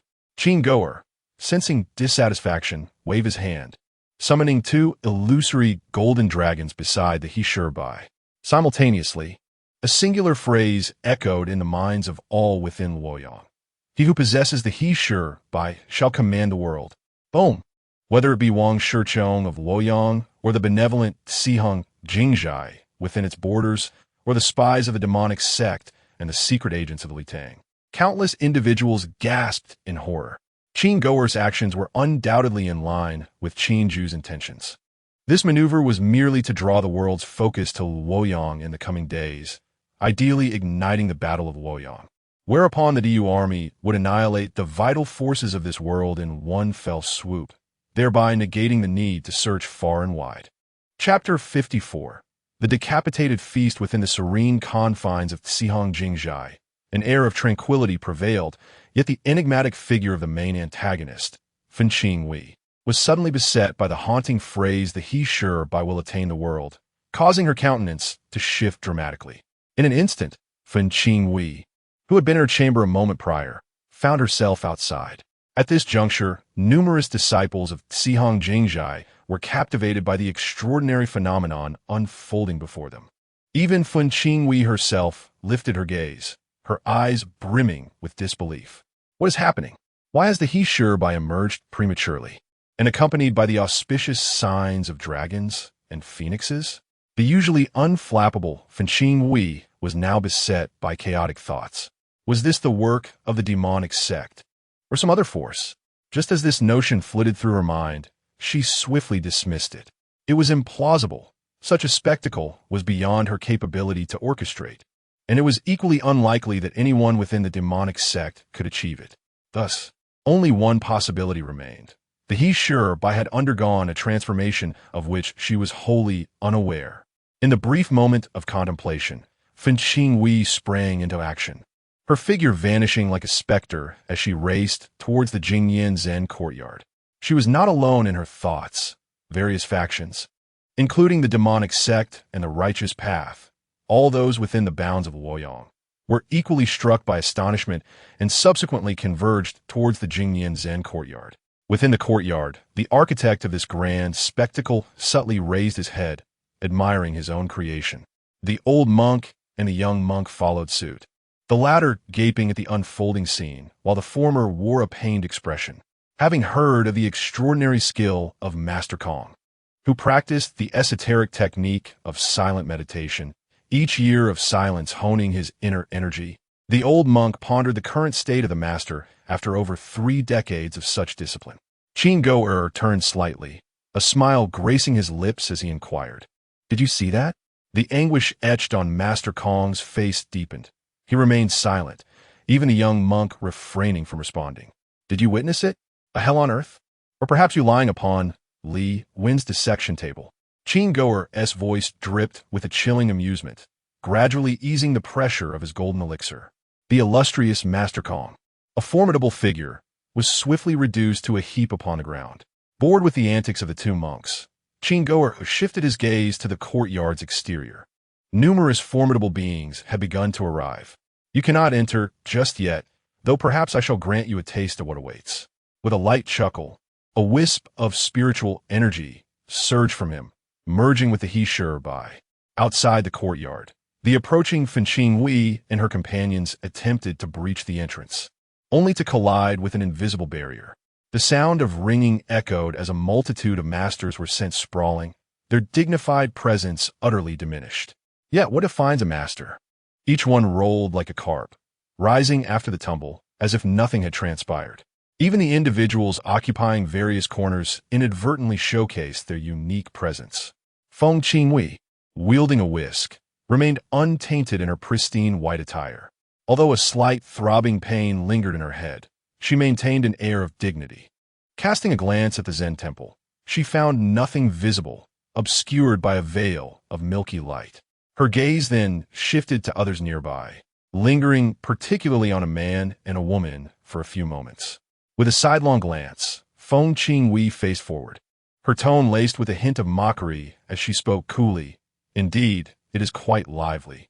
Who would have thought that one day we would witness so many extraordinary patrons outside the sacred grounds of Buddhism? Are you all here to pay your respects?" Her words resonated like a cannon shot, attracting immediate attention from the assembled practitioners of the demonic sect. Yet no one dared to act. Those bold enough to venture here were, at the very least, first-rate experts. They were perceptive, merely standing there. Feng Qingwei exuded an intimidating aura that was unmistakably formidable. Not far off, a robust man pondered the Zen temple before him. Upon hearing Feng Qinghui's remarks, he scoffed, his tone dripping with sarcasm. The silent reflection, Zen temple indeed venerates the true Buddha. Yet I wonder what deity is worshipped in certain other places. A sharp exchange ensued, and thereafter, silence enveloped the scene. However, the assembly of experts instinctively formed a line, with the practitioners of the demonic sect gravitating towards Shiji Xian, while the so-called righteous figures gathered around Feng Qingwei. Notably, the demonic faction was not entirely united. A striking woman was fixated on Shiji Xian, her eyes brimming with murderous intent. The atmosphere was peculiar, yet no conflict erupted, as all were acutely aware of the gravity of the situation. Amidst the strange ambience, the crowd began to explore the silent reflection Zen temple, particularly the He-Shi Bai suspended above. Before long, beams of milky light cascaded down from the He-Shi Bai. Shiji Xian raised his hand. An array of light enveloped his palm.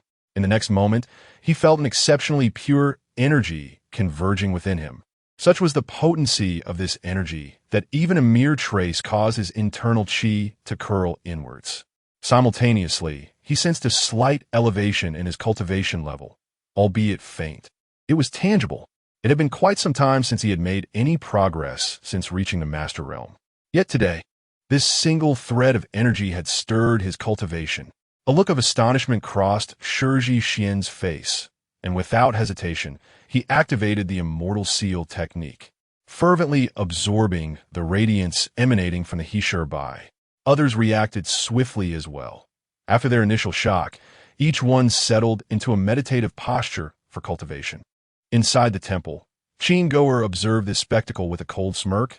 Absorb it all. Take as much as you can. The headless feast is not as delectable as it seems. He could already foresee the fate awaiting these individuals, suspecting that most would be summoned by Li Wan for research purposes. Ever since a close call he had with that fellow, Qin Goer had made it a point to steer clear of him. Qin Goer would never forget that day when he was diligently executing his duties, and suddenly, Li Wan approached him, requesting his cooperation for a particular research endeavor. He insinuated that it was at the behest of His Majesty. Upon hearing this, Qin Goer was utterly astounded and eagerly followed him. However, to his dismay, that madman treated him as a mere power bank. Those of them who had been bestowed with divine favor possessed a remarkable trait. The energy derived from the great cosmic fortune they were graced with manifested in a manner entirely distinct from ordinary spiritual power. Logically, there was no spiritual energy available within the Dayu realm to replenish them. Yet these favored individuals could restore their inner spiritual power simply with a brief respite, even when depleted. Based on this premise, Li Wan sought to investigate whether cosmic fortune could be transformed into spiritual power, and if so, how this transformation occurred and what fundamental differences existed between the two. Naturally, Qin Goer became an unwitting subject for an extended period. Reflecting on this, he shuddered slightly, glancing at the martial artists around him with a hint of pity. Under Li Wen's hands, their plight was undoubtedly more agonizing than outright death. As days passed, the news of Emperor Yang's demise had yet to fully circulate, yet the extraordinary phenomena in Luoyang had become common knowledge within a mere 2 days. The adage, "He who possesses the He-Shi Bai shall command the world," was exceedingly tempting. The moment the news reached the various factions, they could no longer remain idle. The Litang, Wagang, and other regional powers swiftly mobilized their armies towards Luoyang. In Luoyang, Wang Shichong, whose plans were disrupted by the disturbances surrounding the He-Shi Bai, found this to be fortuitous. On the second day, following the manifestation of the phenomena, he installed a puppet emperor in the city, declaring, "The Bai emerges from Luoyang. It is the mandate of heaven." Remarkably, his proclamation, coupled with the grand spectacle, convinced many commoners of its veracity. Consequently, Wang Shicheng's previously feeble forces experienced an unprecedented surge in strength. Almost overnight, the landscape of the realm shifted dramatically. Luoyang had seemingly become the epicenter of the struggle for supremacy. Who could have imagined that there existed a hidden mastermind behind all this? One who was contemptuously observing the unfolding events beneath the He Bai. Armies from all corners advanced towards Luoyang. Meanwhile, in Yu, a dark array of tanks stood meticulously aligned, poised for action, while helicopters hovered above. In midair, Elpa, wielding the Fangtian Huaji, gazed down at the soldiers, patiently awaiting the opening of the portal. Despite being granted official rank and favor, Elpo's military credentials were not particularly high, currently at the 8th level of Qi refinement. Nevertheless, he had been extraordinarily appointed by Qin Ju as the commander for this expedition. The emperor's confidence in him left Elpa both astonished and eager to prove himself. As he tightened his grip on the Fangtian Huaji, his gaze firmly fixed ahead. Chapter 55. A peculiar taste of malice on the 4th day, following the demise of Emperor Yang of Sui. Forces such as Li Mi's Wagong army and the Yuan clan, situated in close proximity to Luoyang, swiftly assembled their troops and entered the city. Other factions, like the Li Tang, though slightly further afield, dispatched significant elite contingents to arrive in Luoyang ahead of time. The news regarding the He Bai, which was believed to aid in cultivation, incessantly attracted martial artists from across the realm. Even skilled practitioners from the northern grasslands of the Turks and the southern seas of Yingzhou hastened to arrive. The situation in Luoyang grew increasingly chaotic. On the 5th day after the emperor's passing, various factions occupied the city, leading to incessant conflicts. Numerous minor skirmishes erupted as martial artists clashed fiercely for the opportunity to cultivate beneath the He Bai. By the 7th day, following the emperor's death, the conflicts among the factions escalated once more, particularly between Li Mi's forces and the local power of Wang Shicheng, resulting in a substantial confrontation. This battle left both sides with casualties exceeding 10,000. On the 8th night after the emperor's demise, within the Wagong army's camp, Li Mi scrutinized the casualty reports from the previous day's battle, his brow furrowed in deep concern. He had underestimated Wang Shicheng. With a sigh, he reflected on his initial plan to seize Luoyang before other factions could establish a foothold.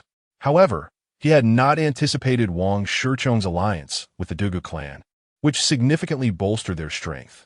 Coupled with the strategic defenses of Luoyang, his forces faced a stalemate, ultimately necessitating a retreat. This setback was not merely a loss of soldiers. Failing to capture Luoyang allowed other factions to steadily arrive. Among them were the 8,000 elite cavalry of Li Tang, the remnants of the former Sui under the Yuan clan, the Summer King from Hebei, and the Liang Emperor from the south. Although his Wagong army and Wang Shicheng's forces were currently the most formidable, the other factions were not to be trifled with. As these thoughts plagued Li Mi's mind, a headache began to form. The chaos was overwhelming. In such tumultuous circumstances, anyone who dared to strike first would undoubtedly meet their demise. He rubbed his temples, intending to rest for a moment. Suddenly, he felt a faint tremor beneath his feet. What? Li Mi's Gauze sharpened instantly. He rushed out his tent. An enemy attack. Accompanied by the urgent sound of galloping hooves, the anxious shouts of the sentinels echoed throughout the camp. Li Mi, skilled in martial arts, and indeed a formidable fighter, gazed into the distance where a considerable cavalry force approached at speed. Li Tang. How could Li Mi not recognize this cavalry? It was none other than the elite iron cavalry sent ahead by Li Shimin to establish a position nearby. Li Mi's expression darkened, yet he remained composed. This cavalry comprised only a few thousand men, while he commanded an army of 300,000 strong. Though this number included some exaggeration, at least 200,000 remained. This cavalry could not possibly overwhelm him. However, misfortune seldom travels alone. Just as he steadied himself to command his troops, a soldier rushed over in distress. Report. Commander, it's bad news. Wang Shicheng's army has emerged from the city. We are less than 3 miles away. Boom. Upon hearing this news, the previously composed Li Mi felt a thunderous noise erupt in his mind. The Li Tang had actually allied with Wang Shicheng. When did this happen? And why was he unaware? What were his scouts doing? A myriad of thoughts raced through his mind, and Li Mi's face turned fierce. Relay my military orders. Maintain order. Those who dare to sow discord will face execution without mercy. Thus, the grand battle abruptly commenced. The Li Tang, in conjunction with Wang Shichong, launched a surprise attack on Li Mi's Wagong army. The cries of battle shattered the tranquility of the night. The clash of hundreds of thousands could not be understated. After initially being caught off guard, Li Mi's Wagong forces gradually stabilized, relying on their numerical superiority. Yet, any discerning observer could see that defeat was merely a matter of time. However, the battlefield is always rife with uncertainty. As dawn broke, a formidable force unexpectedly joined the fray. It was the former Sui army, led by Yu Wenhua. Chaos ensued, absolute turmoil. The war expanded from an initial 3 factions to 4, ultimately encompassing any force that had reached Luoyang. The scale of the conflict intensified, blood staining the earth, and corpses littering the ground. With an increasing number of factions involved, the original plan of the Li Tang and Wang Shichong to encircle Li Mi was utterly transformed. At this point, it was no longer a matter of whether to end the battle, but rather an issue of being unable to extricate themselves from it. From the depths of night to the break of day, all sides fought with fervor, the numbers of troops swelling. In the heart of the battlefield, Li Mi was drenched in blood, having slain a soldier attempting to ambush him, nearly collapsing to the ground. After hours of intense combat, even martial arts master, such as he, could not endure. "Commander, we must retreat. Too many brothers have perished." A trusted confidant rushed to his side, supporting him. The chaos was overwhelming, with forces from all sides present. His voice was laced with urgency. Out of 300,000 troops, only half remained after a tumultuous clash. If this continued, they would all perish here. Damn it! Li Mi's eyes blazed with fury. The coveted He Sure Bai was within reach. Retreating now would diminish his chances of unifying the realm to a dismal low. He was unwilling. Yet, in his unwillingness, he could only swallow his pride. Relay my military orders, the entire army. Just as Li Mi was about to issue the command, suddenly, boom, a thunderous sound erupted from the clear sky.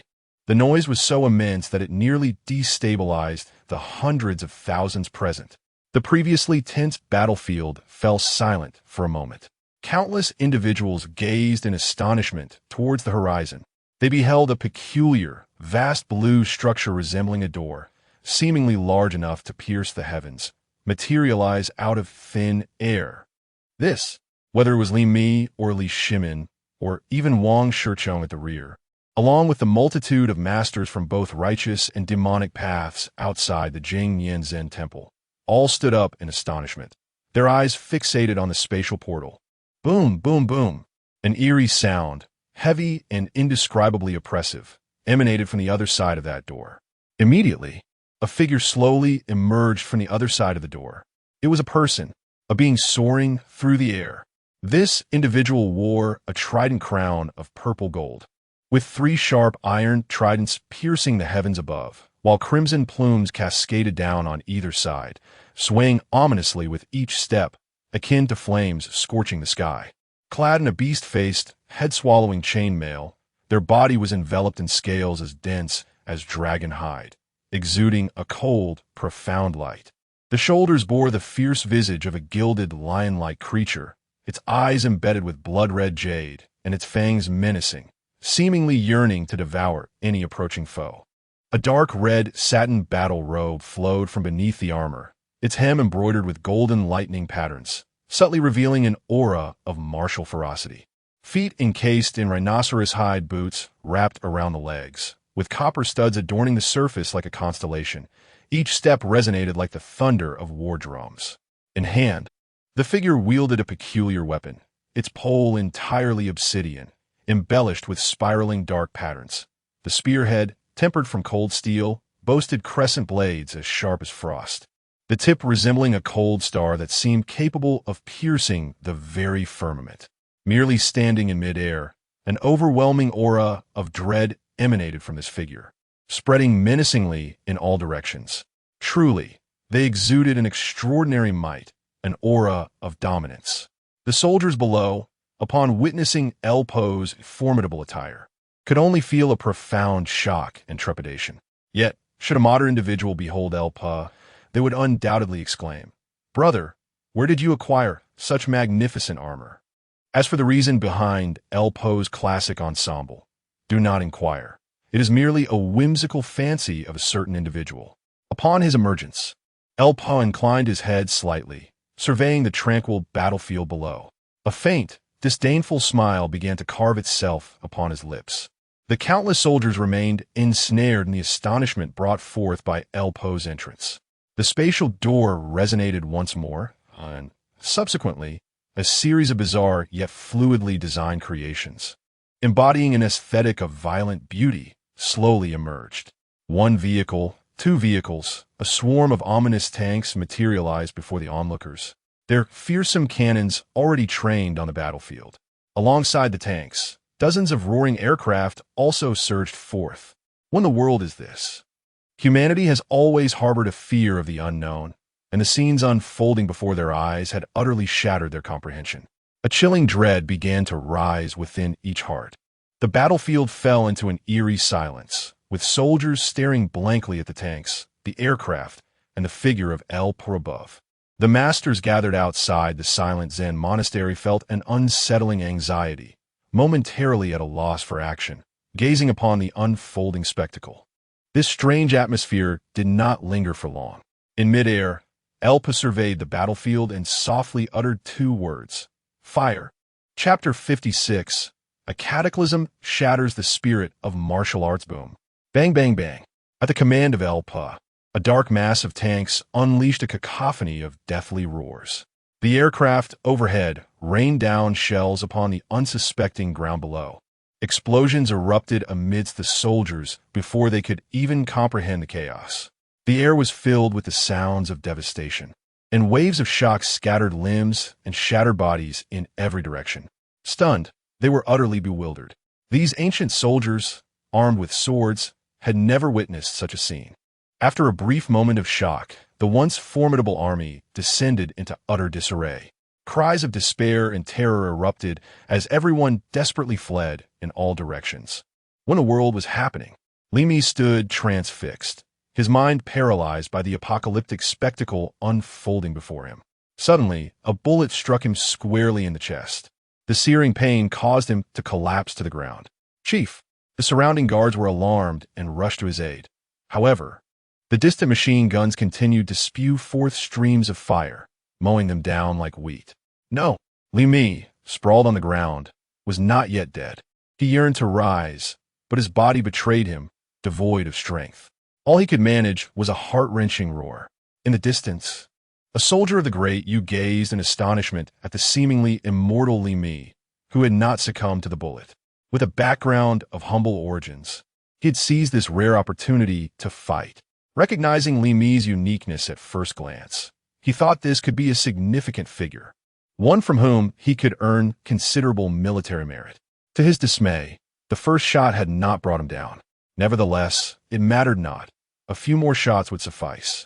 He continued to aim, bang, bang, bang, emptying half a magazine into Li Mi's head until he was reduced to a mere puddle of flesh. This was slaughter, one-sided and merciless. What martial arts masters? What hundreds of thousands of soldiers? There was no need for cultivators to intervene. The torrent of steel alone obliterated them completely. Outside the Jingyan Zen temple, masters from both righteous and demonic paths gazed at the unfolding scene, swallowing hard. Even the likes of Shi Zhishuan, Fen Qingwei, and Zhu Yuyin, masters of great prowess, felt their hearts tremble at the thunderous sounds. They could not fathom this reality. Despite their immense power, they struggled to comprehend the situation.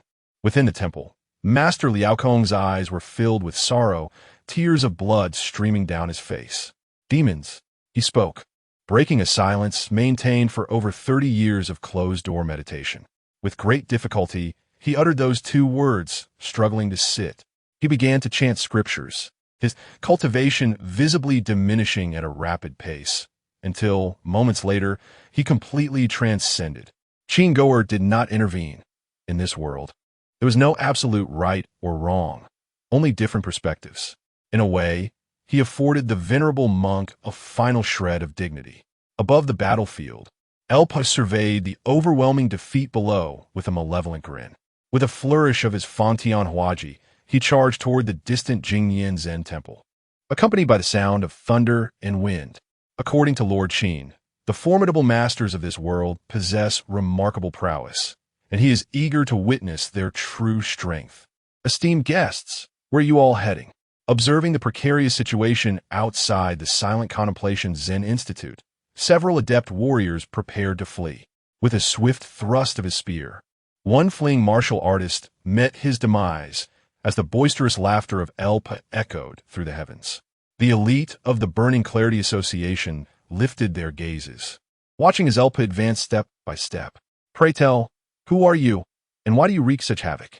questioned a brave warrior, his long knife trembling slightly in his grasp, yet mustering the courage to confront the intruder. "Who am I? Ha ha! A splendid inquiry." Elpa tilted his head slightly, his halberd enveloped in ethereal energy. "I am Elpa, the supreme commander of the 1st Expeditionary Force of the Great Yu Empire, personally appointed by His Majesty as the general of the expedition. I have come here with but one intent, to either vanquish all of you or to be vanquished myself. Who shall take the first step? No, let's start unity or engage together. Ah.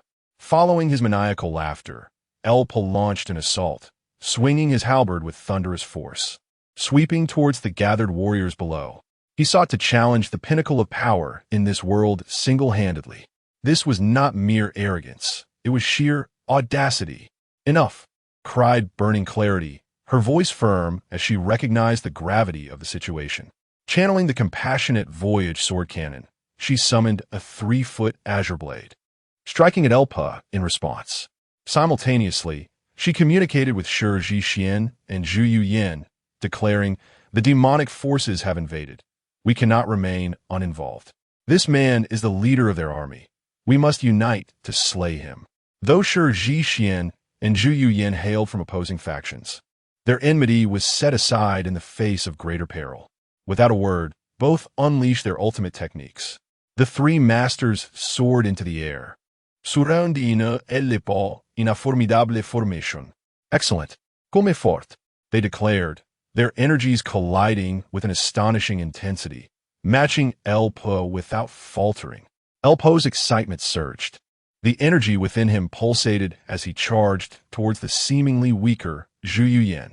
There was no finesse in his approach, merely brute strength. His figure blurred, transforming into a phantom as he swung his halberd with immense force towards Zhu Yuyan's head. "Heavenly demon technique," Zhu Yuyan exclaimed in alarm, hastily invoking the technique, warping the space around her and momentarily slowing Elpa's advance. The halberd struck empty air, yet the unleashed energy cleaved a chasm into the mountainside, a truly terrifying display. Do not hold back. The sheer power of that strike rendered the three warriors momentarily speechless. Burning Clarity shouted to her companions, her azure blade aimed at Elpa. Meanwhile, a series of sacred sounds resonated, intended to disrupt Elpa's energy flow. This was the signature technique of their compassionate Voyage Zen, the sound of purification.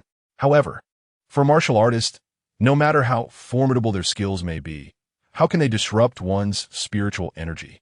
Moreover, Wen Qingwei possesses another remarkable technique, the Sword Heart Clarity, which allows her to anticipate her opponent's moves and triumph through formlessness. Regrettably, Elpa is utterly devoid of any techniques. All that Wen Qingwei has mastered is entirely countered by him. As for Shi Xian, he proves to be quite troublesome, employing the life-death transformation along with the illusory demon technique, creating numerous afterimages, making it difficult to discern which is the true body, and preparing to deliver a fatal strike to Elpa. Nevertheless, this is of little concern. Failing one strike, Elpa's figure instantly reappears before Wen Qingwei.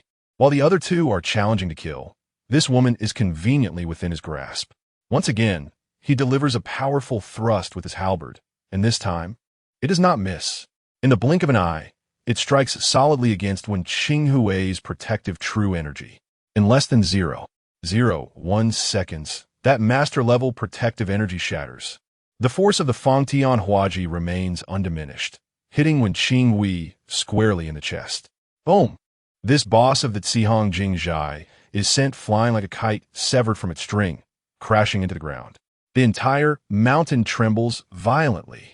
The dispersing shockwave shreds countless spectators below. Oh, surprisingly, she is not dead. He did not hold back with that strike, yet this woman merely sustained severe injuries. At that moment, seizing the opportunity, Shi Xian launches a lethal attack. Meanwhile, Zhu Yin also swings her twin demon blades towards El Pa. Dai Yu Gong. Qin Zhu observes this fierce battle through El Po's eyes, his fingers lightly tapping the table. The martial arts are not without merit. Previously, Qin Goer believed that the destructive power of a master could be compared to that of the foundational stage, which was indeed a misconception. For in Rong Fengxiang's memories, he beheld Song Ke in action. Strictly speaking, Song Ke is not an ordinary master, but rather a greater master of a higher echelon. Besides Song Ke, this world also contains Ning Daoqi by Xian and Fu Keilin, all of whom are grandmasters surpassing ordinary masters. The prowess of top-tier experts ranges from levels 1 to 3 of Qi training, while ordinary masters are roughly at levels 5 to 7. As for those grandmasters, they should reside within levels 8 to 11 of Qi training. This is merely discussing destructive power, and considering that Yu's cultivators possess no spells. Otherwise, the evaluation of comprehensive strength would need to be adjusted downward. Chapter 57. The Grandmaster. The scene shifts back to the battlefield where Elpa confronts the three Grandmasters. With the severe injury of Wen Qingwei, the long-planned lethal strike of Shi Xian was unleashed. Among the countless phantoms surrounding them, one shadow erupted with a terrifying wave of true energy, thrusting a dagger towards Elpa's nape. Death! Shi Xian's hair stood on end, and he became utterly deranged. In modern terms, he could be described as a severely afflicted individual suffering from schizophrenia. At this moment, the battle revealed his frenzied side. Clang! The dagger did not miss its mark, yet this meticulously planned strike faltered just 3 centimeters from Elpa's neck. The dual blades of Zhu Yuyan, who had rushed in, were similarly deflected by an invisible shield. The precision was commendable, but the force fell short. Elpa turned his head, revealing a mouth full of sharp teeth, while the phoenix-winged purple-gold crown atop his head accentuated his imposing and haughty demeanor. Shi Xian's pupils contracted sharply. He attempted to retreat, yet his body moved sluggishly, as if ensnared in an unseen grip. Elpa grinned maliciously, thrusting his spear directly, piercing through Shi Xian's protective true energy and plunging deep into his chest. Though this battle may seem lengthy when recounted, it transpired in the blink of an eye. In mere moments, one Grandmaster lay grievously injured, another's fate uncertain. Only the infamous Yin Empress, Zhu Yuyan, remained. Yet witnessing the tragic fate of her companions extinguished her will to fight. Without hesitation, she turned to flee. At that instant, she summoned an extraordinary burst of speed that was uncharacteristic of her. Elpa watched as Zhu Yuyan fled, making no move to pursue her. Instead, he weighed the Fang Tian Huaji in his hand, snorted coldly, and then hurled it with great force. Zhu Yuyan, racing at high speed, was struck as if by a thunderbolt plummeting to the ground. The scene fell into an eerie silence. Other masters present trembled at the sight. 3 Grandmasters, legends of the martial world, had succumbed so easily. They might never comprehend the vast chasm between cultivators and martial artists, or perhaps the disparity between spiritual power and true energy. Far weaker than I had imagined. Elpa snorted disdainfully, viewing the 3 merely as grandmasters. In this world, there still existed a few with notable strength. At some point, Qin Goer appeared beside Elpa, chuckling lightly. Master Qin. Elpa clasped his hands in a gesture of respect. King Guya nodded in acknowledgement. Truly valiant. No wonder His Majesty holds you in such high regard. Qin Goer patted Elpa on the shoulder, then with a flick of his hand, levitated Shi Xian and the other 2 into the air. Infusing them with a trace of spiritual energy, he preserved their lives. These individuals still hold value. They must not be killed. Elipo, nojid, in agreement. Aware of their potential usefulness, thus having restrained his lethal intent. He silently noted Qin Go Air's earlier remark about there being a few with considerable strength, reigniting his fighting spirit. The three, suspended by Qin Go Air, still gasping for breath, listened to the conversation between Elpa and Qin Go Air, their eyes filled with terror. Particularly the overwhelming aura radiating from Qin Go Air felt like divine wrath to them. If one were to assert that Elpa and his companions still possessed the strength for battle, then upon encountering Qin Goer, a sense akin to that of a mayfly gazing heavenward inevitably surfaced in their hearts. From what formidable force do these two emerge? Were their intentions? With subordinates of such remarkable prowess and those ominous, towering iron constructs, what manner of existence is this, your majesty, they speak of? Unknown, utterly unknowing.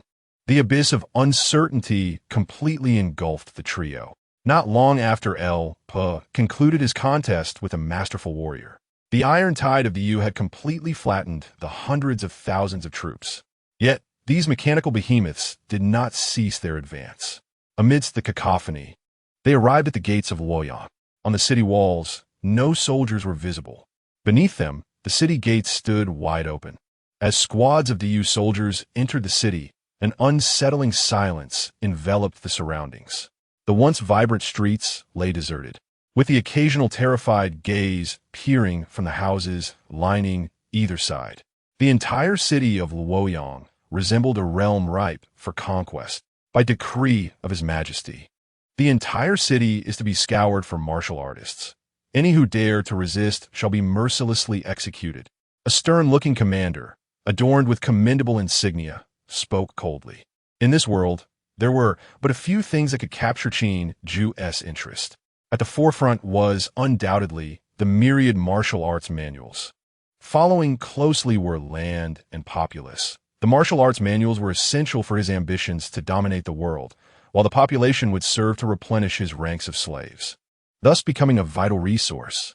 As a segment of the army entered the city to apprehend martial artists, the towering spatial portal continued to spew forth the Dayu expeditionary forces. Once deployed, these troops advanced relentlessly toward their predetermined destinations. Like a horde of bloodthirsty ants, they voraciously consumed this world. Within a day, all of Luoyang had succumbed. Whether ordinary citizens or martial artists, none could impede the march of this army. In 3 days, the mechanized forces had leveled half of the southern territories, and the news of the demonic invasion swept across the land. In the central plains, within an obscure Taoist temple, Ning Daoqi, revered as the foremost figure of the Central Plains Taoist sect, had taken refuge. On this particular day, he emerged slowly from the temple. Outside awaited a small contingent of Dayu's mechanized troops. Modest in scale, comprising merely a dozen armored vehicles and over 100 soldiers, this unit encircled the humble temple. Their dark gun barrels aimed menacingly at the entrance. Ning Daoqi, having swept away the last fallen leaf within the temple, stepped forward with deliberate calmness, fixing his gaze upon the Dayu forces. In turn, the commander of these soldiers regarded Ning Daoqi with equal scrutiny. Without a word exchanged, the commander, after a brief assessment of Ning Daoqi, decisively issued the command to open fire. Hot, hot, hot, hot. In an instant, a multitude of bullets surged toward Ning Daoqi. Yet, in the next heartbeat, those very bullets halted before him. The commander furrowed his brow and gestured for the use of heavy weaponry. Boom! Boom! Boom! Tanks unleashed their fiery tongues, shells trailing long plumes of smoke. A torrential barrage of artillery rained down upon Ning Daoqi's protective aura. This time, within mere seconds, cracks began to emerge in the formidable protective energy of the Grandmaster level. Ning Daoqi remained remarkably composed as he slightly raised his head, finally making a move. He gently lifted his hand and pressed downwards. In an instant, the soldiers of Dayu felt an overwhelming force from the heavens and the earth bearing down upon them. These soldiers were mere mortals, incapable of withstanding such a colossal pressure. Many of them bled from their orifices, collapsing in agony upon the ground. The unity of man and nature, harnessing the might of the cosmos, epitomized the foremost figure of the Central Plains Taoist sect. Just as Ning Daoqi prepared to crush this contingent of soldiers, a far more formidable presence suddenly emerged within the cosmos. This overwhelming force instantaneously dispersed the heavenly momentum that Ning Daoqi had conjured, its residual might effortlessly shattering even the formidable protective energy of a grandmaster capable of withstanding cannon fire. In a heartbeat, Ning Daoqi himself found his body pinned to the ground. At that moment, a flicker of astonishment finally crossed his typically tranquil eyes. Desperately, he channeled the energy within him, striving to rise, yet that unknown force loomed vast as the starry sky, rendering him utterly immobile. Fortunately, this oppressive presence was as transient as it was powerful. After a few breaths, Ning Daoqi managed to rise, albeit in a disheveled state. He glanced at the disoriented Du soldiers nearby, his gaze flickering momentarily. Then, with a sudden burst of energy, he soared into the air, making his way towards Luoyang. He was not alone in this experience. 3 other illustrious grandmasters also faced the same formidable force, Bai Xian, Fu Cailin, and Song Quebec. These rare grandmasters, renowned throughout the realm, silently advanced towards Luoyang. Chapter 58. You are unsuitable to be a commander in the outskirts of Luoyang. Suspended in midair, Elpa stood proudly, spear in hand, awaiting the arrival of his adversaries. In the distance, 4 figures sped towards him, halting simultaneously not far from where he stood. Without uttering a word, the 4 grandmasters turned their gaze upon Elpa. The imposing presence of these masters was astonishing. Their mere stance distorted the surrounding space uncontrollably. Elpa grinned, his piercing eyes surveying the scene. As his own aura surged dramatically. Will your words hold weight? He questioned. Song Ke, polishing his long blade, fixed a sharp gaze upon Elpa, responding with deliberate clarity. If you kill me, then my word shall indeed carry weight. Upon Elpa's celestial spear, faint flashes of lightning began to flicker. Very well, Song Ke exclaimed, raising his blade and unleashing a strike that cleaved through the air, the force of the blade slicing the very atmosphere. The 8 absolute blades of heaven. First blade, inquiry to heaven, he declared. This singular strike was on an entirely different level compared to those of Zhu Yuyin and her companions. Come at me. Elpa laughed heartily, advancing rather than retreating, as his spiritual energy surged, colliding fiercely with the blade's force. Boom! The ensuing shock wave obliterated everything within a radius of several kilometers, the surrounding space lamenting in anguish. Now, this was exhilarating. Amidst the rising dust, Elpa suddenly appeared before Song Ke, spear aimed at his throat. Yet, Song Ke's reflexes were nothing short of remarkable. He sidestepped just in time, the long spear grazing past him. Simultaneously, he thrust his blade upward, attempting to sever Elpa at the waist. Second blade, severing water. Clang! This strike was relentless, reminiscent of the surging tides of a great river. Yet Elpa managed to deflect it with his spear. The crisp sound of their weapons clashing reverberated through the heavens, and any ordinary person present would have been instantly overwhelmed by the sheer force of the sound. Undeterred by the first failure, Song Ke swiftly adapted. Third blade, moon slashing. Each strike he delivered bore an innate elegance, as if he were born to wield the supreme path of the blade. Song Ke, the heavenly blade, indeed lived up to his illustrious name. Yet, Elpa was no less formidable, skillfully wielding his cultivation of the 8th layer of Qi refinement to perfection. He was a natural warrior, untrained in any particular spells or techniques, yet every thrust of his spear embodied the profound simplicity of the great Tao, effortlessly overcoming myriad methods. In the fierce exchange of blows, the two engaged in what felt like over 300 encounters within mere moments. Their speeds escalated, each movement more rapid than the last, until only 2 fleeting shadows remained, colliding in a relentless barrage. The shockwaves from their encounters multiplied, turning the ground beneath them to scorched earth. No ordinary person, indeed, not even the so-called elite masters, could perceive the intricate dance of their battle with the naked eye. Fortunately, the three spectators were all formidable grandmasters, fully aware of the unfolding spectacle. Fourth blade, earth-shattering. Fifth blade, star incineration.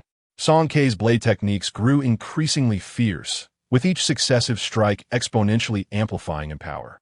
Sixth blade, return to dust. Seventh blade, formless. The 8 absolute blades of heaven had unleashed 7 strikes, yet El Po remained unyielding. Yet, El Poyu grew increasingly valiant in battle, undeterred even as his protective spiritual energy was severed and his armor lay in tatters. His fighting spirit intensified with each passing moment.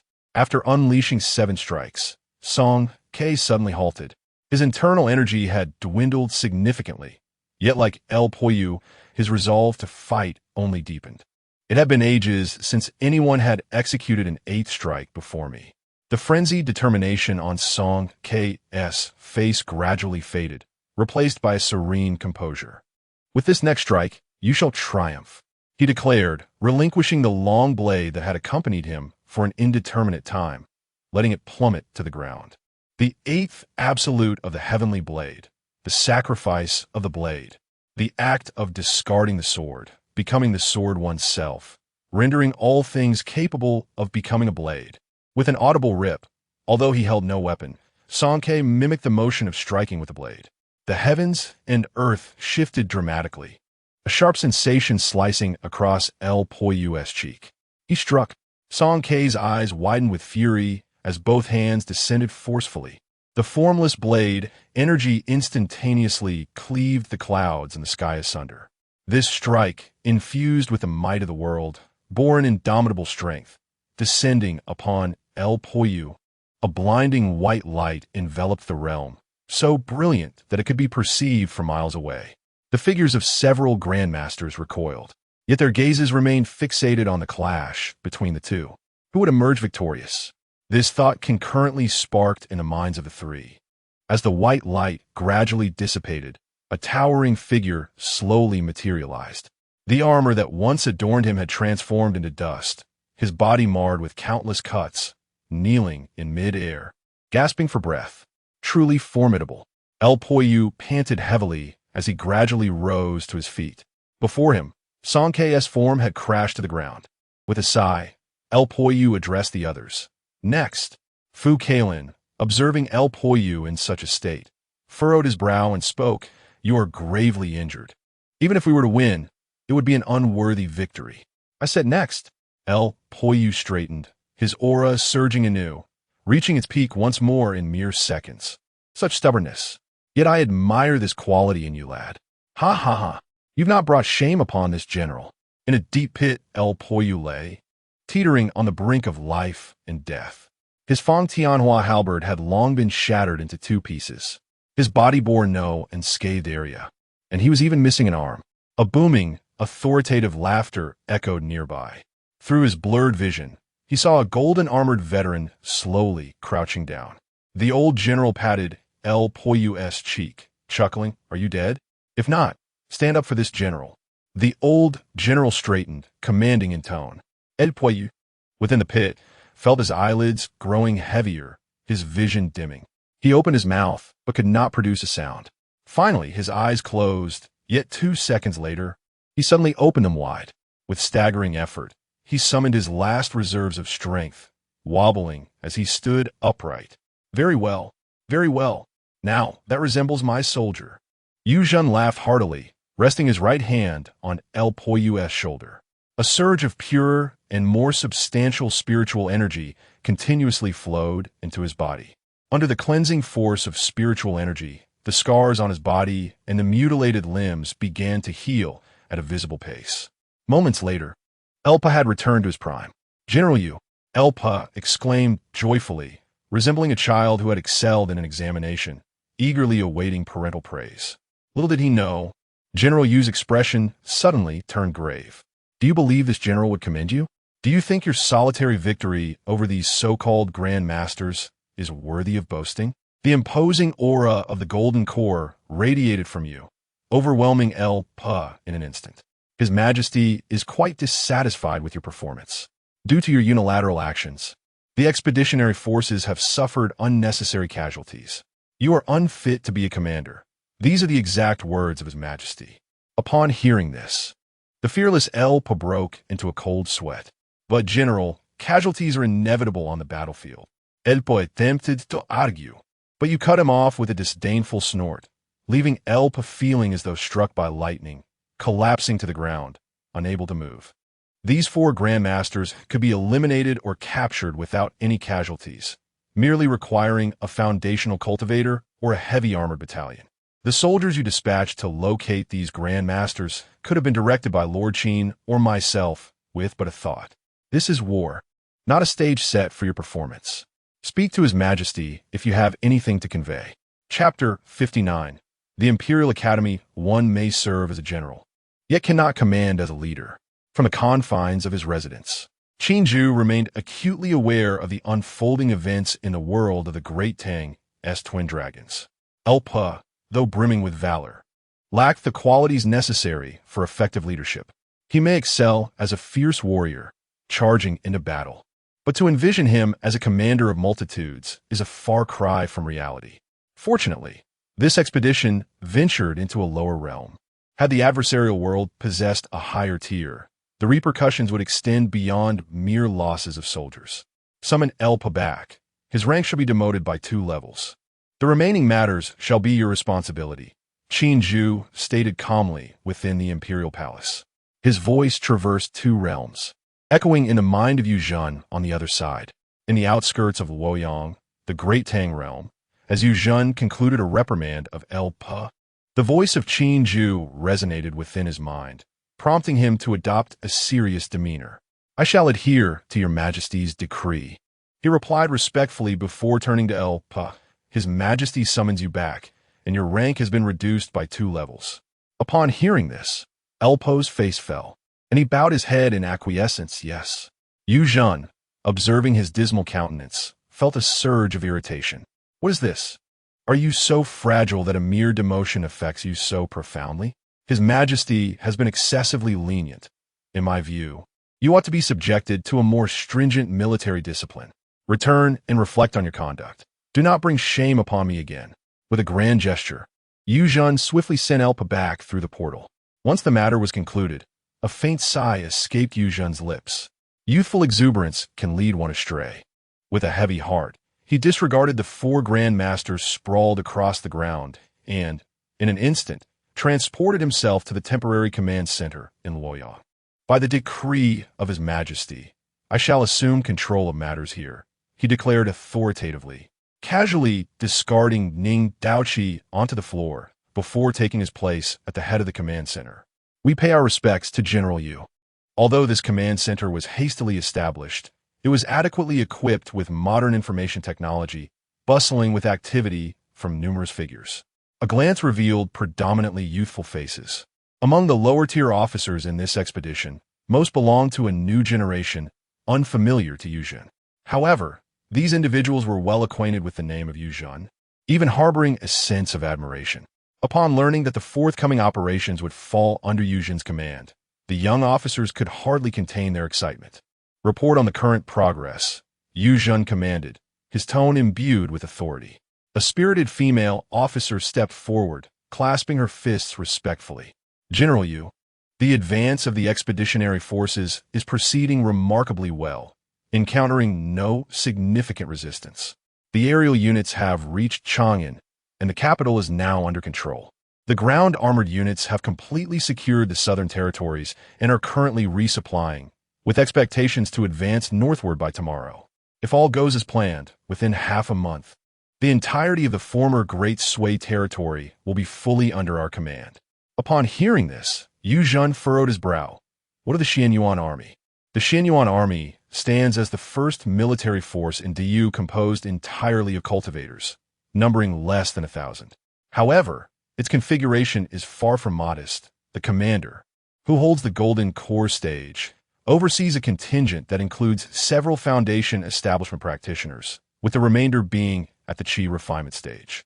If memory serves, this army was brought along for training purposes. Yet were they? The female officer, upon hearing this, faltered in her response. Yu Zhen, With a frown etched upon his brow, commanded coldly, "Speak." Startled, the female officer quickly replied.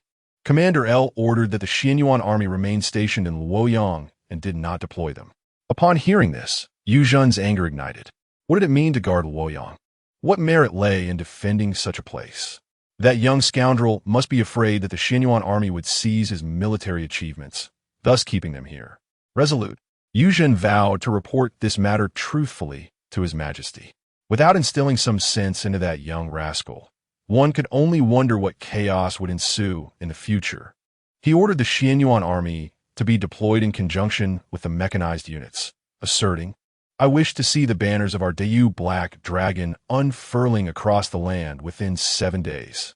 With that, Yu Zhen gestured towards the 4 individuals at his feet, instructing, "Send these 4 back to the Academy of Sciences and gather all captured martial artists in one place. Conduct a thorough census of the population in this realm, ensuring all children under 3 years of age are taken back to Dayu. All recorded techniques and martial arts must be meticulously transcribed." "How many prisoners of war do we currently hold?" he inquired. The female officer replied, "We have over 400,000 prisoners of war in custody." Yu Zhen commanded, "All shall be made slaves, marked with the slave seal. Separate the martial artists from the common folk." Yu Zhen efficiently issued his military orders, embodying the distinct essence of a commander and a fierce general. A competent commander understands the necessary actions to take and how to arrange them in order to achieve maximum benefit with minimal risk. In this world, nothing can impede the advance of Dayu's expeditionary forces. Ultimately, the complete subjugation of the world under Dayu's rule is merely a matter of time. In Dayu, the Imperial Academy of Sciences lies on the outskirts of the capital, sprawling over an extravagant area. Presently, the technological level of Dayu's populace is undergoing its first revolution in information. Here, technology far surpassing that of the common folk has already been widely applied. It is regarded as the sacred ground of research in the hearts of countless scholars across Dayu, not only because of the presence of Li Wan, a formidable golden core master and esteemed scientist, but also due to the convergence of thousands of research teams, both large and small. Research spans from pure physical sciences to the application of spiritual energy technologies. The layperson possesses only a cursory understanding of this place, aware that every technological revolution in the realm begins here, yet they remain oblivious to the true nature of its contents. In the depths of the Imperial Academy of Sciences, the high-risk underground laboratories abound. Among the numerous buildings, the centerpiece is a 9-tiered spiral tower, its obsidian base supporting a 128-story, spiraling alloy structure adorned with flowing patterns of liquid metal propelled by spiritual energy. Every 9 levels features a suspended Tai Chi ring, with the left half housing an array of spiritual energy computers, while the right half is embedded with a gathering array for spiritual energy, utilizing clones granted with official titles. A transparent crystalline membrane, spanning 300 meters in diameter, unfurls at the summit, refracting sunlight into beams of ethereal energy by day and projecting celestial maps that elucidate the principles of the cosmos by night. This edifice is known as the Primordial Mechanism Hall, beneath which lie over 300 clandestine laboratories. These laboratories are referred to as high-risk facilities within the upper echelons of the great universe, primarily engaging in a series of ethically dubious and perilous forbidden experiments. Lu Yuxing, a junior researcher at the Imperial Academy of Sciences, has recently embarked on his journey within this esteemed institution. On this particular day, he is clad in a white lab coat, adorned with a menacing insignia resembling a black dragon upon his chest. Following closely behind him are several soldiers, encased in unidentifiable alloy armor, wielding peculiar firearms, their bodies emanating waves of spiritual energy.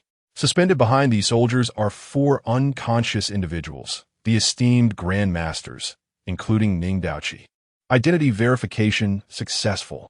Junior researcher Lu Yuxing, welcome to the Primordial Mechanism Hall, intones a cold female voice as the imposing door, constructed of unknown alloys, slowly creaks open. Lu Yuxing, with an impassive expression, steps inside. Within the first level of the Primordial Hall, numerous figures, similarly attired in white lab coats, bustle about. each exuding an air of intense diligence. The researchers merely cast a cursory glance at the unconscious individuals floating behind the soldiers before resuming their respective tasks. Lu Yuxing offers a subtle nod to a few acquaintances before approaching the elevator and pressing the button to descend to the lower laboratories. Chapter 60. 3 choices. The elevator glided downward, its spacious interior enveloped in an unsettling silence, with Lu Yuxing among the occupants. As it descended to the first floor, he gazed through the transparent walls, observing the multitude of researchers bustling about.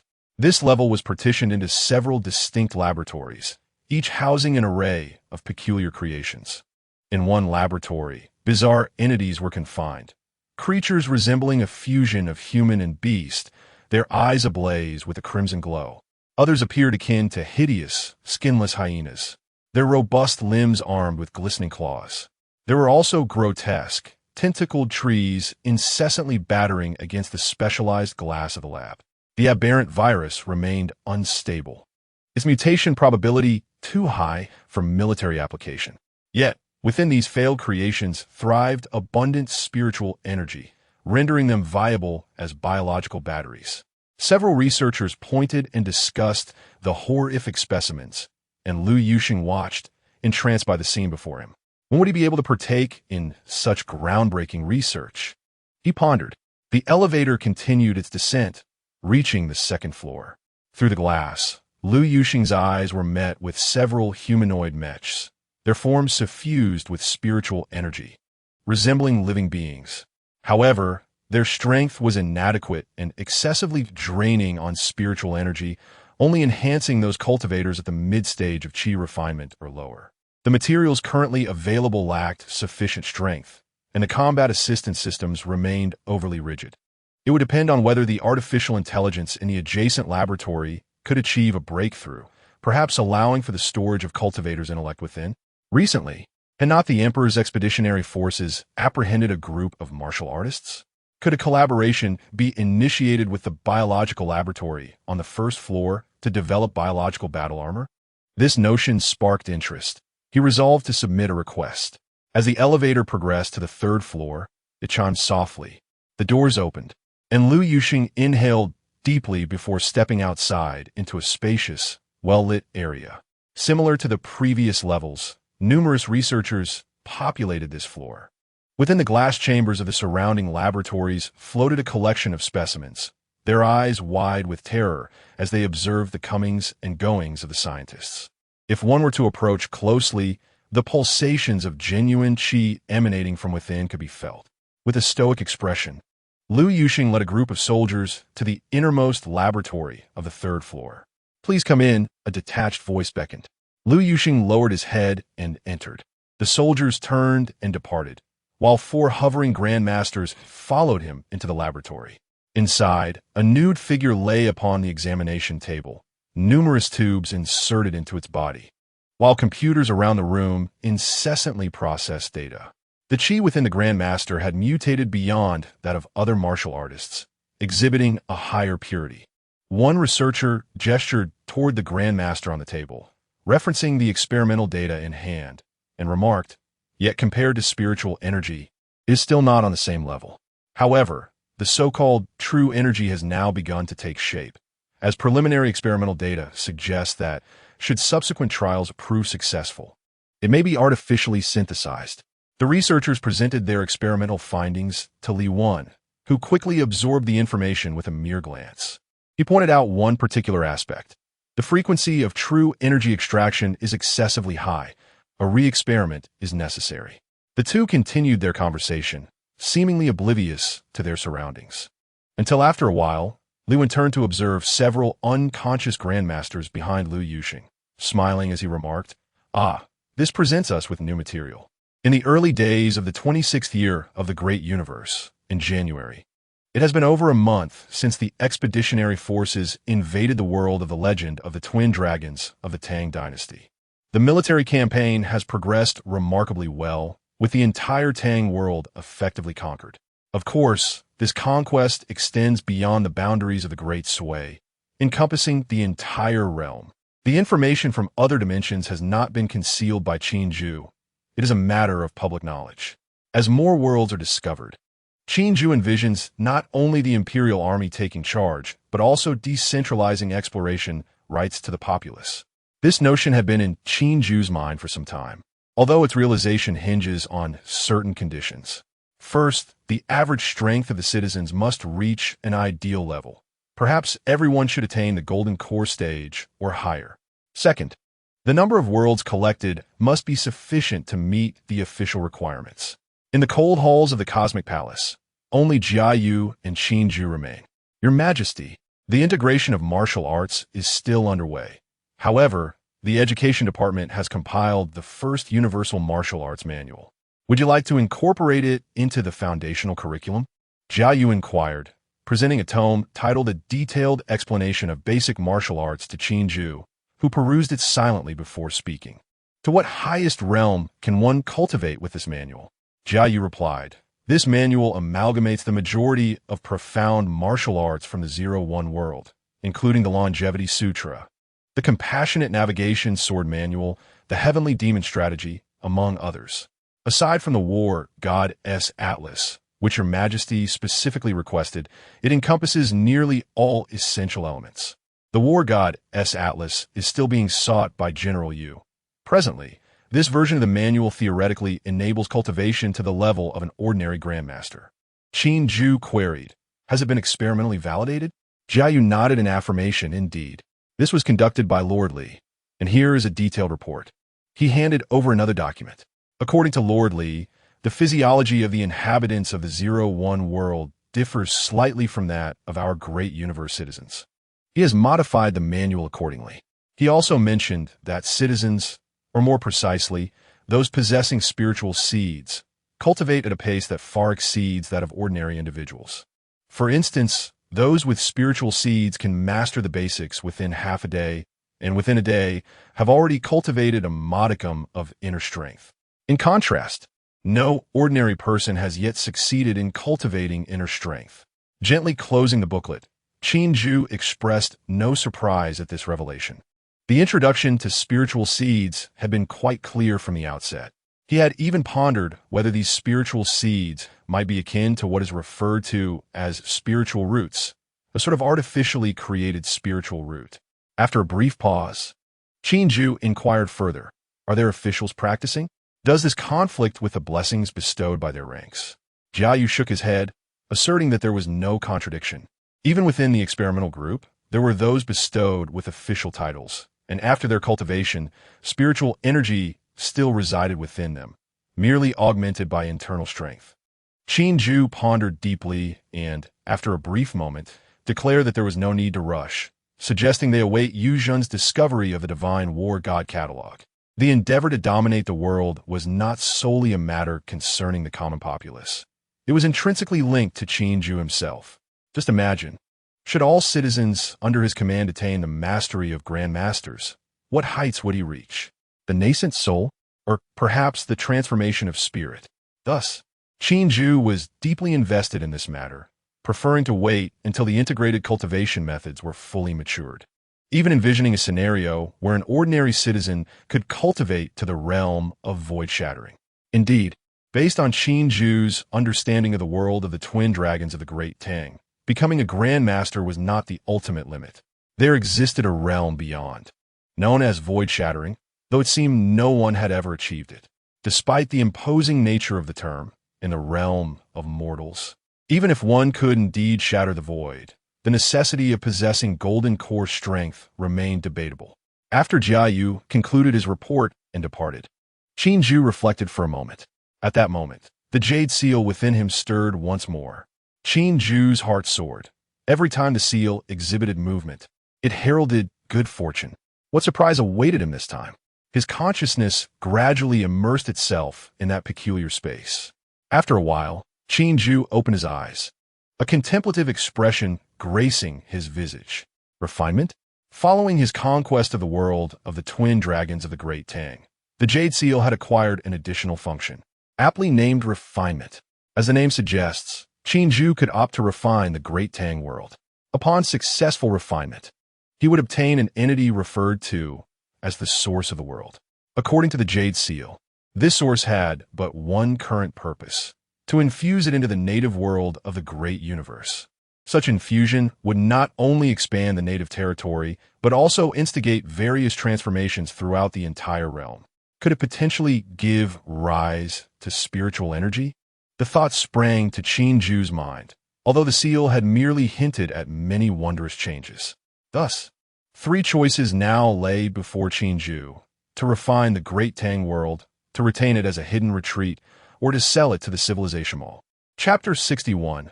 Clues to the War God Temple. After some contemplation, Qin Ju realized that there was no need to rush into this matter. Firstly, selling to the civilization mall was undoubtedly the least advantageous option. Given the low-level martial world, whether he could even sell for 1,000 was uncertain. It would be wiser to send someone to collect various items rich in the cultural essence of the Great Tang world and exchange them gradually.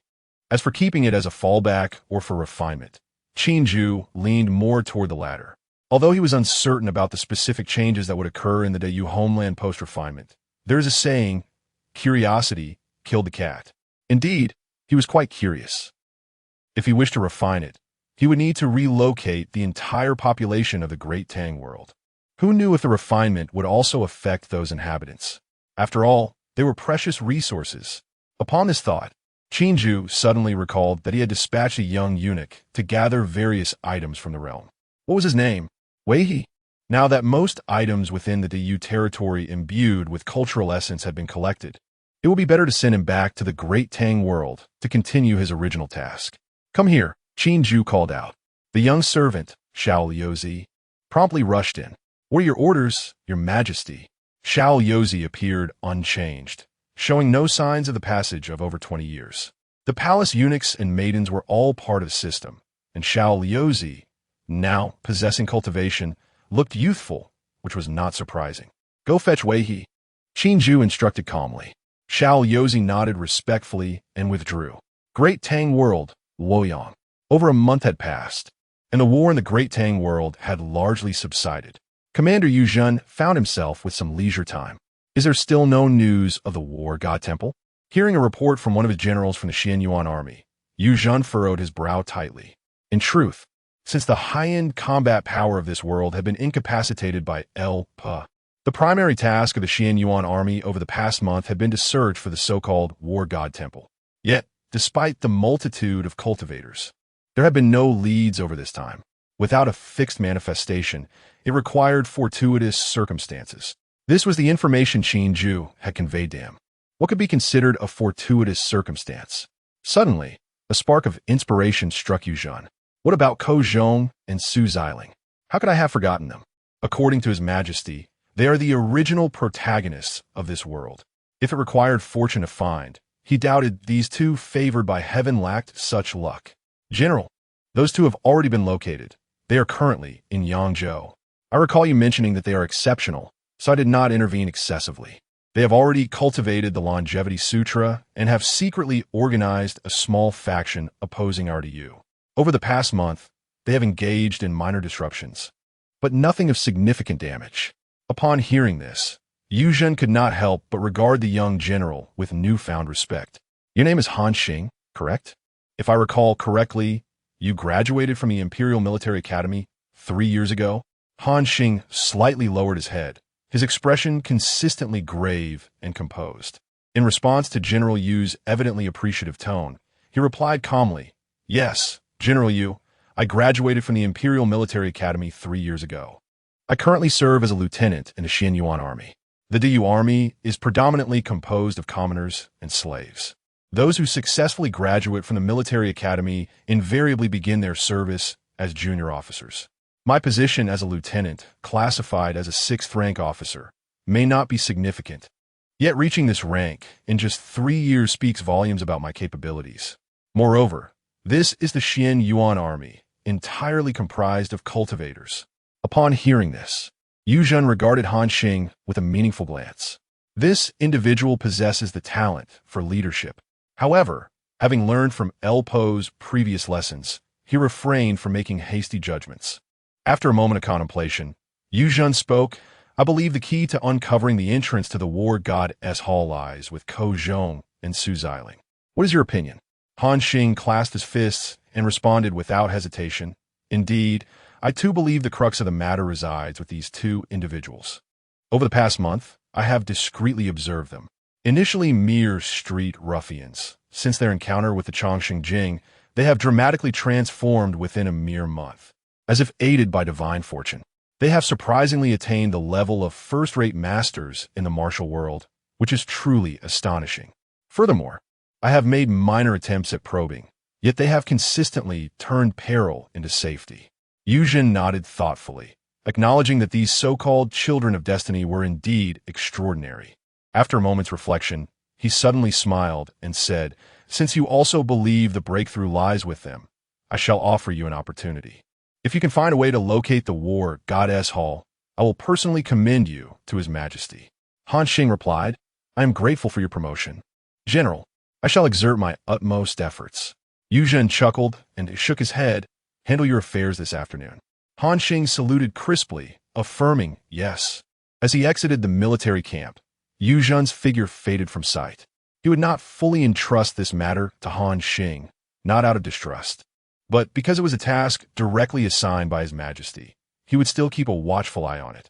Upon leaving the military camp, Han Xing boarded an armed helicopter bound for Yangzhou City.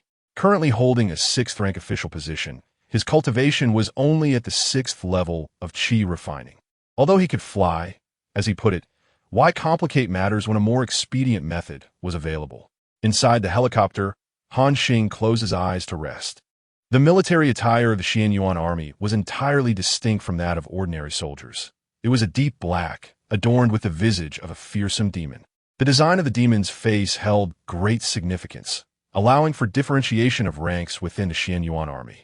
Han Xing's uniform displayed a red-eyed, horned demon face. Though his appearance was unremarkable, his steady demeanor, coupled with the imposing nature of his military garb, exuded a subtle yet palpable pressure. The distance from Luoyang City to Yangzhou City was considerable.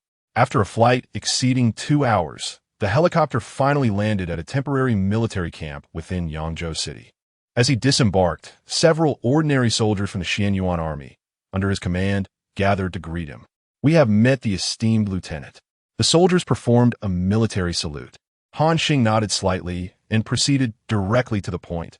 "What is the current situation with Ko Zhong and Su Xiling?" A soldier reported solemnly.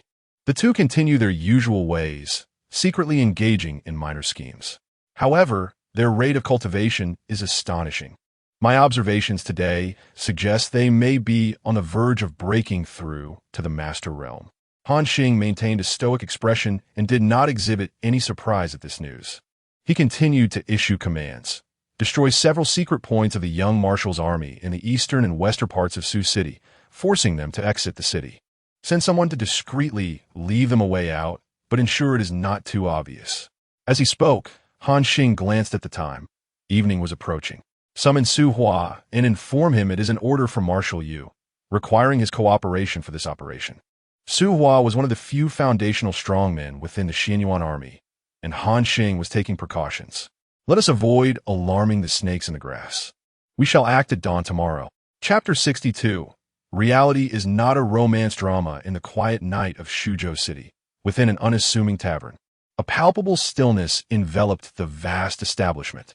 Ever since the DU Expeditionary Force took control of Shuzhou, the city had remained under strict military governance. Not only was the night devoid of life, but even during daylight, the streets of Shuzhou seldom witnessed the presence of its inhabitants. Recently, the DU forces have been rigorously apprehending martial artists, instilling a pervasive sense of dread among the populace, who primarily found refuge within their homes, anxiously awaiting the unknown. Inside a modest chamber of the tavern, Ko Zhong and Su Xiling sat cross-legged, enveloped in meditation under the cover of darkness. Occasionally, the sounds of patrolling soldiers echoed from outside, but apart from that, an eerie silence prevailed. After a considerable duration, Ko Zhong gradually opened his eyes and exhaled a breath laden with impurities, drawing the dispersed internal energy back into his body. Should an adept observer have been present, they would have discerned the gradual evolution of his internal power into genuine qi. This youthful man, appearing barely in his 20s, had already ascended to the realm of a top-tier master at such a tender age, a feat that would have left many in awe in earlier times. Yet, he still lacked that elusive breakthrough, perpetually falling just short. Taking a deep breath, Ko Zhong spoke in a hushed tone. I have a premonition that my ascension to the realm of the Grandmaster should occur within the next few days. Su Xiling, upon hearing this, withdrew from his meditation and glanced out the window, also lowering his voice to respond. Indeed, achieving Grandmaster status as soon as possible would provide us with a modicum of self-defense. The inspections by the nefarious forces within the city have grown increasingly stringent. Shuzhou is no longer a safe haven for us. We must devise a strategy to relocate the young marshal's troops. Ko Zhong shook his head in response. Such a task is far from simple. While the ordinary demonic soldiers are manageable, being mere mortals with peculiar weapons, there exists a faction among them that is genuinely formidable. Just as Ko Zhong was about to divulge more, a wave of sorrow washed over him, transforming his words into a profound sigh. Su Xiling, observing this, offered consolation. You mustn't blame yourself. We never anticipated such an outcome. Although Su Shu lost his life to those fiends, he safeguarded the lives of our other comrades. I believe he would not hold you accountable if he were aware. Enough of this. Let us rest. Yesterday, I noticed some demonic soldiers departing on peculiar flying creatures. This could present an opportunity. Perhaps we might utilize this to escape the city. Their conversation abruptly ceased, leaving the room enveloped in an unsettling silence. Unbeknownst to them, a figure concealed in the shadows outside the window had overheard their entire exchange. Morning broke gently as the first rays of sunlight graced the land, breathing a semblance of life back into Shuzhou City. The streets, once desolate, bore witness to a few hurried passers-by, disguised as ordinary citizens. Ko Zhong and Su Xiling kept their heads lowered, blending into the crowd as they made their way towards the western part of the city. There lay a secret stronghold they had painstakingly established to counter the Dayu forces. Strange, why are there so few soldiers in the city today? As they walked, Su Xiling subtly scanned their surroundings and suddenly whispered. Ko Zhong discreetly surveyed his surroundings. Today, the number of soldiers in the city was significantly fewer than in previous days. He pondered. I have heard that there was a rebellion on the grasslands a couple of days ago. Perhaps it is related.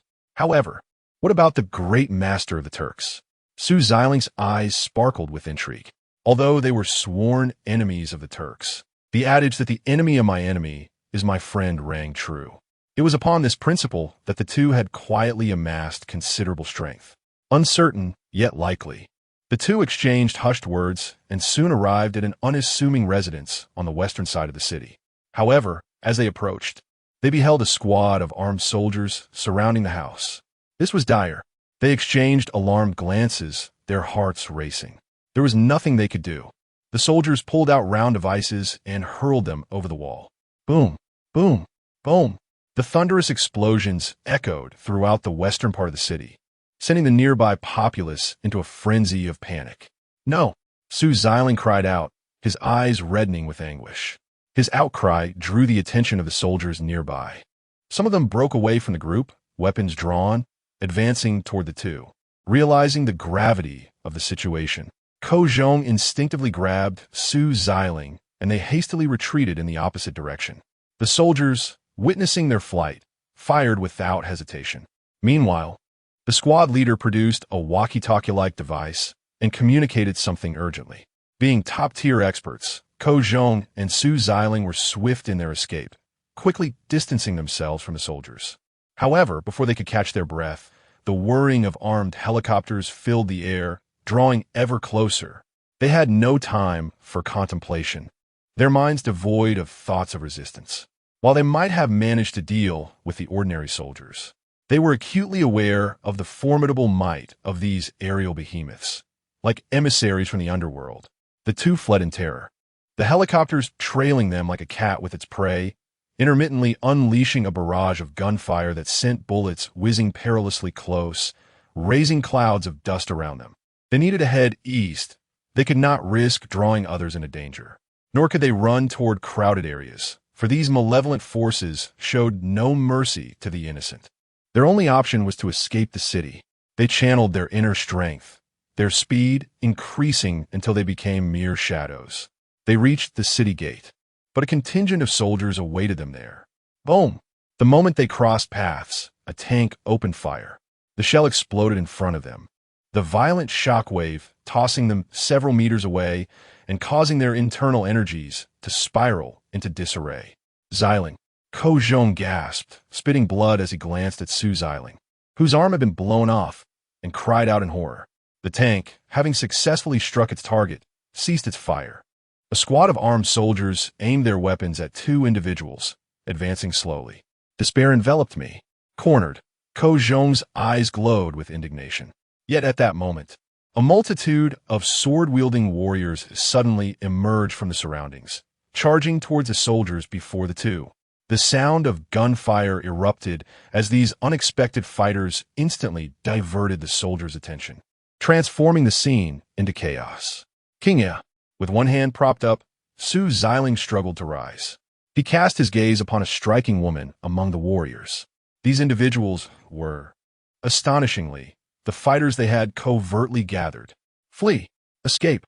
The woman, wielding a long sword, turned slightly and commanded with urgency. But no sooner had she spoken than a bullet, emerging from an unseen source, struck her down. No! Su Xiling stood frozen, his body trembling. One familiar figure after another fell before his eyes, and his heart swelled with a torrent of hatred akin to surging river waters. Run! Ko Zhong seized Su Xiling, and amidst the turmoil, they dashed towards the city gates. Not far from the gates, within a tea house, Han Xing observed the unfolding events with an expression devoid of joy or sorrow. That's enough, let them go, Han Xing said calmly, turning to a similarly attired officer from the Xian Yuan army beside him. I leave the subsequent matters to you. It's no trouble, merely a task. The officer chuckled lightly, grasping Han Xing's arm as they instantly vanished from sight. Amidst the pandemonium, Ko Zhong and his companion ultimately managed to escape. They dared not look back, fleeing for a day and a night until their inner strength was utterly depleted, finally evading the helicopter that hovered above. The two found themselves in the heart of a great mountain, and upon shedding the helicopter's pursuit, they could no longer endure and collapsed to the ground. Moonlight cascaded down, enveloping the surroundings in tranquility. Occasionally, the sound of cicadas broke the silence, and apart from the two bloodied figures, all was serene. In the high sky, Han Xing and the officer Su Hua silently observed the scene, until deep into the night. A pure white ape suddenly swung through the trees, glancing at the two before scratching its back. It produced two small fruits and placed them in their mouths. Subsequently, it lifted the two and ventured deeper into the mountains. Chapter 63. The War God-S Compendium. High above, Han Xing and Su Hualak exchanged a silent glance, continuing to conceal themselves amidst the clouds. Below, a white monkey cradled the two, leaping deftly through the mountainous terrain, until it finally came to a halt before a picturesque waterfall. Upon its arrival, a myriad of small creatures swiftly encircled them, each radiating an extraordinary intelligence. The animals curiously circled around Ko Zhong and his companion. The white monkey waved its long arms, emitting a series of chattering sounds. As if receiving a command, the surrounding animals scattered in every direction. Shortly thereafter, they returned, each carrying an assortment of peculiar herbs in their mouths, which they formed into a small pile. The white monkey scratched its head, seemingly pondering how to administer the herbs to Ko Zhong and Su Xiling. After a moment's contemplation, it gently pried open their mouths and stuffed the herbs inside. Having completed this task, the monkey settled down beside them, awaiting patiently. Time passed, and the horizon began to brighten. Sunlight filtered through the trees, warming Ko Zhong and Su Xiling's faces. I am so thirsty. Ko Zhong awoke first, feeling as though his throat were ablaze. Without taking a moment to assess his surroundings, he leaned over the pool and drank deeply. Where's this? At that moment, Su Xiling also slowly roused from his slumber. Hey! Hey! Upon seeing the two awaken, the white monkey emitted a jubilant call and, seemingly from nowhere, produced a heap of fruits, placing them before them. It gestured eagerly, encouraging them to eat. What a remarkable creature, Su Xiling thought, admiring the monkey's behavior. Suddenly, a sharp pain surged through his right arm. Turning his head, he noticed that the wound from where his arm had been blown off had miraculously healed. These herbs. He had once heard of legendary medicines possessing miraculous healing properties. To witness such a phenomenon firsthand today was beyond his expectations. "Thank you, dear monkey. I shall repay your kindness in the future." Ko Zhong felt considerably revitalized and gently spoke, uncertain if the monkey could comprehend his words. With that, he and Su Xiling locked eyes, both filled with an unspoken sorrow. What shall we do next? They were at a loss, powerless against the malevolent army. Even if they became masters, what would it matter? It would merely grant them a modicum of self-defense. Everyone knew how, not long ago, numerous martial arts experts had been vanquished by a single evil general outside the Jingyan Zen temple. One step at a time, Su Xiling thought, eyes squeezed shut in pain. This enmity must not go unavenged, regardless of the cost. How could he possibly let go of the deep-seated hatred for watching his friends and brothers perish before his very eyes? The atmosphere grew heavy with silence. Suddenly, the white monkey bounced back into view, its long arm pointing in a particular direction. "Is it that you wish for us to follow you?" Ko Zhong and Su Xiling exchanged glances, to which the monkey eagerly nodded. The two individuals felt a sense of bewilderment. Yet the white ape had initially saved their lives and subsequently gathered an abundance of medicinal herbs for them. They reasoned that it would not harbor ill intentions. With this thought in mind, they rose and followed the white ape deeper into the wilderness. Eventually, they arrived at a spacious pool, where the white ape came to a halt. It was an unremarkable place, distinguished only by its picturesque scenery. As they surveyed their surroundings, a sudden tremor beneath their feet startled them. Alarmed, they swiftly channeled their internal energy to prepare for defense. Suddenly, the once tranquil surface of the pond began to stir, as if an invisible force were compelling the water to defy the laws of nature and surge upwards into the air. At the center of the pool, a vast void emerged, and thereafter, a grand palace gradually materialized. This extraordinary scene instantly widened their eyes in astonishment. Even Su Hua, who had been hovering above them, furrowed his brow in concern. Before long, the water that had once lay before them vanished entirely, replaced by a magnificent palace enveloped in an enigmatic aura. The entrance faced the two, and inscribed on the plaque were the flamboyant characters that read Hall of the War God. At the instant the Hall of the War God appeared, both individuals felt a surge of yearning within their hearts. Enter. Quickly, they must enter. There were immense opportunities within. In the air, Su Hua turned to glance at Han Xing, poised to take action, yet Han Xing extended his hand to halt him. Without uttering a word, Han Xing simply shook his head gently. Below, Ko Zhong and Su Xiling exchanged a moment of silence before resolutely stepping toward the Hall of the War God. "Yu Shuai, I beseech you to intervene," Han Xing intoned softly, sensing something peculiar about the Hall of the War God, as Su Hua might prove inadequate to handle it. No sooner had he spoken than the figure of Yu Zhen slowly materialized beside him. Surprised, Yu Zhen cast a glance at Han Xing, then, exuding an unmatched aura, he swiftly positioned himself behind Ko Zhong and Su Xiling. The oppressive force emanating from a golden core expert was terrifying. As Yu Zhen released his golden core pressure, the surrounding space became subtly distorted. Even the Hall of the War God trembled in response.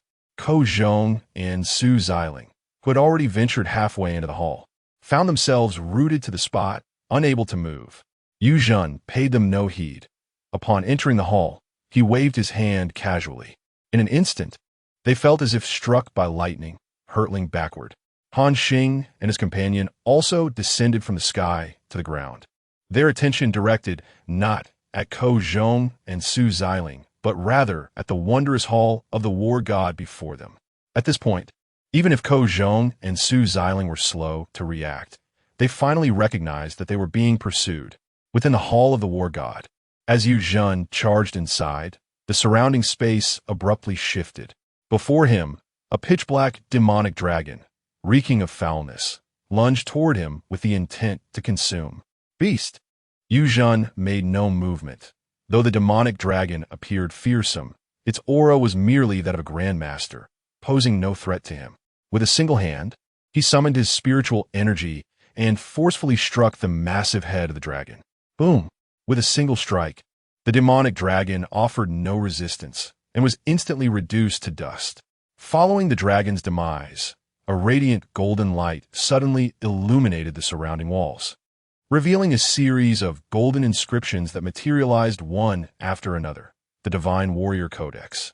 Yu Jun narrowed his eyes, swiftly committing the surrounding text to memory. Yet, at that moment, the Divine Warrior Hall seemed to realize that Yu Jun was not the fated individual it sought. The inscriptions began to vanish at an alarming speed, and the vast palace rapidly turned ethereal. A surge of alarm gripped Yu Jun's heart. He ceased to hold back. The golden core within him erupted with a blazing radiance, and an overwhelming pressure emanated from the Divine Warrior Hall, expanding outward 1,000 miles, 10,000 miles, until the terrifying aura could be felt by all within the entire Great Tang realm. Countless individuals looked up as the world around them transformed, a heavy weight settling upon their hearts. Those weaker martial artists among the common folk felt as though they could scarcely breathe. The Divine Warrior Hall, which had been swiftly fading, was now forcefully slowed in its retreat. Qin Goer, go assist Yu Jun, murmured Yu Gong as he slightly opened his eyes. In the capital, Qin Goer's figure vanished in an instant, traversing through the spatial portal to arrive at the Divine Warrior Hall's exterior. Without a moment's hesitation, Qin Goer unleashed her full power.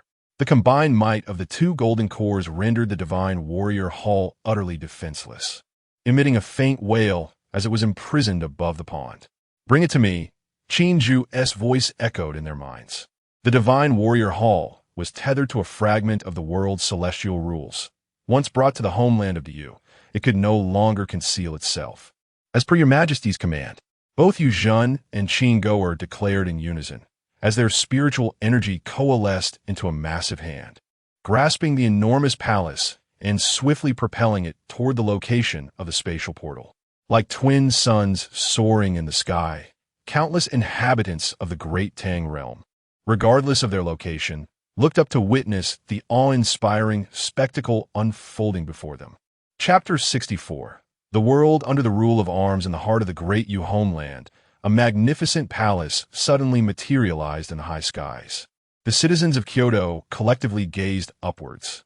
However, upon arriving at the Great Yu territory, the War God Temple appeared to lose its ethereal support, and the enigmatic aura surrounding it swiftly dissipated, rendering it akin to an ordinary palace. Within the palace, Qin Ju slowly raised his hand, guiding the War God Temple to a secluded corner on the outskirts of Kyoto. In an instant, his figure appeared beside the War God Temple. Can the War God Codex be recorded? Qin Ju inquired, surveying the temple. Your Majesty, it has all been recorded. However, this War God Codex is indeed peculiar. At the moment I captured it, an invisible force attempted to erase that portion of my memory, came the reply. It matters not, Qin Ju said, his eyes narrowing slightly. The legend surrounding the War God Temple spoke of it being left by the immortal Guang Chengzi, a site of ascension. This rumor seems to hold some truth. He approached the temple and reached out to caress its surface while simultaneously communicating with the Jade Seal. The Jade Seal swiftly provided feedback. Low-level martial civilization's ascension point to a higher world. Inscribed within is the elementary cultivation technique. War God Codex, total value 3,000 civilization points. Do you wish to exchange? War God Codex, left by individuals of a high-level cultivation civilization, elementary technique, evaluation, low value 50 civilization points. Do you wish to exchange? This was almost precisely what Qin Ju had anticipated. The War God Temple was indeed a site of ascension. However, what surprised him was that the War God Codex turned out to be a cultivation technique. Albeit a rudimentary one, it was nonetheless genuine. Even more delightfully, the temple was valued at 2,950 civilization points. It was worth noting that he had previously sold the entirety of Great Yu for merely 2,000 points. To sell, or not to sell, a surge of impulse welled up within Qin Ju, but he quickly subdued it. compared to the more than 2,000 civilization points. He was far more intrigued by the world connected to the War God Temple. Being assessed as a high-level cultivation civilization by the Jade Seal was no trivial matter. Presently, Great U is still rated as a low-level cultivation civilization by the Seal. After a moment's contemplation, he realized that his curiosity could not lead him to activate that ascension pathway just yet. Setting aside the prerequisite conditions, what if an ancient monster emerged from the other side and obliterated Great U with a mere swipe?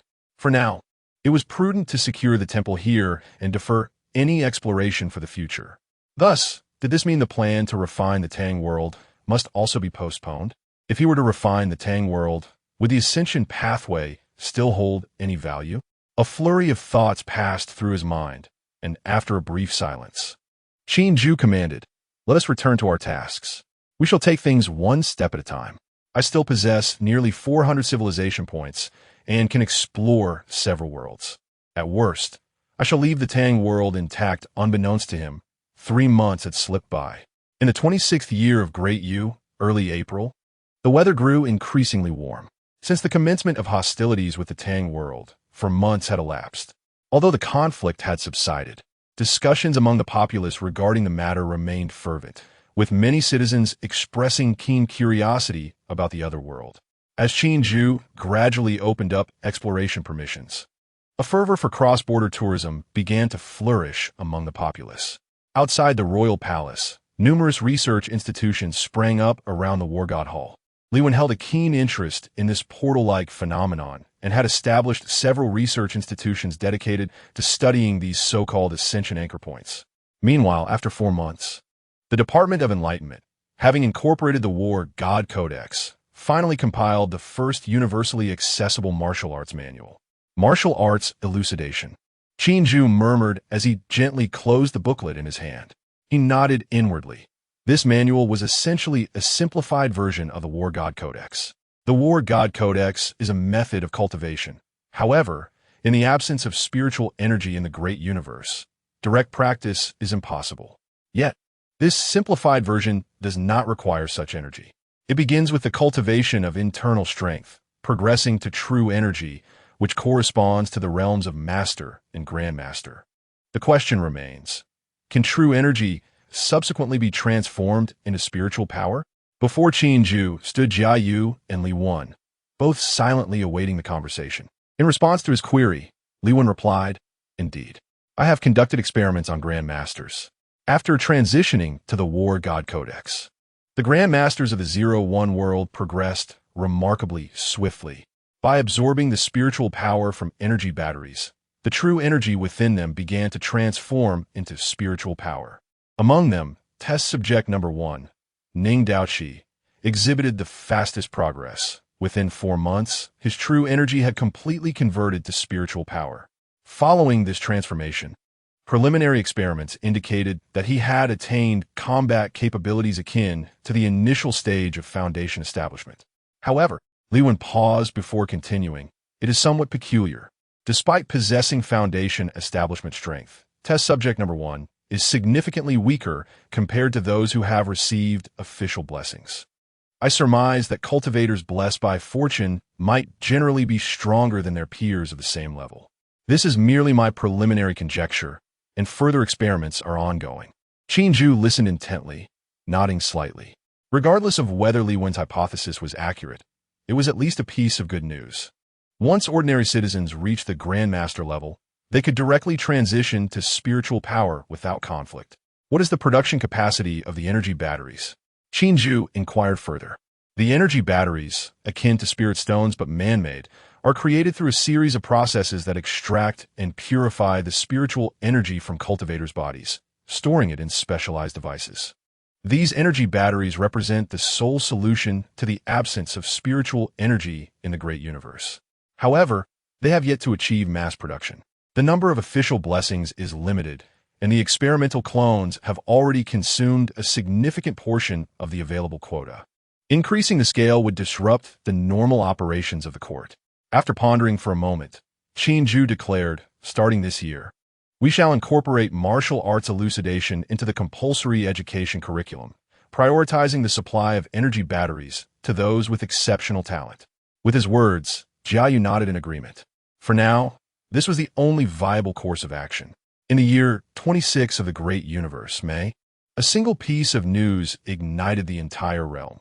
His Majesty intends to unify the world through martial prowess. The integration of information technology has commenced within the realms of Dayu, and this news is spread with remarkable swiftness.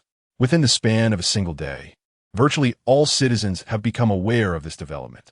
A palpable excitement has enveloped the populace, fueled by the certainty that His Majesty intends to bestow upon the world a method of cultivation that not only promises longevity, but also the potential to transition into spiritual power and pursue immortality. The vision of universal cultivation and a society of celestial beings is no longer a mere fantasy. Chapter 65, Memories, Du, Tianan Province. Mom and Dad, I'm back. A little boy, seemingly no more than 8 years old, joyfully bounded into the house, casually tossing his backpack onto the sofa. In the kitchen, a woman in her 30s, hearing his voice, stepped out with a smile, carrying dishes in her hands. Ah, little Tian has returned. Did anything interesting happen at school today? As she placed the food on the table, she affectionately ruffled the child's hair. Today our teacher took us to visit the Academy of Sciences. There were so many fascinating things there. There was a gigantic robot, even bigger than Dad. It can draw little turtles for me. And there were microscopes. The old man said that in places we can't see, there are countless tiny creatures. And also the boy, named Xiaotian, excitedly danced around, proudly sharing his experiences of the day. The woman listened with indulgent delight. It seems my little Tian is destined to become a great scientist in the future. Xiaotian shook his head. No, I want to be a soldier. I want to serve the emperor like Dad. At this moment, the 8-year-old's eyes sparkled with determination. The woman smiled softly. Being a soldier sounds wonderful. My little Tian will surely become a great general. Just then, steady and powerful footsteps echoed from outside. Ha ha! My son is indeed remarkable. Once you join the army, we shall fight side by side. Even before he entered, the hearty laughter could be heard. A man, still clad in DU military uniform, entered the room. He had an unremarkable appearance, but exuded a calm demeanor. He picked Xiaotian up in his arms. What do you say, Xiaotian? Good. I want to be a great general and fight alongside Dad. The woman watched the father and son with a smile in her eyes. What brings you back today, my busy man? She approached and adjusted his military uniform gently, speaking tenderly. The battles in another world have subsided. So I was reassigned back here. I just happened to be on leave for a few days, of course. I must return to spend time with my wife and child. As he spoke, the man planted a quick kiss on the woman's cheek. Seeing this, little Xiaotian teased, Dad and Mom are being shy. Ha ha ha. Would you like to visit another world, Xiaotian? Since I'm on leave for a few days, I can take you around. Sure. Yes, please. Xiaotian instantly burst into joyous movements. The three of them shared a harmonious and warm moment together. However, in reality, Xiaotian was not their biological child. This couple had been raised together in the DU system, both descendants of slaves. Xiaotian had been adopted shortly after birth. Nevertheless, DU does not regard bloodlines. It only values one's spirit. This familial model has gradually become a mainstream trend in DU. The younger generation, having received elite education, possesses their own understanding of marriage and procreation. Just like this seemingly ordinary family, where the man serves in the military, and the woman is a researcher at a local biological research institute. After dinner, Xiaotian finished his homework and went out to play. The couple resumed their conversation. It was likely during this time that the detailed martial arts manual compiled by the Department of Education would be disseminated throughout the realm. It seemed that His Majesty intended for all citizens to embark on the path of cultivation. Furthermore, there were rumors that those with exceptional talents would be prioritized for training by the court. The man lit a cigarette and spoke slowly. This is a good thing. You are worried about Xiaotian's aptitude, aren't you? The woman nestled in her husband's embrace, whispering softly. Without giving him a chance to respond, she continued, You need not fret. Every citizen possesses a spiritual seed. Our laboratory has conducted experiments confirming that those with spiritual seeds can cultivate without fail. The man was taken aback by her words. Have you already obtained the techniques? The woman shook her head. They are for experimental use. Currently, they cannot be privately shared. There's no rush in the next couple of days. Besides, you hold a position in the military. I refuse to believe you haven't gotten access. My wife is truly clever. Anything of certain value is certainly prioritized within the military. The martial arts manual will be distributed to the entire army as soon as it is completed. The man smiled, suddenly emanating a faint wave of internal energy. You've cultivated internal energy so quickly. The woman sensed the fluctuation, slightly surprised. This martial arts manual is indeed quite accessible. According to the grading revised by the Department of Education, I have already attained the rank of a third-level martial artist. This was considered quite rapid within our military. The man displayed an expression seeking praise. A third-level martial artist is equivalent to a third-rate master in the Tang Dynasty world.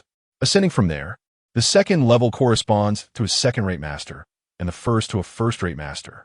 Upon reaching the master level, the military will provide spiritual energy batteries to transition into the true war God Codex, becoming a genuine cultivator.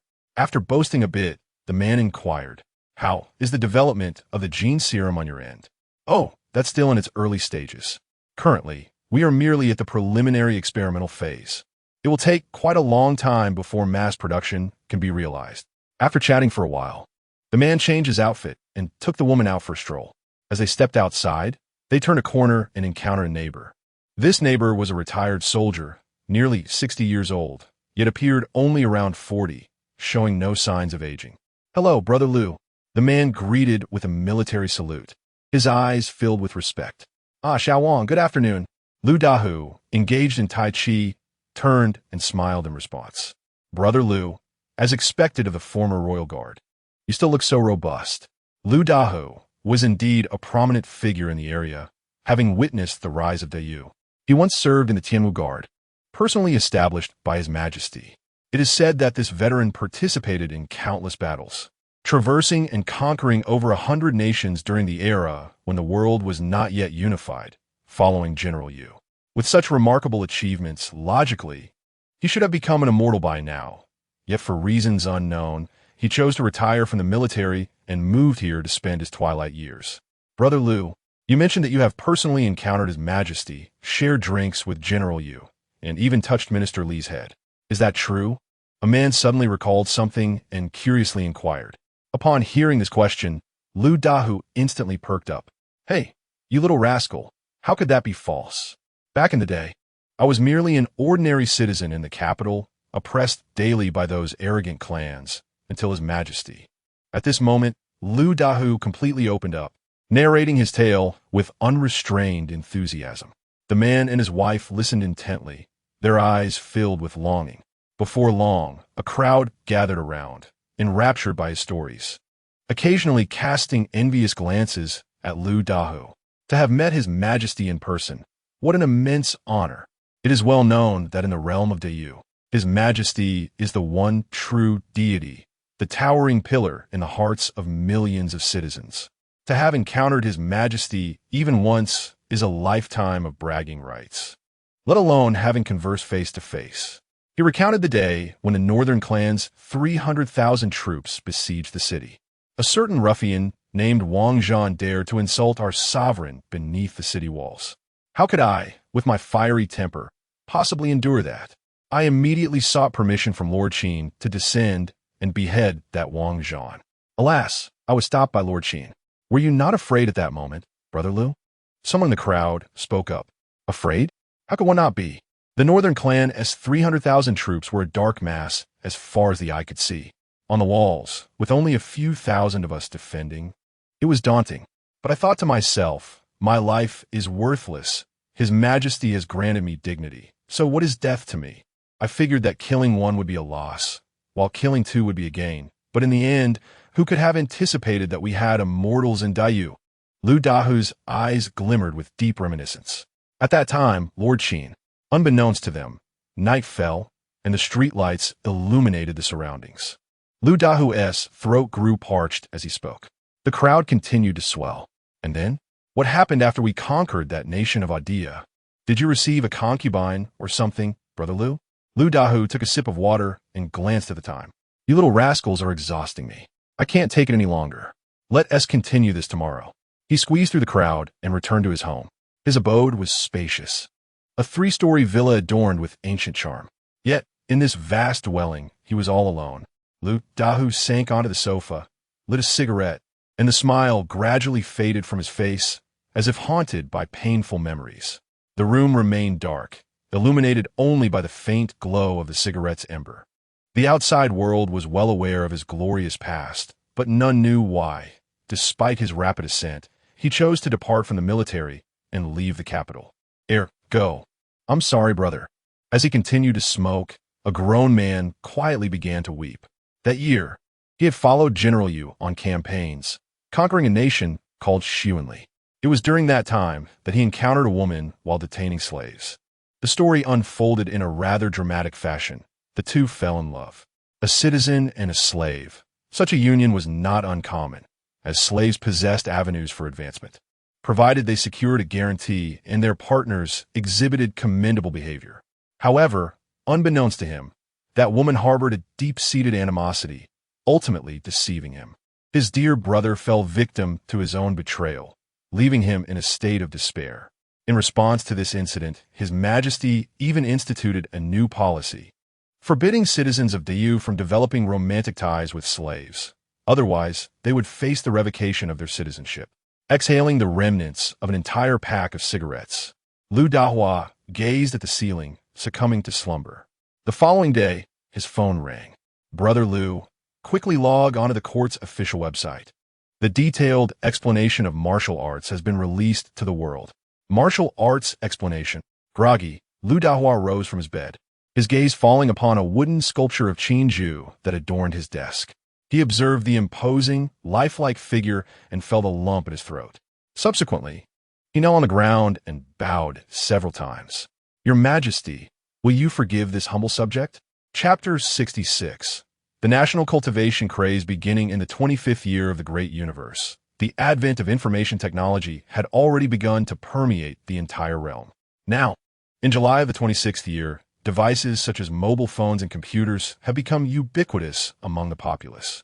Moreover, these electronic products have skipped over initial stages. For instance, mobile phones debuted as touchscreen models, foregoing the earlier button-operated versions entirely. Within just over a year, these devices have been updated and upgraded approximately every 2 months. On the 15th day of the 26th year, at 6 o'clock in the morning, the moment the detailed martial arts explanation was published on the official court website, millions surged in simultaneously. Fortunately, this was the official website of the Great Universe. Had it been the potato server from Qin Ju's past life, it might have collapsed under the strain. In a room, Lu Dahua logged onto the court's official website. The internet connection was swift, opening in an instant. He clicked into the newly established cultivation section. What greeted him was an extensive article on martial arts, accompanied by images. As he scrolled down, he found a series of detailed, explanatory videos. At the top of the list was an educational video featuring a stern man in military attire who began to speak slowly. First, we must understand the essence of cultivation, what is referred to as martial arts. He did not delve into specific techniques, but instead provided a scientific perspective on what cultivation entails and its fundamental nature. Subsequent videos focused on the practical aspects of cultivation, detailing every step, the precautions to take, and the necessary resources for assistance, leaving no stone unturned. It was so comprehensive that one might even call it foolproof. Within this cultivation section, there was a subsection dedicated to martial arts, chronicling various techniques, such as the twin demonic blades and the 8 absolute techniques. Each martial skill was accompanied by its own detailed explanatory video. The wealth of content encapsulated the essence of martial arts from another world, with each item being a coveted aspiration of past warriors. Yet now, both the techniques and the martial arts were publicly available online, accessible to any citizen. Lu Dahua skimmed through the extensive material before returning to the beginning, carefully watching the educational video on cultivation. After committing the knowledge to memory, he turned his attention to the techniques. He dedicated a considerable amount of time to memorizing the entire martial arts explanation. Following the instructions in the video, He purchased an array of nutritional supplements for cultivation, predominantly protein-rich foods. Only then did he commence his training as demonstrated in the video. Across the great universe, countless individuals mirrored his actions. The scientific dissemination of knowledge fostered a commendable habit among citizens, an innate curiosity to explore the essence of things. Science and the fantastical are not inherently opposed. Rather, science serves as a method, a mindset, a more efficient and profound way of comprehending the world. Consider a scenario where a citizen of the great universe and a commoner from the Tang dynasty both practice the same technique. Even in the absence of spiritual seeds and with equal aptitude, the citizen of the great universe would undoubtedly cultivate at a significantly faster pace. As Lu Dahua closed his eyes and settled into a meditative posture, the spiritual seed within him began to shimmer faintly, unseen but very much alive. Continuously absorbing the essence within him, he transformed it into internal power at an astonishing rate. After 2 hours, Lu Dahu's stomach rumbled. He exited his meditative state and indulged in a hearty meal. Then, he resumed his cultivation, repeating this cycle until dusk. At last, he sensed a trace of internal strength. It is noted that 80% of the populace could cultivate internal power within a single day, while the remaining 20% generally achieved it within 5 hours. Remarkably, there were even those who succeeded in less than a minute. In the Yugong, Qinju sensed the restlessness of the world's spiritual seeds. Contemplating inwardly, he recognized the terrifying efficacy of these seeds. Even an individual with the most mediocre talent, upon receiving a spiritual seed from Qinju, would not merely become a genius, but at the very least could engage in cultivation. As for those already endowed with exceptional talent, the results were even more pronounced. With the cultivation of over 100 million citizens, an immense flow of fortune surged from all directions. Qinju's cultivation progressed at a visibly rapid pace. The recently achieved initial stage of the Golden Core began to loosen, advancing towards the mid-stage. Chapter 67. The nascent soul, if one were to liken the previous endowment of fortune upon oneself to an expansive ocean. Then, with the relentless cultivation of over 100 million citizens of the great universe, this fortune now resembles a ceaseless stream, continually converging within Qinju. Following the conquest of the Tang dynasty world, Qinju did not hastily seek another realm. Rather, the great universe required time to assimilate the fruits of this achievement. In the 27th year of the great universe, one must never underestimate the populace. With a sufficiently large base, geniuses abound. Within a mere 6 months, over 100 top-tier prodigies within the great universe had transcended from third, second, and first-level martial artists to attain the master realm. The sheer number of over 100 masters in such a short span is staggering, considering that in the original Tang dynasty world, the total number of masters barely reached double digits. This year, Qinju's cultivation progressed naturally, reaching the mid-stage of the Golden Core. In the 28th year of the great universe, as an increasing number of citizens embarked on the path of cultivation, the internet was awash with various training videos. Citizens generously shared their insights, with some top-tier geniuses even beginning to create their own martial techniques. Moreover, it is worth mentioning that several years prior, the great universe had launched satellites into the sky. However, just as in earlier days, even the heavens have their limits. Upon reaching a certain altitude, an invisible protective barrier obstructed further ascent. This remains the only concern weighing on Qinju's mind. In the 29th year of the great universe, the number of citizens who broke through to the master realm reached 100,000. This is no exaggeration. The resources of 2 worlds, sustained by nearly 1 billion sub-citizen slaves, support over 100 million citizens of the great universe. The citizens' cultivation is remarkably unencumbered by a shortage of foundational resources, aside from a scarcity of spiritual energy batteries, and there is even a substantial surplus. In the same year, Qinju authorized the establishment of the first cultivation academy in the great universe, designed to accommodate 1,000 individuals annually, selecting the cream of the crop from across the land. The number 1,000 corresponds to the annual output of spiritual energy batteries reaching the public, which is just over 1,000. In essence, The great universe can reliably produce approximately 1,000 genuine cultivators each year. In the 30th, 31st, and 32nd years, 3 more years passed, and according to the statistics from the Education Bureau, the number of master citizens within the great universe has reached 1 million, while the number of grandmasters has reached 3,000. Excluding the newborn population, citizens who have cultivated for at least 5 years are all at least first-level martial artists. Among them, over 1,000 have transitioned to the God of War catalog, completely transforming into foundational-level cultivators. By this time, the pathways to cultivation within the great universe have become remarkably clear. The cultivation of martial arts leads to the Master Realm, followed by transitioning to the God of War catalog, absorbing spiritual energy, and ultimately becoming cultivators.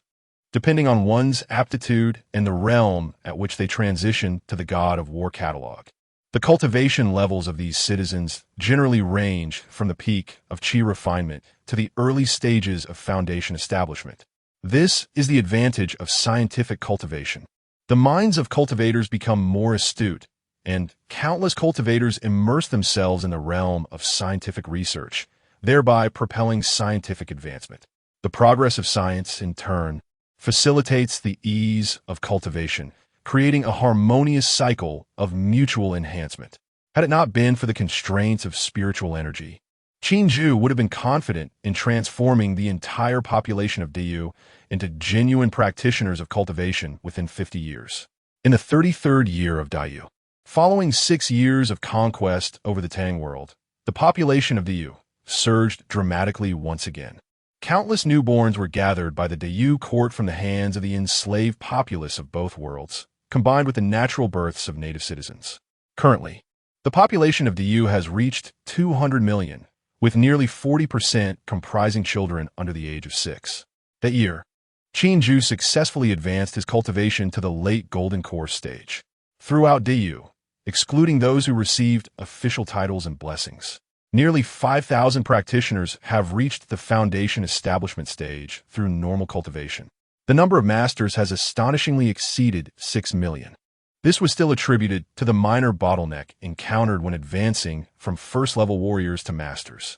Over the course of 6 years, Diyu has not only made remarkable strides in cultivation, but also witnessed astonishing advancements in technology. Purely physical weapons, such as atomic and hydrogen bombs, have already been developed. AI technology has also matured and begun to permeate civilian life. Within the Diyu military, the first generation of powered exoskeletons has been widely adopted across the forces. Equipped with intelligent combat assistance systems and emergency medical systems that significantly enhance the combat capabilities of Diyu soldiers. Furthermore, innovations such as drone swarms and gene-targeted weaponry continue to emerge. Diyu has comprehensively deployed low-orbit anti-missile satellites, allowing the court to surveil the entire realm without relying on spiritual seeds. In the 34th year of Diyu, the first generation of gene-enhancing serums for humans was unveiled. This project had actually commenced over a decade prior, personally overseen by Li Wan. Within the imperial palace, Qinju scrutinized the azure vial in his hand. After a long pause, he spoke in a solemn tone. What side effects might there be? Opposite him, Li Wan, clad in a white lab coat, replied calmly. The Taisu Foundation Establishment Type 1 gene serum has undergone over 10,000 experiments without any observed side effects. Qinju inquired, what are its effects?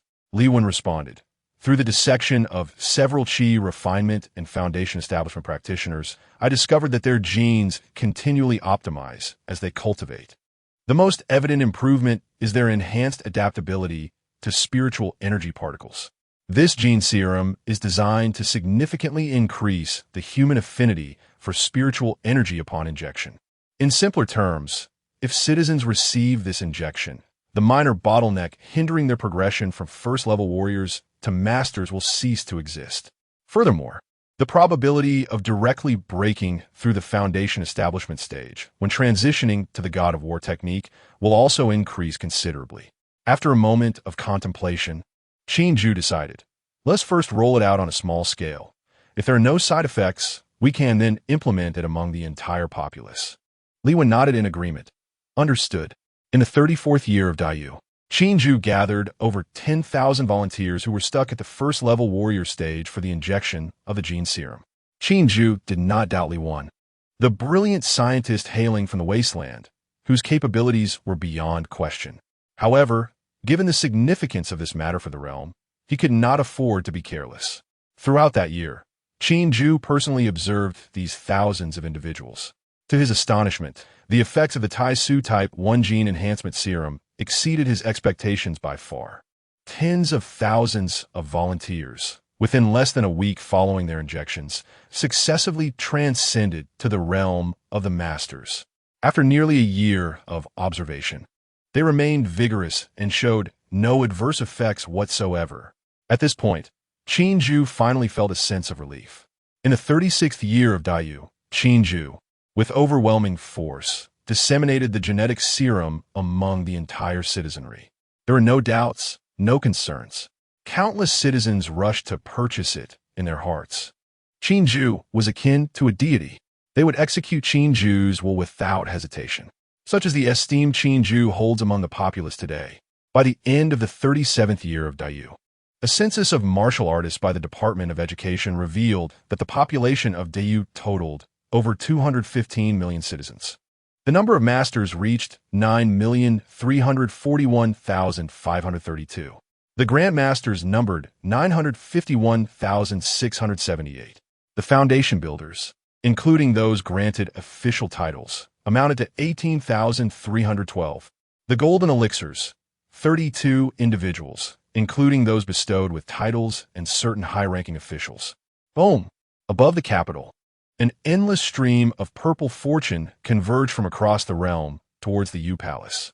Within the palace, Qinju's realm of the perfected golden elixir swiftly broke through. Within him, the golden elixir shattered, and a diminutive figure resembling him gradually took shape. The primordial infant, a phenomenon more terrifying than his previous breakthrough in the golden elixir, permeated the heavens and the earth. Qinju's aura surged continuously. The primordial infant was not the end. Early stage, mid-stage, late stage of the primordial infant. Primordial infant perfected. Alas, fortune still fell short. He was almost at the next level, within the Yu Palace. Qinju slowly opened his eyes. Now, having developed to such an extent, Dayu surprisingly could not propel him to ascend to an even higher realm in one breath. What would the next realm be? Transformation of the spirit? Qinju had a premonition that compared to the primordial infant, the forthcoming transformation would be monumental. Chapter 68, The Outsider, Dayu Civilization, a primary spiritual energy technology civilization. Within it, 5 nascent soul cultivators, 213 golden core cultivators, and several foundation establishment practitioners. Civilization rating, level 3, 5, exhibiting nascent potential. Activating the civilization radar. A search for worlds commenced. This search consumes 100 civilization points and can detect civilizations of levels 1 to 3. Shall the search proceed? Yes. Upon Qinju's affirmation, the civilization radar in his mind emitted ripples once more. He waited patiently. At that moment, he suddenly sensed an unfamiliar foundation establishment aura within the Dayu realm. Just as he registered this strange presence, Li Wen's voice echoed in his mind. Your Majesty, an unknown energy barrier at the world's boundary has just experienced fluctuations. Qinju narrowed his eyes. I understand. There is no need for concern. His gaze traversed thousands of miles, focusing on the far western reaches of the Yu. What bad luck. He never anticipated that beasts would linger within this cave realm. Fortunately, he possessed the heart protection mirror. In the far west of the Yu, amidst a desolate expanse, a man clad in a blue robe, with long hair cascading casually down his back, spat out sand from his mouth and clumsily rose to his feet. He gazed sorrowfully at the shattered heart protection mirror in his hands, lamenting inwardly. The ancient texts had not deceived him. He had not expected to discover a cave realm of a divine transformation master in such a desolate place. But where exactly is this? The man stood up, surveying his barren surroundings. Was there truly no spiritual energy present? Could it be that this was the incense realm of the divine transformation master? According to their sect's scriptures, divine transformation cultivators could manifest cave realms within themselves, and some would nurture mortals therein to harvest incense. Had he inadvertently stumbled into that so-called incense realm? The cultivator felt uncertain. Their sect boasted only one golden core ancestor. Having never encountered a divine transformation master himself, how could he discern the truth? Not to mention, even the number of nascent soul practitioners in their territory was scant. As a mere acolyte, he had no right to witness such beings. After mulling over this, he realized that now was not the time to dwell on such matters. He patted his storage pouch and retrieved a pill, tossing it into his mouth to restore his internal spiritual energy. Only after replenishing a measure of energy did he rise and soar in a specific direction on his sword. As he flew, he muttered to himself, "What dreadful misfortune! I should never have indulged in such greed. Not only did I gain nothing, but I also lost so many treasures and pills. Cursed be it." The cultivator was unaware of how long he had been flying when a faint outline of a city emerged ahead. Upon catching sight of the towering buildings, he halted his flight. There are actually people here? But what is this? The soaring skyscrapers and the cacophony that reached his ears left him perplexed. Frowning, he contemplated, then withdrew his flying sword into his storage pouch. Disguising himself as a mortal, he cautiously approached the distant city, the Mo City. At the far western edge of Dayu lies a city where an astounding 99.9% of its inhabitants are second-class citizens. The conditions here are harsh. Apart from a select few adventurous souls and those assigned to this location, the rest are either second-class citizens or slaves. The city spans a vast area, housing over 3 million people. Of course, when one speaks of harsh conditions, it is in comparison to other regions of Dayu. When considered independently, this city is not inferior to the first-tier cities from Qingjue's past life. As the cultivator entered the city, he was greeted by an astonishing scene. Looking up, he saw towering skyscrapers on either side, occasionally interrupted by unidentified flying machines soaring overhead. Futuristic vehicles zipped by on the ground, while throngs of people bustled about. Some dressed simply, others adorned in ancient attire like his own. The shops lining the streets glimmered with neon lights, and this vibrant spectacle left the cultivator utterly awestruck. Is this truly a realm of mortals?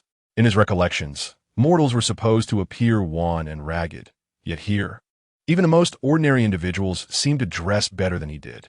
Lost in thought, the cultivator was suddenly yanked aside by a robust hand. As he regained his composure and prepared to express his indignation, a sleek, futuristic single-person flying machine rushed past him at breakneck speed. "Are you courting death?"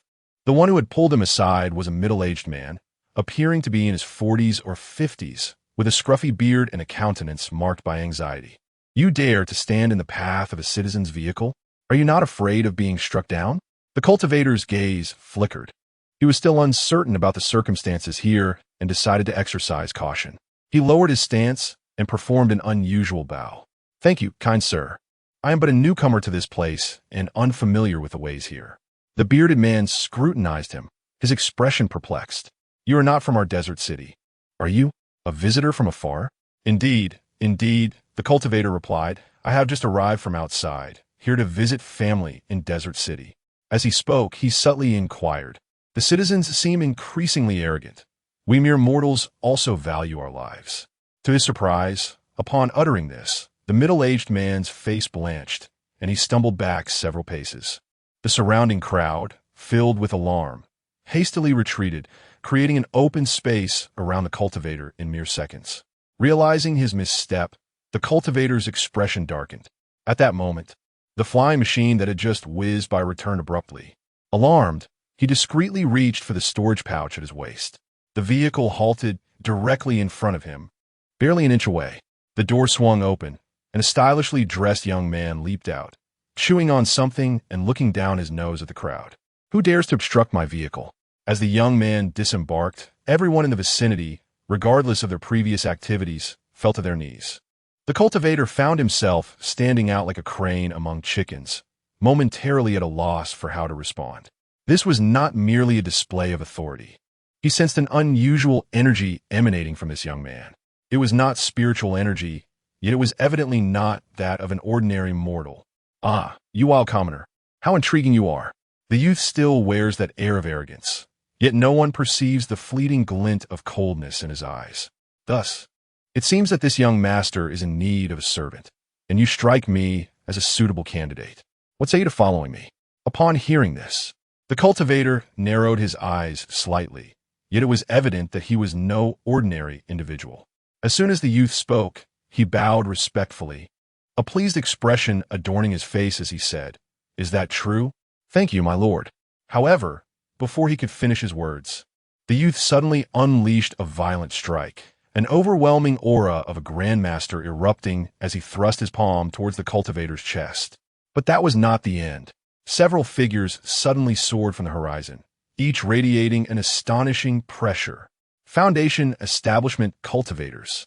No, there are also Golden Core Ancestors. Chapter 69. The truth, the cultivator before him was merely at the mid-stage of Foundation Establishment. Yet the overwhelming pressure emanating from the Golden Elixir realm forced him to prostrate on the ground, unable to rise. Under the palm of the young man before him, the already injured cultivator nearly met his demise. "Well done." A trio of cultivators descended slowly from the horizon. At the moment they landed, the common folk of the city obediently fell to the ground, their bodies trembling uncontrollably. Among them was a Golden Elixir powerhouse named Ma Xian, a high-ranking official stationed in the far west. He observed the performance of the citizen youth and offered a word of praise. "Thank you, Lord Ma. Your commendation is much appreciated. It is only my duty." Upon the arrival of this individual outside the desert city, I sensed something amiss. An unfamiliar cultivator without a spirit root had the audacity to swagger into the city, truly unaware of the peril he faced. The young man snorted coldly. The arrogance he previously displayed now vanished. Ma Xian smiled. "Your contributions will be reported to the court with utmost sincerity. I shall take this individual into my custody." With that, he swiftly enveloped the dazed stranger, who was murmuring incoherently. "How is this possible?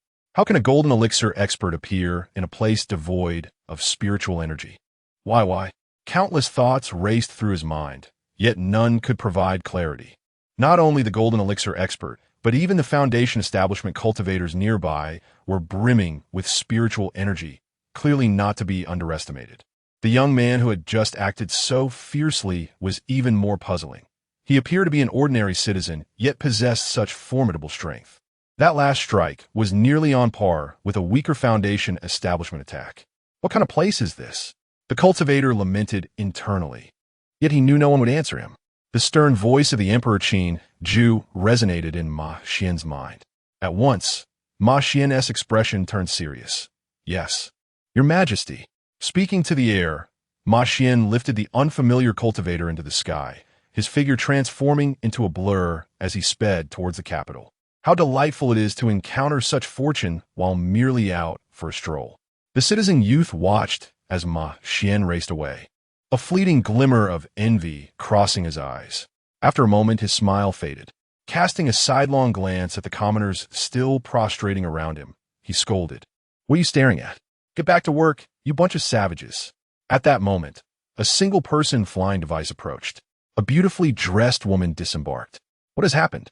The woman, stepping out in her high heels, walked towards the young man with measured steps. The young man grinned and pulled her close, a splendid affair. "I shall tell you all about it shortly." As she alighted, the commoners around them gazed at her with unabashed envy. The woman had once been among them, but recently she had passed an examination and been granted a spirit root, elevating her status. This is the present-day DU, where lineage and family background hold no sway. Even if one was a slave one moment, the next, upon becoming a citizen, one's life could undergo a radical transformation. High in the sky, as they drew closer to the capital, the cities below grew increasingly prosperous. Occasionally, colossal aerial vessels passed nearby, and the cultivator felt the overwhelming aura rising from the ground, nearly rendering him speechless. Golden elixirs, hundreds of them.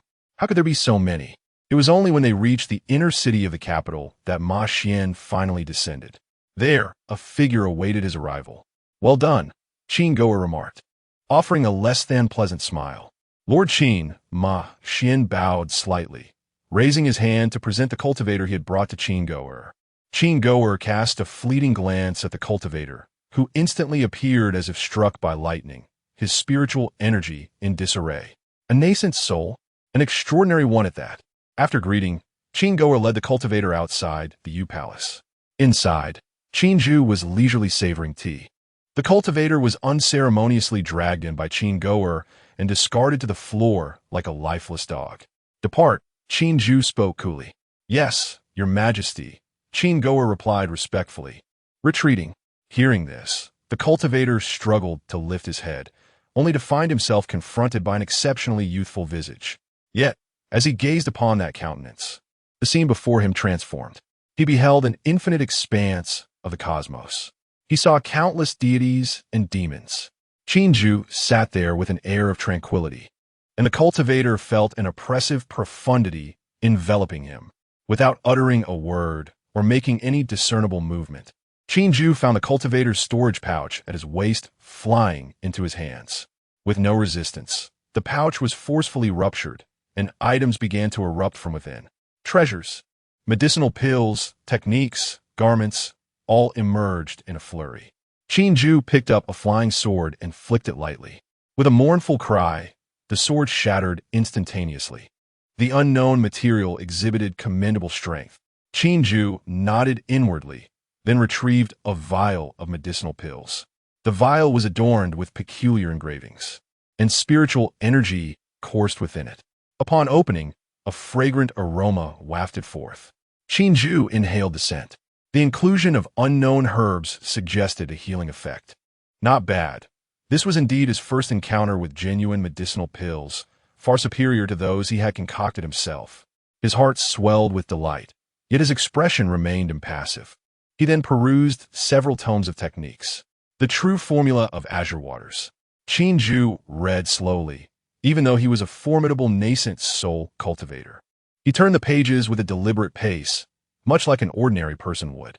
Within the vast silence of the Yu Palace, the only sound was the gentle rustle of pages turning. The cultivator, kneeling on the ground, was drenched in cold sweat, filled with a profound dread of the unknown. He wished to speak, but the invisible pressure rendered him utterly mute. After a considerable time, Qin Ju finally set down the true formula of azure waters. It lacked a concluding section, allowing cultivation only up to the foundation establishment stage. Useful, yet limited. He then examined the remaining basic texts one by one. Apart from the true formula, the others consisted primarily of various spells, and there was even an ancient tome on formations and alchemy. After perusing everything, Qin Ju finally directed his gaze towards the cultivator. With a slight reduction of the oppressive aura surrounding him, Qin Ju spoke in a low, haunting tone. "I ask. You answer." The cultivator, seeing an opportunity to speak, immediately felt a flicker of hope. Disregarding his dignity, he bowed his head repeatedly. "Senior, I, a humble junior, have inadvertently entered your divine realm. I have committed no transgressions. I beseech you to spare my life." Qin Ju remained silent, gently lifting his teacup to take a sip. "This is your final chance," he said, his voice soft yet devoid of emotion. Instantly, alarm bells rang in the cultivator's mind, and he hurriedly replied, "Senior, my name is Gu Huan, an elder of the Bihui sect in the Eastern Xian realm." "Eastern Xian realm? Bihui sect?" Qin Ju absorbed this information. "Speak of all that you know. There remains a glimmer of hope," he said lazily, leaning back. Yes, yes. Senior, what would you like to know? I shall conceal nothing." However, after uttering these words, Gu Huan found himself waiting for Qin Ju's response, which did not come. Gathering his courage, he continued, "Senior, the Eastern Xian realm consists of 1 pavilion, 2 sects, and 3 schools. The pavilion is the Yunmeng Immortal Pavilion, inhabited solely by female cultivators, among whom the ancestor has reached the nascent soul stage. The 2 sects are Bihui sect and Lihua sect. The ancestor of Bihui sect has passed, while Lihua sect still has 1 nascent soul. The 3 schools, Qingming, Hunyuan, and Qingwei, each have ancestors of the Golden Core stage. Besides these sects, there are a few scattered nascent soul cultivators, but as for the distant lands, I truly know nothing. In my youth, I came into possession of an ancient tome that recorded the whereabouts of a fallen divine transformation cultivator's cave. Driven by greed, I ventured there with several companions, and somehow, we arrived in your divine realm. Qinju listened intently, committing this information to memory, before inquiring, "How did you enter that cave?" Upon hearing this, Gu Huan eagerly pointed to the token that Qinju had casually placed on the table. "Senior, I entered the cave relying on that token." "Oh." Qinju reached out, and a seemingly unremarkable token floated into his hand. He had previously overlooked any distinguishing features. Upon closer examination, the token appeared ordinary, with a faint inscription of the character for cloud.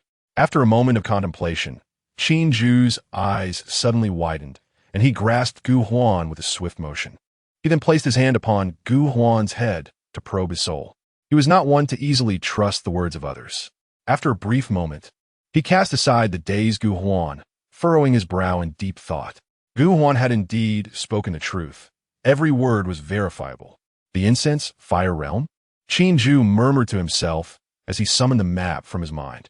On the map, the entire DU homeland appeared square and orderly, and he had sensed human intervention at that time. Now it seemed to hold a degree of credibility.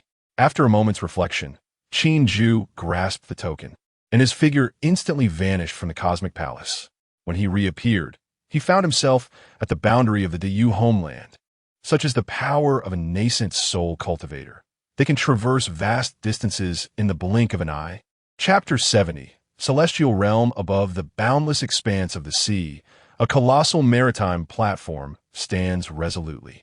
Upon it, a throng of people bustle about, with scientists occasionally reaching out to touch the invisible protective barrier before them. Suddenly, a figure emerges slowly from the sky, clad in a dark dragon robe, surrounded by a swirling black dragon. Those below gaze upwards, their hearts racing with astonishment upon recognizing the silhouette. "Your Majesty," all present on the platform, regardless of their tasks or ranks, immediately kneel at the sight of this figure. "We pay our respects to your Majesty. Long live our Emperor." A harmonious chorus rises to the heavens, with every face alight with unrestrained fervor. At ease, Qinju's deep voice resonates in the ears of each individual. "Thank you, your Majesty." Once they rise, a female researcher from the crowd soars into the air, alighting beside Qinju. "Yam Suqian, a senior researcher from the Imperial Academy of Sciences, honored to meet your Majesty. If I may." As Su Qian gazes at Qinju's visage, her admiration nearly spills over. "Please instruct those below to maintain their distance." Qinju casually commands, then slowly raises his hand, pressing a token against the protective barrier before him. In the next moment, the seemingly ordinary token erupts with radiant light. It separates from Qinju's grasp, floating in midair. Before them, a dazzling brilliance erupts as the previously invisible barrier gradually reveals itself. At this instant, countless citizens across the vast lands of Dayu look up in astonishment. They behold a majestic arc in the once empty sky, adorned with intricate runes, manifesting as a protective shield high above. Qinju squints slightly, mentally communicating with Qin Goer and the others. Maintain order. In the capital, Qin Goer and his companions swiftly heed the command. Their nascent soul energies unfurl, complemented by over 100 golden elixirs, casting a formidable aura that envelopes the entirety of Dayu. Before Qinju, the protective barrier, no, more precisely, the formation, reveals its true form, and suddenly a portal opens. At the instant the portal appears, an intense influx of nearly tangible spiritual energy surges from the other side. This is spiritual energy. The crowd on the platform gasps in awe. As the rich energy washes over them, they feel every cell in their bodies rejoicing. The indescribable sensation of euphoria overwhelms them. Just then, the sea surface stirs unexpectedly. Beneath the waves, a 1,000-meter-long dragon lunges upwards, aiming to devour Qinju. Beast! Qinju remains motionless, while the black dragon beside him springs into action, swiftly severing the beast's head with a single bite. The massive dragon's body plummets back into the ocean. The celestial realm. Bathed in the spiritual energy, A smile graces Qin Zhu's lips. "Where is Yuzhan?" Qin Zhu inquires, and in an instant, Yuzhan appears by his side, having teleported from the capital. "Your Majesty, how may I serve you?" Yuzhan bows respectfully. A fortuitous opportunity has arisen. Qin Zhu gestures toward the sea. "Deploy soldiers to cleanse the waters of the demonic beasts, leaving a portion for breeding. You personally lead individuals to explore this so-called transformation of the divine cave." As he spoke, Qin Zhu transmitted all the information from Gu Huan's memories into Yuzhan's mind. Indeed, the old general did not utter a word, merely clasping his fists in acknowledgement. Qin Zhu's figure vanished once more. He gazed across, absorbing the rich spiritual energy, his expression profound. The grand formation enveloping the entirety of the Great Yu's land had not dissipated. Rather, a colossal breach had opened upon the surface of the sea. Spiritual energy surged incessantly, and soon, all the inhabitants along the coastline sensed the transformation of the world around them. The spiritual energy swept forth like a tempest, engulfing the entire realm of Great Yu. Spiritual energy, spiritual energy, spiritual energy. Within a mere day, it permeated every corner of Great Yu's territory. Countless individuals inhaled the energy greedily, their exclamations echoing in a crescendo. Those who had been ensnared at the levels of Master and Grandmaster, hindered by the absence of spiritual energy batteries to break through, hastily set aside their tasks to meditate. One after another, citizens transformed their internal true energy into spiritual power on that very day. After this transformation, the least among them reached the pinnacle of qi refinement. A considerable number directly ascended to foundation establishment. Hundreds of thousands, millions, tens of millions. As so many simultaneously broke through, swirling vortices of spiritual energy filled every city. Meanwhile, Qin Zhu, having achieved the great perfection of a nascent soul, experienced yet another breakthrough under the relentless tide of fortune. The figure of his nascent soul became ethereal until it fully transformed into a primordial spirit. In that moment, as Qin Zhu opened his eyes, the landscape before him shifted once more. He beheld the rules that suffuse the heavens and the earth. For practitioners of transformation of the divine, the nascent soul undergoes metamorphosis into the primordial spirit, initiating their contact with the cosmic laws. From this moment forth, they begin to carve their own path, refining the cave of heaven and earth within, thus establishing their own realm.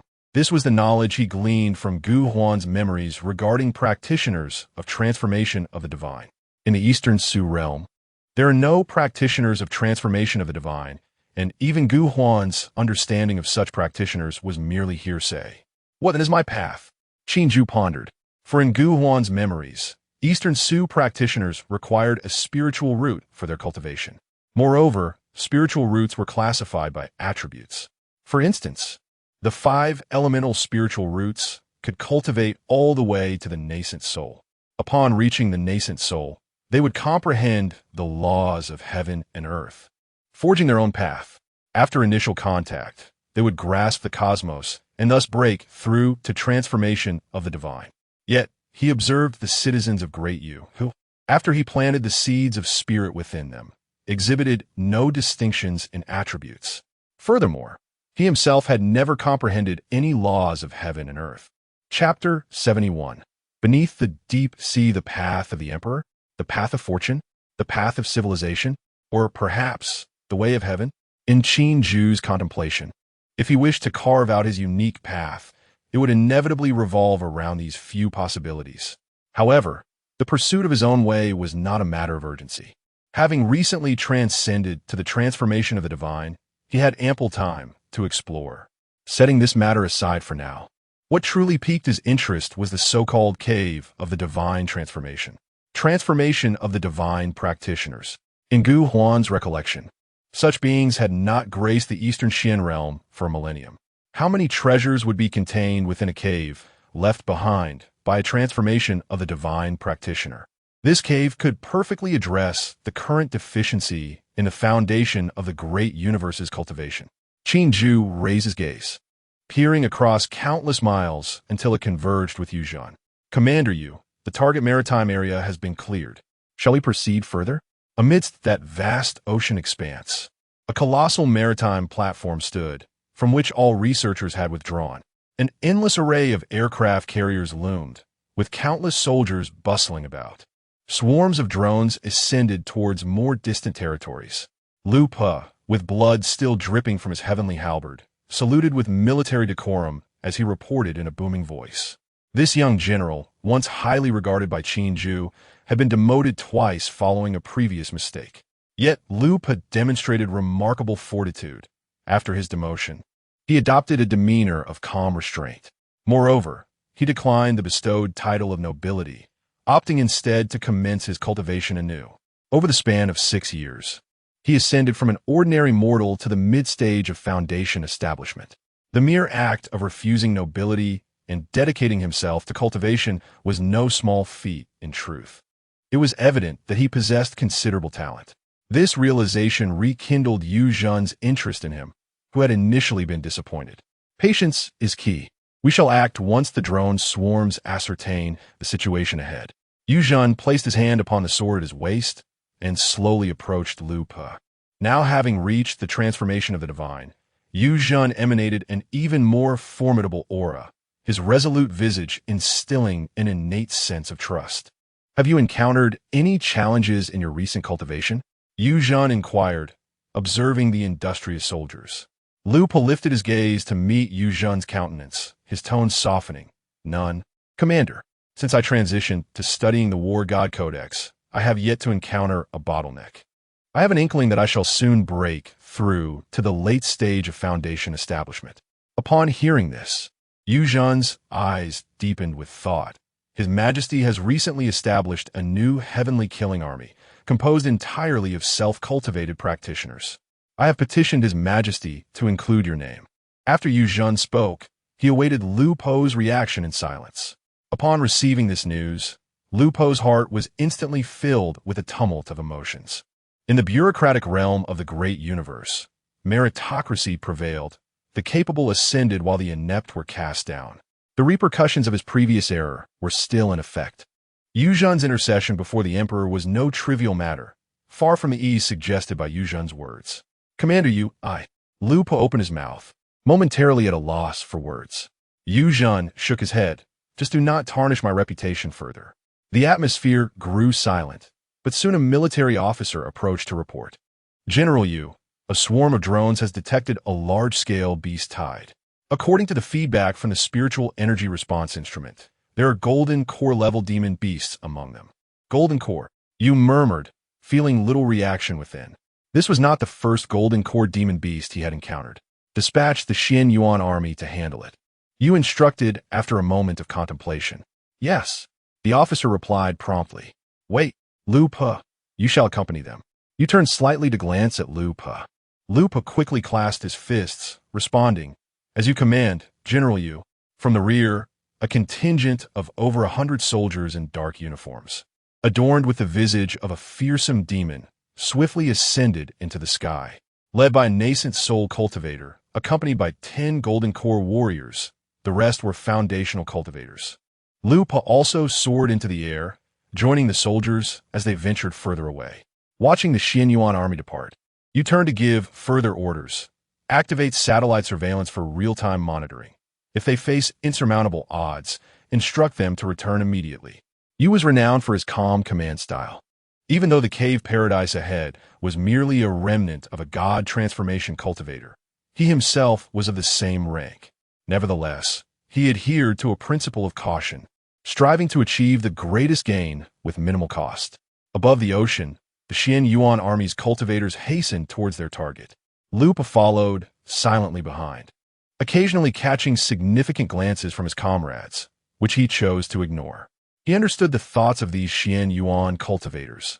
They merely regarded him with disdain. Had it been in his previous temperament, he would have reacted with anger. However, after years of reflection, he realized a truth.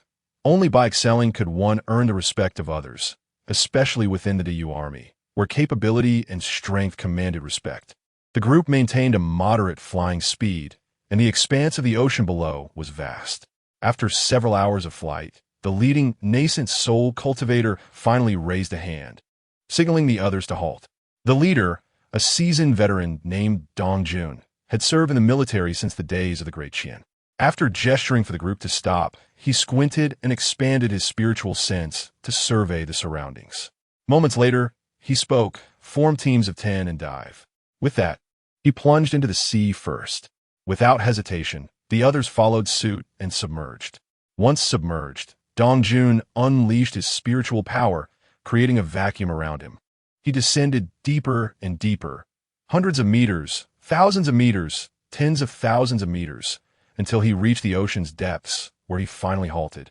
Observing his surroundings, he raised his hand, and a shattered, peculiar weapon flew into his grasp. It was not a creation of the Yu, composed of unknown materials. "Stay alert," he whispered, growing cautious. Given that this place was a cave paradise of a god transformation cultivator, the presence of artifact fragments was not surprising. Yet, what if there were also sentient beings present? Perhaps demon beasts with intelligence? Such a possibility could not be dismissed. General Dong, it appears there are traces of intelligent life forms in this vicinity. A soldier from the late Foundation establishment stage, known as Han Xing, suddenly spoke up. He was none other than the one who initially discovered the War God Temple. Han Xing held a luminous pearl in his hand, scrutinizing it as he began to speak. This pearl contains a small residue of spiritual energy, which is not of natural origin. Its energy fluctuations bear a striking resemblance to those found within the beasts we are hunting today, albeit with a subtle distinction. Han Xing handed the luminous pearl to General Dong, and suddenly turned his gaze towards a specific direction. "General Dong, there is unusual activity in the northwest," he stated.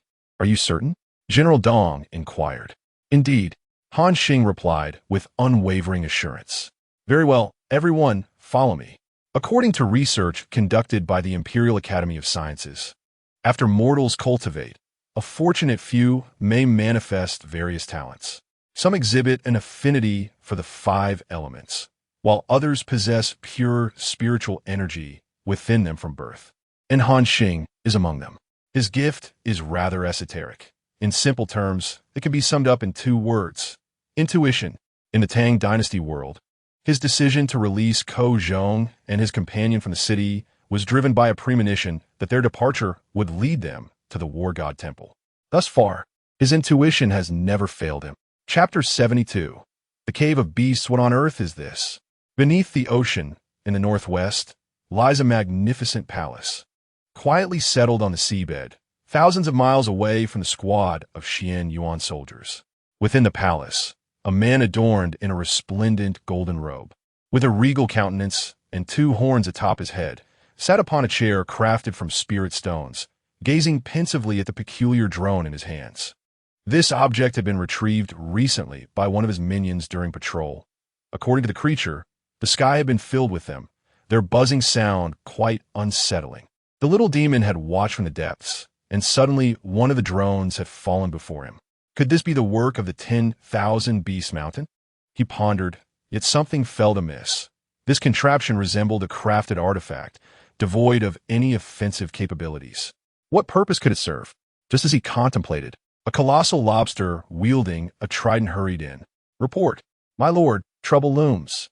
In recent days, there has been an inexplicable stir among the wild beasts in the eastern extremity, and a massive tide of feral creatures is surging toward us. Upon hearing this, the Horned King let out a cold snort. "A horde of mindless beasts dares to assault my dragon palace?" With a disdainful huff, an overwhelming aura emanated from him, revealing him to be a formidable Yuan-Ing-level demon. "Where are the turtle and serpent generals? Send them to handle the situation and ensure that the western extremity falls within my domain." This horned man, named A.O. Hai, was a white dragon, the sovereign of these waters, who proclaimed himself the Dragon King. The western extremity was predominantly occupied by wild beasts, those devoid of intelligence. These creatures were numerous, and among them resided a black flood dragon that even he regarded with caution. Fortunately, the black flood dragon had long established its territory in the Western Sea, allowing for an unspoken truce between them. After issuing his orders, A.O. Hai fell into deep contemplation. It was rare for the wild beasts to exhibit such restlessness. Could there be a problem with that black flood dragon? A sense of foreboding crept into his heart. Sensing the turtle and serpent generals departing the dragon palace, he decided to discreetly follow them. The turtle and serpent generals, as their names suggest, were a turtle demon and a serpent demon, both of whom had attained the form of great demons, equivalent to cultivators at the golden course stage. The turtle general appeared as a lecherous old man, burdened by a massive shell on his back, while the serpent demon took the form of an enchanting woman with a beguiling figure.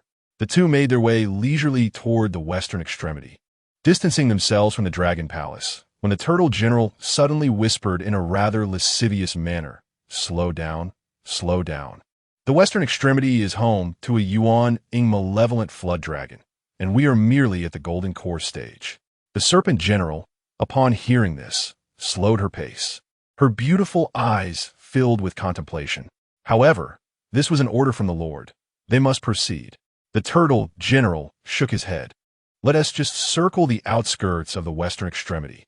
We can claim that the black flood dragon occupies the area, leaving us no choice." The serpent general nodded in agreement. That makes sense. Consequently, their already unhurried pace became even more languid, resembling a pair of procrastinators. In the opposite direction, Dong Jun and his group of cultivators cautiously made their way forward. The two factions, the turtle and serpent generals, were distracted, while Dong Jun's party remained vigilant. It was not until they were still 1,000 miles apart that Dong Jun first sensed the presence of the turtle and serpent generals. People? No, not humans. How could the Yuan-ing level consciousness of the turtle and serpent generals be detected? Their movements were soon captured by Dong Jun. After clearly observing their appearances through his spiritual sense, Dong Jun felt a brief moment of surprise. However, upon sensing the fluctuations of demonic power around them, he instantly realized something was amiss. Should he take action? This thought quickly crossed Dong Jun's mind. Observing the fluctuations from the two transformed demonic beasts, he noted they were only at the golden core stage. If he were to act, he could easily subdue them in an instant. After further observation and confirming there were no other presences, a glint of cold light flashed in Dong Jun's eyes. He signaled the soldiers from Xian Yuan behind him to halt and vanished in an instant. Before the turtle and serpent generals, Dong Jun's figure reappeared in a blink. Without uttering a word, he unleashed his spiritual power, transforming it into a colossal hand aimed at the two.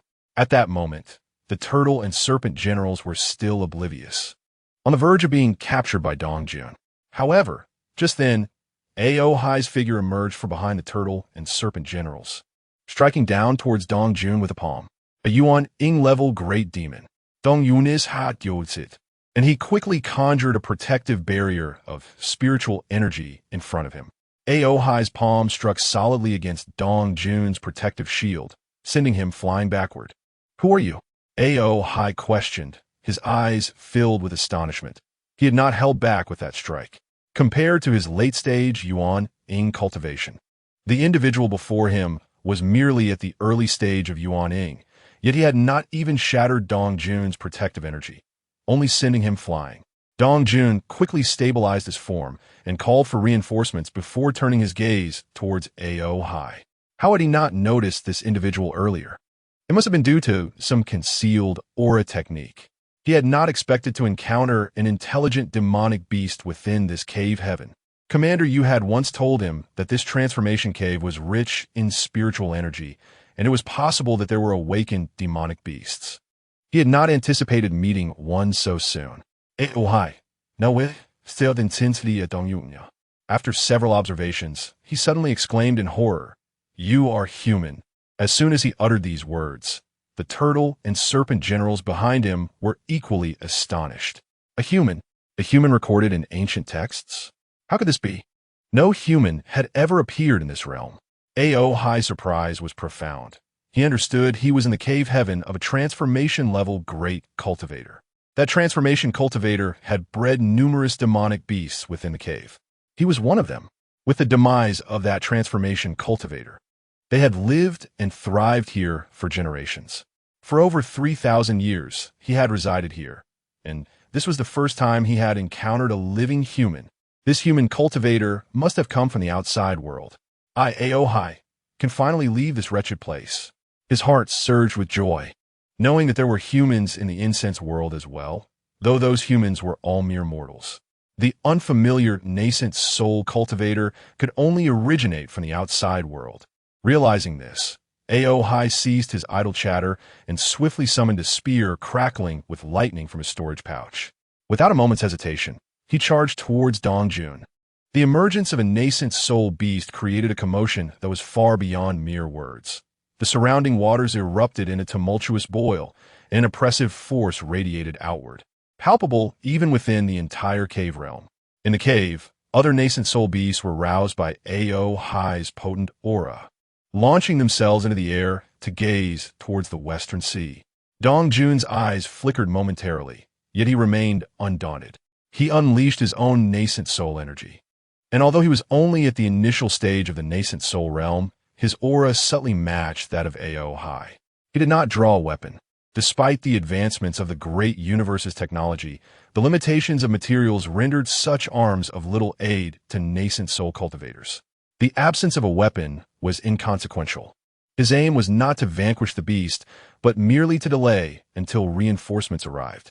Dongjun channeled his spiritual energy, conjuring a spear of his own.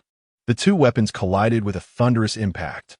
In an instant, the surrounding waters were vaporized, and a shockwave sent surging waves towards the horizon, forming towering tsunamis of over 10,000 meters. It is worth noting that their confrontation took place at the ocean's deepest depths. After merely one exchange, Aohai sensed something amiss. Why was this human at the initial stage of the nascent soul realm harboring such pure spiritual energy?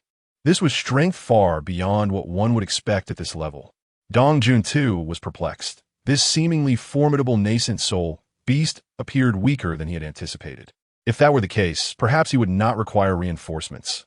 He could slay or capture it himself, a feat worthy of great merit. Subtly keeping an eye on the approaching Elpa and others, Dongjun soared towards the ocean-esque surface.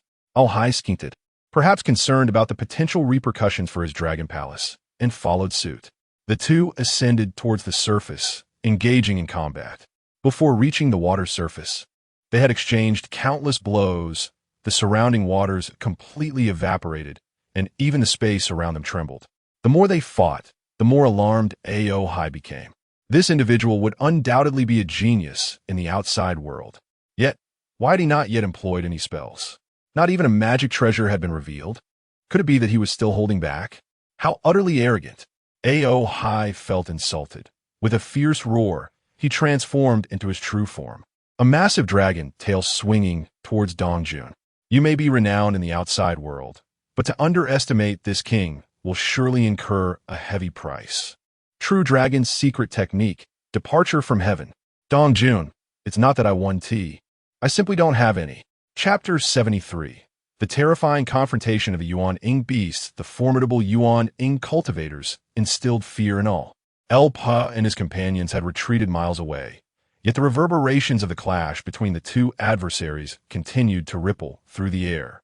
Even with the presence of golden core warriors among the Shin Yuan army, they found themselves unable to harness their spiritual energy to withstand the aftermath. One day, I too shall ascend to such heights.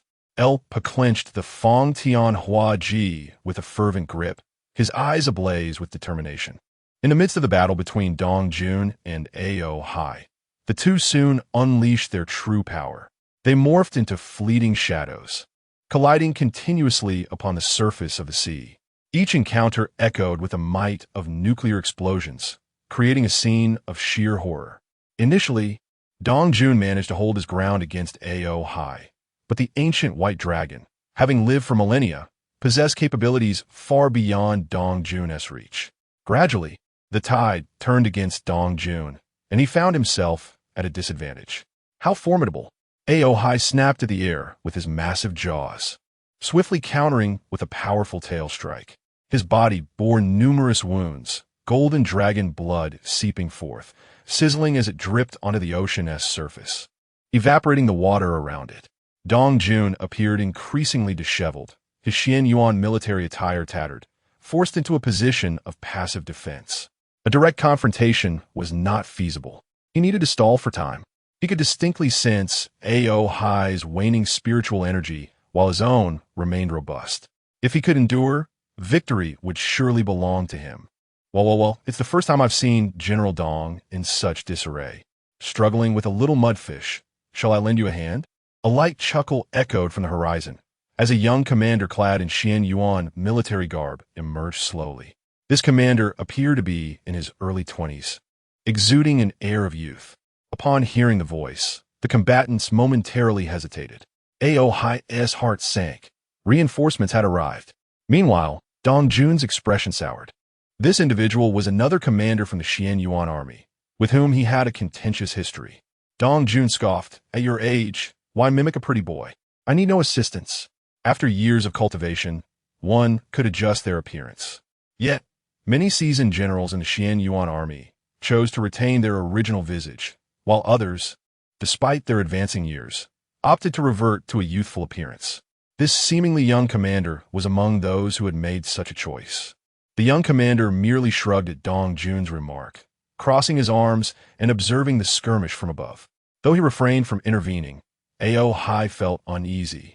Despite their apparent discord, they were clearly allies. What if he were to be betrayed in this moment? "Qing Hu, why do you hesitate to act? The opportunity for victory is within reach. What are you waiting for?" He bellowed, creating distance between himself and Dong Jun. As his words reverberated, the space behind him shimmered, and 9 formidable Yuan Ing beasts emerged. Giggling, who would have thought that my brother A.O. Hai would seek my assistance? A captivating young woman, with an innocent visage and alluring figure, stepped forward, laughing melodically. The other great demons displayed various expressions. They had already arrived the moment they sensed A.O. Hai's aura, secretly observing the situation. However, now that A.O. Hai had personally spoken, hiding away was no longer an option. Alongside A.O. Hai, there were 10 great demons, all directing their gaze towards Dong Jun and his companion. "That handsome lad seems quite appealing. I shall claim him," the enchanting Qing Hu remarked, pointing at the general beside Dong Jun, her tone sultry. This elicited a hearty laugh from Dong Jun, who immediately turned to mock. TSK, Wang Chong. "You truly have the fortune of beauty. This little fox has taken a liking to you. Ha ha ha." Dong Jun chuckled, stroking his beard, utterly unbothered by appearances. Wang Chong cast a glance at Dong Jun and retorted without hesitation, "At least I'm being noticed, while you haven't even caught her eye. You too. If you hold a grudge, take it to the martial combat stage. Is this truly the time for your antics?" A crisp, discontent voice resonated behind them. Subsequently, 3 cultivators clad in Xian Yuan military attire gradually materialized. The speaker, a striking young woman, possessed the cultivation of late-stage nascent soul. The assembly of great demons faced the arrival of 3 more nascent souls, their expressions darkening. A.O. Hai thought to himself, 10 against 5, the advantage lies with me. Yet as this notion crossed his mind, Dong Jun's side welcomed another 3 nascent souls. A.O. Hai recalibrated, 10 against 8. There's still an advantage. Why not have the 2 of you duel first? Rest assured, should anything arise, I shall personally explain it to Commander Yu. Another light laugh followed, and then 5 more figures appeared. A.O. Hai declared, A.O. Hai, 10 against 15. There is still a chance of victory. Indeed, our Xian Yuan army has always let our fists do the talking. We cannot allow these beasts to mock us, came the chorus of agreement. Suddenly, nearly 30 nascent soul presences surged forth, leading to a gathering of almost 50 nascent souls on Dong Jun's side. At this moment, the 10 nascent soul great demons could no longer maintain their composure, their faces paling drastically, and A.O. Hai's eyes widened in astonishment. What sort of power is this? He thought, his heart racing. Even when his master was alive, their sect could not muster this many nascent souls. Could it be from some sacred land of the Middle Xian? Before he could fully process his shock, a resounding voice, imbued with unmatched pressure, echoed through the air. "It seems I've been too lenient with you all, wishing to test the laws of the Xian Yuan army."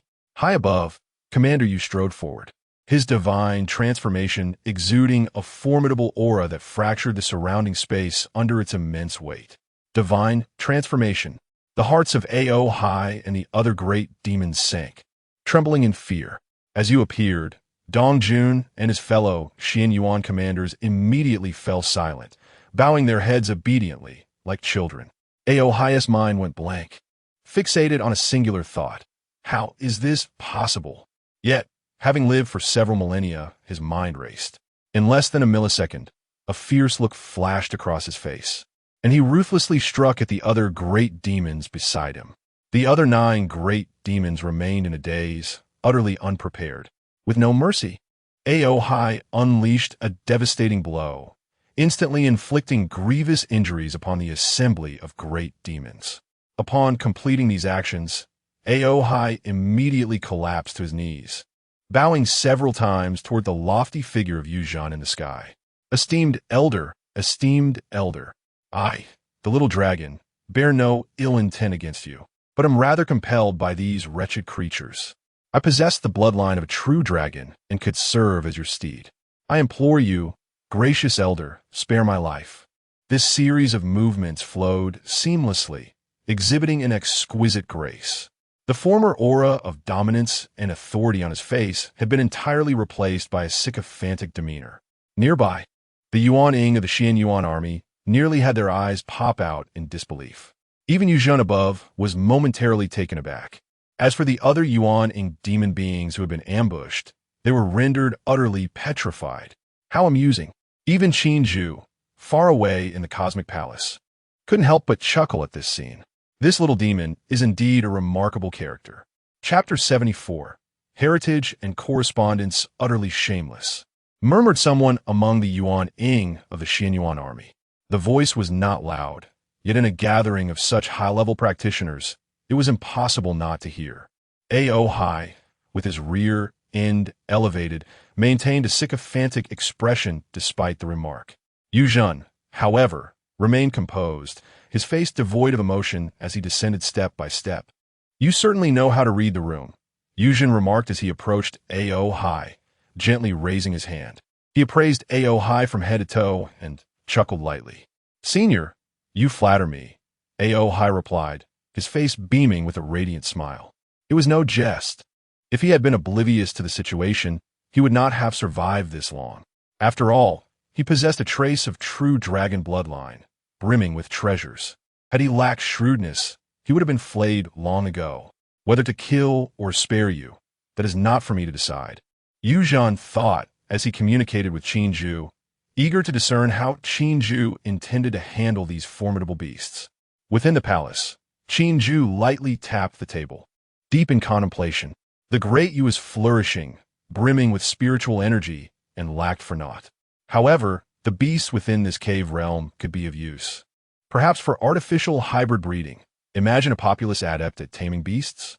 Such an endeavor would elevate the nation's strength to new heights.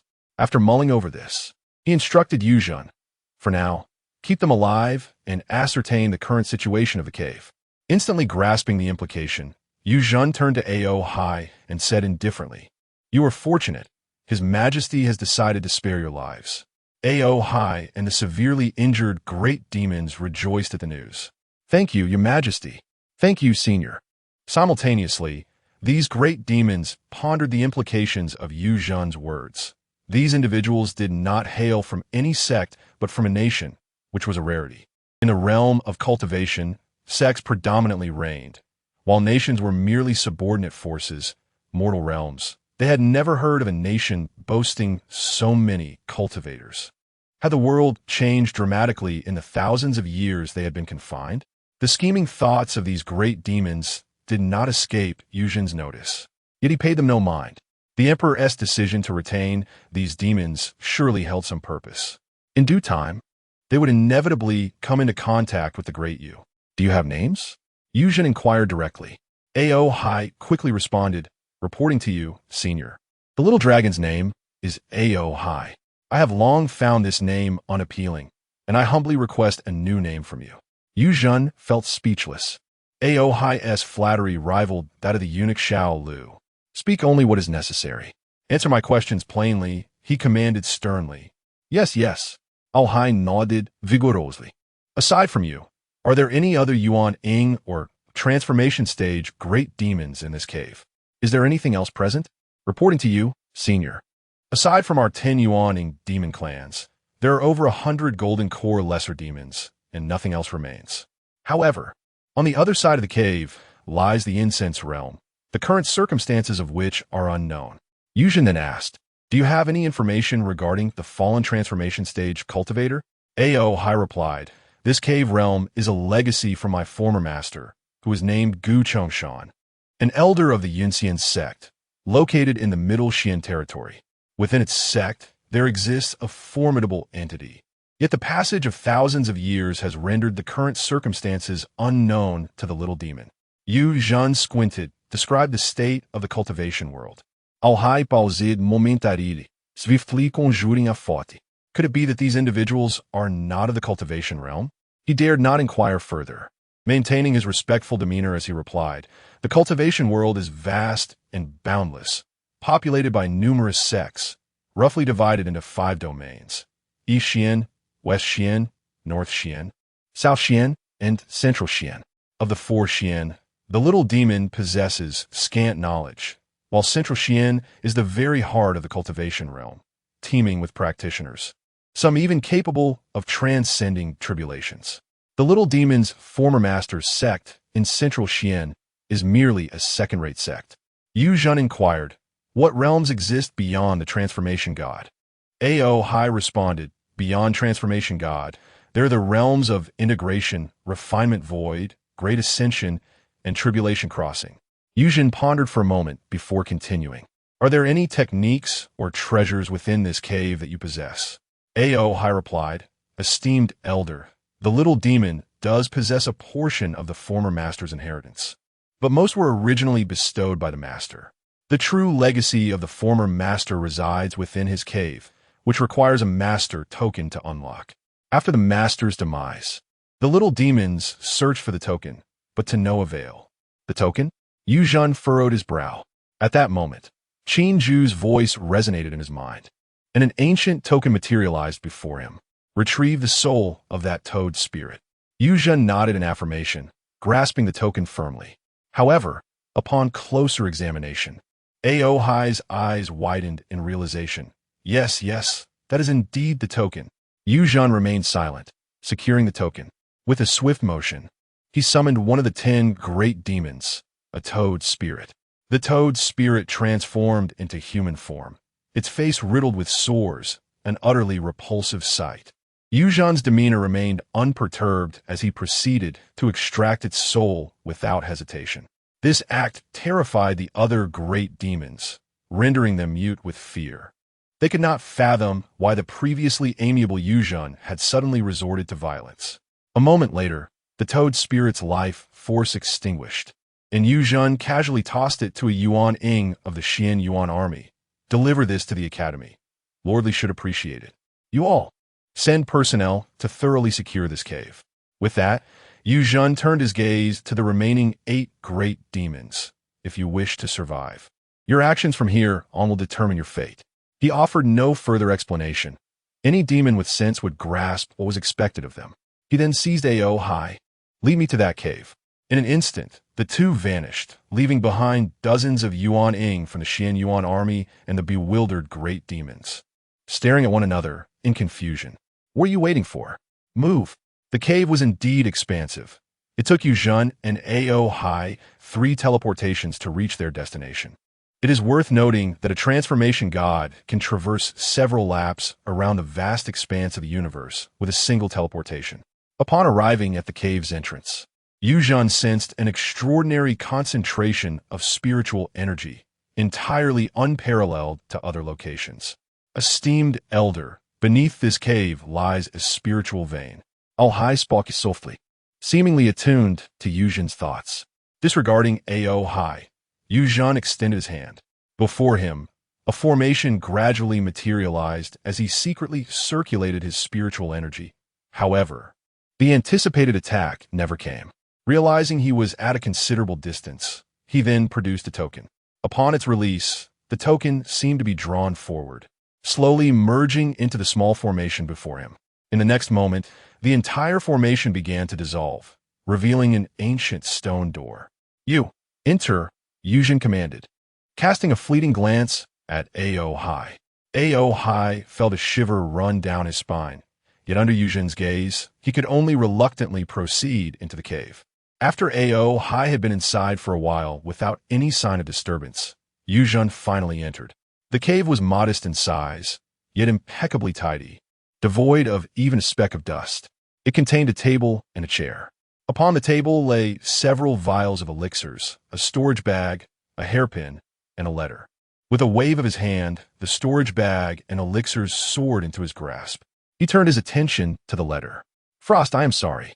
Your husband cannot fulfill his promise to you." The letter began as a farewell message, and as Yuzhen continued reading, the main content revealed a sentimental outpouring from Gu Chongshan to a female cultivator named Han Shuanger.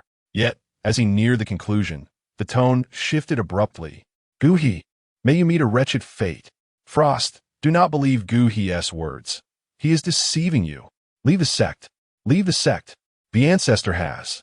The handwriting grew hasty and even chaotic. Merely gazing upon this segment, Yuzhen could sense the profound hatred it conveyed. The final line read, "If there exists a fated person, please deliver this letter to Yunxian sect. Bestow a great opportunity and attain immortality." Chapter 75. Harvesting Immortality? Huh. Qin Zhu disdainfully tossed the letter aside, his eyes filled with contempt. Immortality? What a fool's errand. Though he had yet to formally engage with the realm of cultivation, he was far too astute to deliver messages to some cloud immortal sect.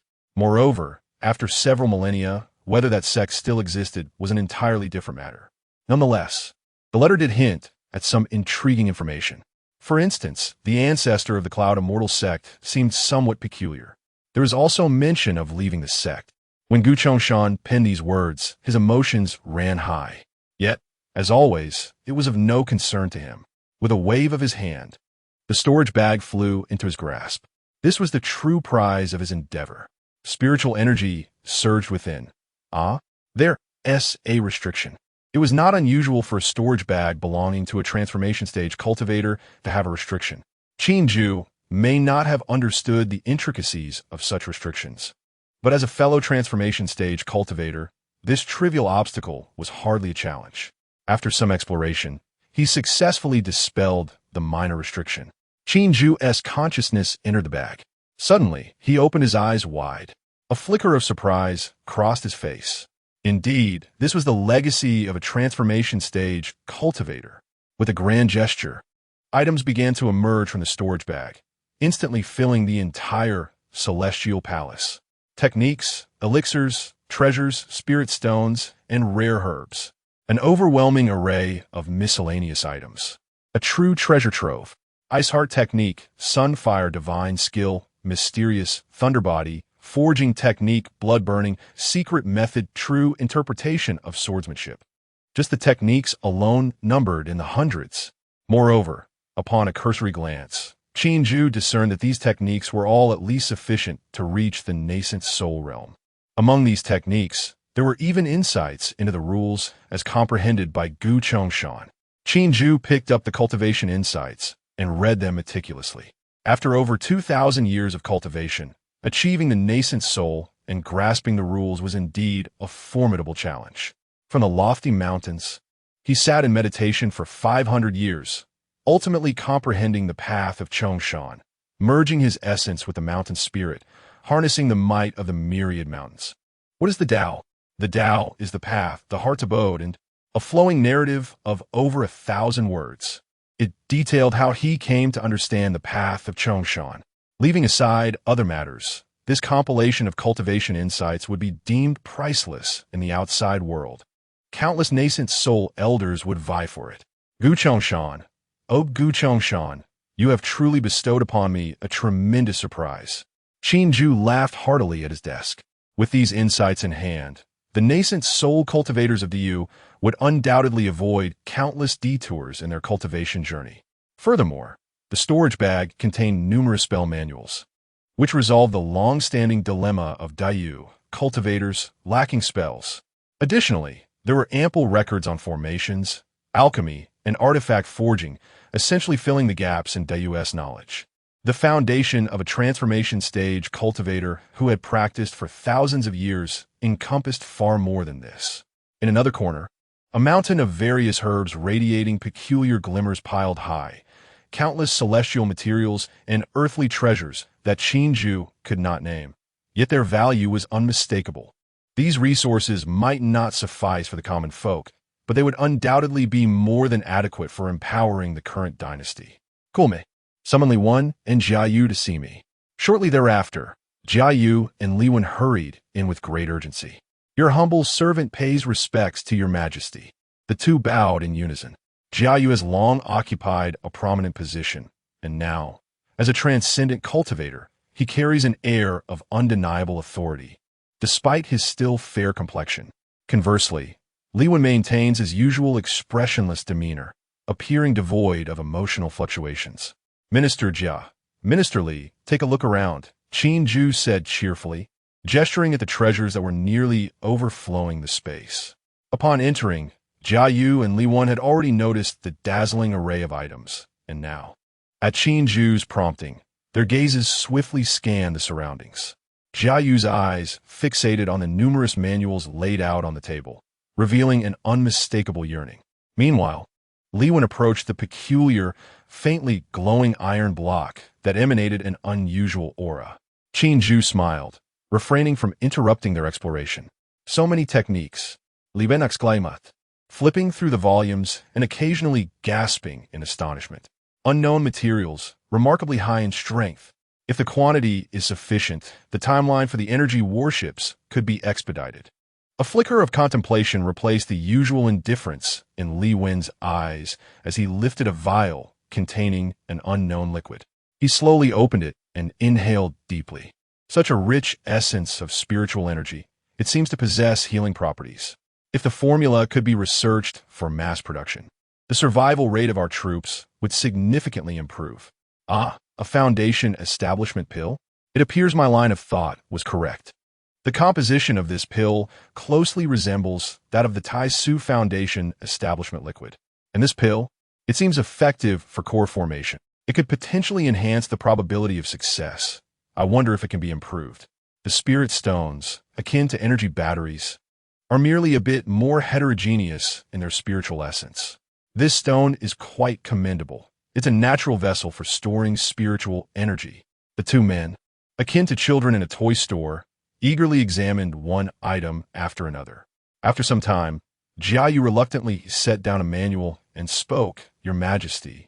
With these manuals in hand, I humbly request the establishment of a new department or academy, particularly for formations, talismans, and alchemy. I believe we should create specialized institutions to select talent from across the realm. Qinju smiled in response, indeed.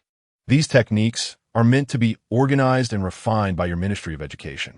However, prior to that, a copy must be made from Minister Li.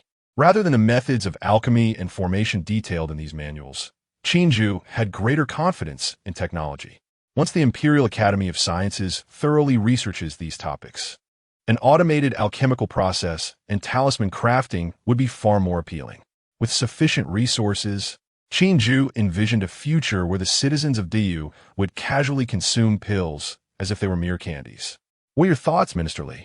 Upon being addressed by Qinju, Li Wen snapped back to attention. Everything can be explained from a scientific perspective, whether it be alchemy, talisman crafting, or artifact refining. Alchemy, after all, is merely a matter of the various herbs and their proportions, perhaps requiring precision down to the microgram, or even more rigorously. Li Wen stated calmly, and upon hearing this, Jia Yu's expression soured instantly. Lord Li's assertion is fundamentally flawed. Science is characterized by its rigor and efficiency. Yet there are certain matters that still rely on the spark of human ingenuity. As long as there is an abundance of talent, it is inevitable that a genius will emerge to innovate within this realm. Upon hearing this, Li Wen merely shrugged, remaining noncommittal. Jia Yu's statement held merit.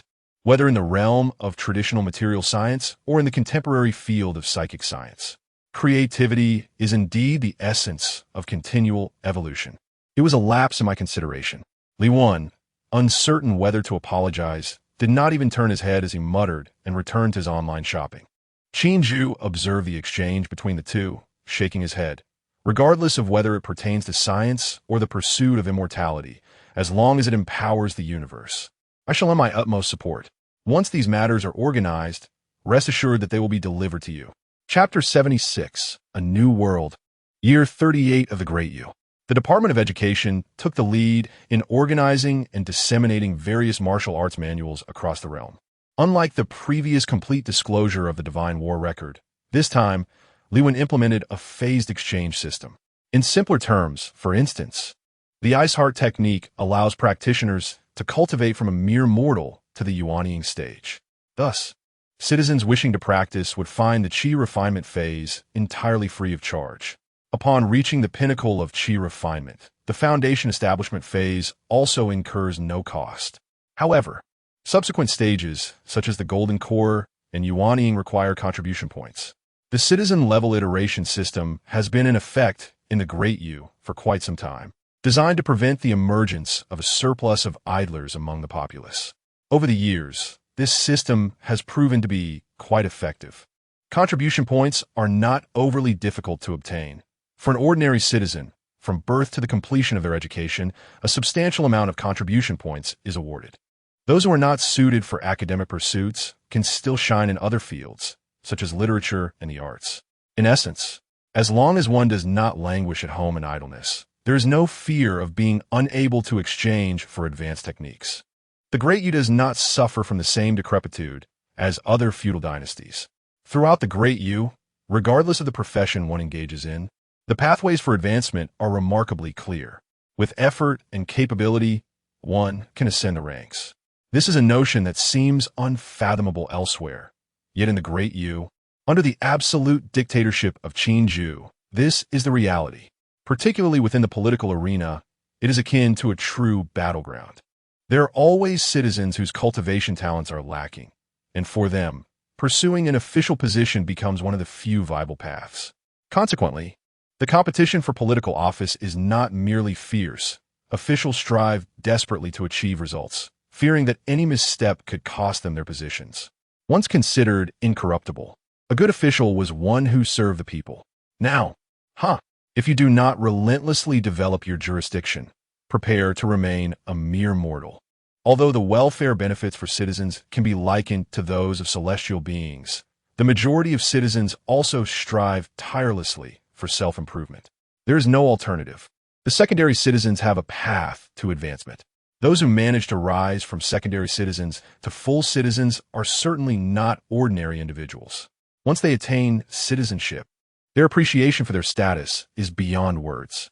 Having experienced life without rights, they work even harder than the average citizen. The societal structure of the Great U is indeed distorted, a fact that Qin does not deny. Yet, this system proves to be exceptionally efficient. Talent is abundant. Despite the Great U's population being just over 200 million, the number of talents in the research sector alone exceeds 30 million. It is worth noting that any one of these 30 million individuals could easily surpass the so-called doctors of the past. There are also numerous cultivation prodigies within the military. Ordinary soldiers have long been eliminated. A mere soldier without the strength of a master would feel embarrassed to declare themselves a soldier. As for other aspects, the crime rate, with the presence of spiritual seeds, the crime rate among citizens has remained at zero for decades. Hatred cannot arise among citizens, nor can there be any oppression. The spiritual seeds fundamentally restrict hostility among citizens. However, there exists a modest crime rate between secondary citizens and slaves, albeit a pitifully low one. Once a commoner commits a crime, they may be relegated to the status of a slave, and the penalties for slave transgressions are far from simple death. In this realm of cultivation, akin to the imperial Jinyui's prison, the various academies require an abundance of materials. Surely, you would not wish to have your soul extracted and subjected to bizarre experiments by those deranged scientists? Speaking of soul extraction, there exists a genius within the high-risk research institute of the Imperial Academy. This madman has developed a mechanical body, incessantly muttering about the frailty of flesh and blood, and the ascension of machinery. He has not only created the soul banner, but also a plethora of peculiar prosthetics. Notably, his recent innovation, a cultivation-based prosthetic, is meticulously designed to mirror the meridian distribution of a golden core cultivator. Remarkably, the efficiency of cultivation is significantly heightened, coupled with the potential for continual self-upgrades.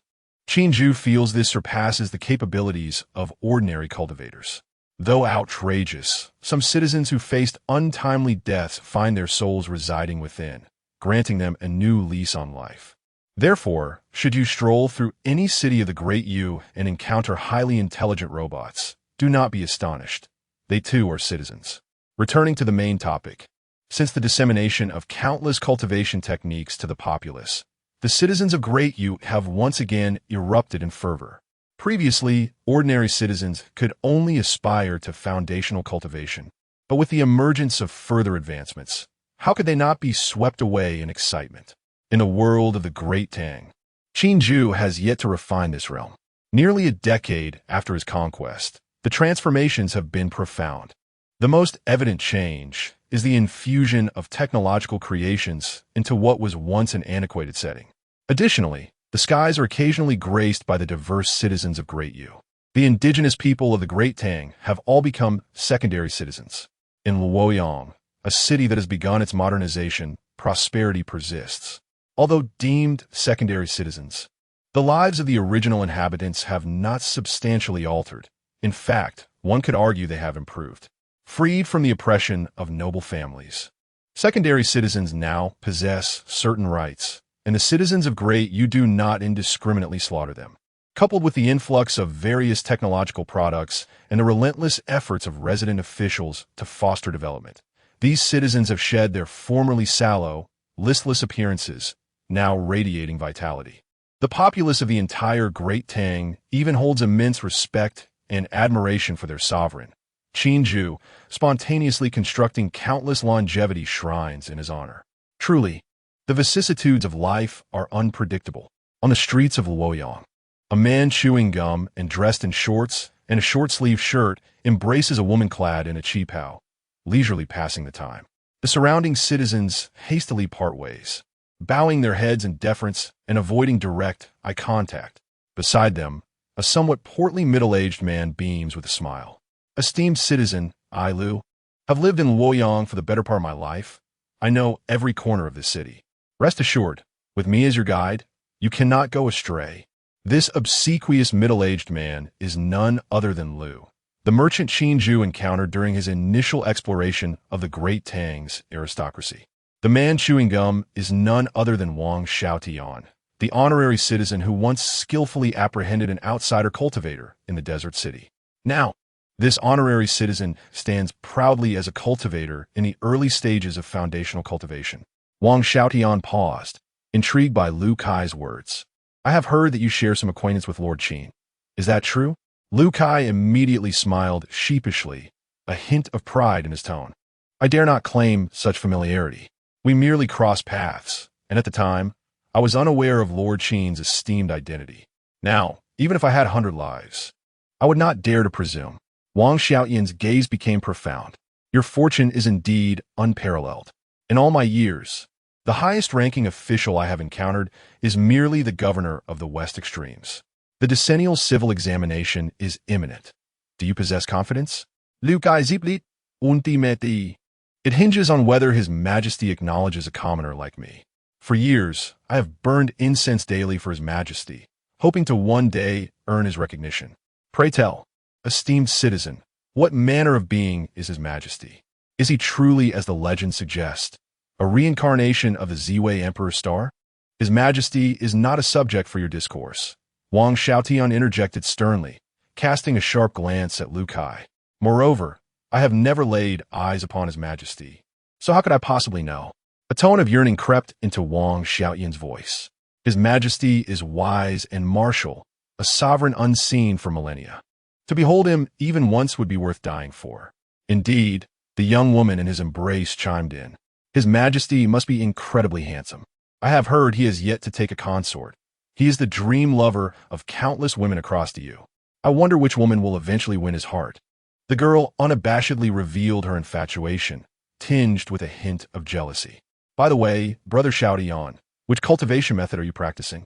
I've yet to find one that suits me. Saying this, she swiped at the watch on his wrist, projecting a luminous screen before them.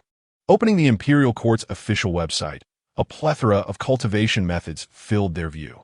I primarily focus on the Xianlei Ju and supplement it with body-forging techniques.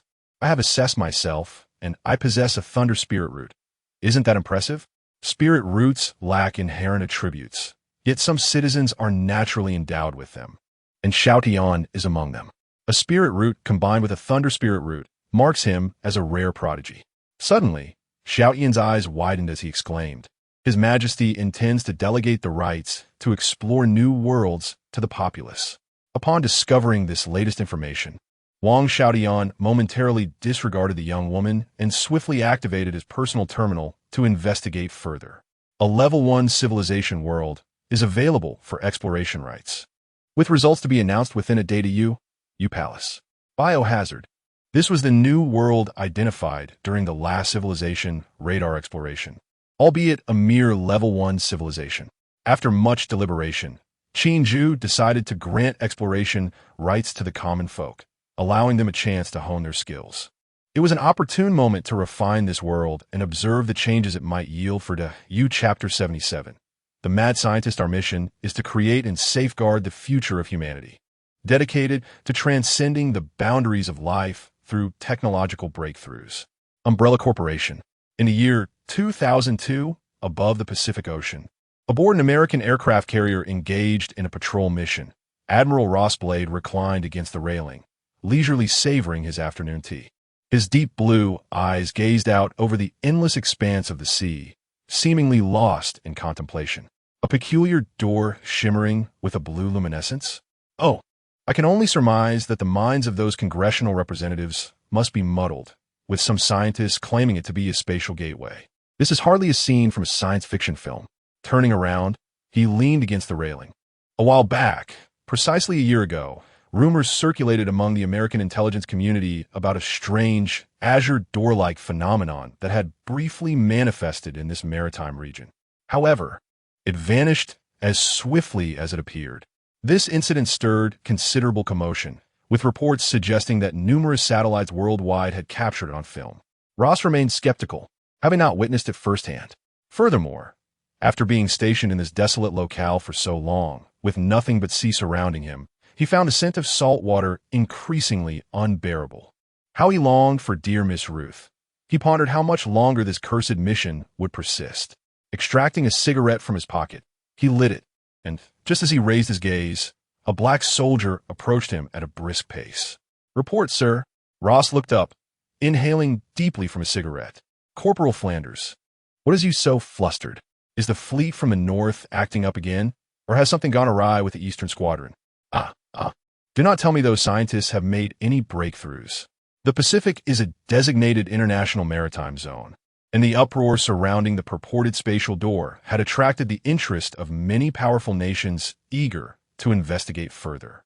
Amidst a complex geopolitical landscape, several major powers established a permanent naval presence here, sending scientists to conduct research. Over the course of a year, several nations with lesser influence had withdrawn, leaving only those of considerable international standing. "Report, sir. Our research platform has relayed information of anomalies in the target maritime area." The soldiers stood at attention, delivering the news swiftly. "Anomalies?" Ross's smile faded, his expression turning serious. He extinguished his cigarette and proceeded hastily towards the command room. "Dr. Heim, have there been any new developments?" In the command room, Ross surveyed the screen, displaying the elderly scientist, his demeanor grave. On the other side of the screen, a diverse assembly of scientists moved about, each bearing a solemn countenance. Dr. Heim, the scientist in question, exhibited a glimmer of trepidation towards the unknown, mingled with a hint of exhilaration. "General Ross, our instruments have just detected fluctuations in the air quality and spatial constants in the target maritime area. Especially just now, the air was infused with a hint of an unknown energy, and I felt." Before Dr. Heim could finish his words, a thunderous roar erupted from the sky. Subsequently, the entire sea surged wildly, causing even the aircraft carrier where Laos was stationed to shake violently. Meanwhile, the signal from Dr. Heim, who was in communication with him, became intermittent, as if disrupted by some interference. Immediately, a sense of heaviness enveloped everyone present, a suffocating sensation lingering in the hearts of all. Laos quickly gripped the handrail and gazed outward. Before him, the previously calm and boundless sea suddenly erupted with a dazzling blue light. Following that, an immense azure portal, several kilometers wide and seemingly piercing the heavens, manifested before their eyes. Alert! Alert! All personnel, battle stations. This is not a drill. The general's reflexes were remarkably swift. After a brief moment of astonishment, he promptly ordered the entire fleet to stand ready. Fleets from other nations in the surrounding waters, after a moment of chaos, immediately entered a state of heightened alert. Countless dark cannons were aimed at the colossal portal. The tumultuous commotion came swiftly and departed just as quickly. The sea surface soon calmed. Laos, staring at the portal, could not help but swallow hard. Oh God, what on earth is this? The sea had settled, and the portal stood silently above it. Countless pairs of eyes gazed at it, expressions of shock, fear, and curiosity reflected in their gazes. On the platform above the sea, Dr. Heim disregarded the soldiers' warnings and rushed outside the laboratory, accompanied by a throng of scientists from various nations. They looked up, captivated by the portal that loomed so near. Its edges were a vivid blue, while the center was an abyssal black, as if it were a chasm drawing in the very souls of these scientists. The air seemed to solidify, yet this tranquility did not persist for long. The sound of steady footsteps resonated from beyond the portal. Among the multitude of personnel from the fleet and satellites monitoring from space, one leg emerged first. A person? Whether it was the scientists on the platform or the soldiers aboard the aircraft carrier, the thought crossed their mind upon seeing that leg. As the leg stepped forth, a figure fully materialized from the portal before the eyes of the crowd. This figure was clad in a long robe with crossed collars and wide sleeves. The cuffs and hem embedded with liquid metal runes that morphed with the flow of spiritual energy. Beneath, they wore a form-fitting carbon fiber armor, its surface etched with anti-explosion arrays. And miniature force field generators powered by spirit stones were embedded at the joints. The main body was predominantly obsidian black, interwoven with dark crimson patterns and electronic blue light. At the center of the chest was a nine-eyed skull, the skull's mouth grasping an object resembling a DNA helix, with broken threads of causality entwined beneath. A dim red aura emanated from the eye sockets of the skull, while the DNA chain slowly rotated. Curiously, of the 9 eyes on the skull, only 4 glowed, the others shrouded in darkness. A heavy, suffocating atmosphere pervaded the scene. Long hair cascaded carelessly down the back, and a youthful, wicked face emerged before everyone's eyes. He stood silently suspended in midair, calmly surveying all that lay beneath him. A tremor, an instinctive shudder, arose within the hearts of those who dared to gaze upon him. Even the most battle-hardened veterans would find themselves gripped by a grotesque fear. Suddenly, a soldier atop the platform, unable to bear the immense pressure, whether by accident or design, discharged his weapon, sending a bullet hurtling towards the figure in the sky. The gunshot jolted everyone back to reality. Among them, Roll's countenance shifted dramatically. No, but it was too late. The bullet, traveling at 300 meters per second, had already reached the man. Yet, in the next instant, the figure made no move. The speeding bullet began to decelerate, sluggishly losing its momentum in midair. By the time it approached his visage, it had completely expended its energy, as if drawn by an unseen force, gently landing in his hand. What a primitive weapon, he chuckled lightly, shaking his head. Naturally, the bystanders could not comprehend his words. Nevertheless, it mattered not, for the other soldiers, now regaining their composure, swiftly subdued the one who had fired. Leaders from various nations, observing this extraordinary scene via satellite, swallowed hard, their bodies trembling in response. Before they could relay any orders to the fleet stationed on the front lines, Dr. Heim, his form trembling slightly, stepped forward. "Excuse me, may I inquire, are you an extraterrestrial?" By some strange twist of fate, the doctor posed this question, but immediately regretted it. feeling it was rather foolish. The man before him paused for a fraction of a second upon hearing the inquiry, then replied in English, "Extraterrestrial? You may consider me as such." He cast a languid glance around, then broke into a radiant smile. "I am Su Wenhua, a mid-level researcher at the Imperial Academy of Sciences." His smile was bright, forming a stark contrast to the oppressive uniform he wore. He silently added, "Of course, from a high-risk laboratory under the auspices of the Imperial Academy of Sciences." Chapter 78. An unexpected turn of events in the DU Empire at the Academy of Sciences. A mid-level researcher, Dr. Heim, quickly extracted 3 keywords. However, he soon realized the implications and could not help but exclaim, "You speak English?"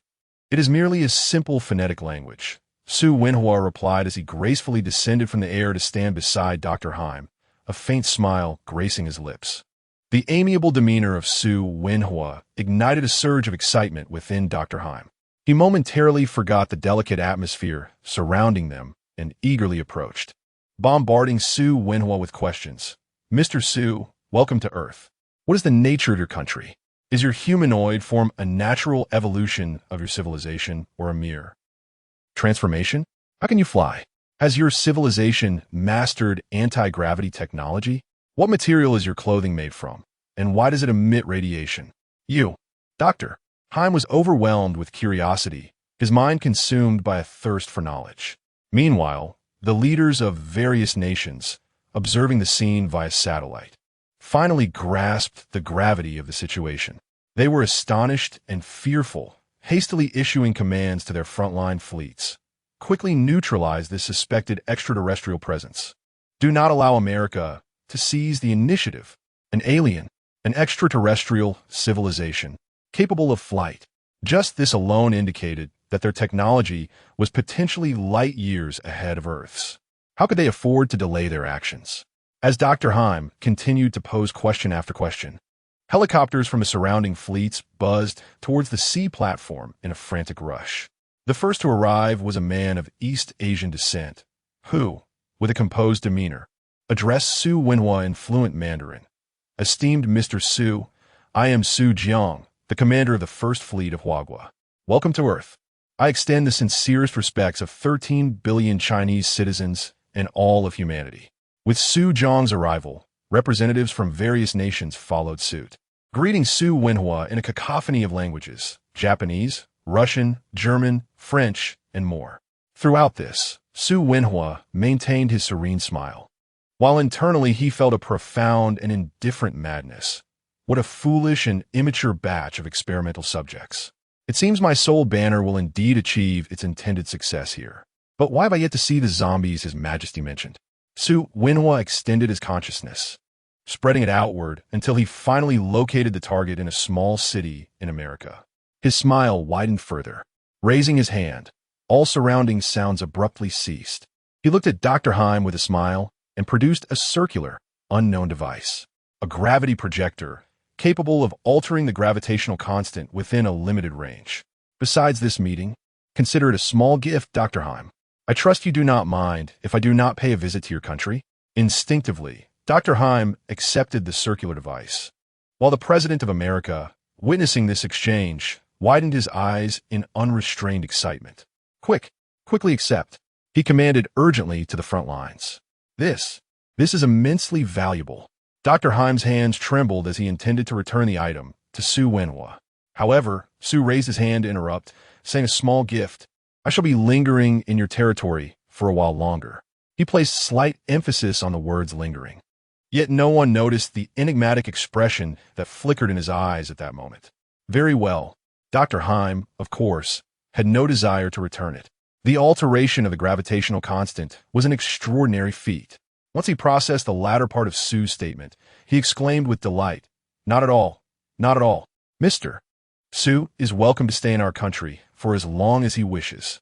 America is a place where..." Dr. Heim continued with a series of incoherent praises. Upon hearing Su Wenhua's words, the expressions of the representatives from other nations shifted dramatically. However, since Mr. Su had already spoken, they felt reluctant to voice any dissent. "Mr. Su, our nation always welcomes your presence. "We apologize for any disturbances," stated the representative of Hua country before promptly turning and leaving without hesitation. An individual from an unknown civilization, shrouded in secrets, quite alluring, yet they had exerted their utmost effort. The remaining matters would naturally fall to those above to negotiate. Moreover, he harbored a sense of foreboding when observing Su Wenhua. This guest from an enigmatic civilization might not bode well. Meanwhile, as the global elite buzzed with excitement over the spatial portal and the arrival of this unknown visitor in America, in Raccoon City, beneath the hive, a translucent dome enveloped a small area. Inside, a group of 10 individuals slowly awakened. "Where's this place? Who are you?"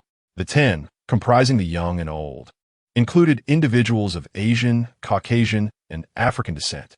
Against the wall, a man in casual attire, smoking a cigarette, regarded the stirring crowd with an impassive expression. He took a deep breath and extinguished the cigarette, his eyes betraying a sense of indifference as he gazed up at the semicircular shield above. A few others were present, among them a striking woman in a red cheapao with golden hair, flanked by several armed guards from the Umbrella Corporation. Strangely, these individuals seemed frozen in various poses, utterly motionless. The man glanced down at his watch. Main task: survive for 7 days in Raccoon City. With an expressionless visage, the task was succinct. Yet brevity did not equate to simplicity. That entity would not issue such an uncomplicated task, even if this was a low-risk reincarnation world. After reviewing the task, the man shifted his attention to the newcomers, recalling everything with meticulous detail. Before he could finish his thought, his watch suddenly vibrated violently, displaying a jumble of garbled text. Encountering an unknown entity invasion. Initiating self-defense. Encountering. Re-evaluating reincarnation world danger level. Level 1, error. Level 2, error. Reincarnation world anomaly detected. Reincarnation world anomaly. Reassigning high-level reincarnators. Encountering unknown obstructions. Deployment failed, deployment failed, deployment successful. Reincarnation world locked.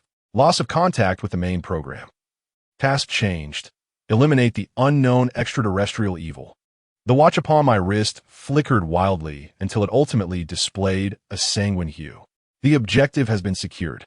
The primary mission: to eradicate the malevolent entity Su Wenhua from beyond, with a task difficulty of level 5. Successful completion will allow for return.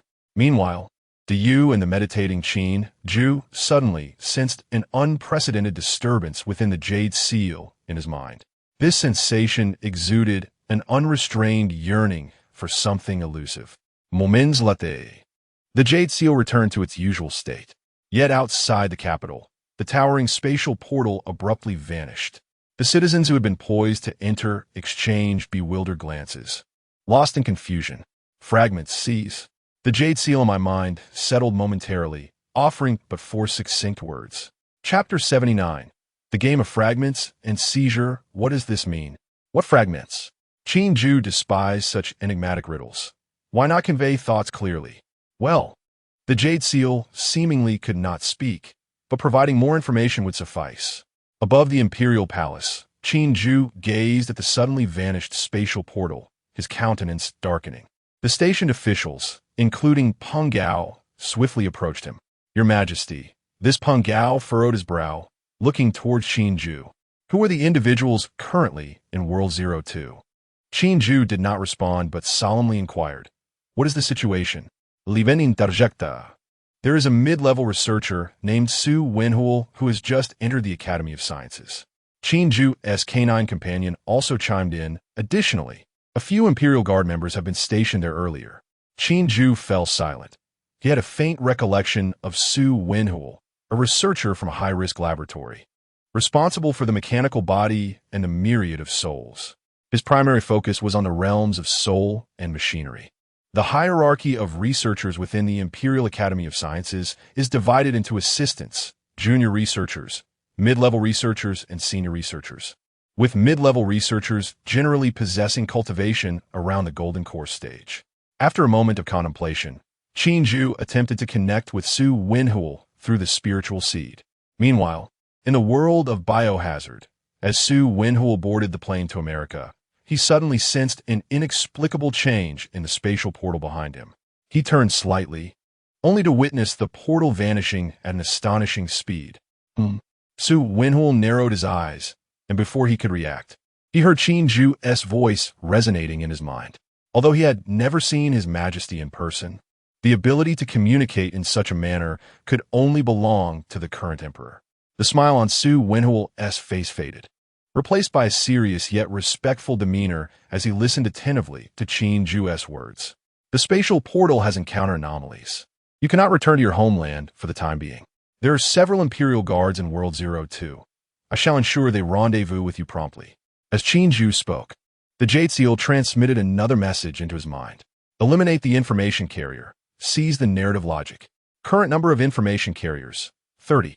Information carriers? Narrative logic? Qin Ju could surmise that the term eliminate implied that these carriers must possess some form of life. What, then, was the narrative logic? There exists an unknown threat in World 02. Currently, aside from establishing contact with you, I am unable to offer further assistance. I grant you the authority to eradicate all anomalies within World 02, including the entire world if necessary. With that, Qin Ju fell silent. He held considerable confidence in his subordinate researcher, unless the adversary proved overwhelmingly powerful. By now, he had begun to piece together certain elements. It appeared that something was engaged in a game with the Jade Seal, with one side represented by Su Wenhul and the other by 30 unknown life forms. He was uncertain of the consequences of defeat. The intricacies of the Jade Seal remained beyond his comprehension, yet it was likely that failure would yield dire outcomes. Thus, he conferred upon Su Wenhul significant authority, permitting the annihilation of the entire World 02 if deemed necessary. In the aircraft, Su Wenhul was taken aback by Qin Ju's words. Although His Majesty's tone was calm, how could he not perceive the gravity of the situation? Su Wenhul's expression revealed nothing. Could he truly be afraid? No. That would be a gross underestimation of this mad scientist. He was not afraid at all. Rather, a hint of frenzied excitement blossomed within him. A whole world lay before him, and His Majesty had bestowed upon him such immense power. How could he not feel elated? Rest assured, Your Majesty, I shall eradicate all threats. With that, Su Wenhul lowered his head and began to laugh strangely, terrifying those around him, especially Dr. Heim, who was beside him and still wished to inquire about the sudden disappearance of the spatial gate. Upon witnessing Su Wenhul's demeanor, an ominous premonition surged within him. Mr. Su. Dr. Heim mustered his courage and spoke softly. Su Wenhul looked up at the sound, a kind and gentle smile adorning his face once more. Dr. Heim, do you know what the ultimate frontier of science is? The inexplicable question left Dr. Heim momentarily stunned. Su Wenhul raised his hand, and in a mere gesture, all the surveillance equipment within the cabin became inoperative. I too am filled with curiosity, hence I shall pursue it with all my might. As he spoke, Dr. Heim gazed into Su Wenhul's eyes, his mind momentarily blank.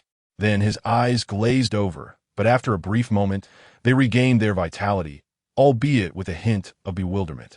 Let us depart for the White House. Su Wenhul stood, gazing out at the swiftly passing scenery, murmuring, what a marvelous world it is. In Raccoon Town, beneath the hive. What happened? When did I acquire a watch on my wrist? Who are you? Where is this place? A young thug, seemingly under 20 and sporting yellow hair, confronted a man who appeared markedly different from the others, shouting with bravado. He leaned in closer, exuding an air of menace, as if to say he would strike if he didn't receive a clear explanation. Zhang Long trembled uncontrollably as despair welled up within him upon seeing the information displayed on his wrist. At that moment, he had no inclination to deal with the thug. Mistaking Zhang Long's fear for intimidation, the thug grew even bolder, raising his hand to seize Zhang Long by the collar. Suddenly, the gunshot rang out, bang. The thug collapsed to the ground. Zhang Long's vacant gaze showed no signs of disturbance. He simply sat down on the ground in a daze. The gunfire instantly stunned the others. How could these citizens, accustomed to peaceful times, have ever witnessed such a thing? Murder. He has a gun. Call the police. Several women shrieked in panic, while others recoiled in terror. Only a boy, appearing about 15 or 16, regarded the gun in Zhang Long's hand with a contemplative expression. After slaying the thug, Zhang Long waited in vain for the punishment from the Overlord, which never came. His sense of despair deepened.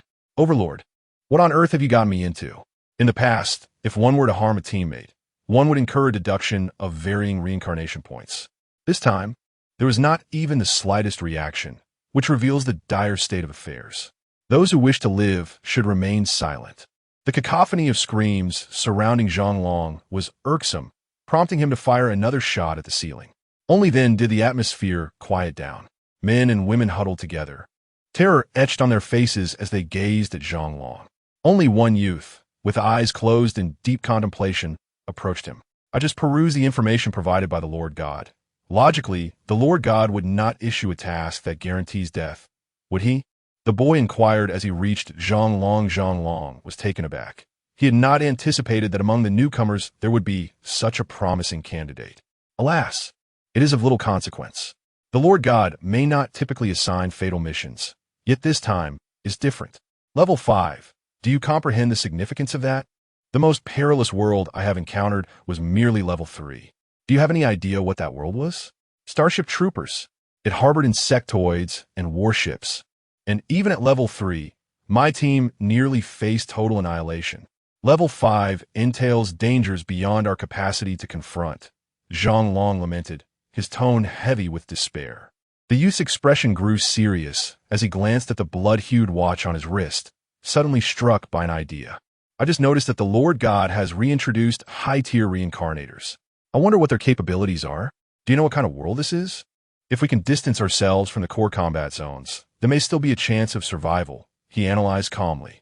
Zhang Long's eyelids lifted, and the despair on his face slightly dissipated. I am uncertain of the precise strength of the high-tier reincarnators, but I surmise they should be capable of handling this crisis. As for this reincarnation world, Zhang Long pointed outside. Resident Evil, the first installment. I wonder if you have seen it? We currently find ourselves in the very heart of the narrative. As Zhang Long gestured, the semicircular protective shield around them gradually vanished. Not far off, Alice and her companions returned to normalcy. Upon seeing Zhang Long and his group, they instantly adopted a defensive posture. Meanwhile, as this new team grappled with the imminent crisis, numerous other reincarnators began to appear throughout America. In a city adjacent to Raccoon City, 6 reincarnators clad in peculiar attire struggled to rise from the ground. Damn it! Lord God, what are you playing at? I was on the verge of slaying that dragon, exclaimed a man with fiery red hair, wielding an exaggerated great sword. As he rose, cursing vehemently, oblivious to the bewildered stares of passers-by. Beside him, a middle-aged man donned in knightly armor, brandishing a knight's sword, appeared composed. He glanced at his watch. Level 5? Captain, something seems amiss this time. Nearby, a healer-like team member furrowed her brows. Let us retreat. The Lord God, as suddenness is unprecedented. We must hide. On the rooftop of a towering building, a gaunt man with hollow cheeks and sunken eyes let out a peculiar laugh. I never anticipated that even the omnipotent deity would encounter such a disheveled day. How amusing. Behind him, a man clad in a suit and adorned with flat glasses approached slowly, gazing down upon the city below. The deity had dispatched 20 high-ranking reincarnators, among whom 5 were at the initial stage of the 4th tier. This mission would not be a simple endeavor. Caution is paramount.